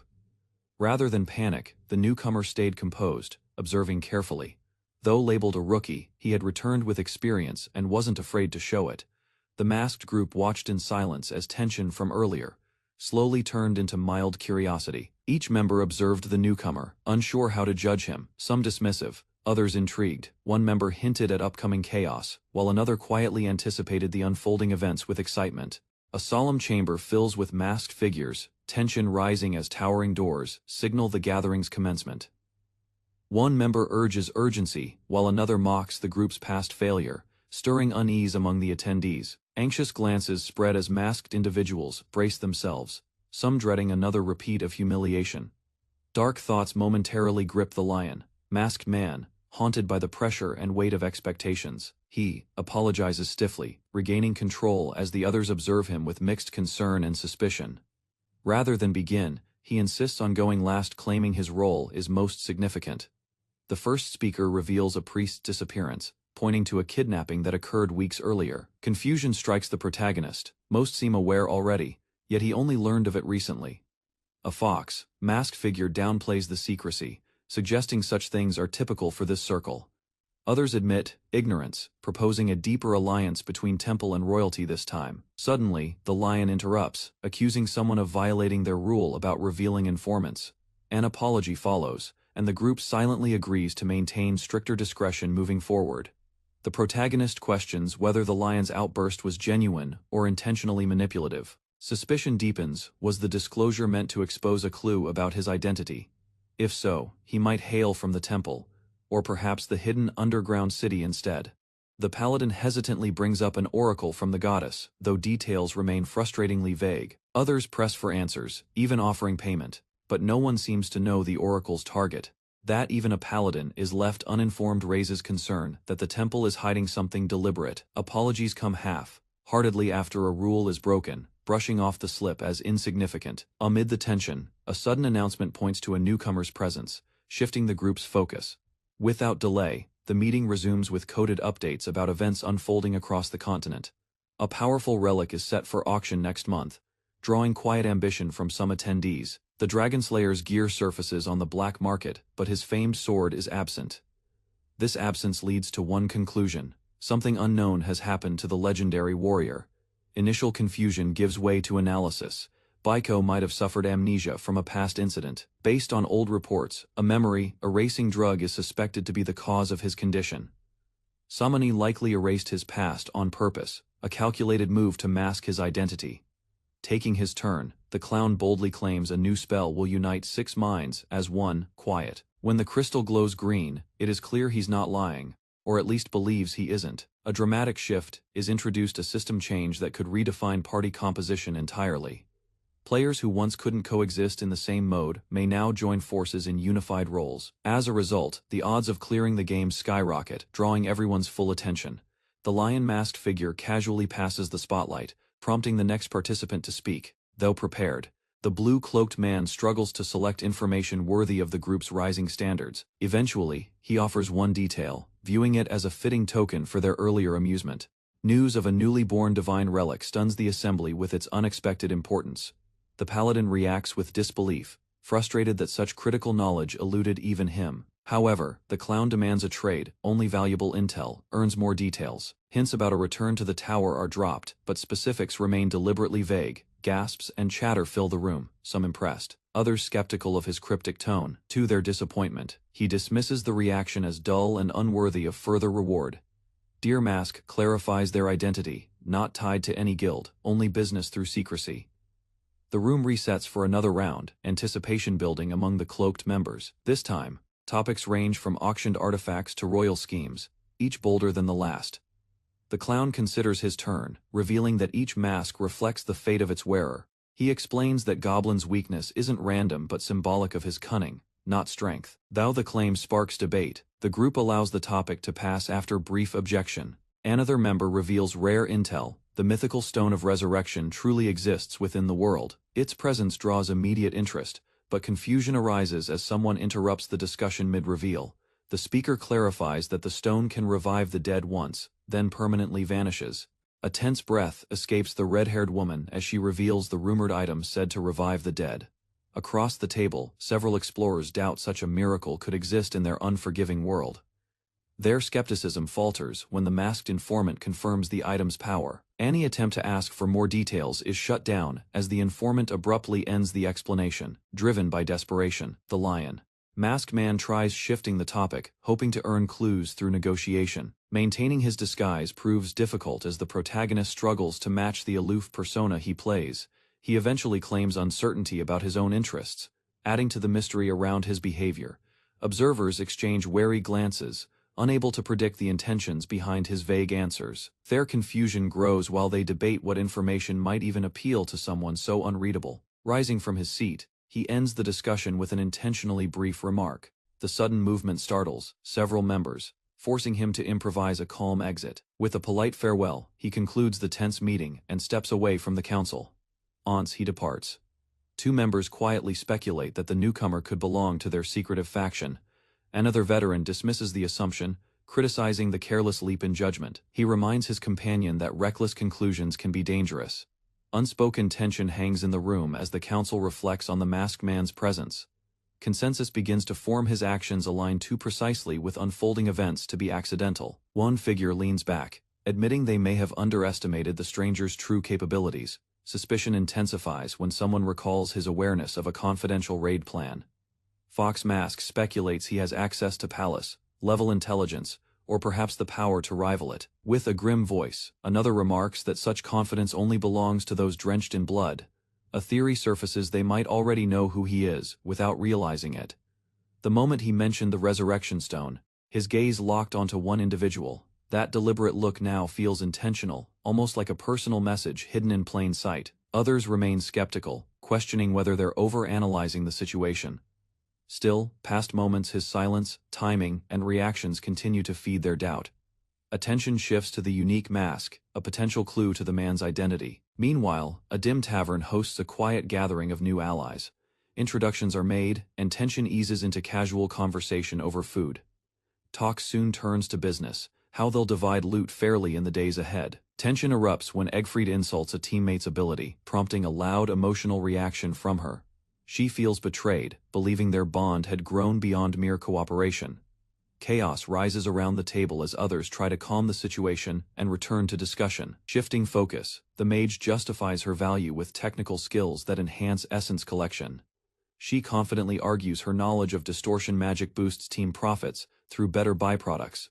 When she demands a higher cut, tension returns Egfried questions her assumption with a sharp rebuttal. Memories of past explosive incidents flash in the narrator's mind, reinforcing caution in team matters. Despite the tension, the mage insists her skills justify the request for a larger share. After brief silence, Egfried accepts the terms, setting the division based on logic and risk. Conversation lightens as the group shifts to mundane decisions like food preferences. Amid the chatter, one teammate realizes they've barely scratched the surface of their team agenda. As the night winds down, the protagonist silently expresses relief for choosing the Barbarian class.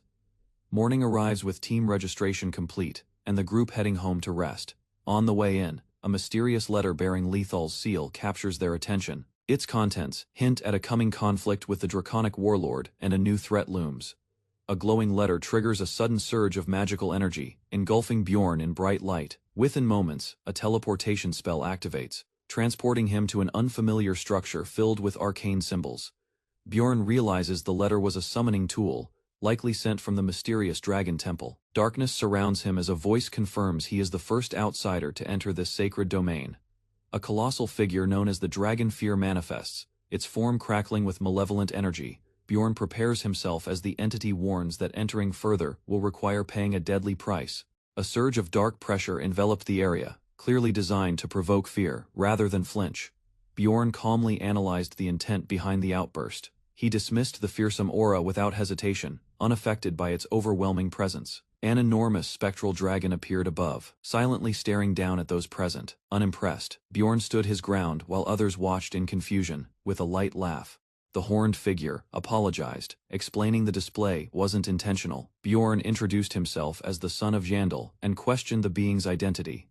A half-serious name was offered, but quickly replaced with the simpler Laugher. Setting aside names, Laugher asked to see the dragon sword for confirmation. Bjorn retrieved the blade without delay and laid it before Laugher. Carefully grasping it, Laugher recognized the unmistakable energy of his brother's weapon. He quietly asked how Jandal had fought in his final moments. Laugher revealed a deeper truth. Jandal was his younger sibling. Unable to stop him, he could only watch as the dragon sword vanished. Still, he honored Bjorn, calling him a savior beyond any promised reward. While debating internally, Bjorn questioned if claiming a reward would be inappropriate. In response, Laugher offered gold and riches stacked beyond imagination. Not stopping there, he suggested a spot on his team for 2 years. Rather than accept, Bjorn asked if anything else was available. To raise the stakes, Laugher revealed a rare artifact forged annually by his kind. That too failed to impress. Bjorn demanded a dragon tattoo instead. With a surge of energy, the ritual marking process commenced. Pain surged through Bjorn as the tattoo burned into his flesh. Despite the agony, he shouted for Laugher to keep going. He yelled louder, frustrated by Laugher's hesitation. Warnings followed. Laugher feared backlash from his people. Bjorn countered, accusing him of breaking their earlier trust. He invoked the prophecy from the goddess of light, motivated by past loss. He pleaded for strength to protect others. Finally, he promised to defeat Jandal if granted the chance to grow stronger. Returning from the ritual, Bjorn immediately headed to confront a lingering matter. He arrived at Jul's residence, where she appeared startled by his unexpected visit. Instead of small talk, he asked firmly about her father's location. Realizing avoidance wouldn't help, he decided to handle the situation directly. While gripping his weapon, Bjorn insisted on speaking with her father. Misunderstanding his actions, Jul panicked and assumed violence was imminent. Their chaotic entrance into the building alarmed the entire household. Guards responded immediately, but the father's calm command diffused the tension. Once dismissed, the guards withdrew, leaving Bjorn to explain himself.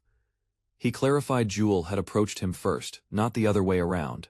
Rather than deny everything, Bjorn acknowledged the misunderstanding without backing down. Eventually, the man accepted his explanation and let the conversation continue. Concerned about appearances, the man warned of legal consequences. Bjorn reminded him that any public exposure would reflect badly on both sides. Mentioning the upcoming election, he subtly pushed the man to reconsider further conflict. Bjorn pointed out that wherever the official went, barbarians would be there, influencing public perception.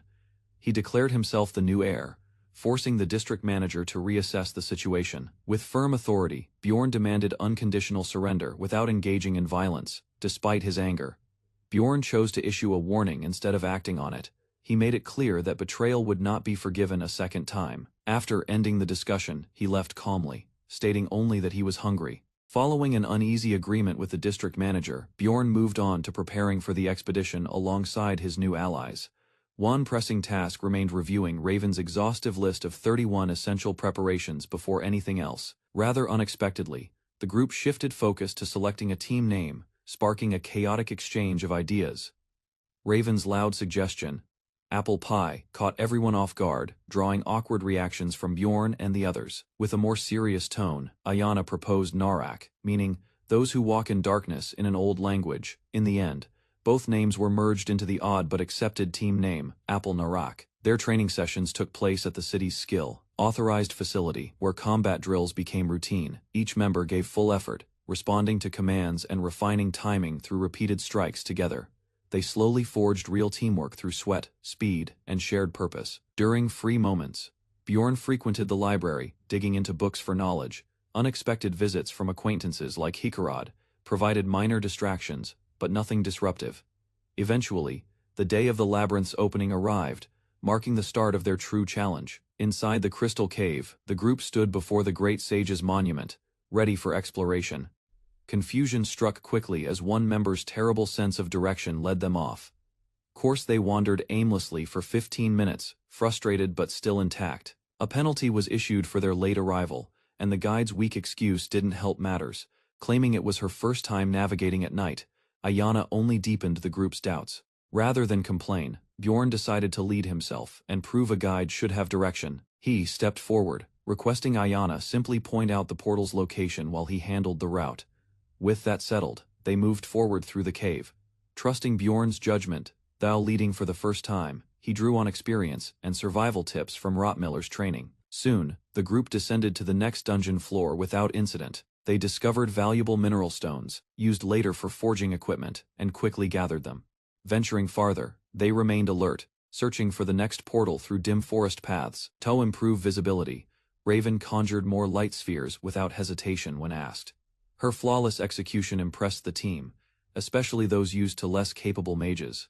Illuminated surroundings revealed hidden traps, allowing them to progress safely through the danger-filled woods. Unfortunately, the increased light attracted goblins lurking nearby. They launched a swift ambush, but the party responded with sharp coordination and force. Once the threat was handled, the team crossed into a mysterious new spatial realm. Mist curled through the labyrinth on day 3, cloaking the terrain in a dense, eerie fog. Rather than rush forward, Raven pointed out the danger in limited visibility. Drawing from Rottmiller's lessons, Bjorn kept the group cautious while navigating deeper into unknown ground. Near a glowing river, a formation of monsters awaited, clearly guarding a vital passage. Without hesitation, Jandal activated his full buffs and surged forward like a living battering ram. Momentum carried the rest of the team as they charged in behind him, breaking the enemy line. Explosions erupted when Raven cast a high-level fire spell, engulfing enemies in flame. Her raw power drew praise, confirming the team now had multiple heavy hitters. With their current strength, Bjorn estimated they could dominate up to the 5th floor. Progress stalled at the Stairs of Wisdom, a brutal test of timing and logic. Unlike Rottmiller, who cleared it swiftly, Bjorn's path was clumsy and inefficient. Eventually, they halted at nightfall, agreeing rest was wiser than rushing forward. Campfire warmth soothed their fatigue as the party settled into quiet conversation. Raven calculated their pace and warned Bjorn they wouldn't reach the 5th floor efficiently at their current speed.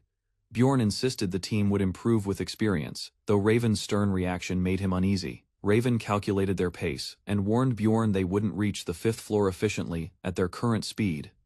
Bjorn insisted the team would improve with experience, though Raven's stern reaction made him uneasy. Despite her intensity, he remained determined not to lose ground during their internal negotiations.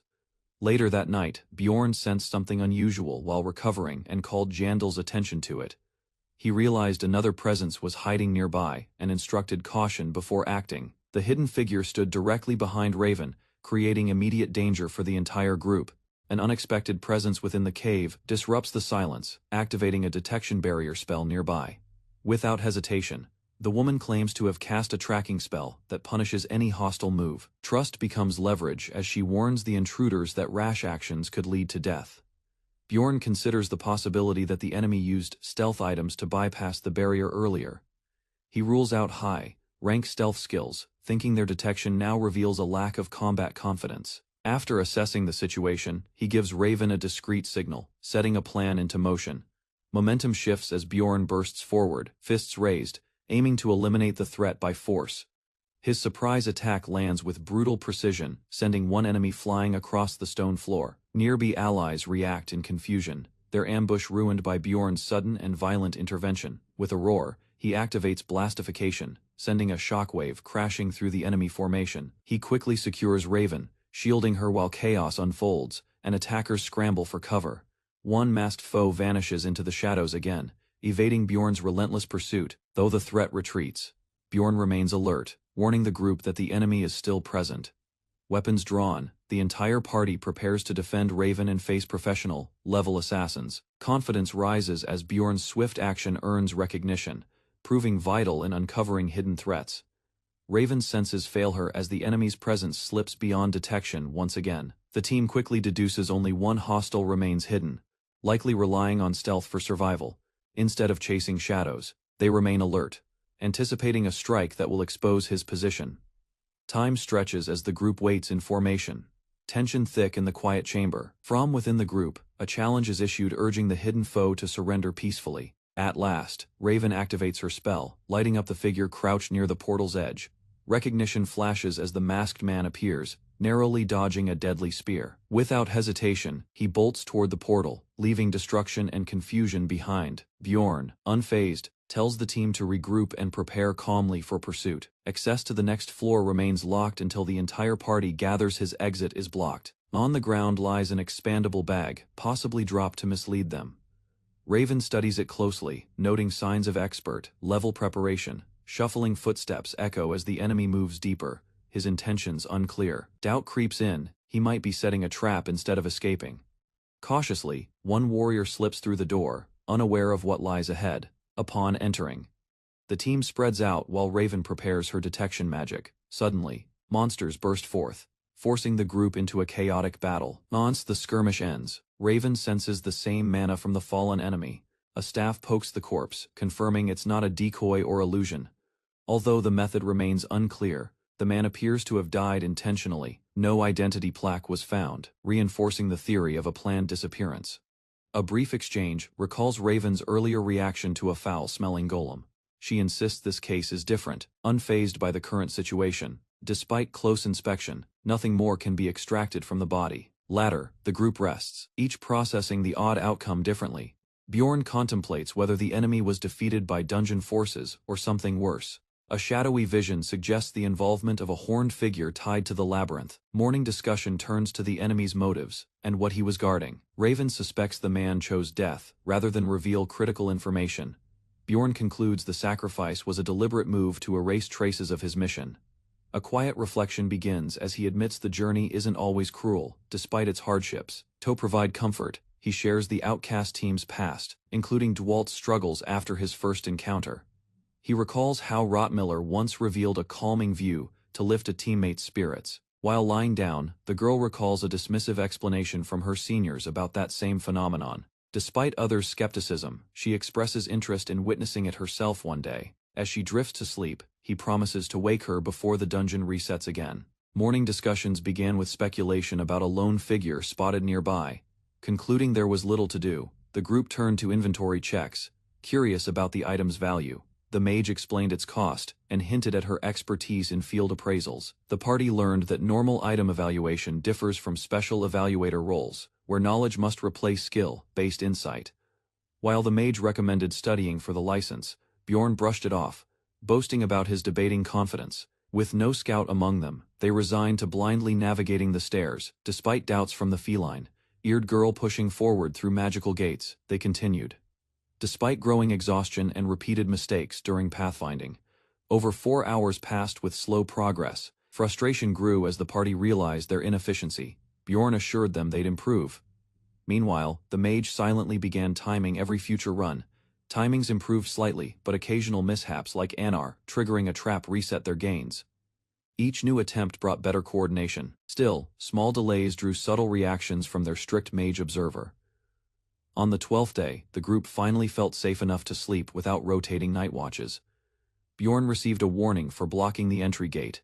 As they pressed on, he reflected on their progress. Reluctantly, the cat-eared girl accepted the scout role, determined not to hold the team back again. Stepping forward with resolve, the cat-eared girl claimed it was her time to act. Meanwhile, Mr. Bear took on the task alone. From stage 100 onward, deeper portals became accessible. Instead of rushing, she methodically tested doors, alternating between the paths of wisdom and courage all night. Only one door remained. A glowing portal beyond it promised access to the 5th floor. Caution filled the group's thoughts as they recalled past challengers who never returned from similar choices. Despite hesitation, Bjorn decided to act. Waiting any longer wouldn't change the outcome. Without warning, a troll charged at them. Panic rose as its massive figure loomed. Rather than retreat, Bjorn embraced the fight. Facing a troll meant real progress. No spells were needed, he claimed. Essences alone made the battle worthwhile. Activating his skills, he dashed forward with wild strength and sharp anticipation. Strikes landed fast and heavy. The troll reeled from the brutal assault. To Bjorn, this monster posed no threat, not anymore. Unity triggered next, enhancing every movement and attack with precision. A targeted blow to the shoulder followed. He aimed with unrelenting force. Victory came swiftly. Bjorn ended the fight, declaring his strength as undeniable. The troll roared and charged. Calmly, the red-haired girl prepared to intercept with her blade. Anar unleashed a whirlwind of slashes, each strike calculated and fueled by precision. Though her attack connected, the troll's skin resisted. Her expression turned sharp as she pushed harder. Bjorn checked on her condition, but she dismissed his concern with quiet defiance. Despite internal injuries, she wiped the blood away and activated her life-stealing ability. Trading damage for regeneration, she fought fiercely, reflecting Bjorn's training in every move. Observing from behind, Bjorn considered striking. Instead, another ally stepped up, eager to join. He admitted curiosity about the women's combat styles and dashed into the fray. Weapons flashed as he attacked with rapid movements, scattering blows across the troll's body. A signal from the red-haired girl marked their coordinated assault together. They struck in perfect sync. Blades tore into the troll before it could regenerate. Even so, the beast clung to life. Its regeneration kicked in as Bjorn silently observed. Suddenly, the mage stepped in and unleashed her highest grade spell. Lightning erupted from her staff, engulfing the troll in blinding brilliance. Once the storm cleared, its lifeless body collapsed, scorched beyond recognition. The team stood over the fallen troll, their formation steady after a clean victory. Pride flickered in their expressions. Despite the threat, they had won with control and teamwork. Bjorn and the red-haired girl silently remembered past comrades, each lost in the same resolve. They stepped toward the portal, determined to carve their names deeper into the tower's legacy. Memories anchored them, but hesitation had no place in their journey forward. With sharpened focus, the group entered the light, ready for a true expedition ahead. On the 18th day, the system marked Bjorn's arrival on the 5th floor at 7 a.m. A surge of dark mist welcomed him into the great demonic realm, a zone teeming with tension. Nearby adventurers instinctively turned toward him, unsettled by the unnatural pressure now spreading through the camp. This level separated true guilds from small teams, its harsh regions causing many to falter, just like in the game. The safest refuge lay at the starting point, crowded with tents. Bjorn's stats rose sharply upon entry, gaining immediate attention from those stationed nearby. An unfamiliar wave passed through them, described as the labyrinth's welcome for new entrants. This phenomenon, called baptism, enhanced mana and mental clarity, especially useful for mages like Misha. Watching in silence, a strategist calculated her remaining mana, already anticipating the next move. Tension built further as whispers spread. Several warriors were clearly observing Bjorn's group. A veteran squad approached and confirmed they'd also faced an unknown ambusher. The attacker was masked, and their tactics mirrored what Bjorn's team had endured earlier.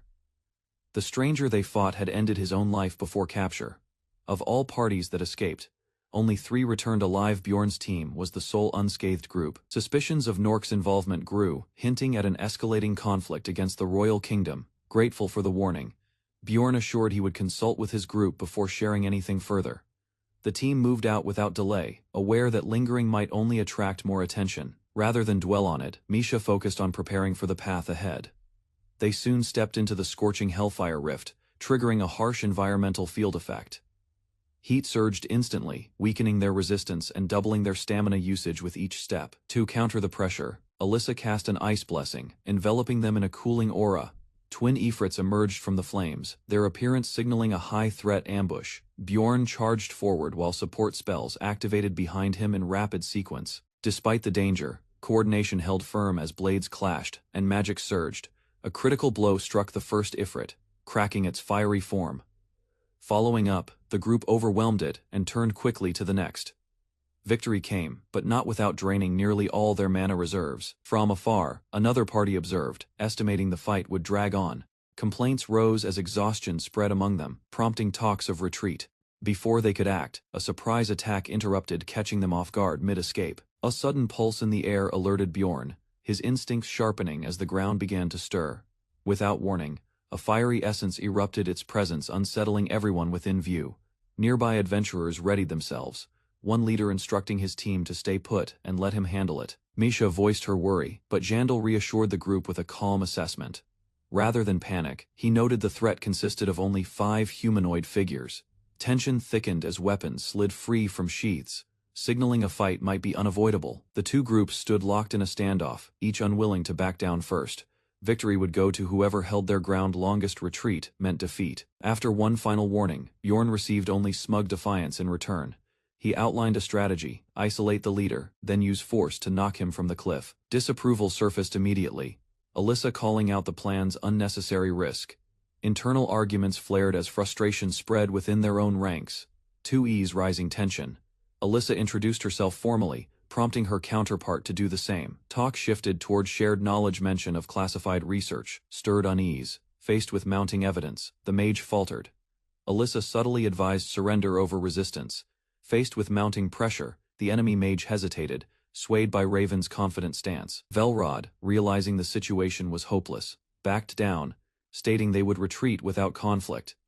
Peace returned as both sides avoided escalation, agreeing to part ways and sell the essence. Jandal's group prepared to leave, but Bjorn noticed Hans glaring at him in frustration. Before anyone could react, Hans suddenly charged forward, causing confusion among his allies. His reckless move shocked everyone, completely disrupting the resolution they had just established. Bjorn attentively refines a hand-drawn map while his teammates watch with mild concern. While others question the effort, he insists that the process itself builds valuable knowledge. Rather than relying on others, he embraces the challenge. Taking charge allows him to guide the group toward his intended goals. They resume their journey along a well-known path. Complaints arise about monster scarcity. Larger clans dominate hunting zones, leaving independent parties like theirs struggling to find prey. Disappointment spreads. Despite reaching an advanced floor, the lack of action stems not from danger but monopolized territory. Recent days have involved avoiding conflict more than seeking it. Bjorn acknowledges the imbalance. Those with connections accelerate faster, yet he refuses to feel defeated by their advantage. With determination burning, he marches forward. A teammate reflects that outsiders wrongly assume monster battles are the harshest part of exploration. In truth, the grueling nights, poor rest, and constant fatigue are what truly wear adventurers down. Sweat, soaked clothes, and damp bedding become daily burdens, reminding everyone of the physical toll beyond combat. It's commonly believed that lower floors pose fewer problems. On day 77, after defeating hounds, the group pauses. Instead, they decide on a rare treat: a proper meal cooked over flame, not another bite of dry jerky. Internally, Bjorn questions Raven's needlessly grand phrasing. She could have just asked for better food. While he warns about the smell attracting monsters, she casually offers to nullify it using magic. Rather than argue, the team accepts her solution, deciding to rest, while the meal is prepared safely. A rich, bubbling stew fills the pot, meaty, aromatic, and far more appetizing than their usual rations. Excited cheers erupt as the group tastes Misha's cooking, jokingly proposing marriage in appreciation. Though flattered, Misha hesitates, touched by their joy but unsure how to handle the sudden attention. Bjorn notes the complete absence of food scent, impressed by how effective the spell really is.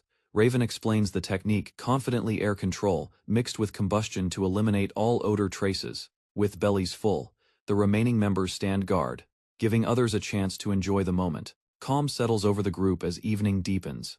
Their laughter fades into silence.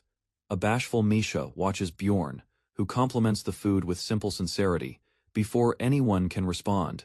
Movement in the bushes catches his eye, something draws near. The black moss begins to vanish unnaturally, raising immediate suspicion.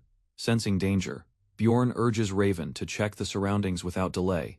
Her detection spell activates, casting radiant lines that reveal a concealed disturbance ahead. Magic surges ahead as Raven announces the presence of something concealed beyond the moss. Without warning, the spell uncovers a creature's outline, furry, striped, and alert. Out pops a round rodent with glimmering eyes, instantly melting Misha's composure. While Misha gasps in awe, another teammate excitedly declares, "It looks delicious." Bjorn identifies it as a miller rodent, a rare and fortunate discovery for beginners. Just as Raven tries to delay action, the group prepares to secure the prize. The rodent is struck down before any spell can be cast, ending the encounter swiftly. Holding the body, Yandel celebrates, while Raven explains how moss zones increase appearance rates. Not only is its leather valuable, but its organs also serve critical roles in magic crafting. Raven reveals the most important part, a mirror gleaming with enchantment. Said to unlock hidden spaces, it's a coveted tool among explorers. Bjorn silently appreciates no longer needing to over-explain everything. The group finally understands. Unsure how to activate it, the team turns to Raven for direction. She senses mana absorption from the mirror, and considers channeling power into it. Bjorn recommends using Unity magic first. She agrees and prepares a safer attempt. The group descends to the 6th floor, where cliffs and rocky terrain signal a harsh environment ahead. Moments later, creatures burst from the canyon walls, catching the team off guard during their advance. Bjorn braces for battle. Recalling dungeon patterns, ambushes like this were common in early game zones. Monsters swarm rapidly, far more than expected, overwhelming the team's formation and triggering a swift counterattack. Utilizing a rare skill, Bjorn amplifies his body's mass and force to crush incoming threats. As chaos unfolds, 2 glowing essences rise from defeated enemies, hinting at a hidden reward system. Blades clash as Misha dives into the horde, cutting down beasts with feral precision and speed. Surrounded by blood and chaos, her eyes burn with excitement, fully immersed in the thrill of battle. Bjorn watches closely, realizing she's more effective through instinct than any formal training could provide. Overhead, Alicia summons a massive magic circle, releasing the powerful 5th rank spell, Ice Rain. Shards of ice descend rapidly, freezing enemies mid-charge and covering the battlefield in frost. Struggling to keep control, Alicia warns she's nearing her limit, with mana reserves quickly depleting. Yandel cancels his transformation, redirecting Alicia to switch roles and focus on support. The enemy wave shows no sign of stopping, forcing everyone into non-stop close quarters. With skills exhausted, the team resorts to raw strength and sheer determination to hold their ground. At last, the battlefield falls silent, corpses scattered across the dry terrain. While recovering, they notice clusters of red crystals left behind by the slain monsters. Misha, amused and still energized, jokes about collecting loot, while Bjorn stays cautious. The mysterious coin resurfaces in conversation, reminding them of the unresolved rules tied to their survival. Only one participant may exit alive after 30 days, a rule Bjorn hadn't forgotten. As dusk settles, he offers to keep watch, allowing the others a moment of rest. A strange aura draws their attention, emanating from an unseen location beyond the rocks. They cautiously approach, aware it might lead to valuable resources or an ambush. Bjorn decides to press on, convinced that reaching it first could offer a major advantage. Enemies fall one by one: Hell Guardians, Doom Warriors, and Chaos Beasts, each kill granting precious experience. For 3 days, they navigate dry wastelands, defeating monsters once blocked by other clans. Fatigue sets in. The longer they walk, the more their mana and stamina deplete. Ambushes force the group to fight defensively. Every encounter drains more than just magic. They pause frequently to recover, conserving energy and preserving mana stones. Unlike before, income now steadily flows from monster drops, especially the prized mana stones. They reach a crimson portal. Crossing into enemy clan territory is now inevitable. Another group prepares for their turn. Casual chatter turns tense as alerts trigger. Panic rises when a Vertar's elite threat begins to emerge from the gate. A massive roar silences the squad. The summoned Vertars has begun its entrance. They rally into formation. Every face tightens as a monstrous form reveals itself. The creature fully materializes, towering above all, radiating pure, killing intent. Inside, the mirror side of the burning forest, cursed energy stains the trees with eerie violet light, cautiously advancing. The group notices familiar terrain. This isn't their first time here. From above, a red figure watches them silently, its appearance sending a wave of tension through the party. Bjorn unleashes wild outburst, his power surging as strength and aggression multiply instantly. Roaring with fury, Vertars lunges forward, its demonic form bursting with chaotic force. Sightings of this rare fifth-rank monster are nearly myth. Some clans might see one per year. Despite the threat, Bjorn remains unfazed and takes command of the encounter. Rather than rushing in, the others withdraw, giving Raven space to analyze. Soon, the demon's full skill set becomes clear, its patterns exposed through careful observation. Among its abilities are wings, beams of light, and summoned shadows from pure hatred. Seizing the chance, Alicia casts Latitude Spear, her strongest offensive spell. The explosion signals victory. Vertars collapses, leaving behind a powerful reward. A rare essence floats upward, glowing with unmistakable fifth-rank brilliance.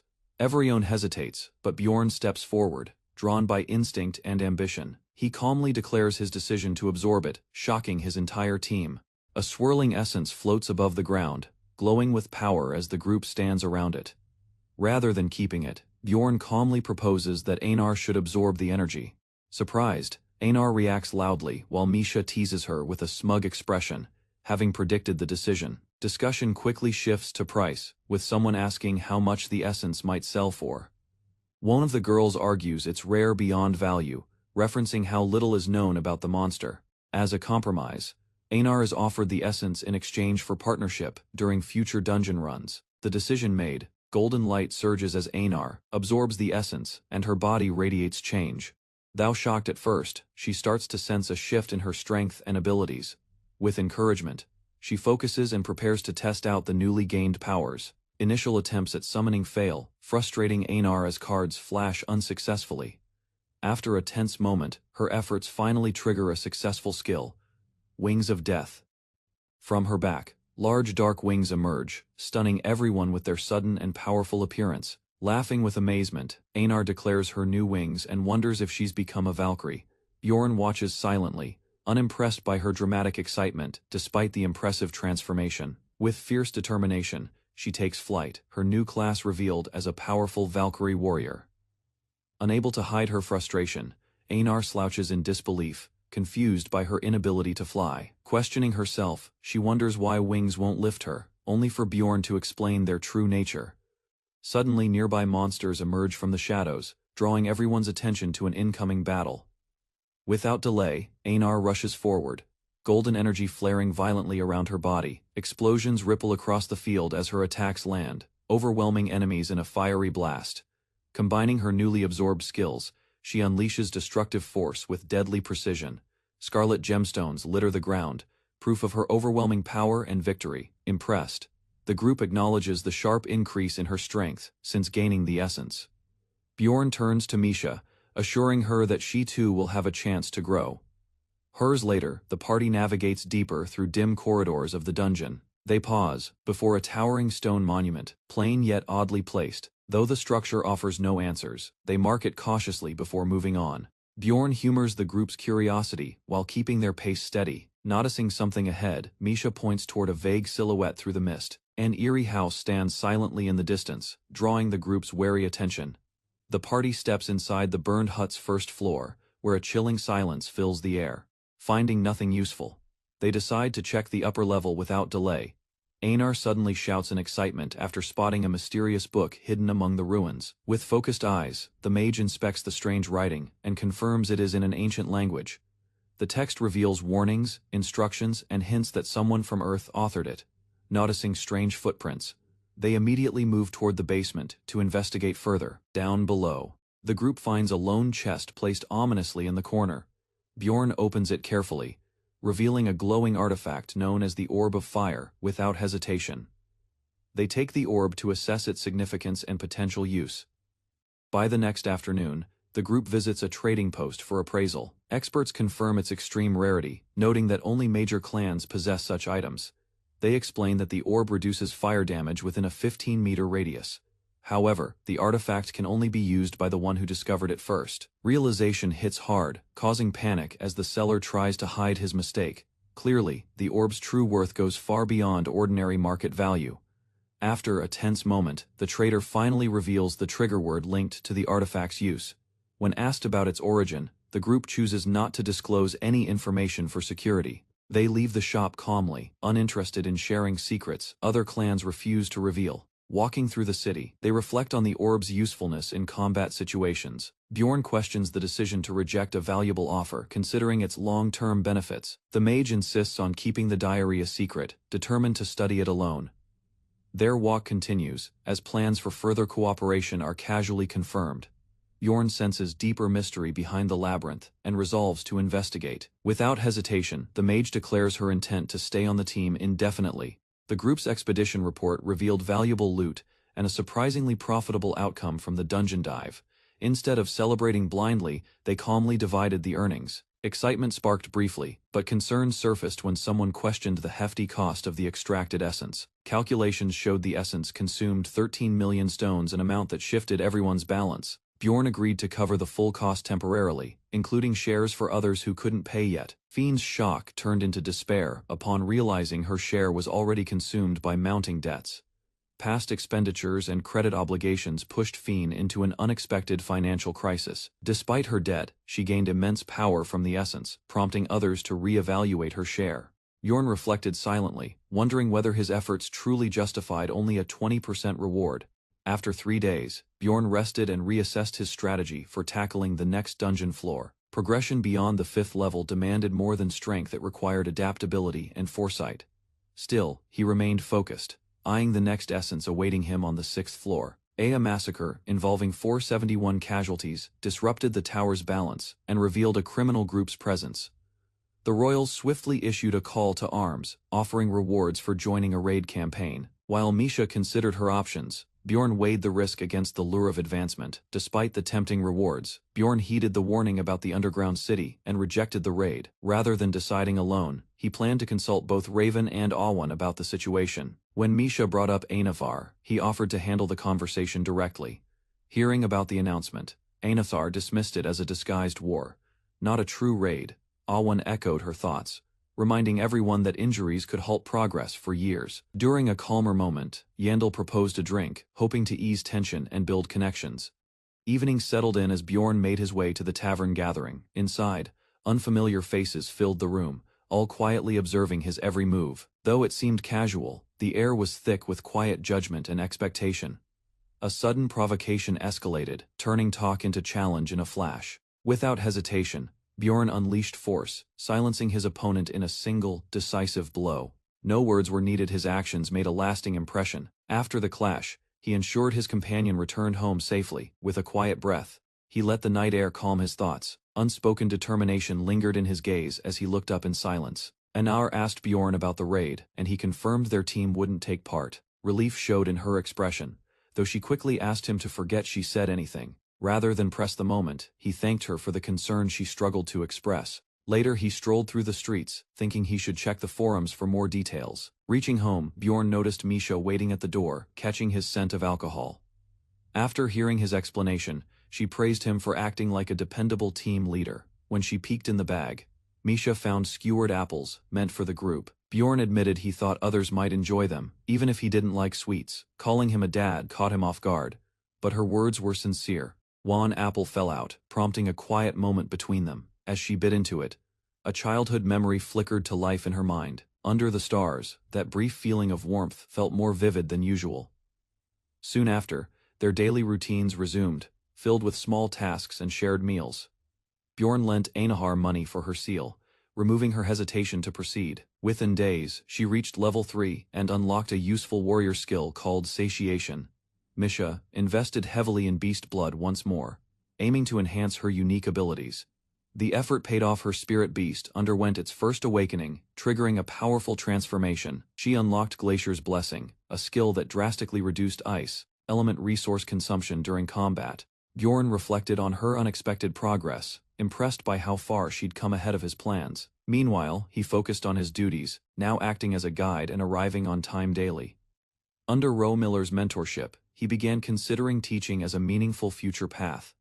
During dinner, the group shared food and friendly teasing, exposing their daily gathering routine. Jokes escalated into playful accusations, revealing their growing comfort around one another. Bjorn silently wished their bonds would strengthen, anticipating future party expansion. Later that night, Bjorn's consciousness was pulled into the guide realm once more. There, he encountered a guide warning him urgently to avoid the upcoming raid. Without time for explanation, the visitor disappeared, leaving only the warning behind. As teleportation light fades, one member departs while another remains locked in combat. The observer grows uneasy, realizing no one would fight this late without a serious reason. Recalling the recent monster raid, he connects the dots. Someone might be in serious danger. At his desk, the player scrolls through a forum buzzing with rumors and strange reports. Among the threads, one post stands out: a lone barbarian seen fighting near dawn. A screenshot shows him surrounded by monsters, clearly outnumbered, but still swinging his axe. Dozens of comments argue over the post's authenticity, with many dismissing it as fake. The original poster, however, insists he lived through it, claiming to be that very barbarian, despite the doubt. His persistence catches attention, and support begins to build. Staring at the screen, the reader feels an unexpected tension tighten in his chest. Mockery fills the thread, yet something about the story refuses to leave his mind. His pulse quickens, drawn deeper into the tale of struggle and survival. He scrolls up, rereading the post that revealed a glimpse into the player's hardship. A kind response urges the barbarian to keep fighting, offering hope instead of silence. Without hesitation, he replies too, just in case those words might reach the one still fighting. A new arrival steps into the round table hall, only to find the chairs empty. Surprised by the silence, he realizes no replies came. He too has been ignored, with attendance too low. The session abruptly ends before it can begin. 17 days later, the underground city of Nork lies beneath a cold, quiet sky. In front of a mirror, a red-haired woman touches her ear, lost in thought. She stares at her reflection, expression unreadable, as if preparing for something serious. Summoning knocks, summoning her with a message from the Lord. Beyond, the door waits a familiar figure, one she didn't expect to meet again. Discussion turns grim as the man reveals the royal family's strongest weapon is now in play. Through stained windows, crimson skies hint at the chaos unfolding outside. He confirms the worst enemies are striking targets one by one. Her question about the royal forces draws concern over how desperate the situation has become. Rather than deny it, he confesses to sparing someone dangerous in the past. His casual tone fails to mask growing tension beneath the surface. Doubt lingers in her mind. Something doesn't add up. Amelia enters a dimly lit chamber where the seated lord delivers a grim update. Camilla interrupts cheerfully, referencing the madman's presence below the city. One warrior explains their captain is buying time, but won't last much longer. With no better options, the lord declares a full lockdown for the next 2 years. He warns that exiting through the secret path will activate a defensive seal. Amelia listens carefully and refuses further information, focused only on the mission ahead. The group prepares to leave, while Camilla offers a flirtatious farewell. Voices echo down the corridor as they march toward the hidden gate. At the portal's entrance, magic swirls as the barrier opens with a hum. Torches flicker, lighting their descent into the unknown.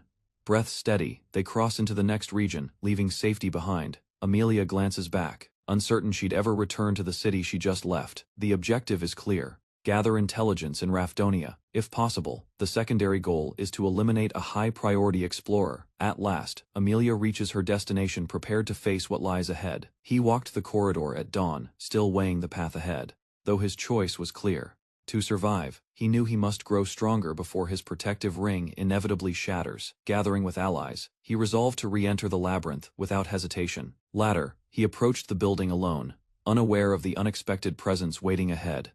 Fatigue tugged at him, but a cloaked figure nearby caught his attention. Recognition struck. He hadn't imagined seeing someone familiar in that place. Amelia moved quickly, revealing herself with intent and readiness. Confrontation escalated fast as crimson flames erupted between them. Shock filled his eyes. He couldn't understand why she was there at all. Surprised by Misha's sudden appearance, Bjorn holds back, realizing things might spiral if he moves wrong. Rather than acting rashly, he observes her body language and determines she didn't come seeking him out. Judging by her posture and lack of hostility, he concludes she has no intention to attack yet. Raising his voice, he questions her motives only to draw the attention of nearby adventurers. His words fail to reassure her, and her expression grows more guarded as tension thickens. Instead of backing off, she prepares for conflict, forcing him to reconsider the idea of escape. Trust becomes a major concern. If she turns hostile, he won't stand a chance while unconscious.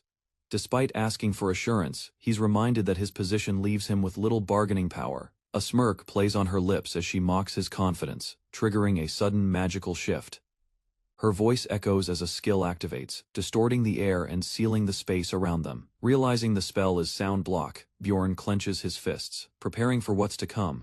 Without hesitation, he lunges forward, determined to defend himself against whatever she throws next. They clash with force, exchanging powerful blows that test his reflexes and endurance. She pauses to ask how he saw through her plan, impressed by his instinct.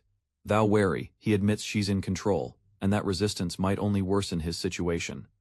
The day of the expedition arrives, and Bjorn stands among a larger crowd than expected. One of the officials distributes silver tags, a symbol of participation and identification for the trial. Losing it means isolation from other squads and disqualification, an outcome everyone wants to avoid. As soldiers line up, portal energy flickers violently, making the situation feel increasingly unstable. Despite the risk, officials urge participants forward, hoping to stabilize the gate through usage. When hesitation spreads, Bjorn prepares to act before anyone else steps in. Without delay, he grabs Anar, throws her over his shoulder, and rushes the portal. Nearby mages yell in shock combat. Skills are banned within city limits. Guards attempt to intervene, but Bjorn's momentum and strength overpower their reaction. With two teammates clutched in his arms, Bjorn dives into the swirling energy. Spectators cheer in awe, impressed by his recklessness and resolve. A message confirms entry and increases his fame stat, marking his boldness. The team lands inside the dungeon near the monument, surrounded by total darkness. A brief complaint about fines is dismissed. It was done for the team's benefit. Summono notices something strange. The floor feels darker than it should be from the start. Confusion spreads as the group inspects an unfamiliar wall, suspecting a spatial shift caused by the portal. Simone explains that entering late might scramble coordinates due to dimensional interference from unstable gates. Meanwhile, Bjorn remains unconscious, while others quietly monitor the area to avoid waking him. A seasoned adventurer recounts when such phenomena first appeared more than a century ago. He recalls how the magic tower once stabilized the rifts, preventing most portal-related issues. Rather than share this anomaly widely, the party agrees to keep it hidden from others, eager to help.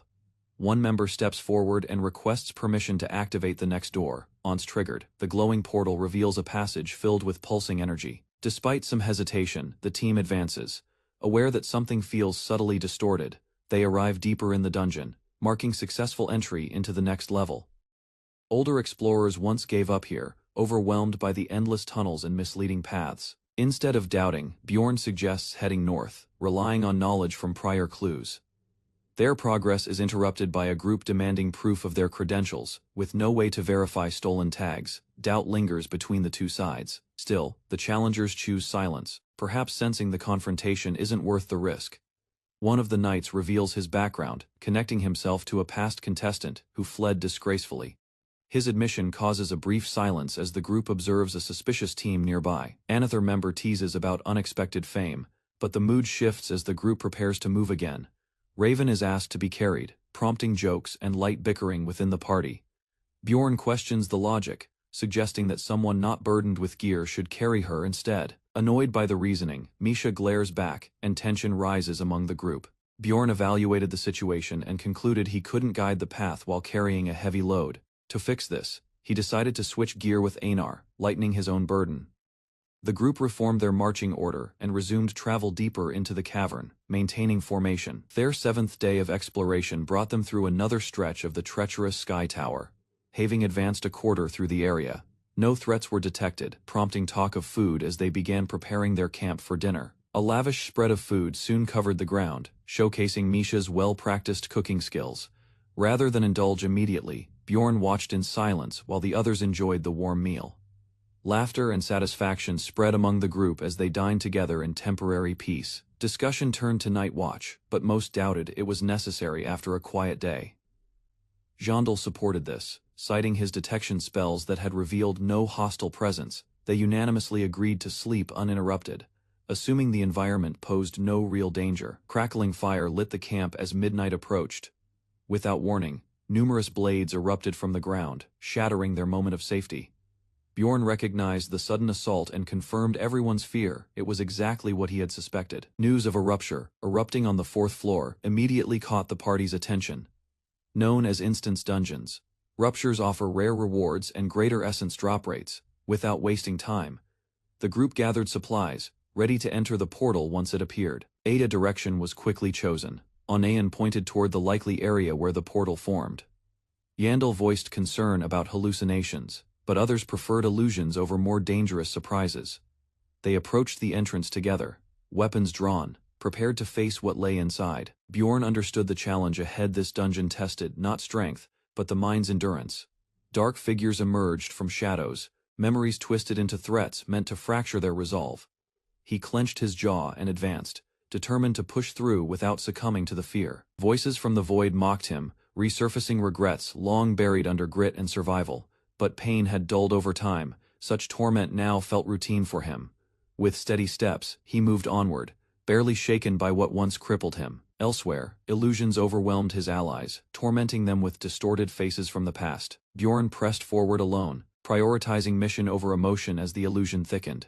When the trial ended, he emerged successful, rejoining the group visibly shaken but safe. Bjorn gently guided the exhausted girl to rest, ensuring the area was secure. Misha finally allowed herself to relax, trusting Bjorn's judgment and the calm around them. 2 hours passed before the portal appeared, glowing a vivid green and beckoning the group. Shadow Cave revealed itself, a 4th floor rupture unlike the golden ruins they had seen before. Bjorn assessed the situation, noting the limited entry meant only a few teams could enter. Others waited their turn, watching cautiously as the party prepared to move forward. Command fell to Bjorn, who took responsibility for guiding the group through the complex dungeon. He recalled lessons and strategies, planning the safest approach for navigating the perilous environment. The team regrouped, tension and focus rising as they entered the unknown. Dawn broke as they advanced, carefully observing their surroundings while stepping cautiously through the forested floor. Suddenly, a powerful forest warrior emerged, forcing the party to react instantly. Weapons were drawn, and coordinated attacks began as they engaged the enemy. Bjorn endured the warrior's rapid strikes, analyzing each movement for weakness. Knives embedded in the walls indicated traps, prompting the group to switch to defensive tactics together. They launched a precise counterattack, combining skill and strength to overpower the foe. The party continued their battle inside the rupture, facing increasingly powerful forest enemies.